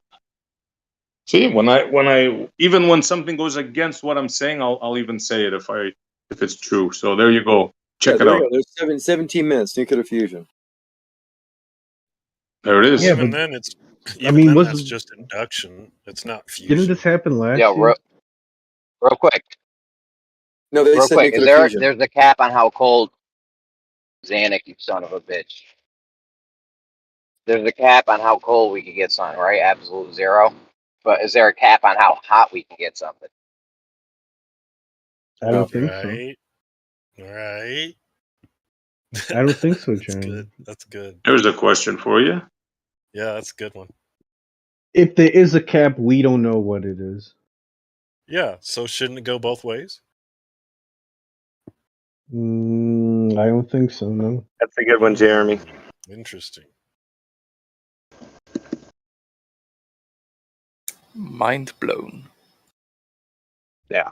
It wouldn't go both ways. So now that's just the heat. Now, when we talk about the sun, right? This is just heat. Now, they say it's caused by nuclear reaction, right? Which produces light. Now, I call bull on that. Why do I call bull on that? Because the light that nuclear reaction causes here, well, I can't really say that because that's different. Causes like a blue light. But that's fission, right? It's not the same. Fission reaction is not a fusion reaction. What kind of light does fusion create? Does anybody know? They both create very bright, energetic light. What kind? Like visible? What spectrum? Yeah, electromagnetic. You would be able to see it. I would say it's light on all spectrums. Yeah, on all spectrums. Yeah. I'd like to really check that out because I was gonna say something, but it won't make sense until I find that out. So Oh, are you talking about what Jason's saying? Cherenkov radiation, where like yeah, in that's water. that's the blue one. Yeah, but that's Yeah, different. yeah. Oh, okay. Not the same. Yeah, but that's like a different Hey, one more phenomenon question. happen. Go ahead, Jay. It's kind of off topic though. Are you guys good? I'd Are you like guys gonna it. keep going with this or? Yeah, they'll No, throw I a don't bunch of know. rotten vegetables at you. Go, Who bro, cares, go. dude? Bring it. Yeah, Yeah. I think we can Let's hear it, change Jeremy. topic. Okay, pseudo-Romanian, Romanian, whatever, pore space, right? That's the space that relativity happens in, right? Yeah, 3 plus T. They're fantasy. Nate, Mm-hmm. is that right? GR, that's where we live in, right? That's where GR happens, space-time bends, and Romanian pore space. Yeah. I mean, there's a lot of different space-time manifolds used. I mean, you can use Minkowski space-time, but let's just go with what you're saying. But which one is it, though?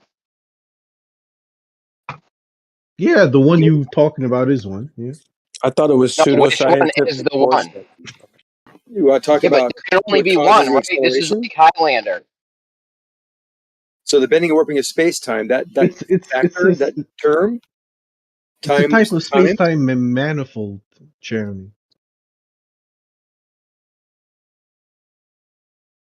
Yeah, I'll be back. Did you not have a follow-up question or something? He just No, I like like sounds something. I like the point he made before. Like, if you guys can claim that there's an absolute cold point, and then at the same time you're going to claim that there's no point that you can measure the absolute of heat. That's kind of That's weird. like saying I know where the 0 point is, XYZ, but because I don't know where the end would be that I could point to or that I could travel to. Therefore, my assertion that this is 0 is false. That's flawed logic. Exactly. You don't know where 0 is, do you? We do. I can say I can tell you where 0 is. 0 is right here, tip of my toe. That's 0. Yeah, you can't know the tip of the 0 unless you know how far you can get away from your tip of your toe. Therefore, you don't know your tip of your toe. Relative to what? Huh? Exactly. No, relative to my finger. You don't like it, huh? Yeah, but I mean, the idea is that at 0 Kelvin, there's no energy present in the system, and all of the atoms wouldn't move at all.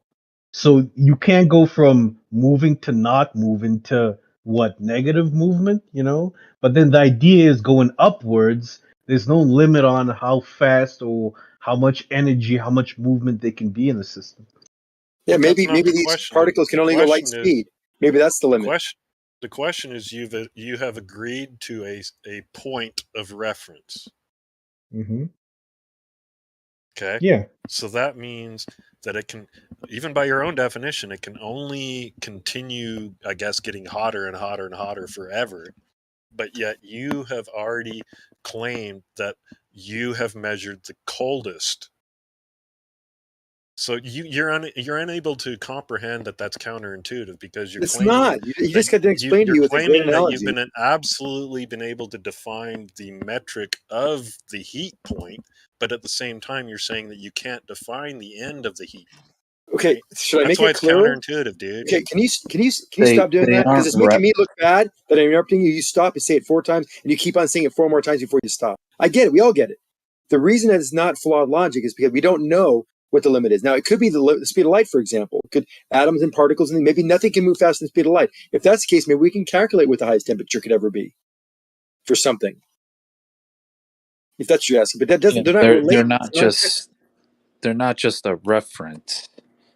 They're not just a reference. They correspond to actual physical states. Like 0 Kelvin is a physical state. There's no upper limit because there's an infinite amount of other physical states that you can quantify in that way. So it's not just a reference.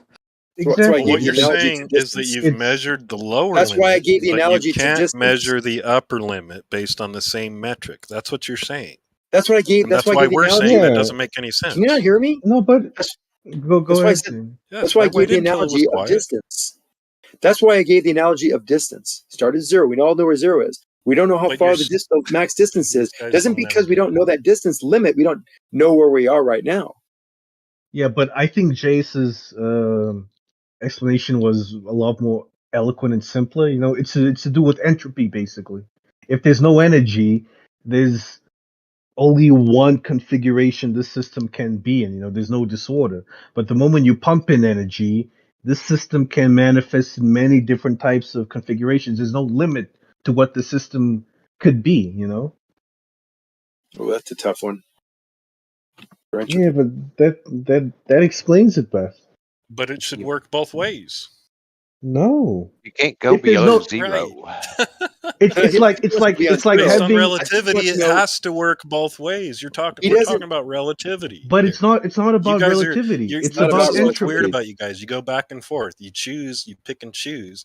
But if you're going to talk about relativity, then it must apply to 0 point. But you're trying to toss it away. You're trying to toss away relativity when it comes to has 0 nothing to point, do and then you're with trying to apply relativity. relativity when you're Zero. measuring the heat, right? That's why Well, we're no, saying heat- it doesn't make sense. There's heat But divided this- by temperature is Yeah. entropy. Would you Yeah. agree? Listen, okay, let's talk about entropy real quick since Nate brought it up. So you have temperature divided by heat. Would you agree? Ridiculous. Hello, that's ridiculous. So I just gave you a hard, concrete definition of something we're talking about: entropy. Temperature divided by heat. Would you not agree that that is a value that tells you what the entropic value is of a Well, system? you're telling me that your measurements of heat are based on something that you can't measure. So no, I'm not going to go along with it. Who said that? I can measure temperature. You guys just don't Temperature is get just it. the average velocity of these particles.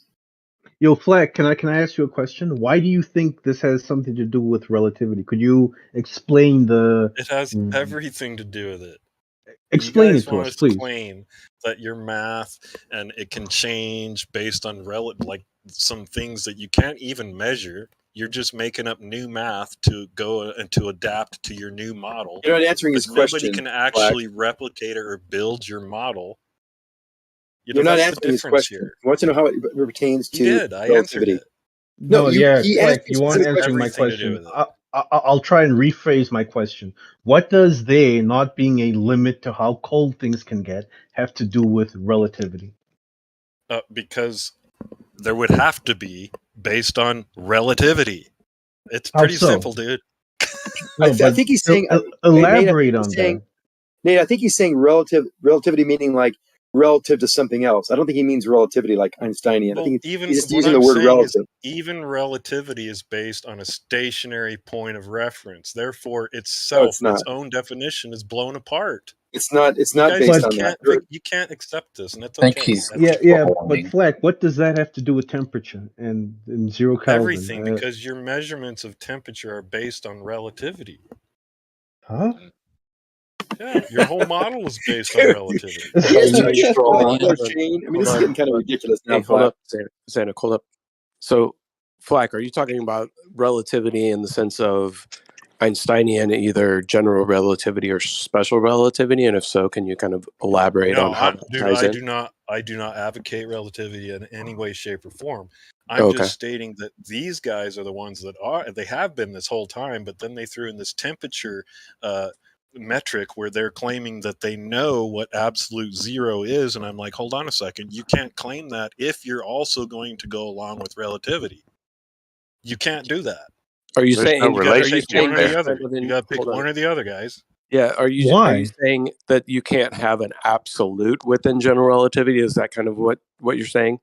Yes, absolutely. No, you cannot have because any the kind only of thing absolute absolute would be the speed right? of light. Is that kind of how this ties in? Even that's based on their I don't know. I'm relativity. trying to figure it out, Nate. Yeah, that's why it's nonsense. That's kind of it is nonsense. Yeah, Do you understand? Do you understand what he's saying, Napalm? No, I'm trying to figure out how he's drawing a correlation between relativity and just the idea or the concept of like an absolute zero. Yeah. I never tried to draw I think correlation. I think you actually asked the right question, and Napalm. I was the one that said, hey, hold on a second. You can't apply something that is absolute while at the same time using relativity as your basis, because relativity is based on things constantly moving.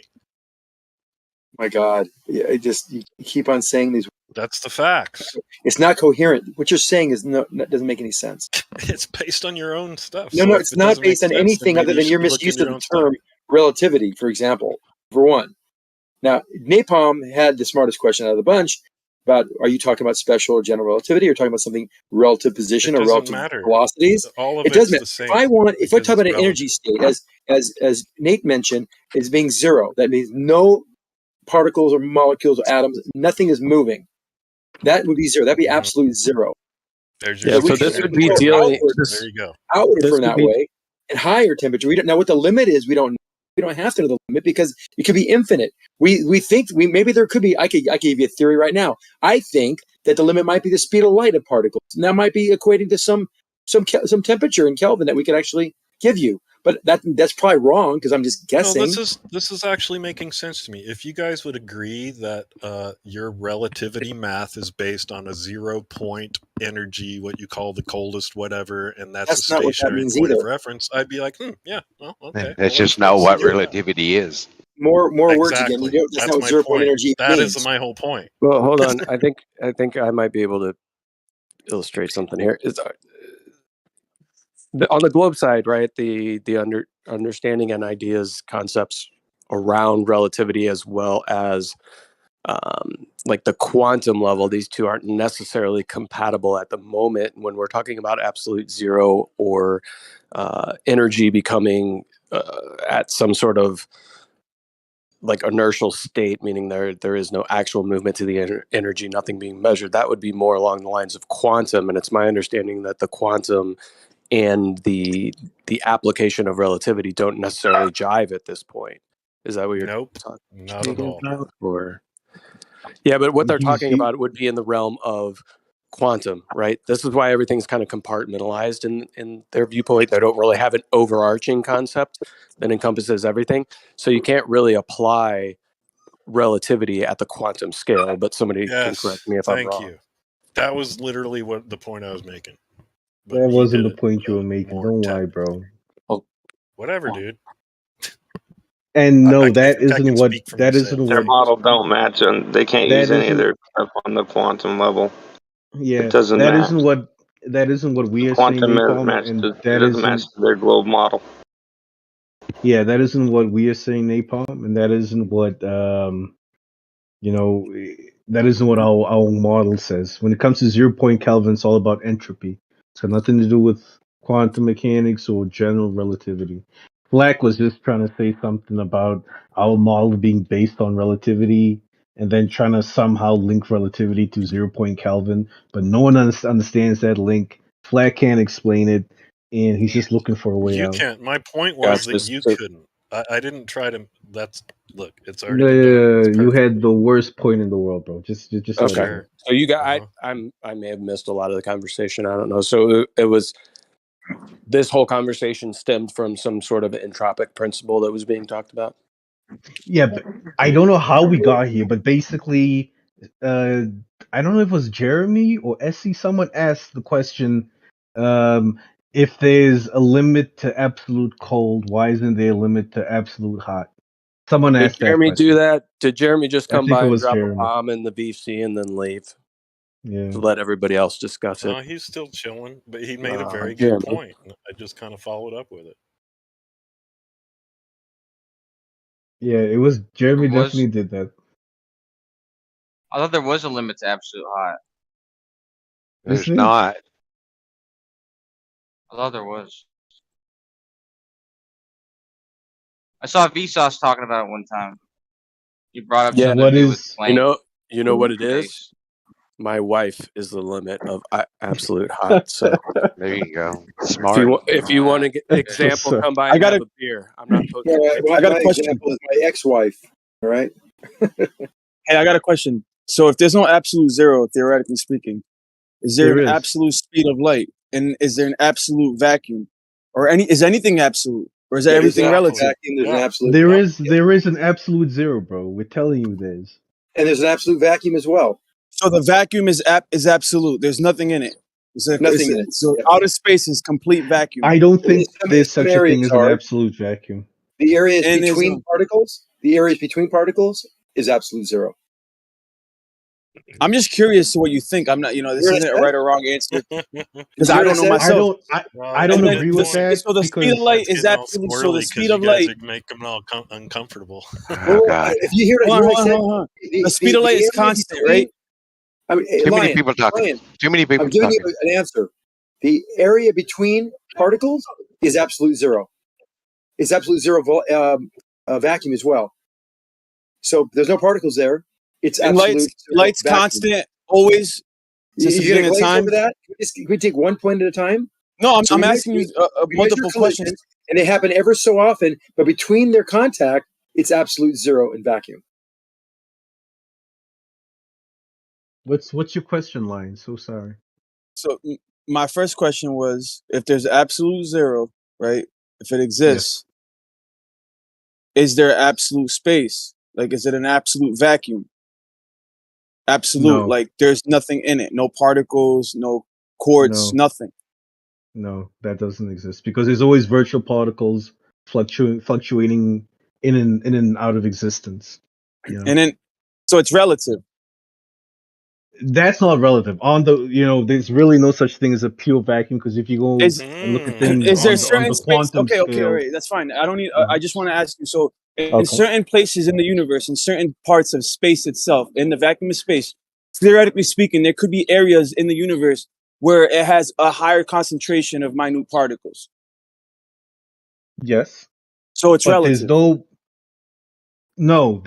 there are regions that have a higher concentration than other regions, but there's no region in space where there's nothing.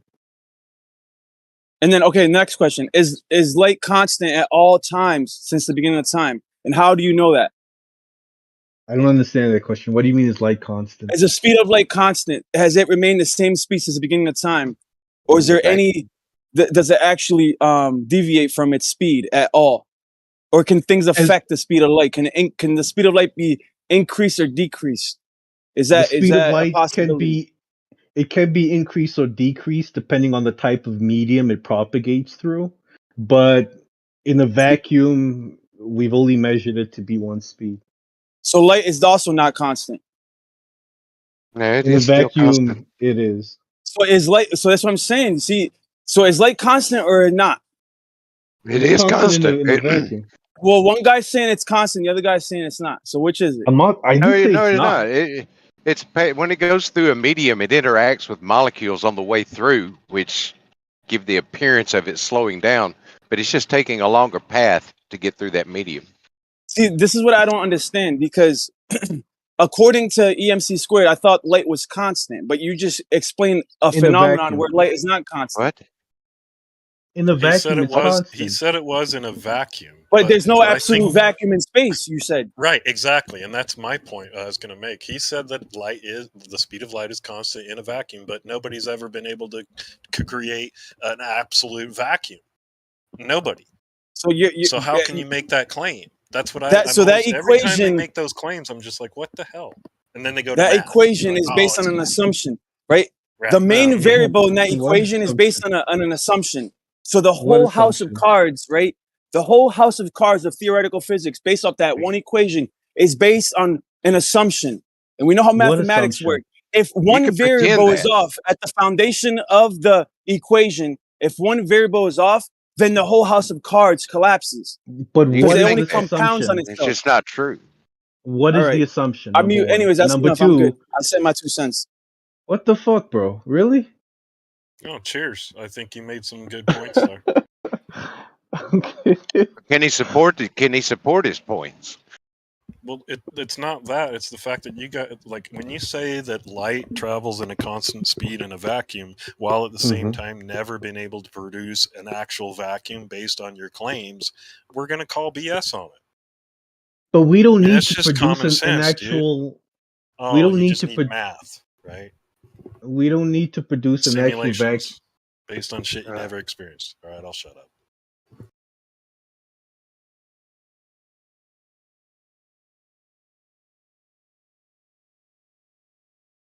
Anywho, Yeah.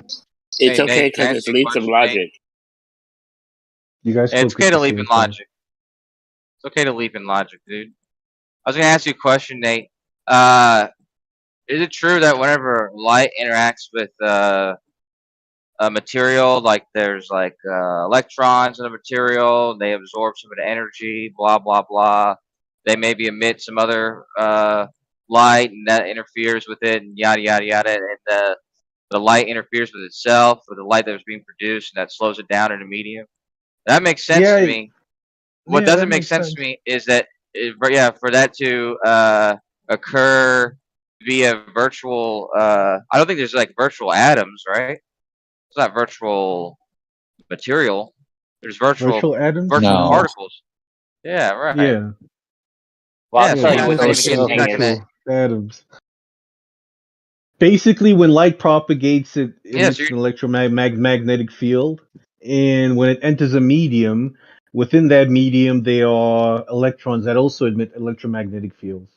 And the electromagnetic field from the light interacts with the electromagnetic field from the electrons within that medium, and this causes the light to propagate at a slow speed. I'll tell you what's interesting is when So light then, interacts. Go ahead. Go ahead, sir. Nah, go I want ahead. to hear I the don't know if interesting my thing. shit's. Well, when light can interact with itself and make it look like it's bending when it's not actually bending, when the peaks interact with the peaks and the troughs interact with the troughs. They've done in like labs and shit, where the laser looks like it's bending, but it's not actually bending. That's a good point. That is interesting. But also, I just wanted to say that what was being said before about E equals mc squared and how that's refuted because of the speed of light not really being known because there's no perfect vacuums. I think that the fact that there's virtual particles exist isn't going to change the speed of causality, which the speed of light is just an example of that speed of causality, right? So it seems that even in the case of light, virtual particles aren't necessarily going to have the effect that we're assuming. Since, like we said, it's the material itself and the electrons and the electromagnetic field produced from them that is going to slow light down. In that case, it doesn't seem to be a problem. Virtual particles, that is. Yeah. Another Yeah. thing is that there's. Wait, are you guys saying light's a particle?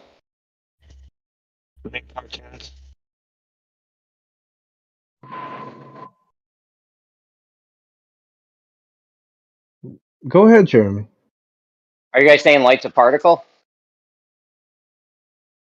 I'm Light saying that E seems equals to. mc I squared don't think is they want safe. to tackle that. I will. Yes, light is a particle. No, come on, you're not. Okay, so if there's all these particles coming off of. If you got all these particles coming off of infinite ways everywhere, why are they not interacting with each other? If you go what, Jeremy? Hey, Jace, There's an can you infinite first? amount of light rays coming off of every object everywhere, right? And they're not like interfering with each other in any way. Can you also give a description of how you would kind of like define a particle? What you think a particle is for the edification of the room before you start talking about the particles? Yeah, you gotta give me a minute. You can look it up if you're that interested. It's an excitation in the field. What's the field? Wait. So you have excitations in the field doing what? And we call those particles. So like the photon field, excitations in the photon field create photons. Excitations in the electron field create electrons. Excitations in the Higgs field create Higgs bosons. So are these fields like permeating everything? Are these fields Yes. permeating everything? Like what are they the ether, comprised of? yes. What are they comprised of? The energy. It's basically oscillators, that take up points in space and time everywhere. Harmonic oscillators. Harmonic oscillators, yes. Harmonic oscillators, yes. No, I Nate, you and I agree on a lot of these principles. We just, I get it. Yeah.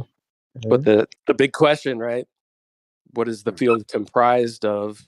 We can't just say harmonic oscillators because that's describing what something would do, right? If I had a harmonic oscillator that I was utilizing on like a physical object, like something like a bridge where I could oscillate this thing at a specific rate that it would start to harmonize with the bridge, I could get the whole entire bridge to shake and possibly collapse, right? But I would need to describe that in some sort of physical sense. I would be like, yeah, it's made up of metal. I have this much weight over here and that over there, and that's my harmonic oscillator. So what is the composition other than just stating energy? What is the composition of these fields that you guys talk about? Because if we're talking about particles, most people think of like, think back to science class where we're talking about a particle that is this little ball that's interacting and bouncing off of other balls, but you guys are saying it's not that, right? So we're not talking about little bouncing balls interacting. We're talking about what is interacting with stuff. Well, it's not like a substance, right? It's not like triethylamine or water or ammonia, you know, it's not like a substance, right? It's the thing. Some of these fields are what compose the substances around us. They're what make up the matter around us. So they're not going to be something that we can like visualize and touch and feel. Obviously, that wouldn't make any sense, right? Yeah, If the but stuff here that composed the stuff making up the asked me a object question, around though. us. You Yeah, asked me a sorry. question, right, Jason? Then you just started talking all Well, I over was me. taking a breath. Is that all right? But go ahead. No, go for it. If you don't have a question, then just No, go ahead. Go ahead. I don't even remember what you asked because you literally just asked a question, gave space for me to answer, and then when I started to, you just talked all over me. I can't remember. Just Yeah, answer, welcome to my man. world. Maybe said just it- repeat the question, yeah, Jason. Yeah, why would you think it makes sense to think that it is like some kind of substance, right? Because it's the stuff, right? Quantum field theory is claiming that it's the thing that's composing some of the stuff that makes up matter, not the matter itself. So trying to say that it should be something that we can touch, feel, smell, grab, whatever, doesn't really make a lot of sense to me. Well, I just want to say if we're having interactions with it and it has cause to impart motion within physical objects, I was just wondering how you define that interaction with the force. Is it kind of like a spooky action as at a distance kind of concept where we don't really have a clear cut picture as to what is causing the interactions to move in the ways that they do? No, it's energy and momentum. Quantum field theory specifically does away with the notion of spooky action at a distance, where only particles that can have real energy and real momentum can actually exist in physical reality. The ones that don't are what's termed virtual, and it's the energy and momentum that mediates basically or provides the values for these interactions, as you were saying. What would you call that? A virtual particle wouldn't be a particle like you're speaking of, which would be like an excitation in the field. So what would a virtual particle be defined as in relation to the field? What is a virtual? Say that again. A virtual particle in relation to the field. Yeah. Since we define correct me if I'm wrong, but you're kind of defining particles as like excitations within the field. So if we're talking about virtual particles being set apart from actual particles, which are excitations in the field, what is the relation of the virtual particle to the field itself? Okay, I get what you're saying. Well, right, this is a complex answer. I'm sure you don't want me to go on for days, but to simplify, real particles in the Actually, field. can you not simplify? Because I would really enjoy a very in-depth answer. But if the room doesn't want to hear it, that's fine. But I would 20 prefer minutes, please. in-depth because I don't care about the Let me give him you go for 20 minutes on virtual particles, please. I'm begging you. What? Are you saying no or yes to that? Whoever just said that. I'm curious myself. I want to know more because it almost sounds like you're really I want him explaining to it. go on for 20 minutes. It's Explorer. I want him to go on for 20 minutes about virtual particles. Yeah, please Well, we're elaborate another us. 20 then. Yeah, elaborate, please. Please elaborate. Draw pictures to this. Okay, so do you know what a Lagrangian is? Yeah, go on. A Lagrangian. Is this a place What's of? No, go ahead and explain. Well, all right, I can't go on if you don't even know what a Lagrangian is. But we define the field by its Lagrangian, right? And this Lagrangian, in simple terms, gives a way through the action that you can determine what the mass properties, or if it doesn't have mass at all, of the particle representing the field, right? And from that, you can then establish states that correspond to real particles, so sustained fluctuations in the field that are local and can be observed, by us and can interact with other particles. Then there are states lower in energy, right? So this is a specific energy value that the particle has to have to be a real particle in that field, right? Lower fluctuations, energy fluctuations that have lower energy values, they're not sustained. They're not sustained local oscillations in the field. They're just little fluctuations. And that's usually what people refer to as virtual particles of the field.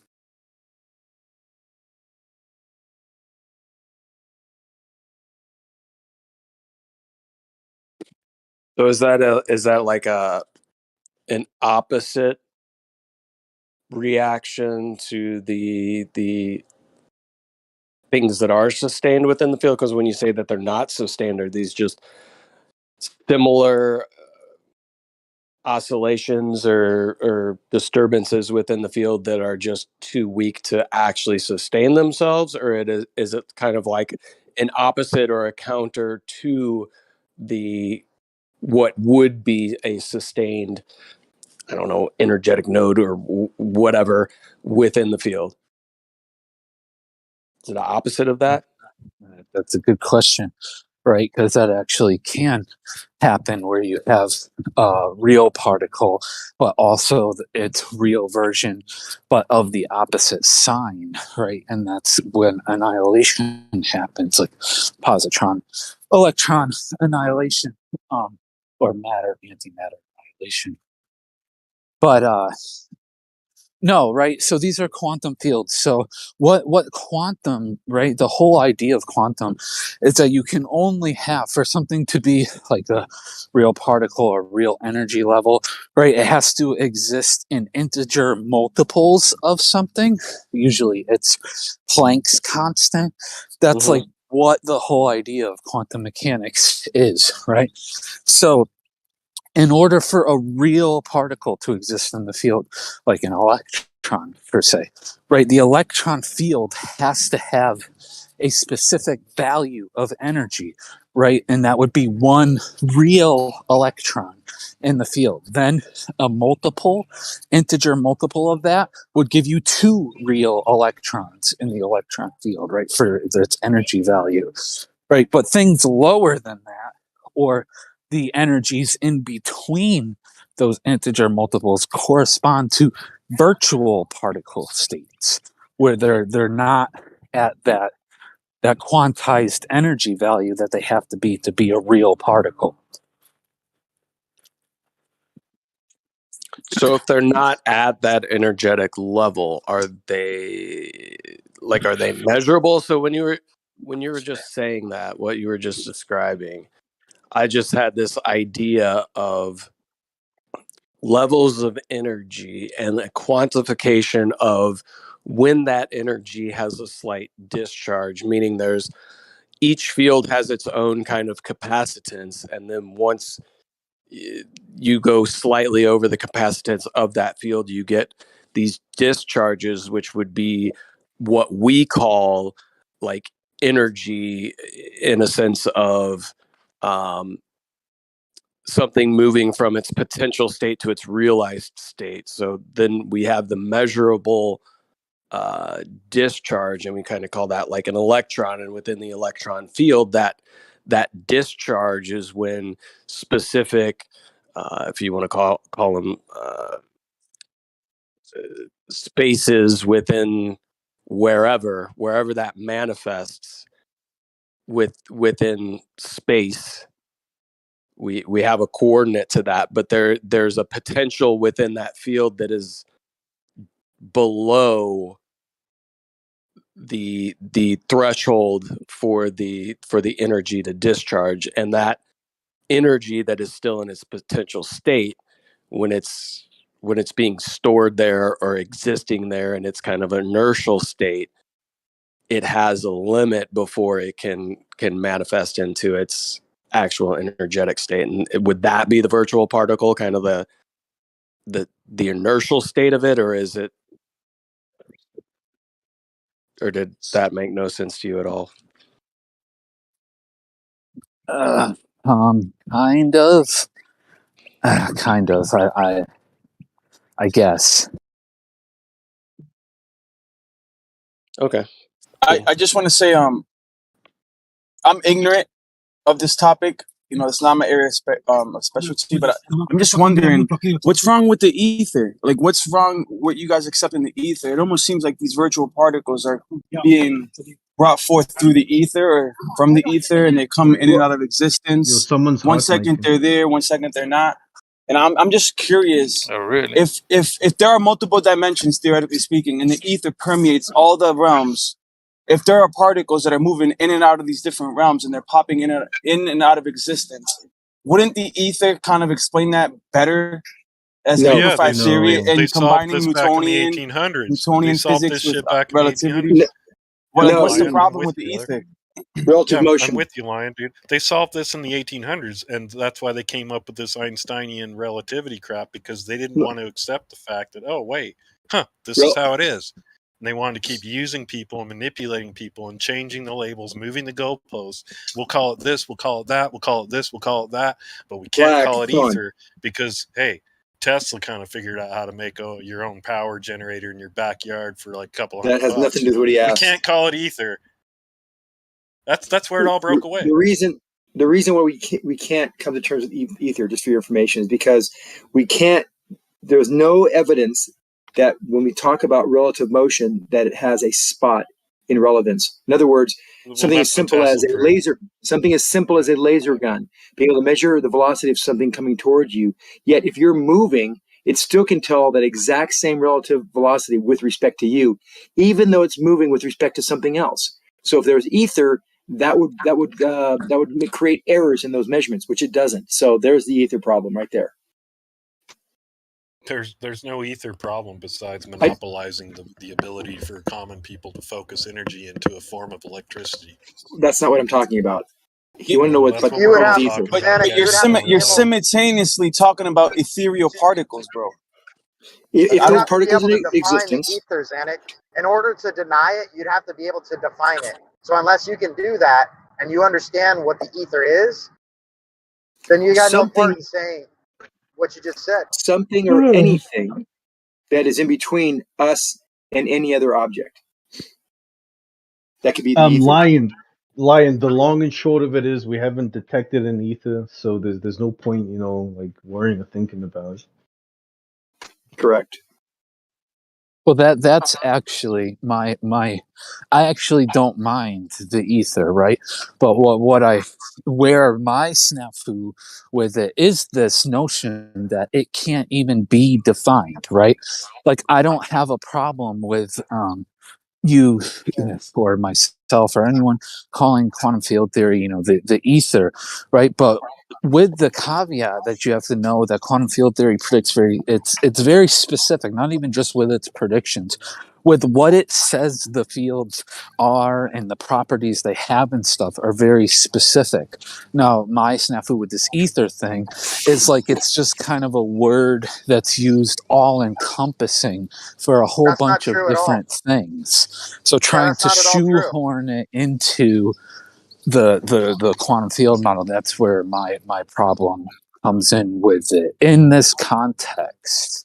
I mean, playing ignorant as to what the ether is and its explanation isn't gonna like dismiss the fact that it's ever so present.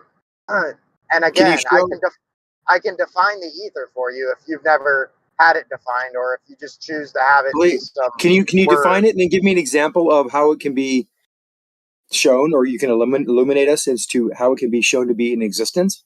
Go ahead. Define it. Tesla did that. And No, it's really let simple. Dyslow do it. Like Dyslow is talking. Yeah, ether is a pure potential state of energy at an inertial rest state.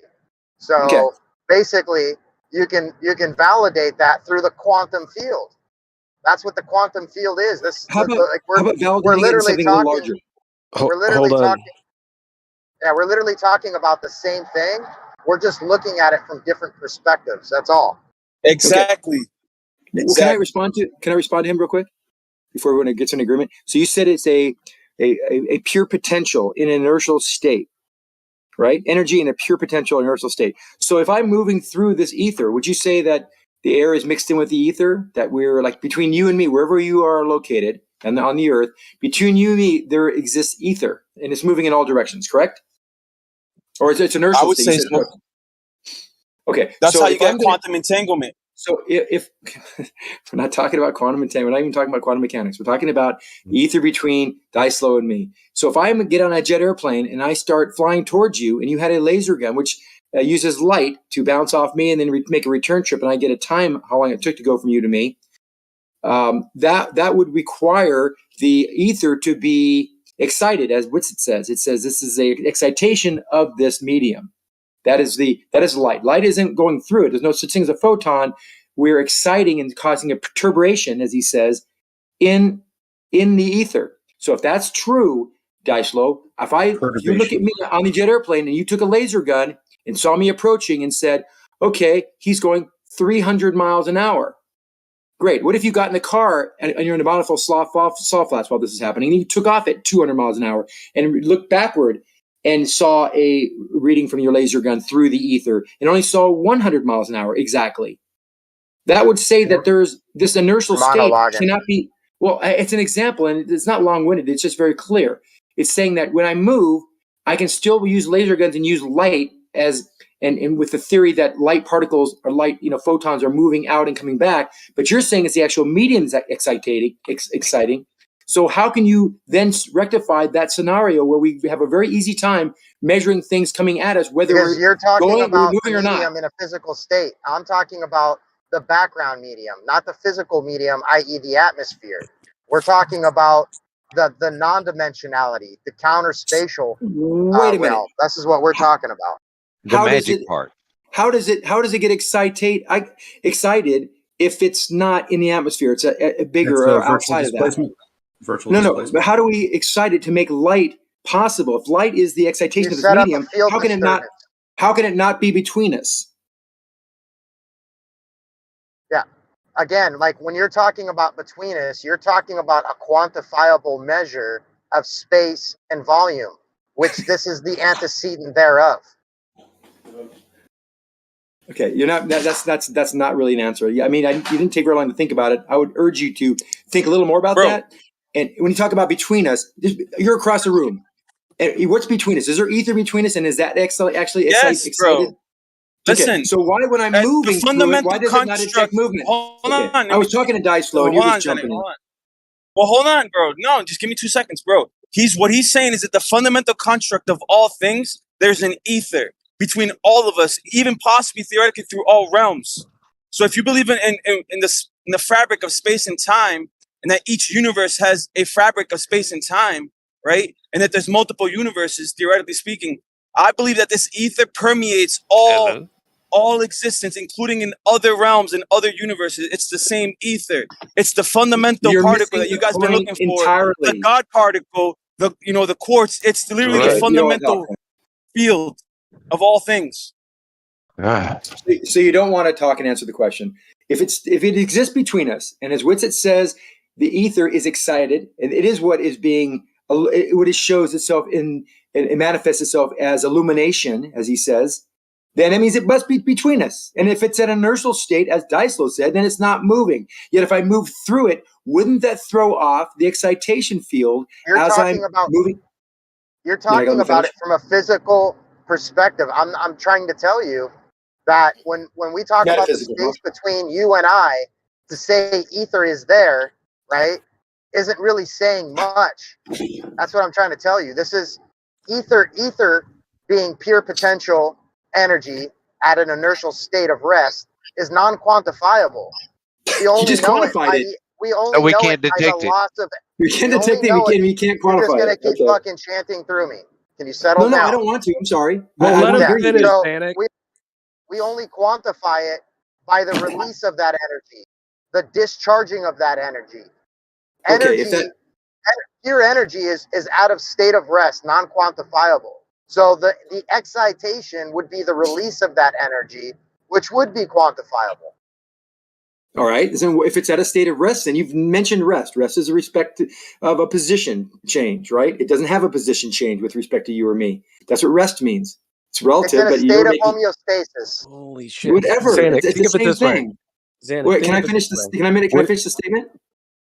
So if you say it's at rest and it is an excitation and it is a realm, if I move through it, why can't I detect the motion through it since it is relative to you and me who will see the perturbations or this excitation of the ether when we're moving through it and we start some type of excitation via a flashlight or a gunshot or something? The same reason you don't feel the gluon field when you walk through it because it's present, and same reason you don't feel the electron field when you walk through it, right? Oh no, wrong. Oh, No. so we feel the gluon field. No, we measure it. We because can measure that. So we do measurements of electrons being shot from an electron gun I'm not over 2 talking miles. about Hold on, electrons being and shot, we see. Danik. Hold on. We see those No, electrons. We it's see not. them. Hold on, We see. you're moving away from the point. Is a gluon field affected by your movement through it?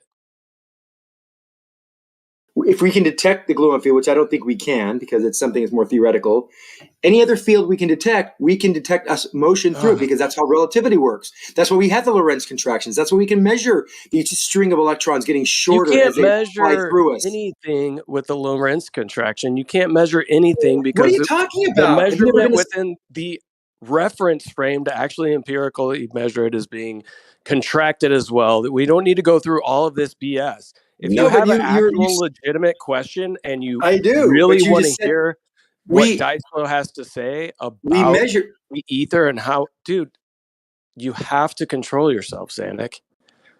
So you gotta listen, bro. yeah, so we were just having a conversation with Jace about these fields, right? Somebody who deals with this all the time.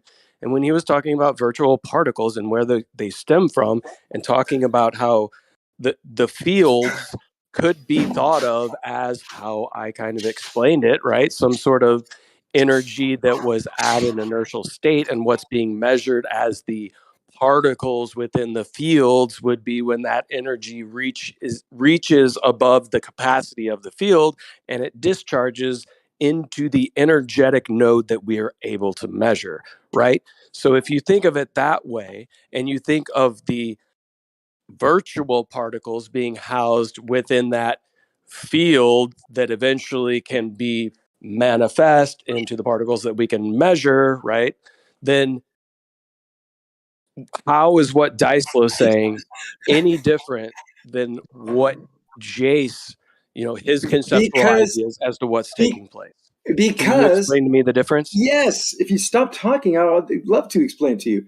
We do see these things in motion. We can detect relative motion of these fields. These fields are generated when electrons are flowing down the slack linear I accelerator. didn't ask Hold on, whether we could just or let me could finish. not have them You spoke for like generated. 5 minutes. Let me just say one sentence. And you go We off do. in a completely I different. won't. I'm going to say we measure. We can see these things contract. We see this string of the field that should be a certain length because we know how long it is when we have the coils laid out. And this coil induction of this current in electric flow is much smaller. It is contracted. We can detect relative motion. We cannot detect relative motion if it is an ether that has an inertial state of the realm that he talks about or you're talking about.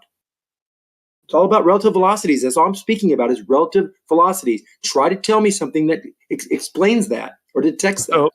So you can't tell us the difference between what Dyslow explained as the ether and what Jace was talking about? You Yeah, can't so explain that? Steelman, Jace, so Geisel was talking about this ether field that is everywhere, quantum and so that is a pure state of potential, energy potential that is inertial. And Jace is saying he has no problem with the ether being defined as something that is these are particles that make up the universe that have energetic properties. I can't remember exactly what he said, but it sounded like he was giving him quite a big bone about if there's an ether that is the everything in existence in the universe. That these fields can be considered ether as well. That's fine. The disconnect that I have is relative motion between them. Yeah, wouldn't that be the distinction though, that the quantum fields are known to be relative, and they're not static. They're not a static frame.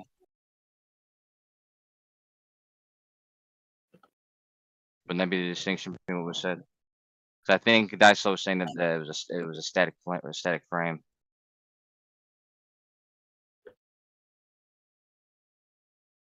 What was that, Kosha?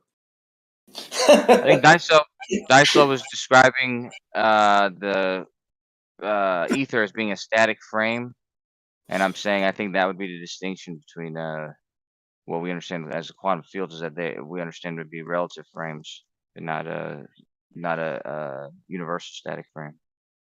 So wait, so on the quantum level, we're now tying back in relativity. So this goes back to the previous conversation about relativity playing no part within the quantum. Is that what we're talking about? Well, quantum field theory is the unification of relativity and quantum mechanics. Now, often it's special relativity because you're doing quantum field theory in a flat Minkowski space-time. But there are versions of a general relativistic quantum field theory, so it would be incorrect to say that they don't mix together. But the everyday results of quantum field theory that we report in the literature and stuff come from a just regular flat Minkowski special relativistic quantum field theory. It just sounds to me like quantum field is another word for the ether. Well, like, how come it literally photons? sounds like the same. So hold on. So is it possible to have quantum entanglement, right, or spookiness at a distance in a vacuum? Yeah, you don't get spookiness in a vacuum with electrons, but you do get it with photons. You get particle duality. Is it possible? Photons, you don't get that with electrons. I'm asking, is it possible, theoretically possible, to have quantum entanglement in a vacuum? Yes or no? Well, I was just going to say, like I said, I'll try to answer your question after, but I was just going to say, my issue is the whole ether. It's with the specificity, right? Like quantum field theory predicts very specific things. The fields have very specific properties, whereas the ether in this kind of context that we're in currently is kind of used for a lot of things, and it's not very specific. That's where my snafu with it is. Now, you want to know if you can have entanglement and spooky action at a distance in the quantum vacuum, you said? Yeah, is it theoretically possible to have quantum entanglement in a vacuum? I wouldn't say so, because my understanding of quantum entanglement is between two real particles, not like virtual particles and not the vacuum. Two or more real particles.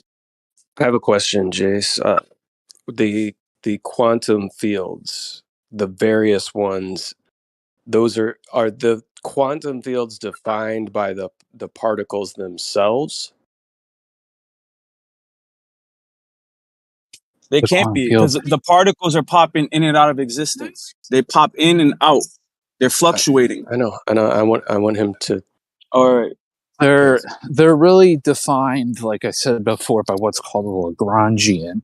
But the Lagrangian is like, it's an object that has other objects in it, that tells you how the field transforms. So, say local transformations, like if I transform from one point, x1, y2, x1, y1, z1 to x2, y2, z2, what happens when I do that? And it also tells you what kind of object it is, if it's a spinor field, a tensor field, a vector field, or a scalar field, right? It has all these little components are incorporated into the definition of the field. Okay, so the field is based on the movements that are detected within the field. Is that what you're saying? And Based how off the those movements properties, interact with in the transform, the properties and how it transforms. So not necessarily the so it's movement through the field, movements, right? but how you can move your frame in the field, right? Because when, all right, I'll get into it. I wouldn't say the movements. I would just say how you can move your perception in the field.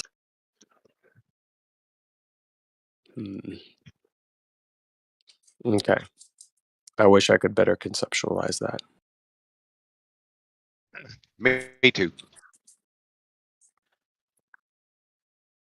Yeah, it's a hard.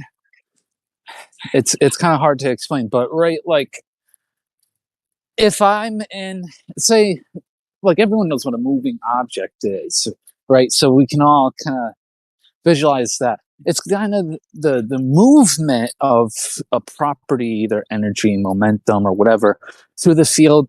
It is very similar to just what we think of as a movement through something, through a material. But when we're talking, because like I said, it's the unification of quantum mechanics and relativity, right? So when we transform frames, so when we move our viewpoint from one point in the field to a different point in the field, right? The locations themselves stay the same, right? Those stay the same, even though you've transformed. Nothing about the locations themselves should change, but there are certain things about your frame or your viewpoint that change, and the different have different ways that those things change, and that's kind of how the fields can be defined, is how they behave under these transformations when you change reference frames, how like energy changes or how momentum changes or other things like particle exchange and things like that.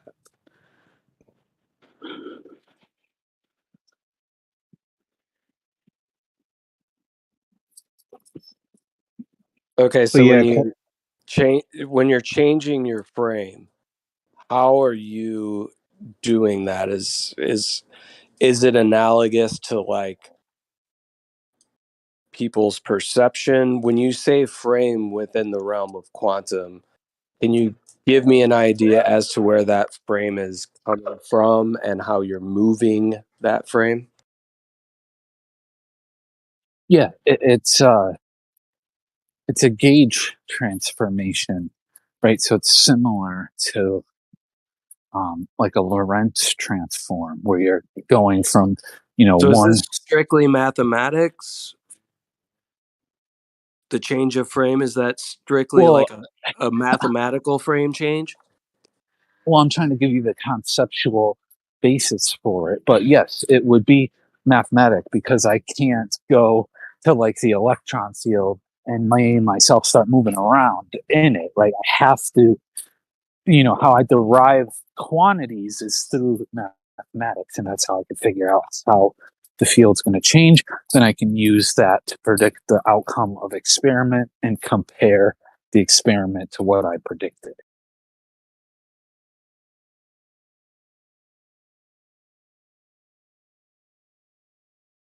So yes, in short, by necessity, right, these would have to be mathematical things, but I'm trying to give you the concept behind it.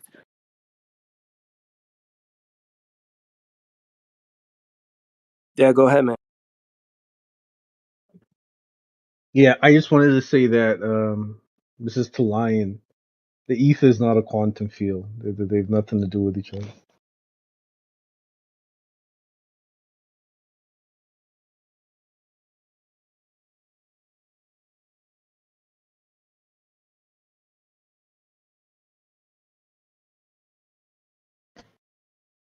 Because the ether is not made of particles, that's why it's not. No one knows what the ether is.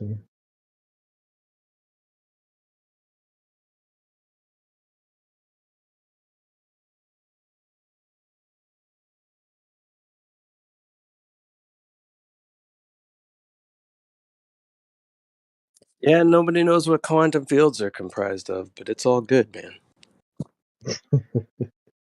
Yes, we do. They comprise of harmonic quantum oscillators. Well, you have theories and ideas, right? You don't have... No. Okay, yeah, we have a theory and an idea as to what they're made of. Oh, And this theory. theory and idea, can be used to make predictions, and it provides utility. Two things the ether doesn't. But the predictions are based off of the... Never mind. I'm not even going to go down this road. Well, right. You're going to say the predictions are based off the model as that would be the whole point, right? Like Dirac originally was the first one to kind of do these quantum field type of things, though he didn't really call it that back then. Right, and so he made predictions, decades before the actual measurements were technologically able to be carried out. Right, Yeah, and because Feynman, his Schwinger, predictions were based... and Yeah, so Dirac's predictions are based on Nakamoto. what he needed to balance out his equation, right? And in order to balance out the equation, he comes up with the Dirac, which he says are basically like the negative counterpart that isn't there, can't be seen, can't be detected, however you want to define it. But he says it has to exist in order for the math to take place, to work out. So then when you start to have the ability to measure... It wasn't just the math, though. It was the Pauli exclusion principle, which was already an experimental observation. Can you at the give us an time. idea of what that principle is outside of mathematics? The Pauli exclusion principle? Yep. Yeah, it's just the statement that two fermions can't occupy the same quantum state. So they, to be more mathematical, they can't have the same quantum numbers per se. Right, and so everyone back then, this was the early 1930s, was wondering, well, why can these particles not occupy the same state? What about nature is making it this way? And Dirac came up, he helped with the spin statistics theorem, which is like the formal logic proof that kind of explains this thing, and and his idea of the Dirac sea with antimatter, which was a hypothesis to help explain.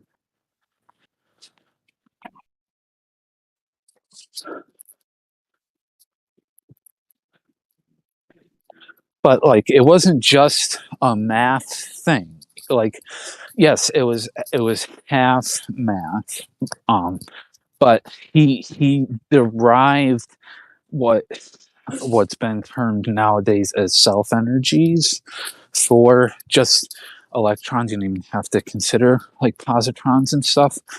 So just what was already known at the time, right? And he came up with self energies, this concept of self energies, which led later on to predictions, right? Things that we can do today, like the Lamb shift and the Casimir effect, things like that, but primarily the Lamb shift.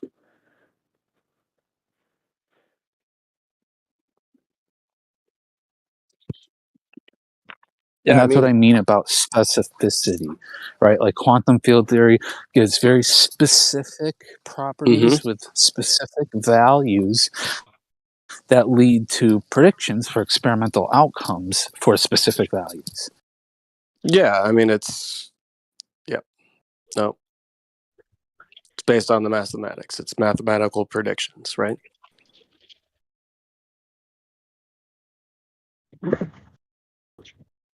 Well, I already explained why I don't agree with that. I'm not going to do it again. So I get that's what you got to tell yourself. That's not the case, but we can agree to disagree. Yep. I like hearing those bedtime stories. You guys keep going. I got a quote. Give me some more quantum physics, please. Tell me who said this quote. Well, that was Quantum. intelligent. Can you hear me, guys? Yeah, go ahead, Daiso, if you actually have something to say. Okay. Might actually have something to say. Anyhow. No, because this other guy made a smart-ass comment, so I was just being a smart-ass back to him. And so if you have something better to say, I'd love to hear it. Yeah. Let's see if you can name this this person who stated this quote. Quantum has no basis in reality. Its very nature is illogical at best. Well, that's Nikola Tesla. Nope. Seriously? Well, I mean, he must have copied. Does it really matter? Sounds Because he like did say Feynman that. to me. He Like, said that so science many doesn't times. care. I'm all ears. Who was it? Yeah, probably, if I had to guess, it'd be Feynman, but it really shouldn't matter, Could be. right? Science Or doesn't work Faraday. on what people Faraday say. did a lot of stuff that Tesla copied. Holy crap, Flack. Did you not hear him talking? Come on, man. It's like every time I talk, you guys tell me to shut Who is up it, and get Daiso? out. Tell I'll us. just leave. We should ban Flag. Yeah, I know. Well, you do sound like a troll, I'll sit here personally, for to me, but... Well, literally, I'll sit here for 3 or 4 hours. I won't say a word, and then when I do, you guys just attack my ass. It's like, No, what the hell? maybe you have a really large delay. I'm not sure, but it seems as though you like. That could be because I run through a VPN through a different country and shit. But I'm not trying to be. I'm not trying. I love having these conversations. It's like every time I talk, you guys get pissed. It's like, what Yeah, the fuck? I So was I get just to come joking, in here Flag. and just shut my I mouth don't and want not you do banned, anything man. or I was something. just joking. It's all good. I'm just like, I mean, come on. We're all adults here. I'm not rude. I'm respectful. I don't freaking walk over people. I listen. Right.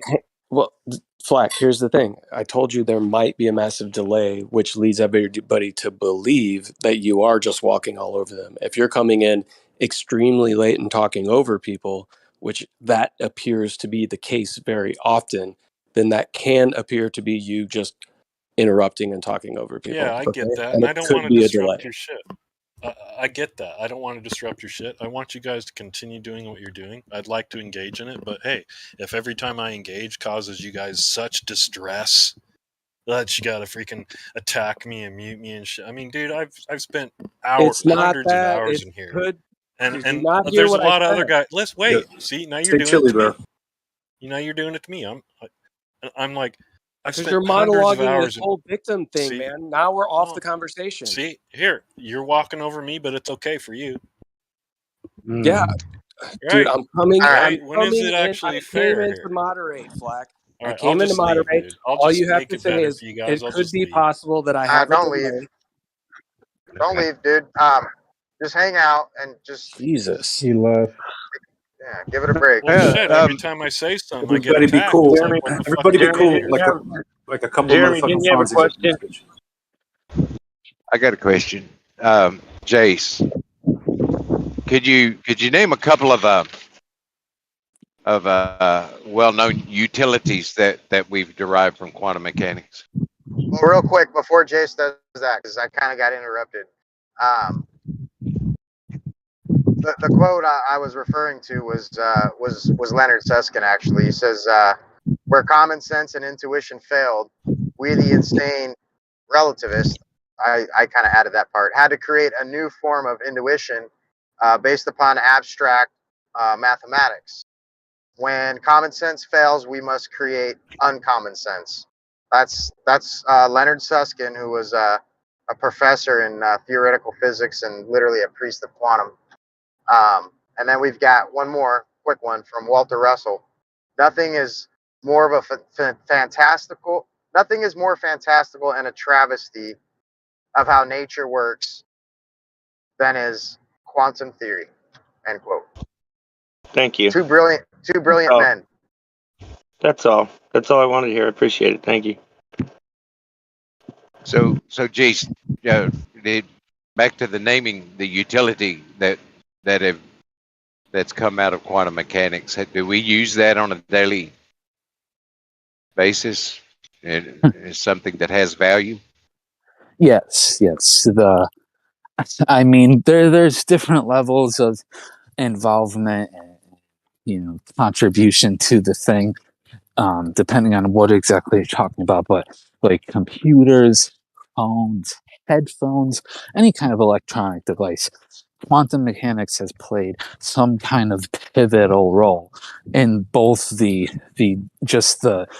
electronic component, the circuitry and all that kind of thing, but also the chemistry component of the materials that were made by chemists to actually make that device as well. All of chemistry is just applied quantum mechanics. So hold on. There's a bunch of things. Lasers, MRI machines, there's a long list. Okay, so you're saying computers were derived from quantum mechanics. That's what you're saying, right? Yes. It's only isn't it the semiconductor or the Well, whatever. Let's just go with that. So computers are derived from quantum mechanics. That's what I think Jay was just saying, right?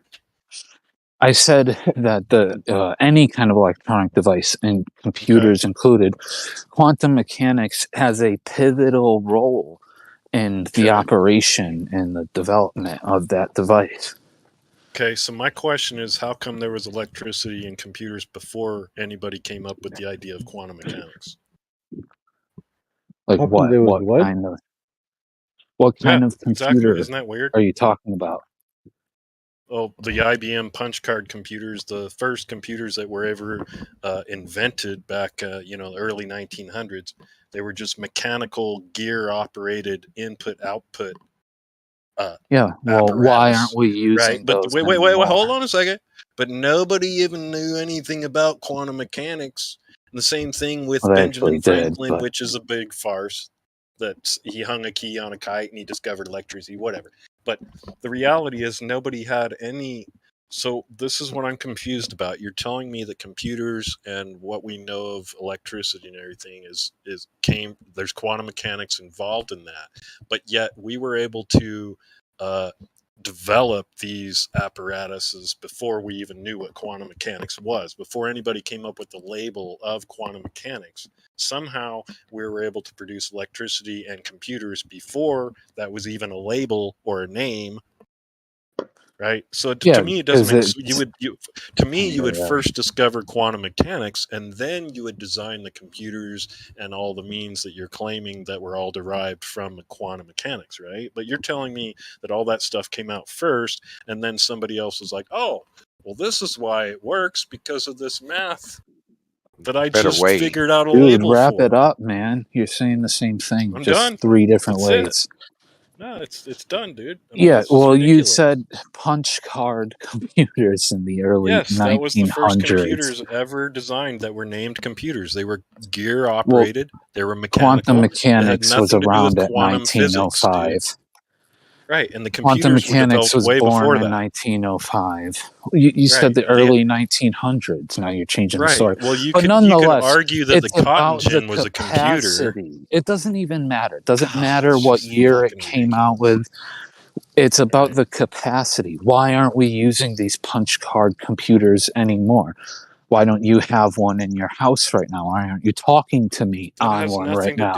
Because computers that use quantum mechanics are much more practical and have much more use. They have a much more capacity than a punch card computer, dude. Like, come on. That's not the point. The point is that you were saying quantum mechanics is what developed computers. And I was like, well, wait a second. We had computers before anybody came up with quantum mechanics.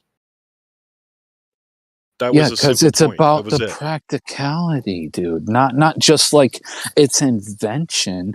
It's about the practicality. That's why we're not using punch card computers anymore, because we have quantum mechanical kind of computer.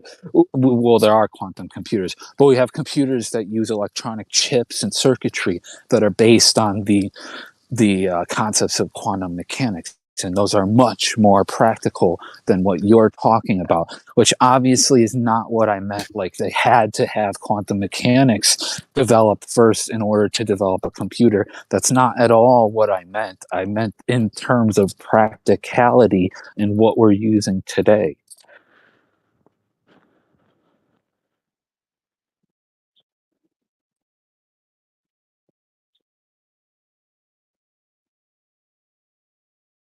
Yeah, I guess I was wanting to point at the things that we talk about and these alternative ideas, and which ones actually have utility in progressing humanity and Yeah. making things better. You know. Yeah, Yeah, not I'll give one you. invention of thing came out of the ether. You know, we haven't built anything with ether technology. Not a single thing. Yeah, Sorry, any Jim. a lot of like I guess I the only that I can't talk.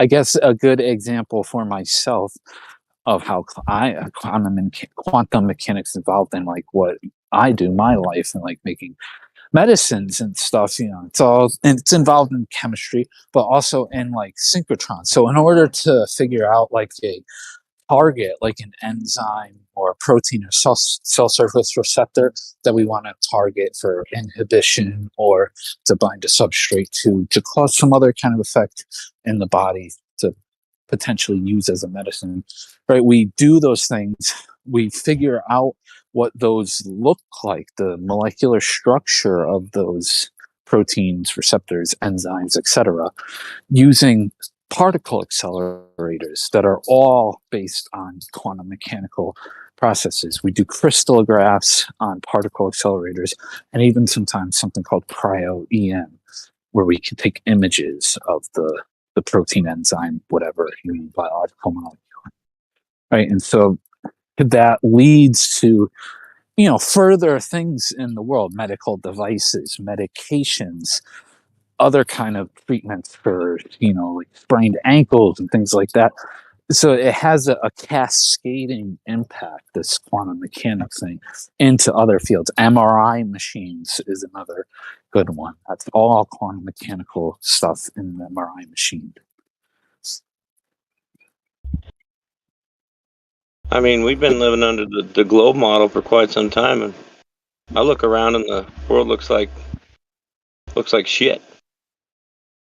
But I think the ideas of the ether and even quantum mechanics and all that, and how it relates, the ideas of the ether aren't that they're not compatible with these things, right? Because many of the people who came from a background of this understanding of the ether contributed immensely to the building blocks that allow for our current technologies, right? Especially within the electric field, the fields of electricity and electrical engineering.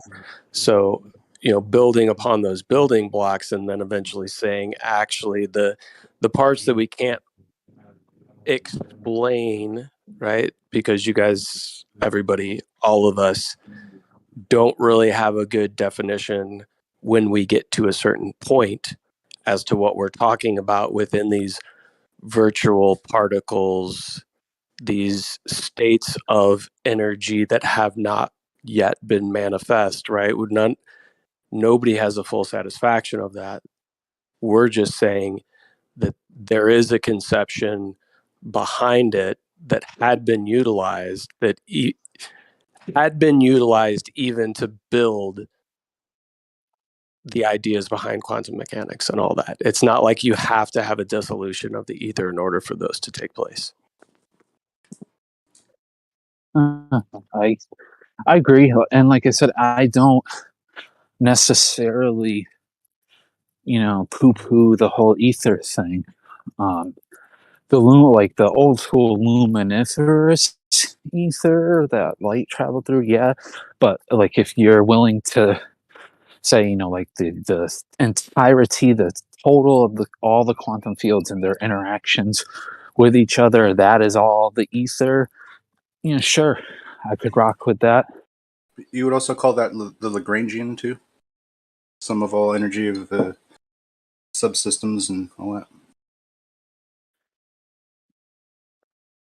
Yeah, you could say the Lagrangian is the kinetic and minus the gradient and the interacting energies.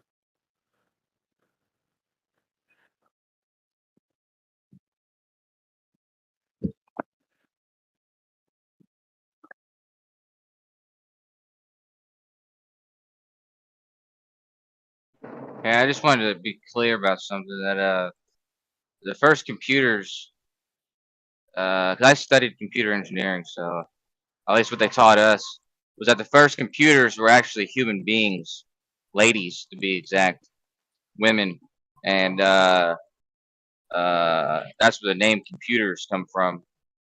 I think even after punch cards, even I'm not sure. Are you saying because they're I guess they. hers? You said how what? Computers? They're computers. They're named after women. Yeah, Is that what yeah, I guess so, man. But I know. I just know that like people, like operators, like when you call like and you have to get connected to somebody else and blah blah blah. They called those people computers, and they had to actually connect people together and stuff like that. I think that also like instead of using a calculator and stuff, I don't know, there'd be just like women doing like math problems that you would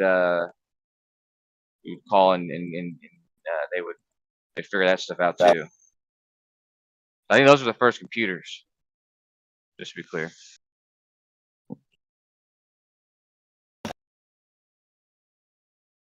And before that, what, the That's abacus? the dumbest shit I ever heard. Sorry. No, I've heard that too. That women used to be, there was a job that was called the computer, and it was usually fulfilled by women. Interesting.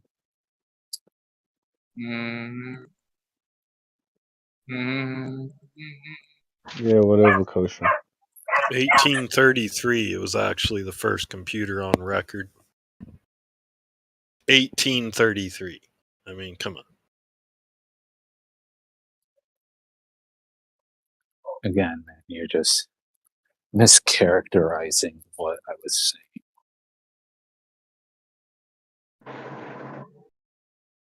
saying. Yeah, obviously he was talking about the women. I mean, not the women. I'm sorry. He wasn't talking about women or punch cards. I think clearly he was talking about the computers we're familiar with. I think I was that was just saying that computers were around before quantum mechanics, and he was saying all the computers and everything we know about computers was based on quantum, and I'm like, well, hold on a second, bro, because there was computers around before this whole idea of quantum mechanics came about. Yeah, you just keep living in the straw man, bro. If it helps you sleep at night. No, it's just are those the sense, same, man. Wouldn't it be common sense that if he said computers, he was talking about modern computers? Not even modern computers. He didn't say that. But just not even modern computers. Just the computers that we, just the computers, just the computers we're familiar with, just the computers we're familiar with, which are obviously a very different thing than women, and obviously also a very different thing than punch cards. That's all I was standing on. Now you're saying modern, and you're going to move the goalposts, and we're going to argue about when all that, whatever. But initially, he did say computers, so that was why I brought that question. I was like, "Hold on a second." Yeah, but isn't it obvious that he wasn't talking about those computers? Yeah, it was quite obvious, said and I also clarified. So, like the fact that continuing after it was obvious what I was talking about, one, and two, I clarified twice now. It's just obvious to me that you're not interested in the truth in any way, shape, or form because you I am. continue this straw man. So you No, you're want not. the truth to be the reality Don't be a that you are hater. trying Don't be to a make hater. up. The only That's reason the I'm here truth is because you're you interested guys. in. This You're just room repeating probably has yourself. one You're of the not best addressing anything. minds. You're not taking in I honestly information. You're think not this doing room anything. has some of the best minds See, you're that are not even interested in listening. the You truth. just keep on You're flapping your walking lips. over me, dude. You're not Yeah, interested in the You're truth. walking over me. Hey, everybody, chill out for a second. First of Right. all, Ed, you don't need to come in just to add your color commentary. Flack, keep it short and sweet. Jace, Jace or Kosho, do you guys have a question for Flack? Some sort of There's no color clarification? commentary. I Or talked with do him we in the just chat. want to move forward? Don't need you to talk over me either, Ed. Well, you keep on going after asking a question, so. I'm good with moving forward. I mean, question. Everything was going fine. I actually enjoyed this discussion. I was listening, and we don't have to always agree on everything. I do have more questions for you, though. You said quantum computing contributed to the advancement of computers. Well, I heard you mention MRIs and other tools that quantum computing can be used for. That's actually, I didn't know that, but I thought that quantum computing was like something that they couldn't really reliably tap into because it was so. Yep. They couldn't actually predict anything because it wasn't binary. Like computers for the longest time were binary. So how exactly was quantum computing actually applied to MRI or anything for that matter? I don't think he said specifically quantum computing. I think he said that, that the ideas of quantum mechanics allowed for it to happen. Things like transistors and things like that, right? That opened up the doorways, the mathematics that is used to determine the gate openings that are needed for the computing to take place. I think was probably what he was talking about. Is that what you're referring to, Jace? Yeah, That's all I was saying. Like gates and circuitry? The principles of quantum mechanics Right. it's all applied into something like an MRI machine, both in the electronic components, like the other gentleman, I'm sorry, I don't know your name. But I mean, that's a little bit disingenuous. But computers were here first. Because That's if you're all just the point talking I'm about making. like electromagnetics or circuitry, voltage, amps, ohms, like yeah, we understand the principles of electricity, but what's that have to do with quantum mechanics and what you're talking about now? How was that actually applied? Like I want to know how it was applied besides like circuitry. Like Yeah, you said transistors, capacitors, like what's that have to do with what quantum mechanics has evolved into now? Like yeah, because quantum mechanics is what, right? This is just one half of the whole MRI thing. There's a whole other half of it that's all quantum mechanics that I haven't even gotten into yet. But sticking with the first half, right, with just the purely electronic components, transistors and circuitry and whatnot, right? The materials that are used in those transistors, semiconductors and stuff, right? Our understanding of what those are and the materials to use, like which are the best materials to use for which purpose, all comes from analyzing the stuff quantum mechanically. You have to analyze the band gaps and energy levels in the semiconductor. All of that is a quantum mechanical analysis. So did they have to do that in 1833 before quantum mechanics was even an idea? Well, but somehow they had had computers. semiconductor computers and instruments and stuff back then. It sounds to me that you think computers are only semiconductors and carbon filaments that restrict the conductivity and capacitance and memory. But when the idea of computers and definition of it was way back when we had mechanical machines that would do things, we could just push button like a cash register back in the 1800s. That was a computer. But it sounds like to me you're saying that wasn't a computer, and you've moved the goalposts and redefined it under the, the clause of quantum mechanics, mathematical blah blah blah. No, I'm just bro. trying to figure this out. Can I just? That's not at all what I've done. You're not gonna those. Sure, if you want to call those a computer, fine. And obviously, we all know there were things that you can call computers, things analogous to computers before quantum mechanics. But when you walk up to an MRI machine in the modern day, there isn't a cash register, a push button type of device that you're inputting things. It's a modern computer using quantum mechanical principles. The electronics inside, all of its components are all quantum mechanical, and it's because without that, you wouldn't be able to have an MRI machine. Well, it sounds to me that you're claiming quantum mechanics is where RAM, readily accessible memory, and really all it is a dense piece of carbon where the electrical impulse 0 1 binary code can be introduced, input output, and then there's a delay based on the resistance of the atmospherical resonance. That's all RAM is. That's all carbon chips are. That's all that is. But that's changing the definition of what computers based on what I posted when people defined what a computer is. So what you're telling me is now it's different because it's 50 years later? I don't And why really do we have to care keep what you changing want to define as a computer. You I'll are. even rock I with already your posted it. definition. I'll rock I mean- with your I definition, mean, you and know- we can just call it electronic components, modern electronic components. And I love to see you go ahead. I mean, if you think that you can do it, then go ahead, build yourself these components without doing or using any kind of quantum mechanical principles into an instrument or a device that does anything useful accurately. Well, we did that. We've done it for a long time. What it seems to me is that people, and I love you, dude, for bringing your view here. It seems like you guys, with your view, you're claiming that what we've already done since 1833, based on what I posted, is no longer a computer.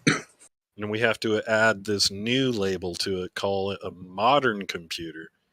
And then it has nothing to do with anything but your quantum But we clearly didn't do these mathematical things back equations in of how electricity 1833. goes through a dense material like carbon, which is your RAM chip. That's all. But But does a punch card clear- machine have an IC in it? Does it have integrated circuits in a punch card machine? He's Yeah, talking huh. about like pieces of hardware. I'm actually I don't know why am I defending Jace. The parts require analysis. They like to build like a chip to build like any. Yeah, I think these that's things. why he said modern. I think that's why he threw that in there. Modern. Yeah, I get it. Okay. And then all I'm saying is we already had an understood definition of what computer means way before quantum mechanics even came into existence. And that's why I was kind of confused, because he was saying that all the computers that we use are based on quantum mechanics and quantum math and all that stuff. And I'm like, okay, I get that, but that's not where it started. That was something that came up after. Well, to but also I'd say explain. that. But it's the engineering for the parts. It's the overall, like there's no quantum computing that's done for the logics of it per se, like how the thing operates. Generally general design doesn't necessarily need to incorporate some kind of paradigm like quantum mechanics. But if the parts are made using that process, then that's what it is. I mean, I understood that. That's what he said. So you're basically saying before you even engineer the motherboard or the chipset, that you can run it through quantum mechanics to decide on what alloys to use, what metals to use to fabricate the chipboard. Is that what you're saying? Yeah. Yeah, That's what I understood. I just want to that's one, confirm. but you have to understand that's just one aspect. Yeah, but I just wanted to make sure that you made that clear, because I was confused, because for the longest time I didn't, quantum computers, quantum processors require, a whole house. Like you look at D-Wave. It's a building just for one quantum processor. So is Univac. Yeah, but right, I'm not talking about a quantum computer, like what we call in the modern day a quantum computer, which is a specific thing. I'm talking about quantum mechanics, the field of physics, and its application to modern computers that we use today, and modern instruments that we use today, both in medicine and scientific observations. Yeah, don't LED lights, like even simple LED lights on the computer, they came about because of understanding quantum mechanics. Yeah. Same with lasers, stimulated emission. And right, the actual thing that like an MRI machine is doing is called NMR, which is nuclear magnetic resonance. And it's an entirely quantum mechanical effect where energy levels of the nuclei of the atoms in your body are split when you put yourself into a magnetic field. These levels become split, and the energy gaps in between the energy levels can be calculated using quantum mechanics, so you know what the Lamar frequency of the nucleus you want to look at inside of somebody's body is, so that you can then compute how much energy or what frequency of radio wave you have to use to knock the spin out of alignment and measure the time for it to come back into alignment. These are all quantum mechanical principles, how an MRI machine works.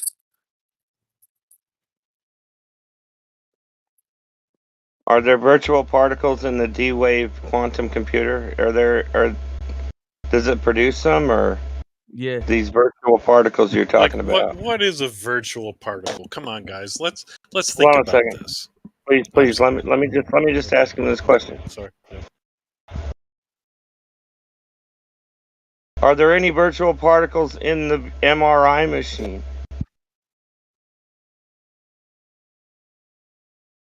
Say that again. What'd you say? He said, "Are there virtual particles in the MRI machine?" How many virtual particles are in the D-wave quantum computer? Let me read a quick quote, if you don't mind me. Is there any? Does it produce them? I mean, I just want to read a quick quote by Richard Feynman on what a virtual particle is. Everywhere. Thank you.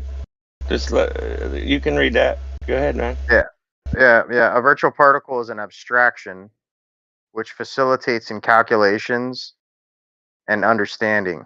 The term is very vague and loosely defined. They never appear as inputs or outputs of experiments. Their existence is questionable at best. However, they are very useful in rendering concepts and making equations balance out. Yeah, we've been through this, Dice. So we can do this. I know. Are there any virtual particles in your D-wave? I don't know, man. You could do the calculation. It depends on how you want to look at it, right? Feynman there was talking about the actual idea that there's like particles like an electron or a quark or a photon, that there is some kind of virtual analog of that, and he was talking about how that's not necessarily the right way to kind of characterize it. And then in his actual scientific publications, himself and people like Schwinger and Nakamoto actually elucidated the what's really more accurately happening with renormalization and the presence of an electron in the electron field, and what happens when that electron's present, and how that can be characterized summarily as a virtual particle, but it shouldn't be taken too literally.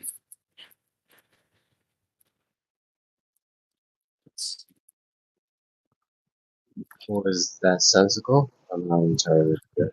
Basically, what he's telling you is it's a mathematical construct that they use to try to define things, but doesn't necessarily mean that it's perceivable in any way. It's just an average they include in. It sounds like a glorified placeholder. When I hear the term, you're twisting it up. Hold on, I've said nothing. I've literally said nothing, and I'm going to say this. Things you said were twisted. Stating that virtual, right, is synonymous with simulation theory. I have a problem with this because, again, virtual is synonymous with simulation. Thank you. Yeah, he's not talking yeah, about that's the problem. simulation. That's the problem. You guys keep trying to present virtual and Well, you're simulation just a and troll, theories bro. as your basis of your foundation. That's the only problem what we have. I And don't then call we need many to ask people questions, trolls, but then you you're a freaking troll. come out with this weirdo shit. Troll. Dude, how Hey, do hey, you hey, troller. possibly Whatever, summate dude. what I've just stated as me being a troll when I've No, not specifically you. outlined The other 2 guy. points? No, What's wrong with me, what Not I just you. It's said? me, dude. No, I It's know me, you're Kiwi. You're genuinely just yourself. This other guy is a weird troll. Anyways, yeah, that's not what Feynman was talking about not me, saying. Kiwi. Virtual. See, when you keep talking over me, that's how I know you're a troll. Anyways, Feynman was not equating virtual with can't defend simulation. That's not at all defend what he was. I just want to be about. clear that I'm not denying what you're saying, brother. I'm trying to understand this, right? And I'm not denying quantum computing. I know it exists. I know it's possible. They're doing it. Google's doing it. D-Wave's doing it. Every government in the world is tapping into this technology, and this is how they're building the next, AI. And it's honestly like on the fringe, on the very edge of logical science. Like you can't really explain it. They don't even know how it really works, and they can't accurately predict reliably all the time. They've been able to predict, right? But it's not reliable yet. I don't think they can actually. What part of that D-Wave computer has quantum in it? Like what's the where's the processor? quantum? Well, I'm not talking about quantum computers. The device that you just said that on is using quantum mechanics to operate. We already the, worked the that out. problem with It's the fabrication, it's the engineering behind the chipboard that you tap into the quantum mechanics. We already established that. But I'm saying that I do believe that quantum computing is legit. Like it's not like like the space station. Like this stuff's real, guys. Like what do you think quantum? Scientists what do you think don't play quantum is, pretend, Lion? dude. What Lion happened? of Yah. What do you think quantum is? Scientists don't play pretend. It's honestly something that I've been trying to put my understand and grasp. Let me tell you this. So this is what I think it is. Hold on, real quick. So what I think is going on here, and this is just dependent on interpretation. We are seeing phenomenon, and he's interpreting it using quantum mechanics, but you can interpret it that way with like Witzik could interpret it with the ether, and electricity and electromagnetism and the dielectric and this and that. All I'm saying is that this is a real phenomenon. This is really going on. The people at the upper echelon of this stuff, they don't really know how it works.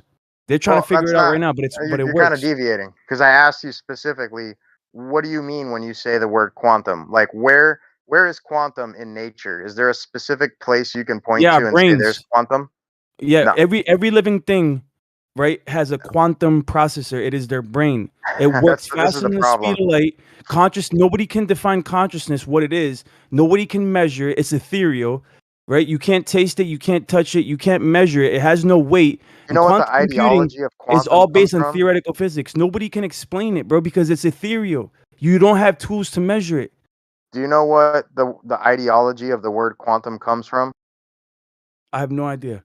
Quantize, counting. It's literally counting the material physical existence of something at a small scale. So that's all quantum is a measure and means of counting. No, it's more than that, bro. Because I'm trying to tell you something, bro. Like you don't understand. You really don't. I know you mean to count. Yeah. Contal. That's where you get the word contal.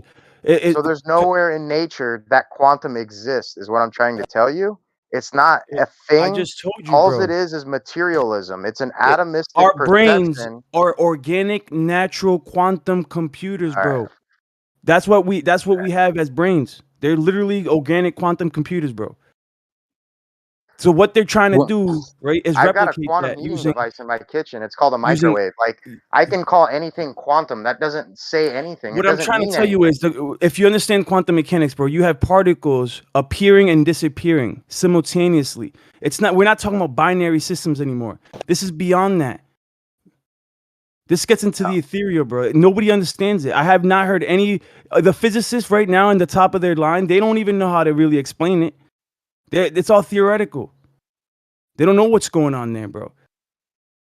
Yeah, the problem is they're not using logic to reconcile things. They're literally using mathematics. They've put the cart before the horse, and they're trying to perceive the immaterial through predictions of quantum or through mathematical. I agree. Mathematical abstractions. But this is the latest frontier. This is the frontier. Reality, it's quite space strange. is not the frontier, bro. This is the frontier. Quantum computers are the frontier. That's the next evolution in technology and humankind. We're going into a world that we can't even comprehend. That's going to involve quantum computers, 6, 7G, Neuralink, Starlink, brain chips. There's going to be a beehive, bro. It's going to be probably a building. And in that building is going to be a crazy quantum computer that's going to be deciding the decisions for your governments, bro. Like, they're already doing it. Like, right, so I work as a biochemist, right?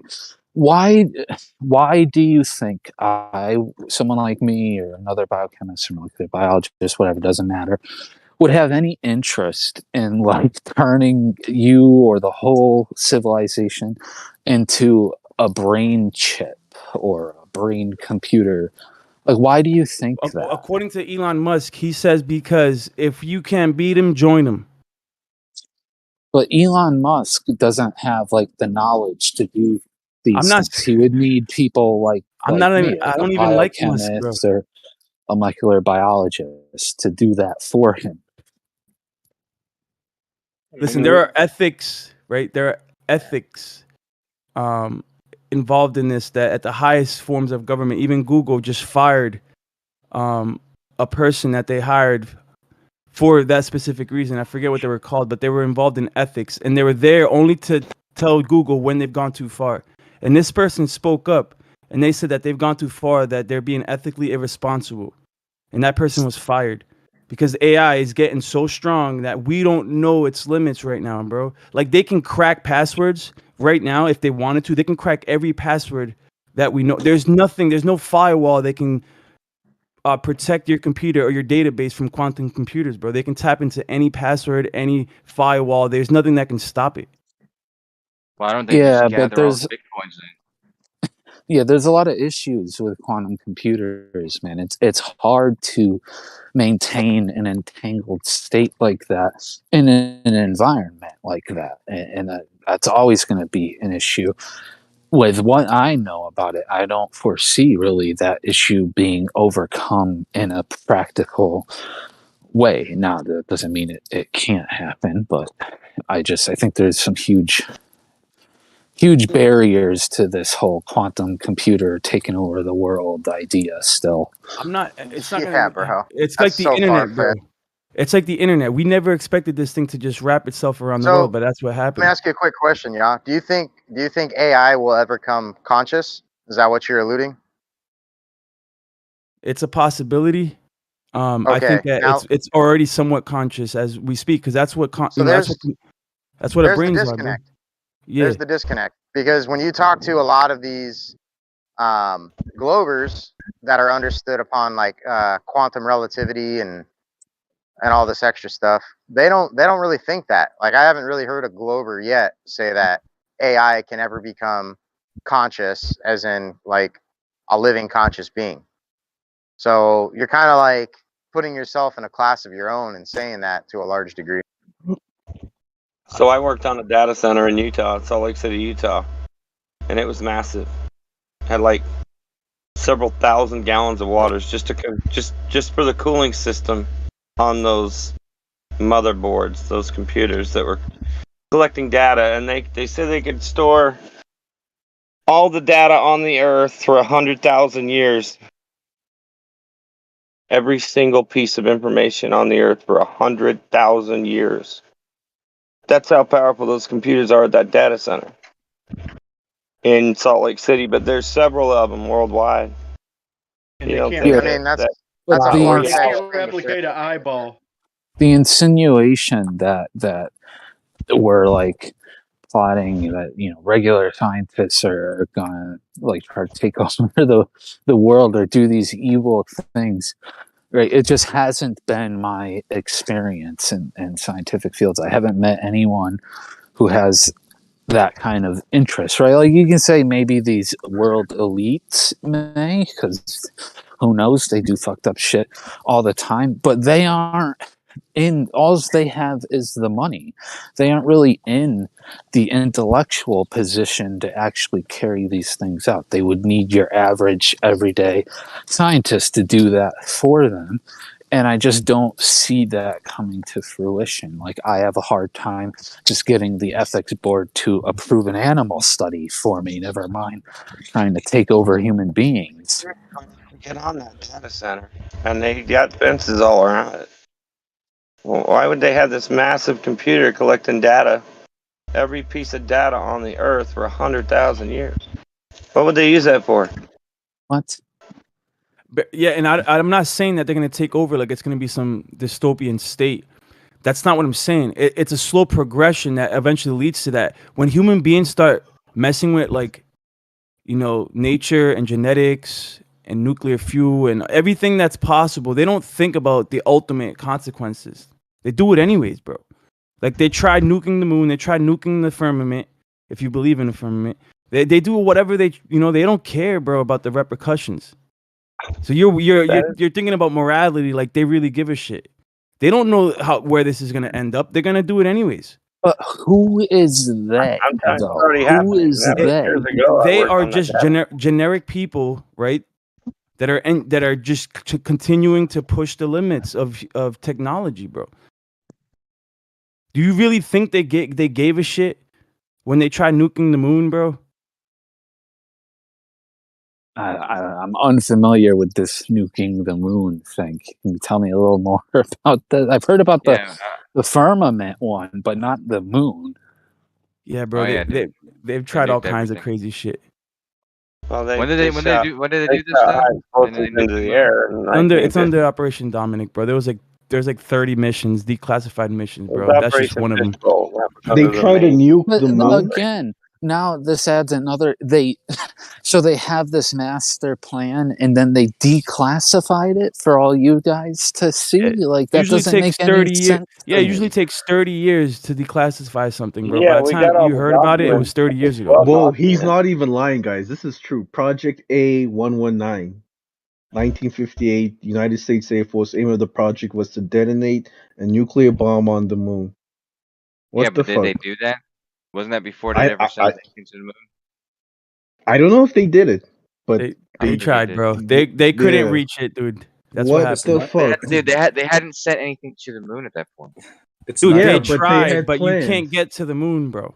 That's what I'm trying to tell you. You can't. They were They launching tried. nukes in high altitudes. Like, even Russia was launching them back in the. They both were, 40s or United States 50s. and Russia. Yeah, but It doesn't even if they matter, didn't bro. do it, I don't want Kosho, to. just I the don't even want to fact talk about nukes right this now. was a That was just plan an they had example is that a bit our fucked up. government, the people that are running the shit, they're nihilists, bro. They don't give a shit about us, bro. They look at us like we're cattle, bro. We're cockroaches, dude. They don't care about the repercussions. They don't care about the earth. This whole Green New Deal, this whole save the planet, it's all eco-fascism, bro. It's bullshit.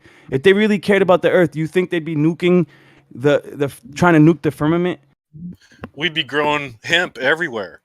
You could Exactly. produce all the biofuel, all the plastics, all of this shit. Like, everybody, they would be instigating this huge global network, a gardening initiative. Let's just grow a bunch of hemp. It will suck out all the carbon from the atmosphere, take care of global warming and climate change. Then we'd have biofuels. Then we'd have plastics that are biodegradable. We'd have medicines that are effective. But hey, we can't figure that out, right, guys? We got to fly to Mars. Well, For I billions of tried. dollars based on some assholes that Quantum- can't you quantum are I exposure tried. gave everyone. It's fucking ridiculous. I You are tried a to troll, make man. biofuels, and it's very, very difficult. At least No, from it's my super easy, dude. Give me a own break. I live on a ranch. experience. I got a book. I can make it out of grass clippings. It's Yeah, Reminds me of es- biodual. It's ridiculous. It's stupid. esterifications are very difficult reactions. So stupid. good luck, bud. No, people could grow enough of this shit in their window sills to power their vehicles. It's ridiculous. They want you hemp to is think that incredible. you're That's idiots not making and we're biofuel. poisoning the earth, and that's why we got to take away your ability to have private property to defend yourself with guns and ammo because you're idiot, right? Come on, guys, wake the fuck This is up. why you got muted and almost banned, bro. Because you go on like this. Bro, you so woke. Yeah. But it is wild that they actually thought of this idea. Like, what the fuck? They think of all Hey, sorts. go of ahead stuff, and man. ban me. I won't be back. No problem. Well, I got No people one's that gonna told me they ban didn't you. want No me to one's gonna leave, and ban I you, little stayed in girl. here. Just I calm would have down. left. I would have just left. Yeah, This is little just girl, just stupid calm for us to down, argue man. about this shit. Jesus. It's just dumb. I do partly agree. It's just The dumb. Why can't we government focus has on growing proved hemp, time. biofuel, Dude, all these I was solutions, but talking. we got to just bicker and argue about quantum Hey, physics? Bro, someone was man. talking. Fucking Hold on, hell, hold Like, on. man. what the fuck, man? Hold on, Jesus. Hey, Flack, you got to give a little room for others. Like we already heard it. That was great, but let's let others respond, please. Yeah, I was just gonna say I do partially agree with him and the other guy before him. I'm sorry, I don't know your name. That the government has shown time and time again that they do not really give much shit about us, right? But I don't agree with the scale of calamity that you're proposing, because that would require other people, right? Just your regular scientists would have to help them in these kind of calamities. And from my experience in these kind of fields, I just don't see that. That's not what I'm witnessing. Have you seen China lately? Exactly. What They want about that. them? That's just a vague statement. Social What credit about score, facial recognition software in every corner, cameras all over the place, fences up, curfews. Dude, like, you can't be that naive, dude. Yeah, Oh, the but you government were in talking Australia, earlier about they like were just modifying having fun people, down there. right? Yeah, Right. yeah. So there's a It was difference a little between hyperbole, but it's still within the realm of possibility, bro.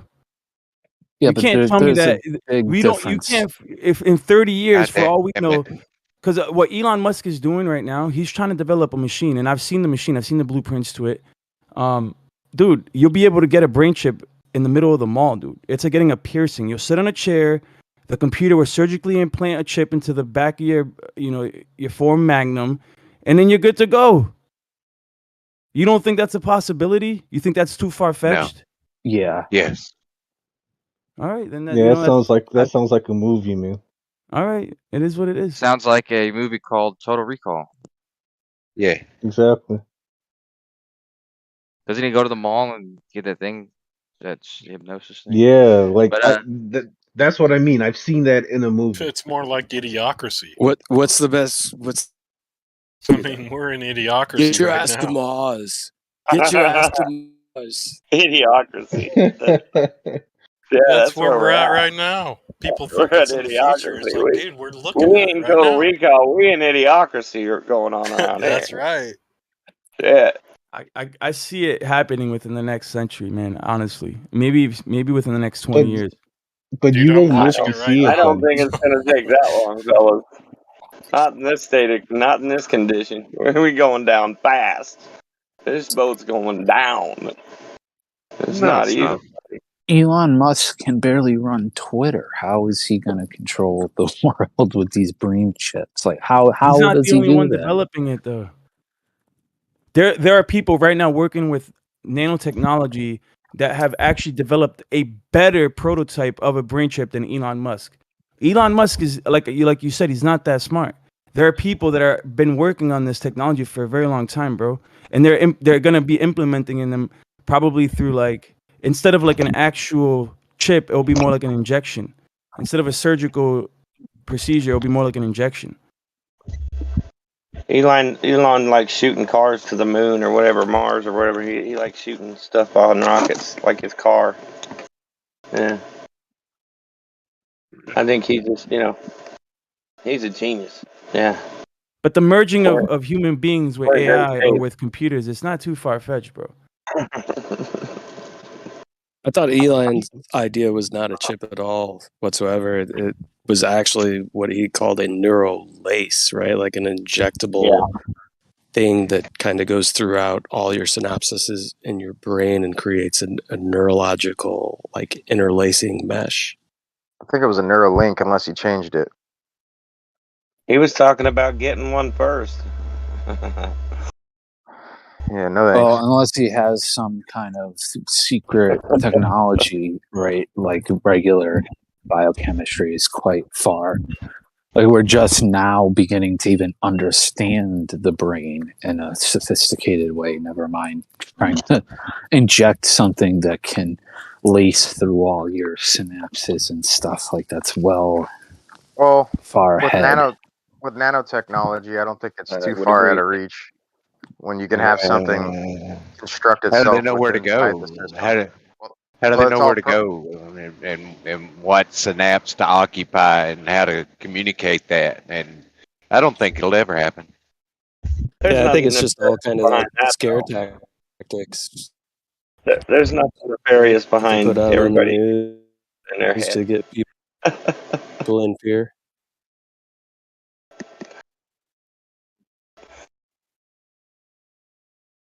I don't know, man. When they can have shit assemble itself within a system, it's all over.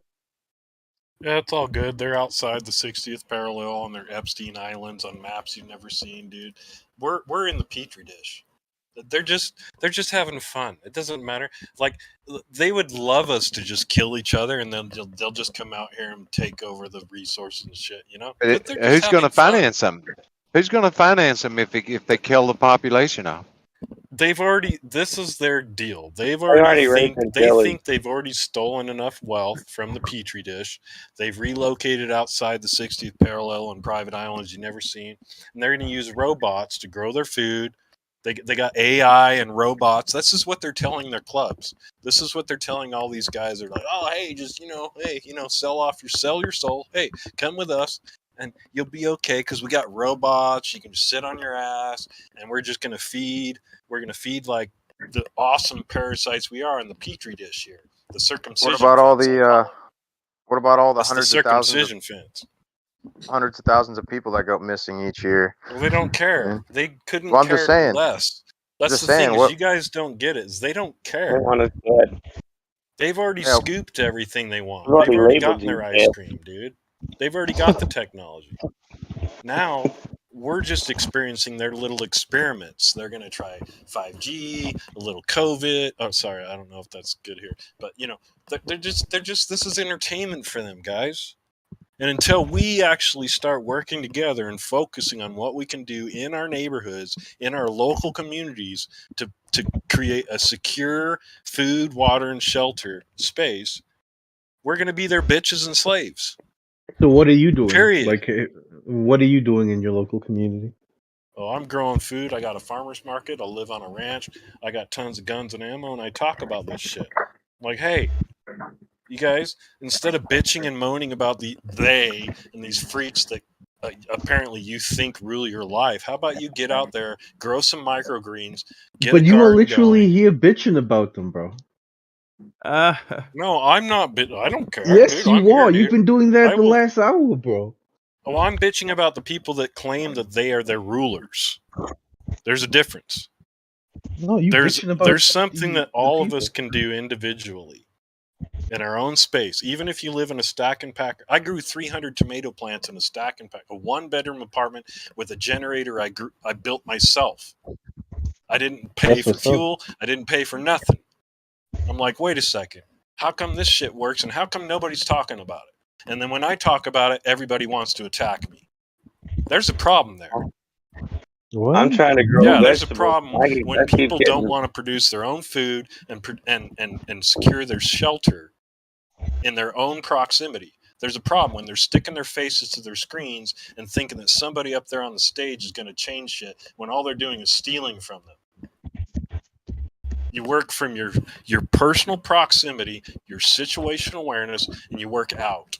You take care of your family, you take care of your friends, you take care of your neighbors. There's tons of solutions, but everybody just wants to sit here and bitch at each other, just complain. Yeah. Just get working. Yeah, cool, man. Well, Damn. I agree, like, with your sentiment, bro. Like, yeah, there's rich people who are assholes who do fucked up shit, and life isn't always fair. I just think you've taken it to like the extreme, where like every everything is evil and the world's just out to get you. And it's just not like that, man. You have to have like a rational viewpoint. I absolutely agree. Yeah, they're all good, rich people in the world, you know. No, they're just they got your best intentions at heart. I promise. Don't worry. Not all of them, but they are some of them. I mean, You're they in all good good hands. people Don't out worry. there, Just guys. go grow some tomatoes. You're in good hands. You guys don't think that they're good people out there? You guys don't trust anybody?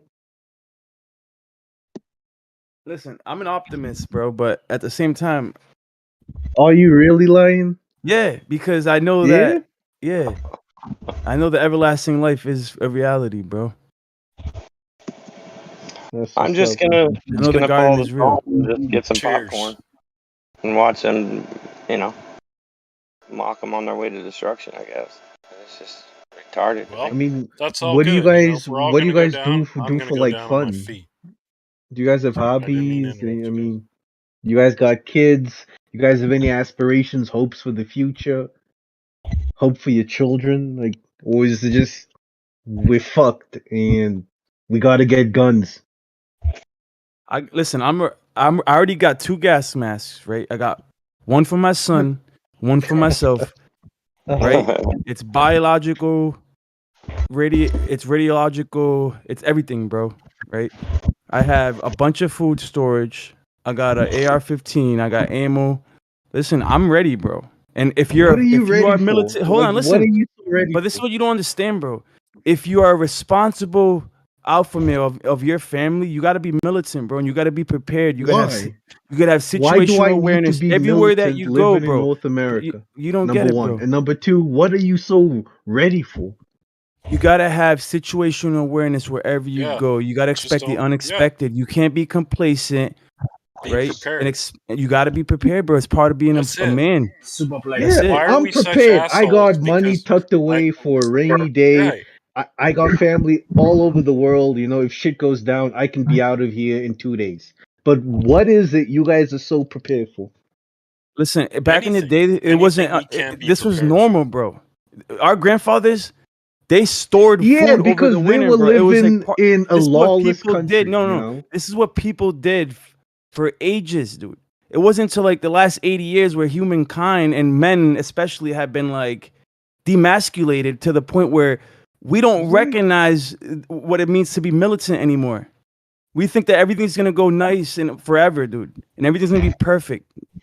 There was Great Depressions, bro. Just 100 years ago, there was we have there depressions. World War I, and World War recessions II. today still, bro. You know, it's not we haven't had a world war since World War II, and it could break out at any moment, dude. And you're gonna be you want to be caught with your pants down.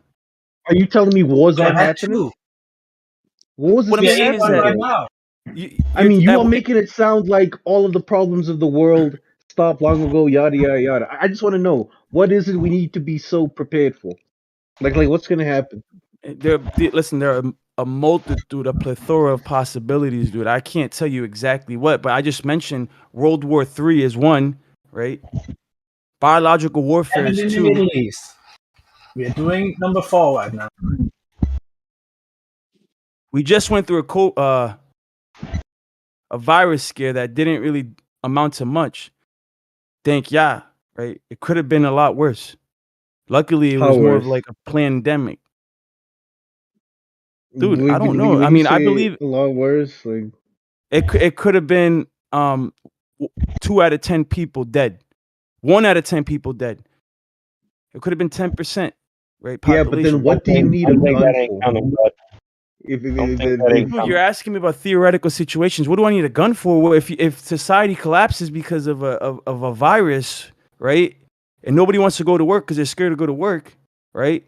And the economy collapses, you're gonna have to protect your family, bro, from your neighbors. Yeah, but I mean, people can your own neighbors become your enemy. We can isolate. You know, I mean, it's not to say society's gonna collapse just because you can't go to your office building. We've been you fortunate, can work from right? home.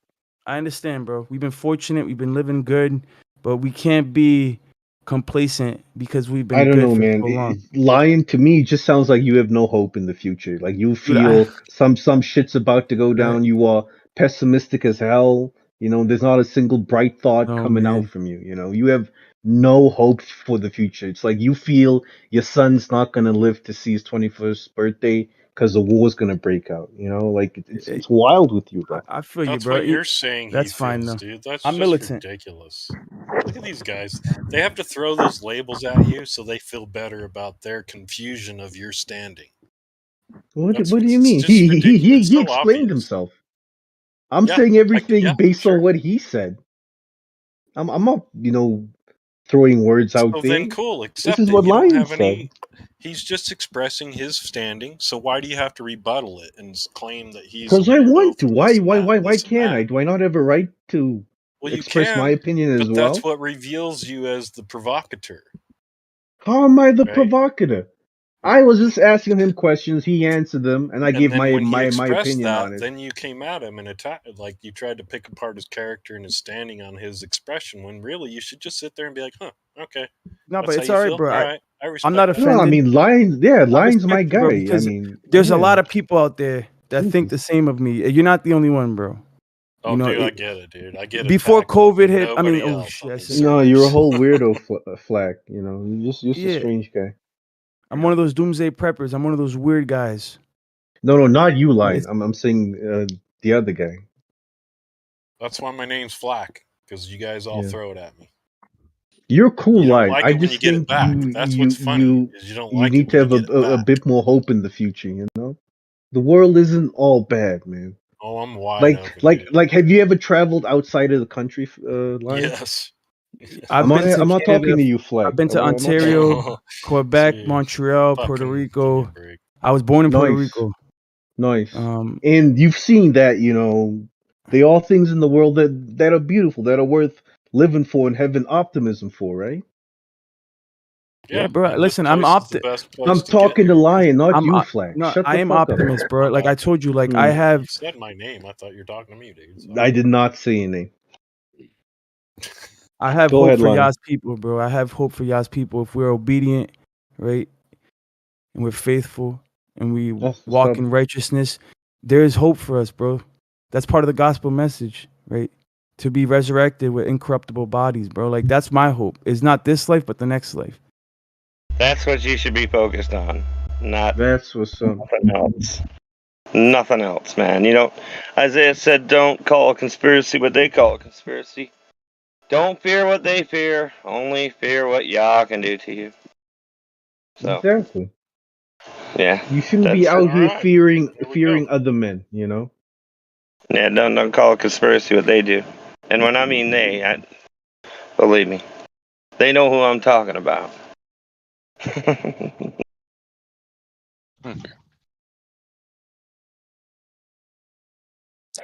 That's gonna get into a whole nother conversation about whether we should be allowed to have guns or not. And I don't really want to go on that route. It's a boring conversation for me. Look, it's an effective slingshot. Okay, so you're gonna defend if you find yourself in a position where you need to defend yourself, you're probably gonna grab a stick or a stone, right? Well, guns are just a very effective slingshot. That's all it is. I'm gonna get a bazooka if I gotta defend myself. I'm Well, gonna that's a get really a good tank like they slingshot, got. but Doesn't matter. Whatever I got, I'm gonna I'd like defend an myself. M1A1 Come in my after. front yard with 10,000 freaking rounds of heat. HE shells. How about some AP, some APCR? Fuck yeah. And if my neighbors get pissed because I got this tank in my front yard with all these shells just sitting there, why don't they just go away? Just stay away from my property then. If you don't like my tank, my 3,000 shells of heat and APCR, just go somewhere else. But what they You have a do tank? is they collaborate in their mobs, and then they start like breaking down your fence of your ranch and shit just because you have a freaking tank parked out front. It's never shot a What? single shell, but these freaks will start tearing into your property because they're afraid, and they demand that you do something so that their emotions are like what? Because we know about emotions, they'll change in any given moment, but we all have to change the way we like to live and the way we choose to be secure, because somebody across the road their feelings were hurt Black. because they saw an artillery or a tank or a helicopter land on your property, Black. and now their feelings are hurt. But you never crossed on their property, you never infracted on their anything that they're doing, but because they saw a tank parked on your property and a helicopter land, they're going to call up all these scumbags because they're like their feelings are hurt. My next door neighbor they don't does feel have. He's safe. actually my next It's door like, neighbor fuck, actually man. has a tank and he has a Yeah. helicopter. Yeah, why don't you come and knock on my door and be like, "Hey, dude, you want to have breakfast?" I'll be like, "All right, hey, what do you want to cook?" That's All crazy. right, cool, right? You know, Like, you heard about the case in New Hampshire with that one guy?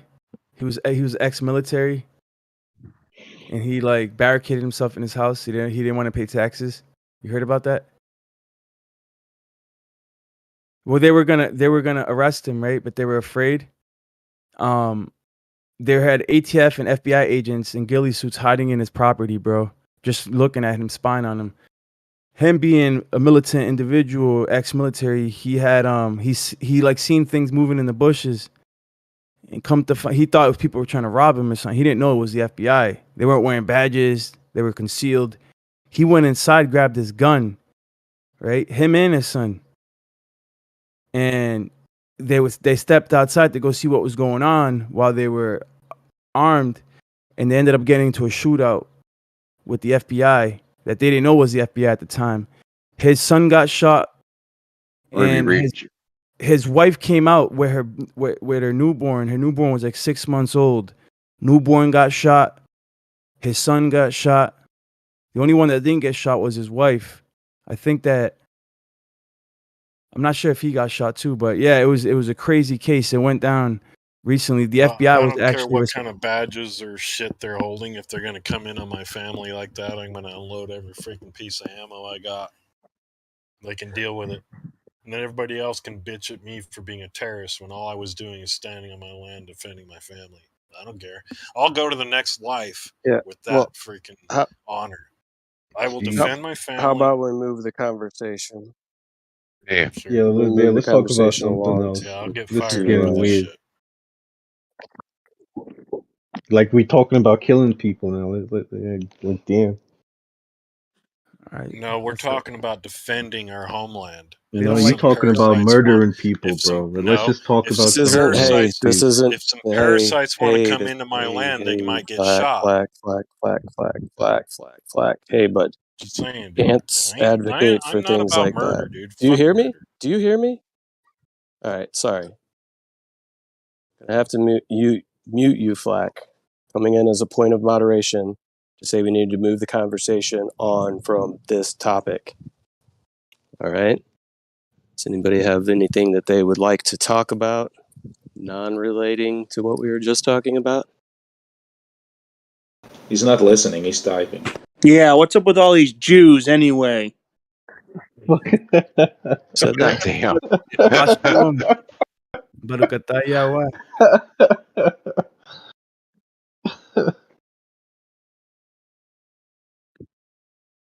Can I make like a kind of a sort of closing statement? I've been listening for probably 2 hours, mowed the yard, just been enjoying y'all's commentary, and I'm a pretty hopeful please guy. do, Ron Boston. Please do. Yes, thank you. Here's a little closing statement. I'm a stay-at-home dad. I've got 3 small kids that are beautiful and amazing: a 7-year-old girl, a 5-year-old boy, and a 3-year-old daughter. And I'm a believer in the Messiah, and I'm a Christian, so sometimes people get triggered at that. But I don't push that. I don't push my faith on anybody because I accept everybody for where they're at. It doesn't bother me if people have different beliefs. It used to, but I'm so free now just to chill. Well, anyway, I think the reason this is so awkward is because it's scary to think about a total collapse or like weird stuff going on in the world. It's not comfortable to think about elites or freaky people that don't care about human life and stuff like that. So it's unsettling to think that that could exist. But at the same time, you look at Hollywood and how much stuff has been like forced at us, and we've almost been like programmed with violence and crazy movies, zombie apocalypses, end of the world stuff. So here's my deal.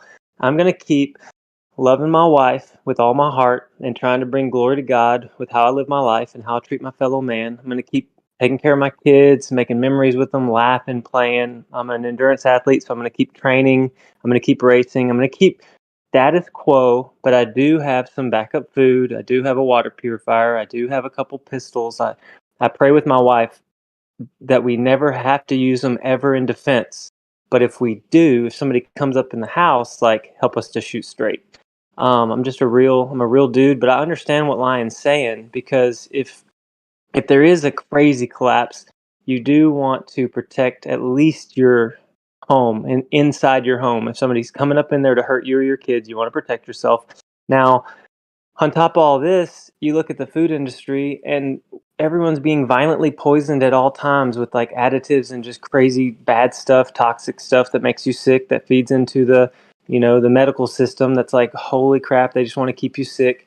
So there's some unsettling stuff in the world, but I tell you what, guys, if you exercise, go on walks, move your body, get some fresh air, get barefooted on the ground, go, grounding yourself, eat, drink purified water, eat organic food if you can, take care of yourself, mental health and physical health, you can live as if there is no evil. You can live as if no one's going to come after you, because it is a consent-based world for the most part, unless you just get some kind of lunatic on your block coming at you. I mean, that's kind of far-fetched. So I hear the people that are wanting to keep the peace. I hear people that are like, yo, man, it's a good world. Like, don't worry about all that stuff. I'm just riding that middle line where I do trust God, and I trust y'all, and I trust my neighbors now, and I pray that a collapse doesn't happen anytime soon. And that's what I'm going to do. I'm going to maintain with hope, but I'm kind of keeping my head on a swivel. You know what I'm saying? Good deal. Yeah, it's a good place to be. Not too crazy, but not too comfortable. You know what I'm saying? Yep. All right. Well, I'm going to go because I got to hang with the family, but I love you all. And, we all got differing opinions, and we're all just trying to survive. It's wild sometimes. Oh, last thought was, they are trying to push some sort of weird transhumanism thing. Like the elite crazies really believe that they can merge with the computer and be eternal. They're trying to like go around God and make it to where they never die. I mean, I really think that's something that they think is possible, which I don't think is possible. But the fact that they want that to happen, that's crazy. So, keep your head on a swivel for that weird stuff. Last thought I had was, I'm about to be 43. I grew up playing out in the country and just running around and riding scooters and climbing trees and playing in ditches and such, just like whacking stuff with sticks. And then pagers came along and, text me back, hit me back, and then phones and computers. And I saw the information age come on, and I'm savvy with computers and such. I just don't want to I don't want to be so comfortable that I don't see them targeting our children to get sucked into this like chip in your brain stuff. Like, I don't want my kids to play any part of that, but they're trying to brainwash our children into believing that that's a good thing. Like, superhuman computing power in your mind. You got like your phone at your fingertips and you'll be better. And for people that are blind, they can see. For people that are crippled, they can walk. And it's like, they're going to sell it to them as if it's a good thing. And we have to tell them, no, keep your body organic. Like, you don't need any kind of chip in your head, because we know that's the mark of the beast. So anyway, that's all I got. Appreciate you listening. I know it was a monologue, but I'm going to go now.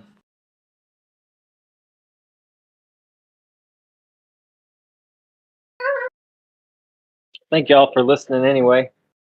Yeah, man. All right. Was any of it crazy, or is that kind of level-headed?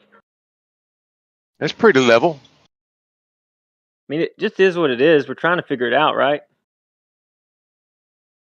Yeah, I'm with you, bro. Like, I don't actually post things about guns all the time and talk about guns and flaunt my gun. And I'm not part of the NRA.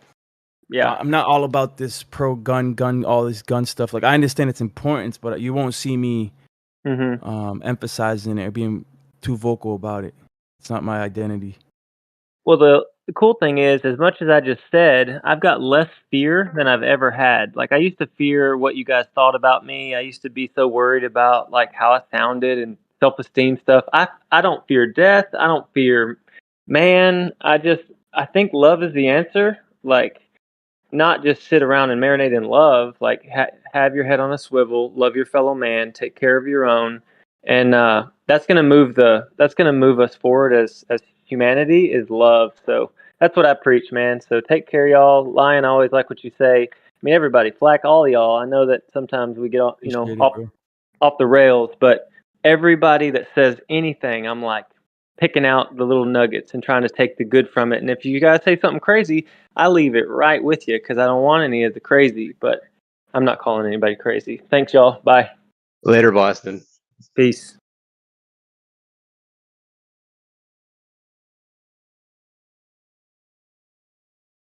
So, hey, how's it going, guys? That's it. How's life under the dome? Bro, I'm using a barometer to observe that gas pressure. And I know when I open up that can of Coke, I observe the second law of thermodynamics being entropy in action. Gas escaping container and going out to a lesser pressure to fill that void. But yeah, apparently gravity is the thing that keeps the gases in place. Apparently. So when you suck out all the air out of a Coke can, right? The Coke can crushes. Why does it crush? Because it can no longer maintain its outward pressure. Not only that, but it's because it is that, but it's because of the pressure of the atmosphere on top of that Coke, right? Exactly. I mean, in essence, you can even take the thought experiment a little bit further and really walk through and be pedantic about it and say, okay, I'm going to go to the fridge. I'm going to get the can, and again, I'm going to pop the top, and so I know there's gas being released because I can hear the sound. Sometimes I can even see it, depending on how frosty it is. But as you start to consume the medium in that can, we can argue that if you, again, want to be further pedantic about it, I'm drinking it at sea level. And I know at sea level, I have a 14.7 observed pressure based on my barometer usage. And therefore, I can firmly state that that medium I'm consuming is being replaced, not displaced, but replaced by a gas itself. That 14.7 gas pressure. Pretty cool when you think about it. Displacement is actually pretty interesting as well. But I think displacement works on a whole buoyancy observation. And in space, in the vacuum of space, right, theoretically, the Coke can wouldn't crush because there's no pressure around it to crush it. It would just explode, right? That's what the people were saying yesterday, I think it was. Or was it this morning? I would imagine a Coke can in a vacuum would implode, like we've witnessed it. The train on the tracks. It would do the same thing as in I think as on crush. Earth. I would Why imagine would it so. crush if there's no atmospheric pressure acting upon it? Well, if you're saying it's a vacuum, I would take it like in order for a vacuum to exist, there has to be pressure. If there's no pressure, there's no vacuum. I'm talking about theoretically. I don't even believe in the vacuum of space. But I'm saying, Well, no, I firmly agree with you 100%. All I'm putting on the table is like I seem to get caught into the idea that you can have gas pressure without with a vacuum. I think it is right, but I just wanted to instill like a vacuum doesn't become a vacuum until I turn it on and it actually starts sucking. Like the actual essence of that interaction with the medium defines it being a vacuum. On the literal, like the noun and the verb. Yeah, that's it for my thought on that one.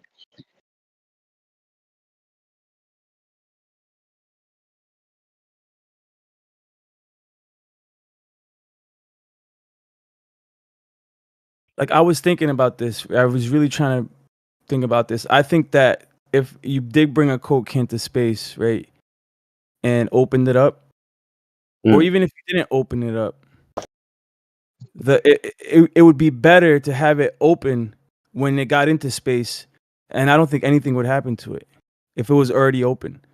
I don't think anything would happen to it. But if it was closed and you brought it into space, it would just rip apart. Kind of like a balloon expands, it would just come apart. I don't think it would crush. I don't think it would, not like it would on at sea level because of the atmospheric pressure where it would crush it. I think in space, if it's, we're talking about theoretically, I think it would just expand. But if it was open, so that as you went into space, the pressure would be equal in and out, and there would be no pressure. There would be no action. Nothing would happen to it.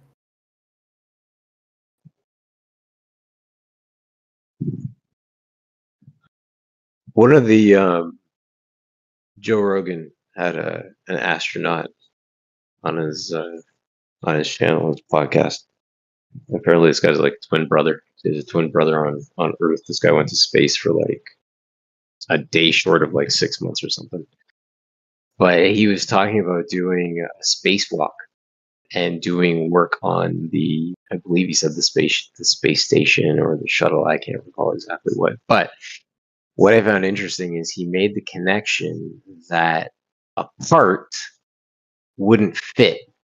I guess maybe he was trying to put a nut onto a screw. I don't bloody well know. But two metals were interacting with one another.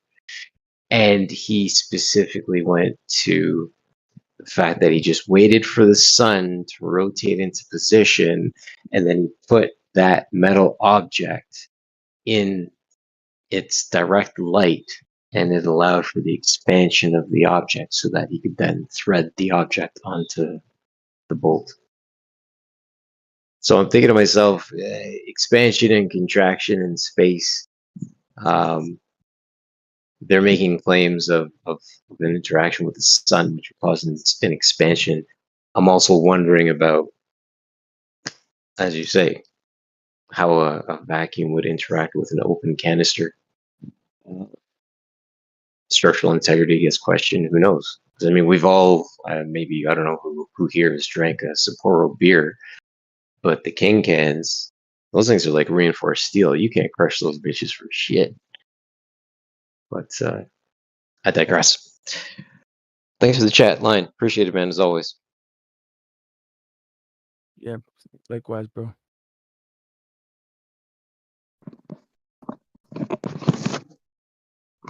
You guys ever heard that story about Chris Hadfield? He's also an astronaut. Well, he's Canadian, and he's been to space, so you can call him an astronaut. But he said he was in space one time, and on a spacewalk, and he like washed his face too much or something like that, or there was some special soap on the inside of the helmet. They cleaned it too much, and anyways, it was irritating his eyes, and he started crying or tearing up, one of the two, and so his face is getting all covered in tears, and it's sticking to his face, and it starts gapping, like it's just sticking to his face, so it starts gapping across his nose and to his other eye, and he can barely see, and he was freaking out that he was gonna, not be able to see and then not be able to breathe eventually. So they wanted to help him out, and they said all he had to do was open up his valve, the valve that connected his inside of his helmet to the vacuum of space. He just released the valve and let the pressure out, and all his tears dried away. You guys ever heard of the story? Yeah. Moral of the story is Canadians or astronauts, they cry when they go on spacewalks, so you got to have a mechanism for that.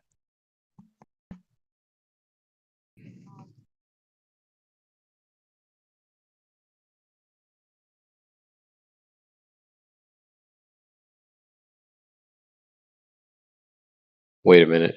I'm Canadian. What are you trying to say? Whoa. Nothing against Canadian people, just the Canadian astronauts are babies a little bit. Dude, I was 100% being an absolute jerk about it. Just you said Canadian, that's all. But I appreciate you. Thank you. Yeah, I'm just messing around, man. Canadians, isn't there like a World War I story where Canadians actually were like these huge heroes? I don't know. I don't know if there's a lot of Canadian stories, but that one always, I remember that one. Like they were huge heroes in World War I or something like that. Maybe. I'm not 100% sure. I was born here, but I grew up in Trinidad, in Oh, Caribbean. all right. We moved back up here That's in what's up. '88. But I don't know. I think there's been certain things Canadians have done, but Canadians are not known for our fighting capabilities. We're much too peaceful for that. Our good old leader, Mr. Justin Castro, is doing well and good as he proceeds to talk like this and want to be the leader of wanting to be the leader of stuff. Can't stand Justin Castro. Anyways, but yeah, thanks for listening. Oh Canadians yeah. are. I've heard before that he was because I know I got a friend called Dallas Dave, and he said that he's actually was he like a clone of Fidel Castro, or is that just like a nickname because he's like communist or something? No, that's his father. Fidel Okay. Castro is actually just his dad. Now the rumor is that his mom was a swinger, and so on and so forth. But I mean, the resemblance is uncanny. The big jawline, and so on and so forth. Yeah, sure. Yeah. Well, I mean, I can never really see Fidel Castro's jawline, but I get your point though. Because he always had that beard. So. Astronaut. I like the astronaut stories. Can we talk about the astronaut that said he would go back to the moon in a nanosecond, but he destroyed all the technology. They can't go back and build it back together again. Chug it, baby. Chug it. That's right. I think it was Can we Humpty talk Dumpty.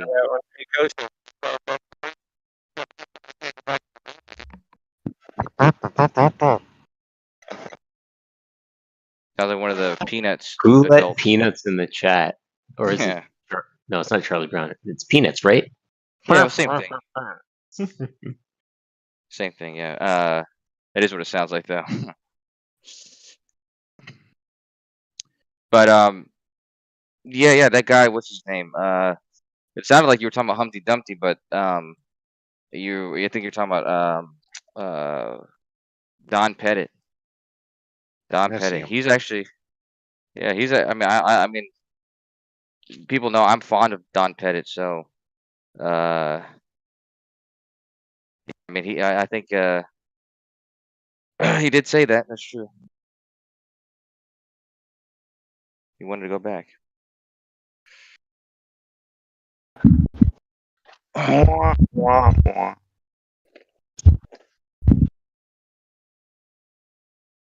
Well, full disclosure, actually, Don Pettit never actually went to the moon.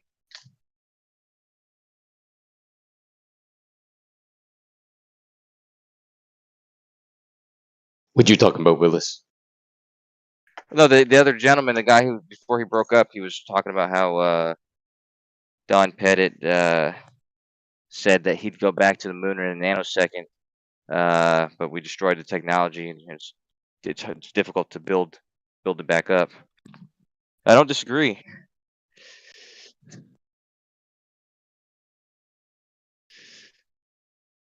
what they're doing right now, right? Yeah. It was difficult, but they did it. Yep. Almost there.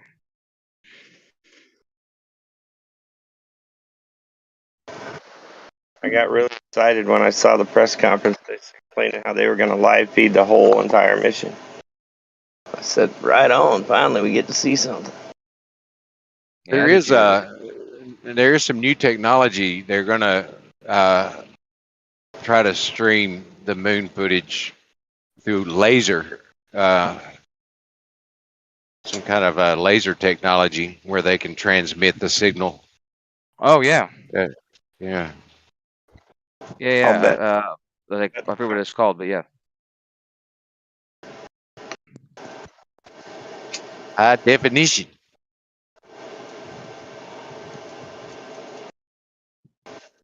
Permission to put topic on the table. Really good cartoons, huh? Go ahead. All right. So, can we observe gravity without invoking energy into an object?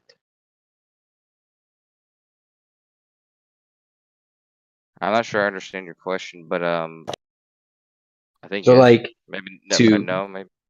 in order for us to observe gravity act on the microphone, we have to pick it up first. In order for us to observe a ball dropping, again, we have to pick it up first. I'm just wondering about the idea of objects being literally inanimate objects considered under their own merit, i.e., their own weight, whatever they weigh. And then the fact that they observe a potential, i.e., the object has potential to do work. I can pick up a knife and use it as a knife to start cutting stuff. That becomes kinetic energy working with it. Again, put it back in the drawer, it becomes potential energy, has the potential to do work. So I'm asking you guys from a standpoint of if we consider weight as weight, i.e., it weighs whatever it is, that's its own individual describing characteristic. And then we look to the ability, again, of having to invest energy into that object in order for us to observe gravity happen. I'm just wondering, whenever an object is in rest, and I'll withdraw from being extremely long, if we don't disturb it, does it change state? Yeah. I mean, I can only give you, answer from a layman. Because I don't think that was that long of a question, by the way. But they supposedly that equation equals mc squared. They say any amount of mass is actually considered energy. Can almost be described as energy. So I don't know if that is going to be satisfying to what you're asking, really.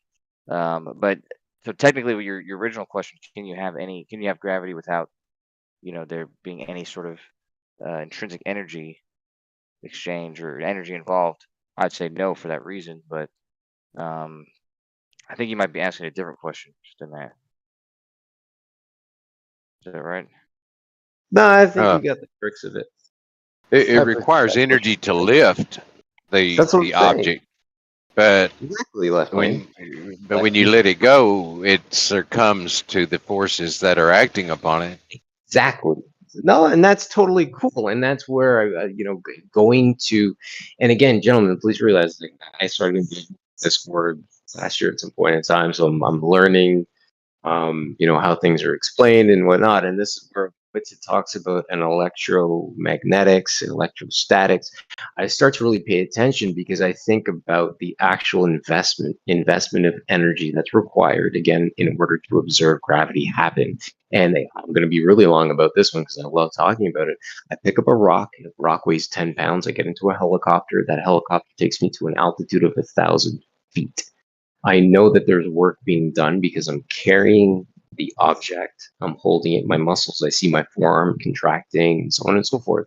And I know that as the helicopter goes up to altitude, I know that there's fuel being consumed. I see the propeller spinning. I know the pilot's lifting back on the controls and so on and so forth. So when I release that rock, let's say out the side of the helicopter, I know that rock is going to go down. So it's like you've invested that energy into that rock, you've taken it to altitude, and then you literally let it go, and you're like, hey, go find your new rest spot. And it goes all the way down to the rest spot. Call it a day. And someone comes along and decides to dig a hole, change its rest spot, and then that rock goes further down. My whole thing again is like that rock still weighs like 10 pounds, even at 1,000 feet in altitude. Right, I can still put it on a scale at 1,000 feet altitude, and it weighs the same thing, no matter where it is in the spectrum, I believe. So, from a standpoint of like, it should weigh slightly more the higher you go. Think so? That's the idea of the buoyant force. Yeah. Okay. Because that's where I'm wondering strictly. From a standpoint of like, again, if we go with the idea of it being an electrostatic, electromagnetic field universe,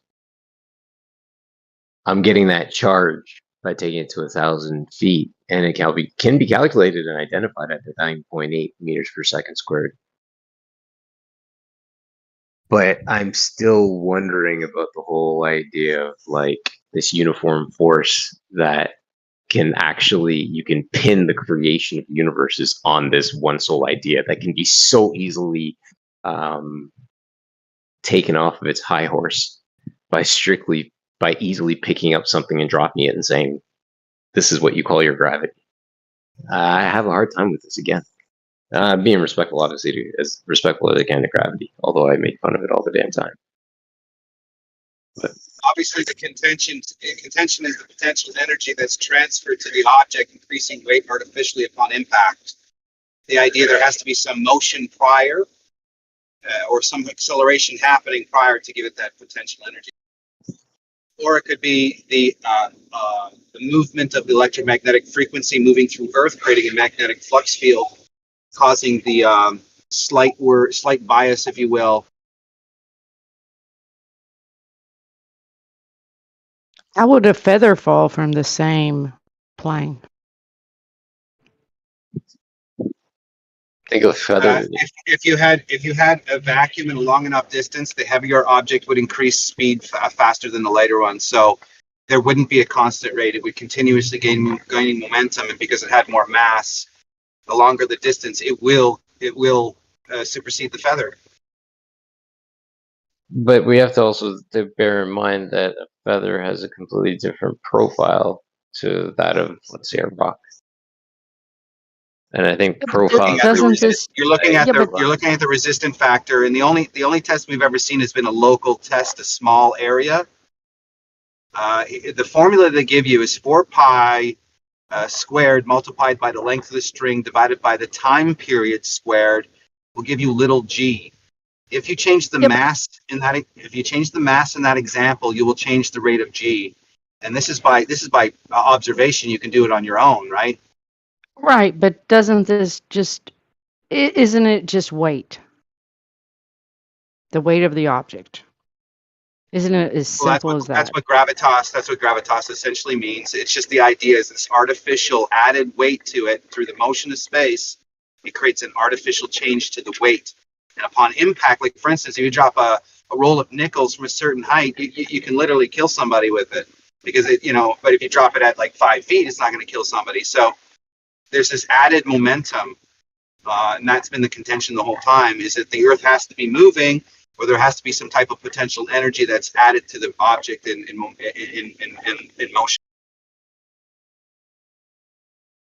No, I understand all that. But isn't it just the weight itself is the momentum from going? Well, it increases, right? It increases the idea. Yeah. The dilemma first came from the marble on the dropping a marble on a piece of tile. At certain heights, the marble doesn't break the tile, and when you go higher, the marble will break the tile. I mean, this is the argument that Galileo.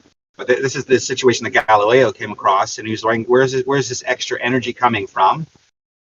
How am I, if I just raise it higher, how is this marble gaining more energy to crack the tile? It's just Right, I understand that. I don't think it's ever been explained fully, even by science. Yeah, so it's either mass attracting mass or relativity. So something has to be attracting the force. So an attraction force is causing the rate of acceleration or momentum change, or the upward motion of the Earth. And so, in other words, the potential energy is there because we're already moving. But conservation momentum, that's what they claim, right? We're already moving, conserving that energy. But if you drop it, it's going to have that potential energy from the initial movement of the body that it's in the reference frame. Whatever reference frame you're in, if you're moving, you're gaining that momentum. So the idea that you are moving, therefore when you drop the item, you're gaining that momentum.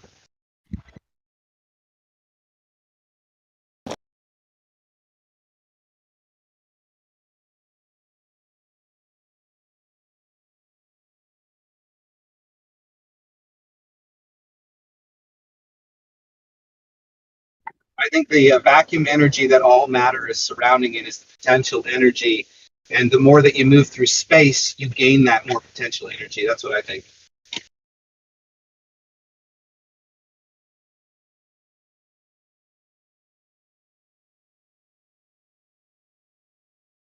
Yeah, and I think this is why moving in general is a plus. Like exercising, walking, whatever you do to build energy. I think energy is all around us. I don't know what science calls it or whatever, but dark matter, whatever. But I mean, I think it's a fact that energy is all around us. Well, if you're moving through space in the direction at which the energy is moving, that would be the magnetic flux bias that you get from the vacuum energy moving through Earth. So it's either Earth moving, or I mean, again, it comes down to that ether example and the testing of the ether, moving over the Earth, right? They can't find it, they can't test it, but yet there's this potential energy that causes, artificial weight change.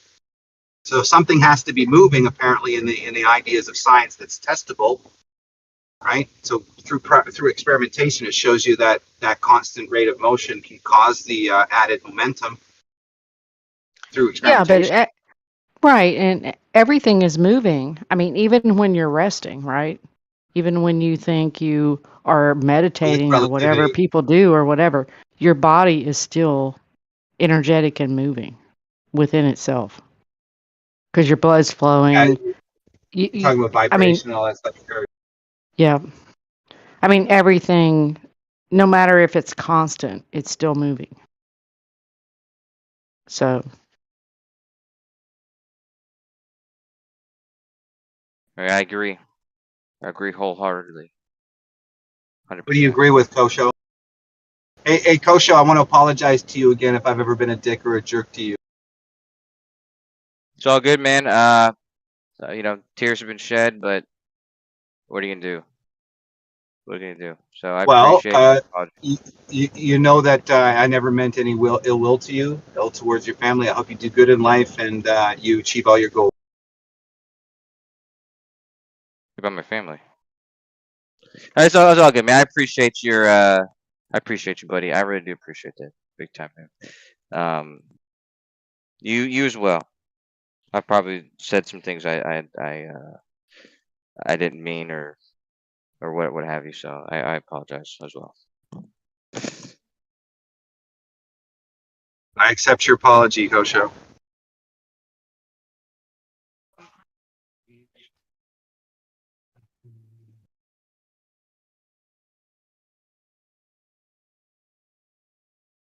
Your explanations just now were pretty good.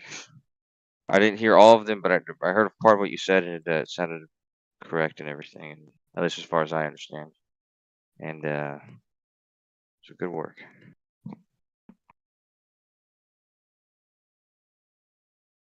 I'm just regurgitating, bro, and then trying to speculate, just as Einstein did and Newton. So Kosho, it's either a virtual particle or the ether. Which one is it? Could be a false dichotomy. I don't know. Depends on what you're talking about exactly. Because you kind of were a little vague. The pronoun, you said it, didn't really define what it was. Like the background medium. What do you think the momentum and energy is coming from? If we are not moving, but only through experimentation, we indicate movement. It could be a cause of it, but we're not moving. It's not the ether. It's vacuum energy. It would have to be a vertical particle if it's vacuum energy, wouldn't it? Yeah, it could be. Yeah.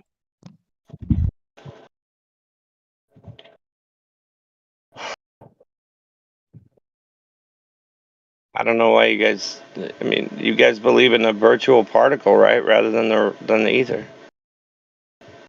It's sort of on the same. It's sort of on the same level though, because it's requiring something to act without pressure in the terrestrial sense. So if there's going to be some sort of activity and exchange of energy between these things, they're and you can't visualize them. Well, it's going to be either explained as the ether or virtual particle. Am I not Do you correct? believe in the ether or the virtual particle that they believe in? Which one do you believe in? I think there's a vacuum energy, and the way I describe the vacuum, it's not not my idea. It's just me looking at what's presented to me, and I think there's obviously a movement, some type of electromagnetic frequency that's constantly moving and moving through the earth, giving any matter in that field a potential bias, downward bias, but also potential momentum. Good answer.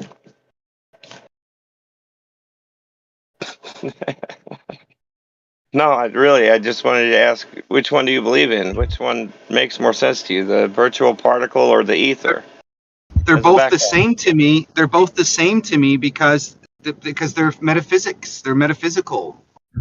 You're thinking of it at a metaphysical position. So there is no wrong or way. What's the way I can test for the ether? Which is it? Oh, these guys went on about, virtual particle. I couldn't find any sense made out of that story. It's the same thing as the ether, though. It would be the same properties, the same functionality. It's There just was a background medium that seeing if light would travel faster through the ether, right? I missed that one. Yeah, they're back then, right? To me, it's the same thing, the same functionality. So it would be a guessing game, and then a philosophy on or metaphysical. It's just metaphysics, man. So you believe in Yeah, it's the same bish. You believe in the virtual particle story, then, right? No, I'm saying that they're both the same as far as the functionality goes. Ether, virtual particle. There's no way to I determine just whether want it's to find out where you're either. coming from. That's I'm coming from the idea that anytime you're going to hypothesize something, you'd have to admit that why you started with the hypothesis in the first place.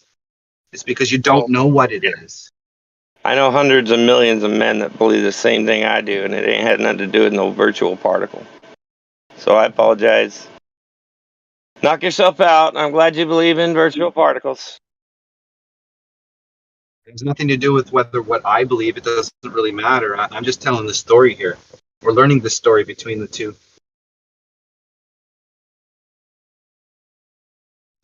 I mean, there is unexplained things in reality, but I don't know that there's unexplained things in quantum mechanics, such as virtual particles or virtual whatever. Not supposed to eat that stuff. I can't get it. There you go. Thank you.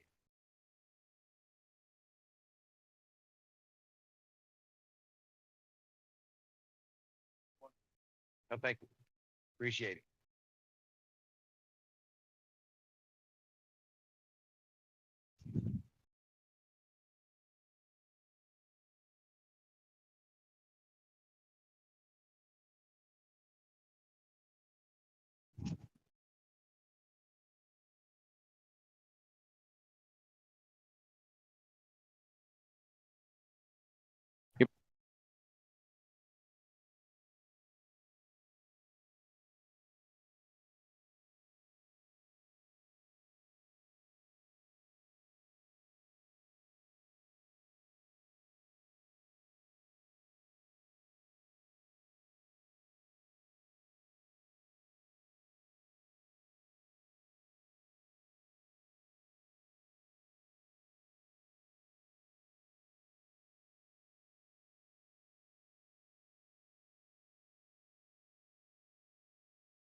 I didn't mean to shut down the whole, Discord, the live stream.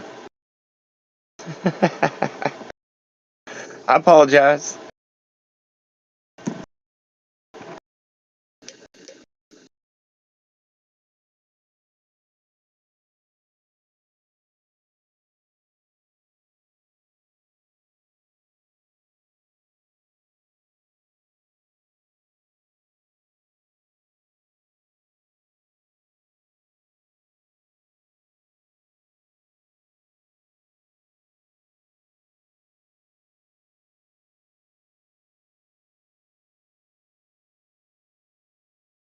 What's going on? What were you guys talking about? Why is everybody so quiet? The difference between a virtual particle and the ether. What's your thoughts there, SE? Virtual particle in the ether. Really? Oh, a simple question. A virtual particle, first of all, is nonsense. So, what's the question? Somebody was asking whether or not I believed in ether or a virtual particle, and I said, well, in the idea that they operate in the same idea, they're still metaphysical. They're both unprovable, but they both have the same functionality when it comes to the phenomenon that we see. Well, you can make a case for the ether, but what's a virtual particle? The idea that you have an apparatus that describes that helps describe the effect that we're witnessing, but it's unseen, just like the ether. And what are you seeing? I think a pressure modality difference between, well, you see movement, right? And so you see the effects of movement, but no cause for it. So the idea is that you have to invoke a cause, which the vertical particle is the cause for it. Are you talking about what's it called? The Casimir effect? The two plates close together. Is that what you're talking about, or? Well, the am idea I not is reading you correctly? Well, apparently they're going to be harnessing that Casimir effect in the future for new electronics, because apparently there's a measurable electro force there that is happening between the two plates. You just by putting two plates together, you have this exchange of energy, right? So what it is, I don't know, but that's the idea, is that you can take this virtual particle and you're going to be powering like watches with it in the future and electronics with it in the future. I mean, that's the idea behind the Casimir effect. At least that's what I read anyway. So you're saying it is the Casimir effect, not a virtual particle. Well, that's the idea, is what is happening, in between the two plates, right? If you anyway, that's just the idea that we there's don't know what's happening, but it's not virtual. It's not. It's something is happening. So yeah. Well, I know, but if you have something pushing around or something transferring, but you can't see it, you can measure it, but you can't see it, and there's a force there. Then what do you say that's going to be? Like, what would you come up? What would you say that it is? Would never use the word virtual. That's for sure. Number one. But what would you describe it as? Like, because if you look, just if you were to tell the story about the phenomenon, you'd have to come up with a language to describe it. About pressure, of course. Yeah, but the thing is apparently at that level, there's actually no like pressure in the sense of we see pressure, hot and cold and wind and whatever. That form of pressure is different at that level. Apparently, it's not this. It doesn't. There's zero pressure actually, and this is what the action at distance is. The action at distance is the phenomenon, and if there's no pressure, how is it happening? Right? I don't know, bro. This is beyond. This is all theoretical mumbo jumbo. But the Casimir effect is a real thing. Now, this virtual stuff, I don't know about that.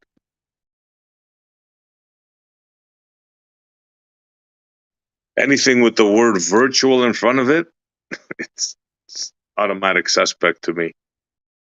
Oh, I agree with you. It's like I said, it's just another descriptor to describe. It has to be material, right? It has to be materialistic. It has to have some type of material to it, I think, in their model. And so it has to be particle driven, wave driven, or whatever. Well, yeah, they have the atomistic model. The atoms, particles. Everything is a particle, an atom, until you question them, and then, well, it's actually, it's a force, it's a wave, it's a this, it's a that. Anything but a particle. Well, it's the same thing as claiming the ether, right? It's the same, has the same connotations behind it.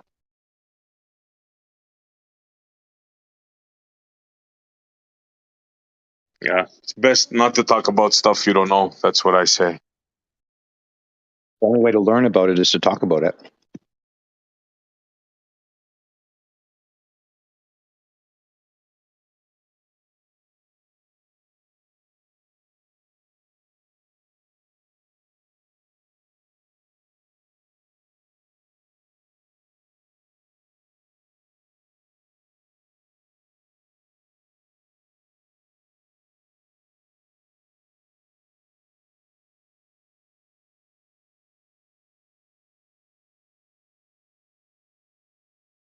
Have you heard of the Greek word plenum and pleroma?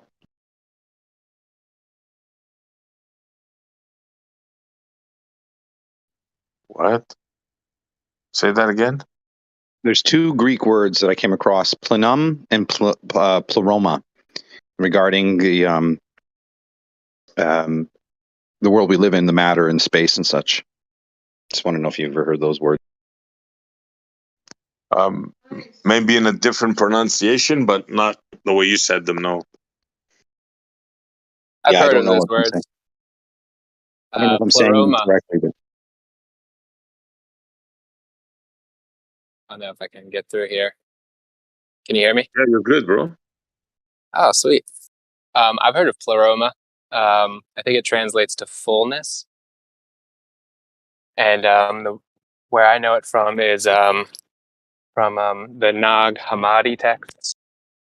I don't know if you ever heard of that.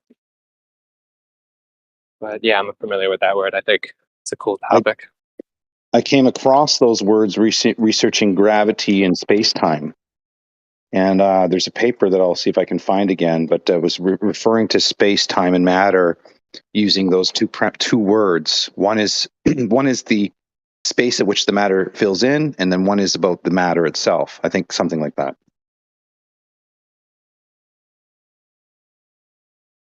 I mean, it's the matter that fills. So you have space, and then the matter that fills it. I don't know if maybe I'll have to find the paper.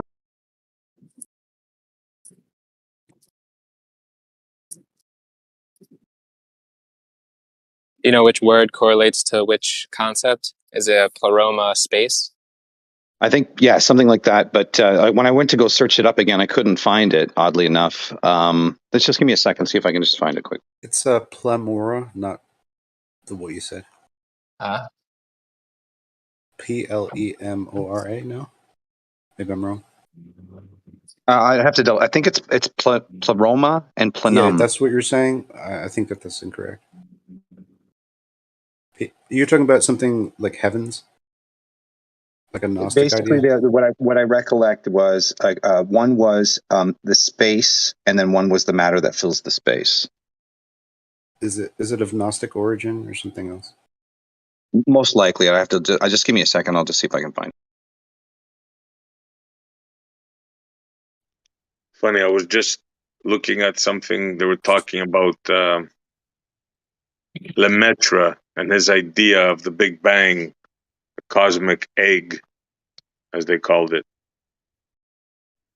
And it's amazing. All this came from a priest. All this, what they believe, came from a priest. And he did think it goes back into a certain point called the Big Bang. That is the fact, even though the ballers fight it and say, oh no, it didn't start from nothing. Well, that's the originator. That's what he believed in, a cosmic egg. In other words, something from nothing.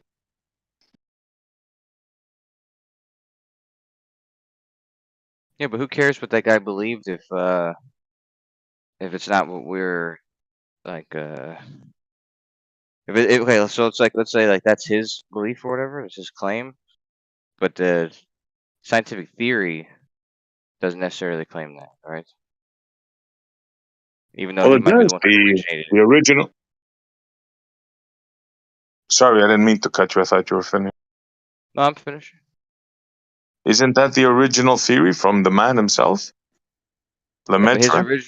his original idea wouldn't have been a theory. It would have been his, I don't know, maybe his hypothesis or his postulation, something or other. Whereas, now we have a theory that's based off of the the evidence and observations since the idea was put forth, right? Well, if you want to call looking up in the lights in the sky and making assumptions theories, yeah, I guess. But everybody knows they're not. They're just observations and declarations at most. I don't think you can prove any one of them. Well, I mean, it's not really about proving it, though, right? It's just a theory based off of facts and evidence and testing and blah blah blah. Blah blah blah. Eh? Blah blah blah, all that stuff. But who knows? I mean, it's important though that your ideas that you hold as the closest thing to what you might think is true. It'd be the thing that has the most evidence and the most merit, right? I don't know, bro. Some things are certain and some things are not. For example, my wife just made some ice cream and I know it's in the freezer and I'm anticipating that moment when it's ready to be eaten, right? That's a fact. Your cosmology is just fantasy stories, bro. Yeah. Well, I'm sure she tried to hide that from you, man, but you found out. That's true. You found out about the ice cream. So that's no good. But yeah, but I mean, any ideas about the world or about anything, they should they should be backed by some sort of reasoning and evidence and that kind of stuff. So I think that as far as that goes, we're in good. We're in good. We're going in the right direction by believing in the Big Bang Theory. It's got a lot of evidence. Haven't you heard? May I what's been going elaborate? on? I was going to say, may I elaborate further on exposing the plenum and the pleroma? So I am saying it correctly. It's the paper is General Science Journal, categorically rejecting the plenum, the philosophical foundations for genuine science. Can I read the abstract quickly? You guys interested? It's regarding Einstein's relativity. Present day science remains tainted by the notion of the plenum, and particularly by its inconsistent rejection, especially by Einstein's relativity. Yet a categorically rejection of the plenum is all its manifestations is necessary for the proper understanding of the nature of light. Under modernity, there is no recognition of Galileo's singular achievement in negating the universal plenum, and even the atomic plenum, as against the plum-soaked theories of Descartes. The difficulty of removing the plenum is magnified by its intimate connection of the pleroma, an all-embracing, all-controlling divine sanction of harmony which links religion to science in a covert manner. With the ontological understanding of the absolute difference between matter and space-time, the plenum is abolished through the understanding the nature of subatomic particles and vortices, inherently non-local as they are non-point particles but possess extension in space. Not only is matter infinitely divisible, denying singularities, but the Doppler effect is shown to be fundamental to the motion of light. The argument advances via the insights of German name here, Feuerbach and Ritz towards the insight of Herbert Dingel's question, as to the nature of light's emission and the absorption by objects in mutual motion. The particular paper here I'll post, I think I can post it in the chat, but it's basically, it says the 6 missteps from Newton to Einstein. Would you guys like me to read the 6 missteps from Newton to Einstein? Well, the first misstep is absolute space. That is the first misstep. The notion of the universe being static overall was embodied especially in the teachings of René Descartes, and his vortex theory. Absolute space being Newton's distillation thereof. It is a primary misconception as it reintroduces the universal plenum, denying that all motion is relative. The absoluteness of Newtonian motion reflecting the absoluteness of oneness of his Aryan God. However, Newton could not absolutize linear motion by demonstration, so instead by invoking centrifugal force upon the spinning bucket leading to a paraboloid water surface in said bucket, could only claim to demonstrate the rotational motion with absolute relative to space itself. By the end of the 19th century, however, Ernst Mach had found the way around this Newtonian misconception, intuitively that all rotational motion was also relative and that the spinning bucket was not rotating absolutely, not rotating relative to space itself, but rotating relatively, i.e., rotating relative to the cosmos, to the fixed stars, as a claim that was nevertheless ambiguous to the early 20th century mind. In this way, Mach perhaps unwittingly restored Galilean conceptions through primary insight, since motion is between the entities made of matter, not rotation between matter and space. Thus did Mach reaffirm the ontological distinction of matter and space, not treating space as material ether, a diffuse universal medium, a universal absolute reference frame, like the ARF is what it's labeled here, relative to which objects rotate. While Einstein would later take advantage of this observation when deriving general relativity upon separate considerations from special relativity. Mach's insight stands alone without superimposed Einsteinian misconceptions. Such misconceptions notably fostered by Einstein's alternating invocation of the absolute reference frame at one moment of argument and then denial of the said universal absolute reference frame the next. Nevertheless, Mach's insight was gravely impaired by the fact that he regarded atoms as fictional entities, as it will become clearer when we discuss the atomic plenum. That's the first misstep. The second misstep is the stagnant luminiferous.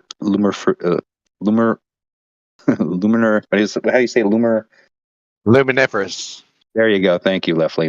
Say it again. Luminiferous. I can't even say that word. Anyway, it's the stagnant Say it for me again. Left lane, do one more time. Start. Luminiferous. There you go. Luminiferous. Thank you. Luminiferous. Thank you. The stagnant luminiferous ether. Newton's absolute space subsequently acquired an electromagnetic equivalent in the form of a stagnant ether, C, or luminiferous ether, an imagined static transmission medium.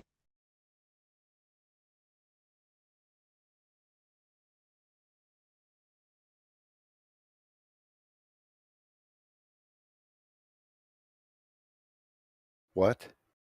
To him or me? Did he drop? Yeah, I think he dropped. Pure comedy. Well, the word plenum, I think, I looked this up. When I was building engines, they called my intake manifold a plenum. I'm like, that's not a fucking plenum, it's an intake manifold. But it just referred to the space where air is circulated prior to entering the combustion chamber. So I got to looking it up, and I remember it saying something about space being filled in an infinitely with a substance, or refers to the universe having no empty space or something like that. They may have called it a plenum because it creates a vortex or some kind of motion with the air as it goes into the. Yeah, it did. That's what it is. Yeah.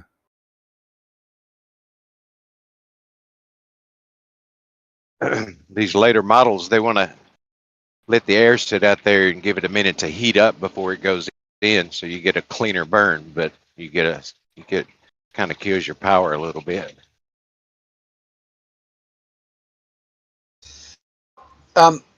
Did you say it heats the air before going into the manifold? No, Or the it comes carburetor? in comes in through your throttle body, and it'll actually make a 180-degree loop before it actually goes into the head, into the combustion chamber. And their theory on that was to give the air a minute to heat up a little bit before it goes in, and it gives you a cleaner burn. Are you talking about a diesel? Emissions. No, it's gasoline, 360. Okay. Yeah, because I've got a car that when you start it in the morning, it's always banging away. But after about a minute, it evens out and stops rattling. Yeah. It's a 4-cylinder petrol.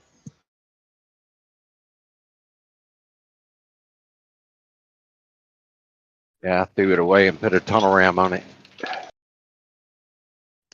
Plenum, a space completely full with matter.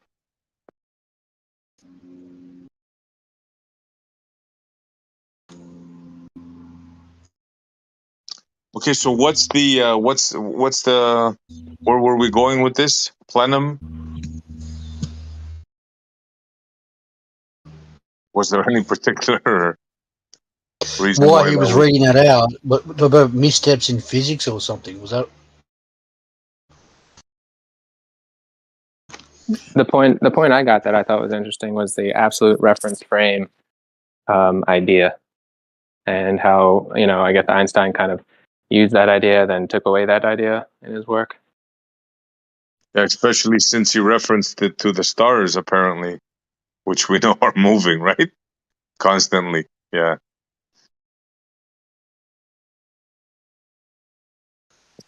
Did you guys see that documentary on Einstein? It was floating about past few days. It's just total mockery of Einstein, eh? Just every aspect of his life, character, research. Actually, like a really hateful person. He hated German people. He hated everything. He's also a communist. Married his first cousin. He's really weird.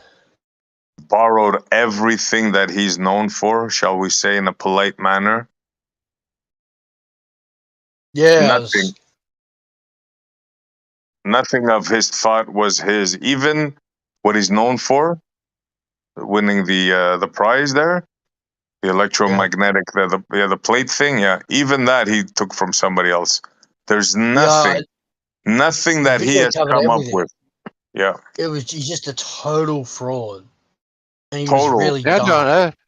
I don't feel like it was that way. I think they talked about standing on the shoulders of giants that came before him, with being able to bring these concepts together to produce or unify some of these things into what he called relativity. I don't see anything wrong with that. And he needs to be removed from the history books and just expunged. Well, I mean, except it total being plagiarism.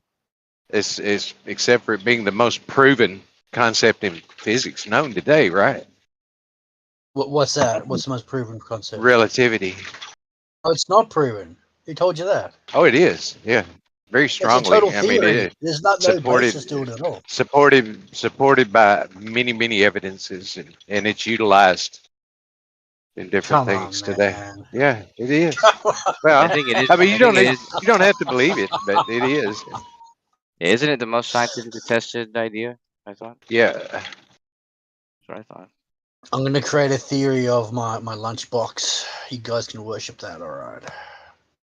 Okay. Let me ask you guys: if you were to ask the smartest man in the world, what is the speed of sound? Do you think that he would know the answer? No. You don't think the smartest man in the world would know the answer to what is the speed of sound? I know. More or that's less. not even a. That's not even a full question. You have to have more context to understand how to How answer about that question. Einstein? You think Einstein would have known the answer to that question? I think even Einstein would have a problem with trying to answer that question. That's right.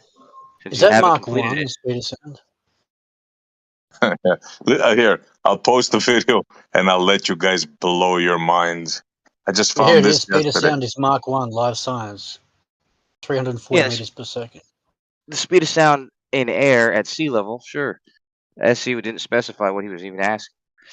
So, the speed of sound in air at sea level, sure. I think Einstein can answer that. I think many It's people a can answer very short video, Kosho. Watch it and blow your mind, my friend. Just watch it. that. When I get a chance.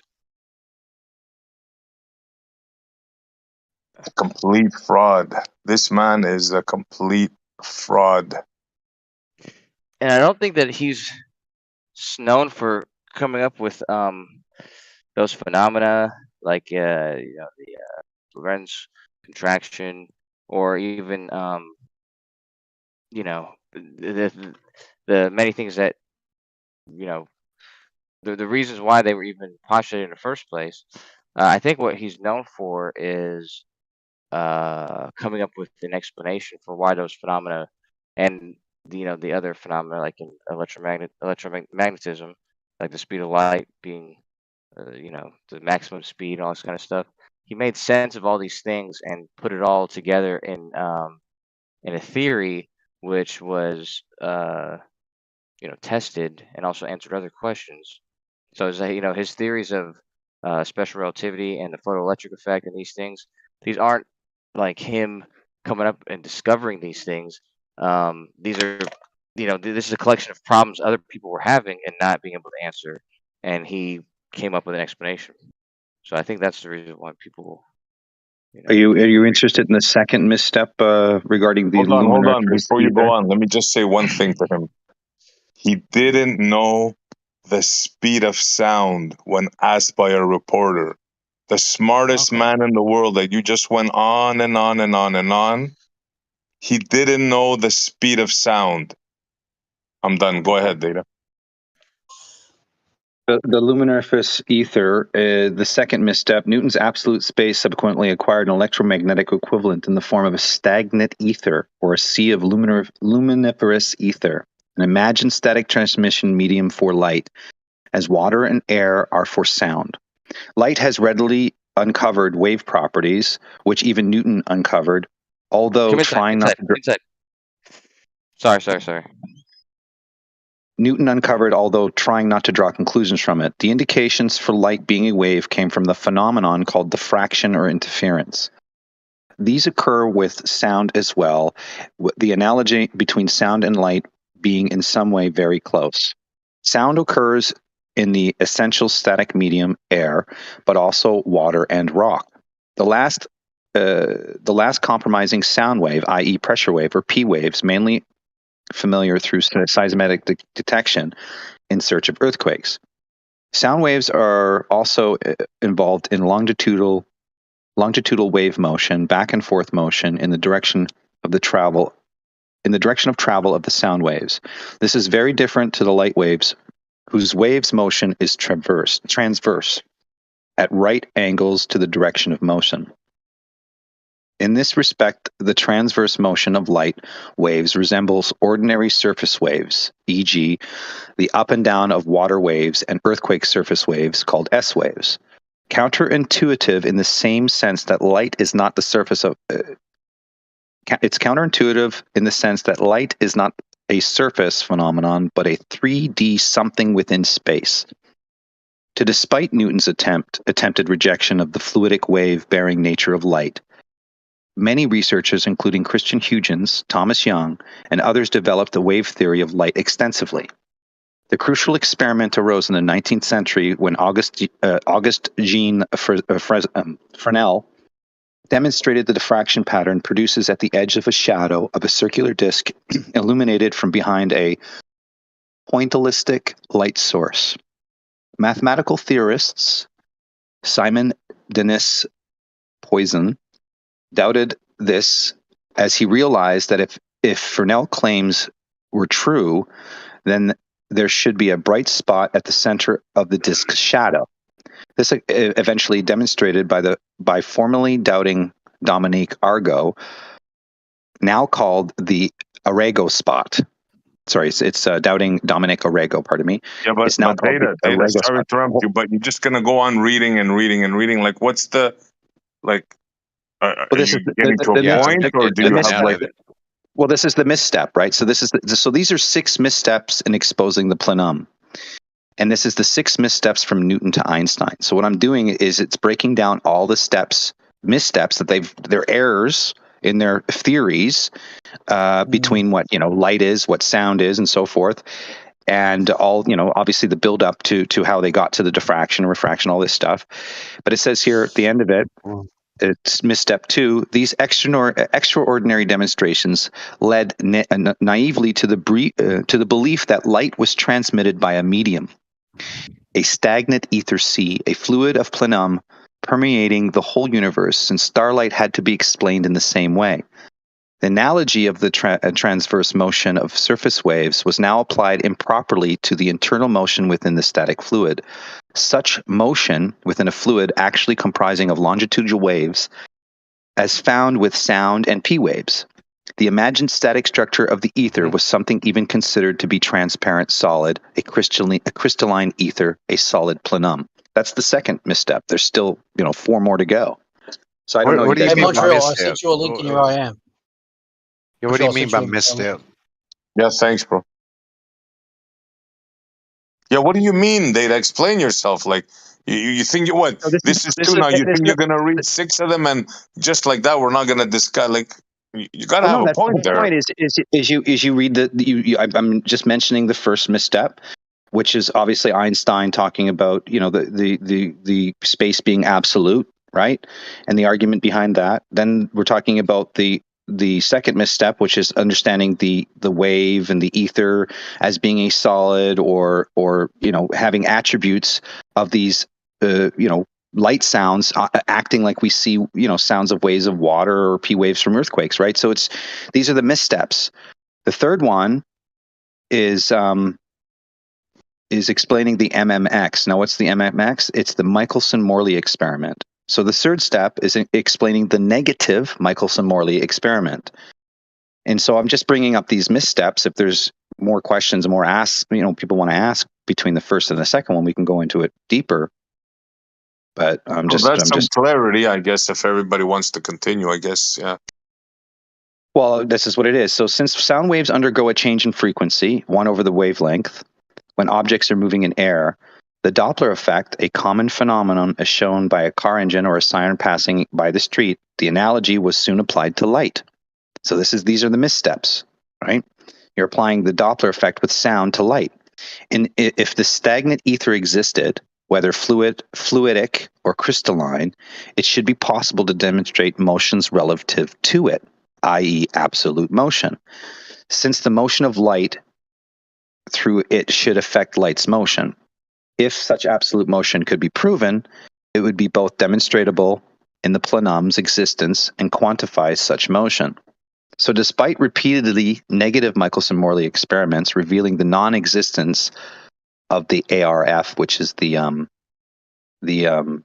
reference frame that Einstein, which is called the Universal Absolute Reference Frame, so despite repeatedly negative Michelson-Morley experiments revealing the non-existence of the ARF and the plenum, the belief in the stagnant ether and Newton's absolute space persisted, leading George Fitzgerald to improperly suggest that all objects went under weight of length contraction, LC, in their direction of linear absolute motion, explaining away the negative Michelson-Morley to satisfy the naive and the deluded majority of physicists in that era. The Fitzgerald suggestion is improper, thus unscientific, lies in the fact that the Lorentz contraction must be applied to both test objects and the measuring devices, even to space itself, rendering the measurement and quantification of Lorentz contraction essentially impossible. That's the third misstep. Anybody wants to talk about that one? Because I can go to the fourth misstep. That's obvious. Lorentz contraction is nonsense. Well, it gets better. The fourth misstep is the length contraction mathematized. Fitzgerald's qualitative suggestion was paralleled by Hendrik Lorentz, who mathematized the imaginary length contraction with Lorentz transformation equations. The question therefore arises, where did Lorentz get these equations from if he did not concoct them himself? This question is essential since Einstein ultimately used the Lorentz transformation to validate his own special relativity theory. Evading the absurdity of time dilation, Lorentzian relativity lives on today as the simple-minded alternative to special relativity, even laid out as bait by the heroic Sir Karl Popper when considering the anti-Einsteinian implications of the aspect experiment demonstrating instantaneous action at a distance.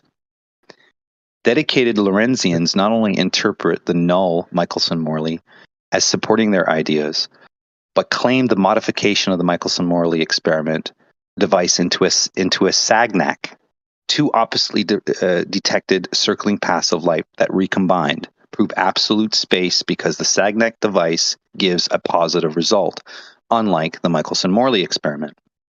They forgot Mach's principle in the Sagnac device is measuring not absolute motion, but motion relative to the cosmos, relative to the fixed stars, and so is but a demonstration of inertia, not motion relative to the universe as a whole. However, this subject will require elaboration in a later paper. That is the Hold on. fourth. That dies in the fixed star thing. There is no fixed stars. So who wrote this paper? That one. Data? Who wrote it? So this book, this is a General Science Journal. Is the categorically rejecting the plenum, the philosophical foundations for genuine science. It's written by Mark J. Lofts. It's in this paper. It's going to talk about Newton, Doppler effect. Okay, so this is what it says: Einstein, Epicurus, Charles Ferdinand, Galileo. Got a year. What year it was published? Let's see here. Doesn't say the year, I don't think. Sound like it was in the midst of the idea that light required a medium. They're calling the ether the plenum, is what they're doing, and it sounds like it might have been written during the controversy of whether there was or not. Well, it has lots of citation. It has lots of citations here of what it's drawing for resources. A lot of stuff in the 1980s. So it's after the 1980s. This paper has been written because it's drawing from 1980, 1975. Oh, okay, I'm wrong. So it's a more recent paper because it's drawing resources from at least 1982, or citations from at least 1982, all the way down to 1954. Let's just see. Yeah, so anywhere from 1954 to 1980. So maybe the paper is, obviously past 1980, or it could be written in 1980. I don't know. Doesn't really tell me here. But I just found it was interesting because it classifies 6 missteps of and from Newton to Einstein. So I found that very interesting. And what it does is it breaks down the argument and shows the ontologicals of it all, and gives you a fair representation of their struggle, if you will, and how they got to where they were going and how they got there. Yeah, that's one person's interpretation, but I would just say dark matter, dark energy, and end it right there. No plenums and schlenums, and just say, look, they don't know 95% of the stuff of which they speak. Well, let me To the just finish, point. just to clarify if people are wanting to know. So it says the pleroma and the plenum. Einstein's crucial misstep invoking subjective plenum, one based upon the observer, is the one creating the greatest intellectual difficulty. Due to the influence of mainstream media, the prominent promoters of this theory, Arthur Eddington, a devout Quaker, this difficulty was ignored and sidelined, since to invoke a subjective plenum also invokes the concept of the pleroma. The pleroma, alluded to in a previous paper, is the divine, mental, and supernatural equivalent of the plenum. That's what it is, okay. It can refer to either to one god or all gods in some sort of agreement, and also such all-embracing divine influences upon the mind of physical beings. More subtly, it invokes the divine realm or of God as a static and all-supervising, if not all-controlling. In consequence, it also evokes deism and pantheism, notions that imply the universe is God, a notion we have already seen with Newton's absolute space as a sensorium of God. Such deists and pantheist teachings have been welcomed by agnostics and modern atheists alike, as they seem to offer a rational and rationalistic escape from the established religious towards a scientific modern science. Perspective, an entirely rationalistic perspective sanctioned by Einstein and his teachings. Modern science perspective, an entirely rationalistic perspective sanctioned by Einstein and his teachings. The end result, however, is an embrace of a logical paradox by science and atheists alike. Committed philosophical agnostics like David Hume and Sir Karl Popper, revealing the power which his rationalistic perspective supplies. Everything is logical and fully ordered. Anything outside this perfect rational realm is not treated as science, but rather as mere irrationality. I can keep going. There's more. I just don't want to keep bothering people if they don't want to. So, is this person writing about the time that ether was in question? Ether. Well, what it looks like from what I can say, because it gets into the Michelson-Morley, it gets into Aristotle. What I gather from the paper, it's just showing you the ontologicals. Like I said, I think even in the abstract it says that. I think it says that. Yeah, with an ontological understanding of absolute difference between matter, space, and time, the plenum is abolished through the understanding of nature of the subatomic particles as vortices, inherently non-local as they are non-point particle but possess extension in space. So the paper is basically talking about, to me, the ontologicals, the beginnings of, how you perceive and how you test and the missteps in the process of doing that. One man's opinion. Because like I said, if I was to choose errors from Einstein, I would pick a whole different list. Well, the fifth misstep is concocting time dilation. In 1903, mathematician Henry Poincare noted from the Lenz's transformation equations that were misapplied to them, and time. Sorry, it says 1903 mathematician Henry Poincare noted the form of the length contraction. Excuse me, I have to take this call.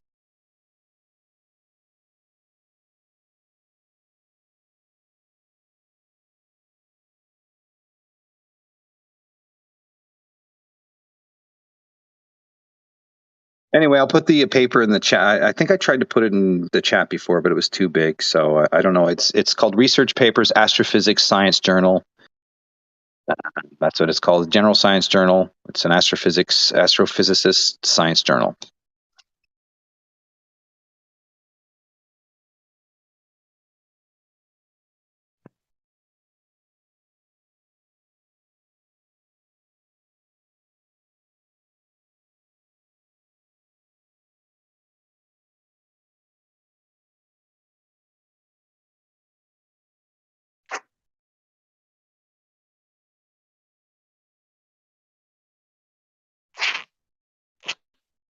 It's got this statement here. It says, "Modern philosophy, circular reasoning, prisoners of weaponized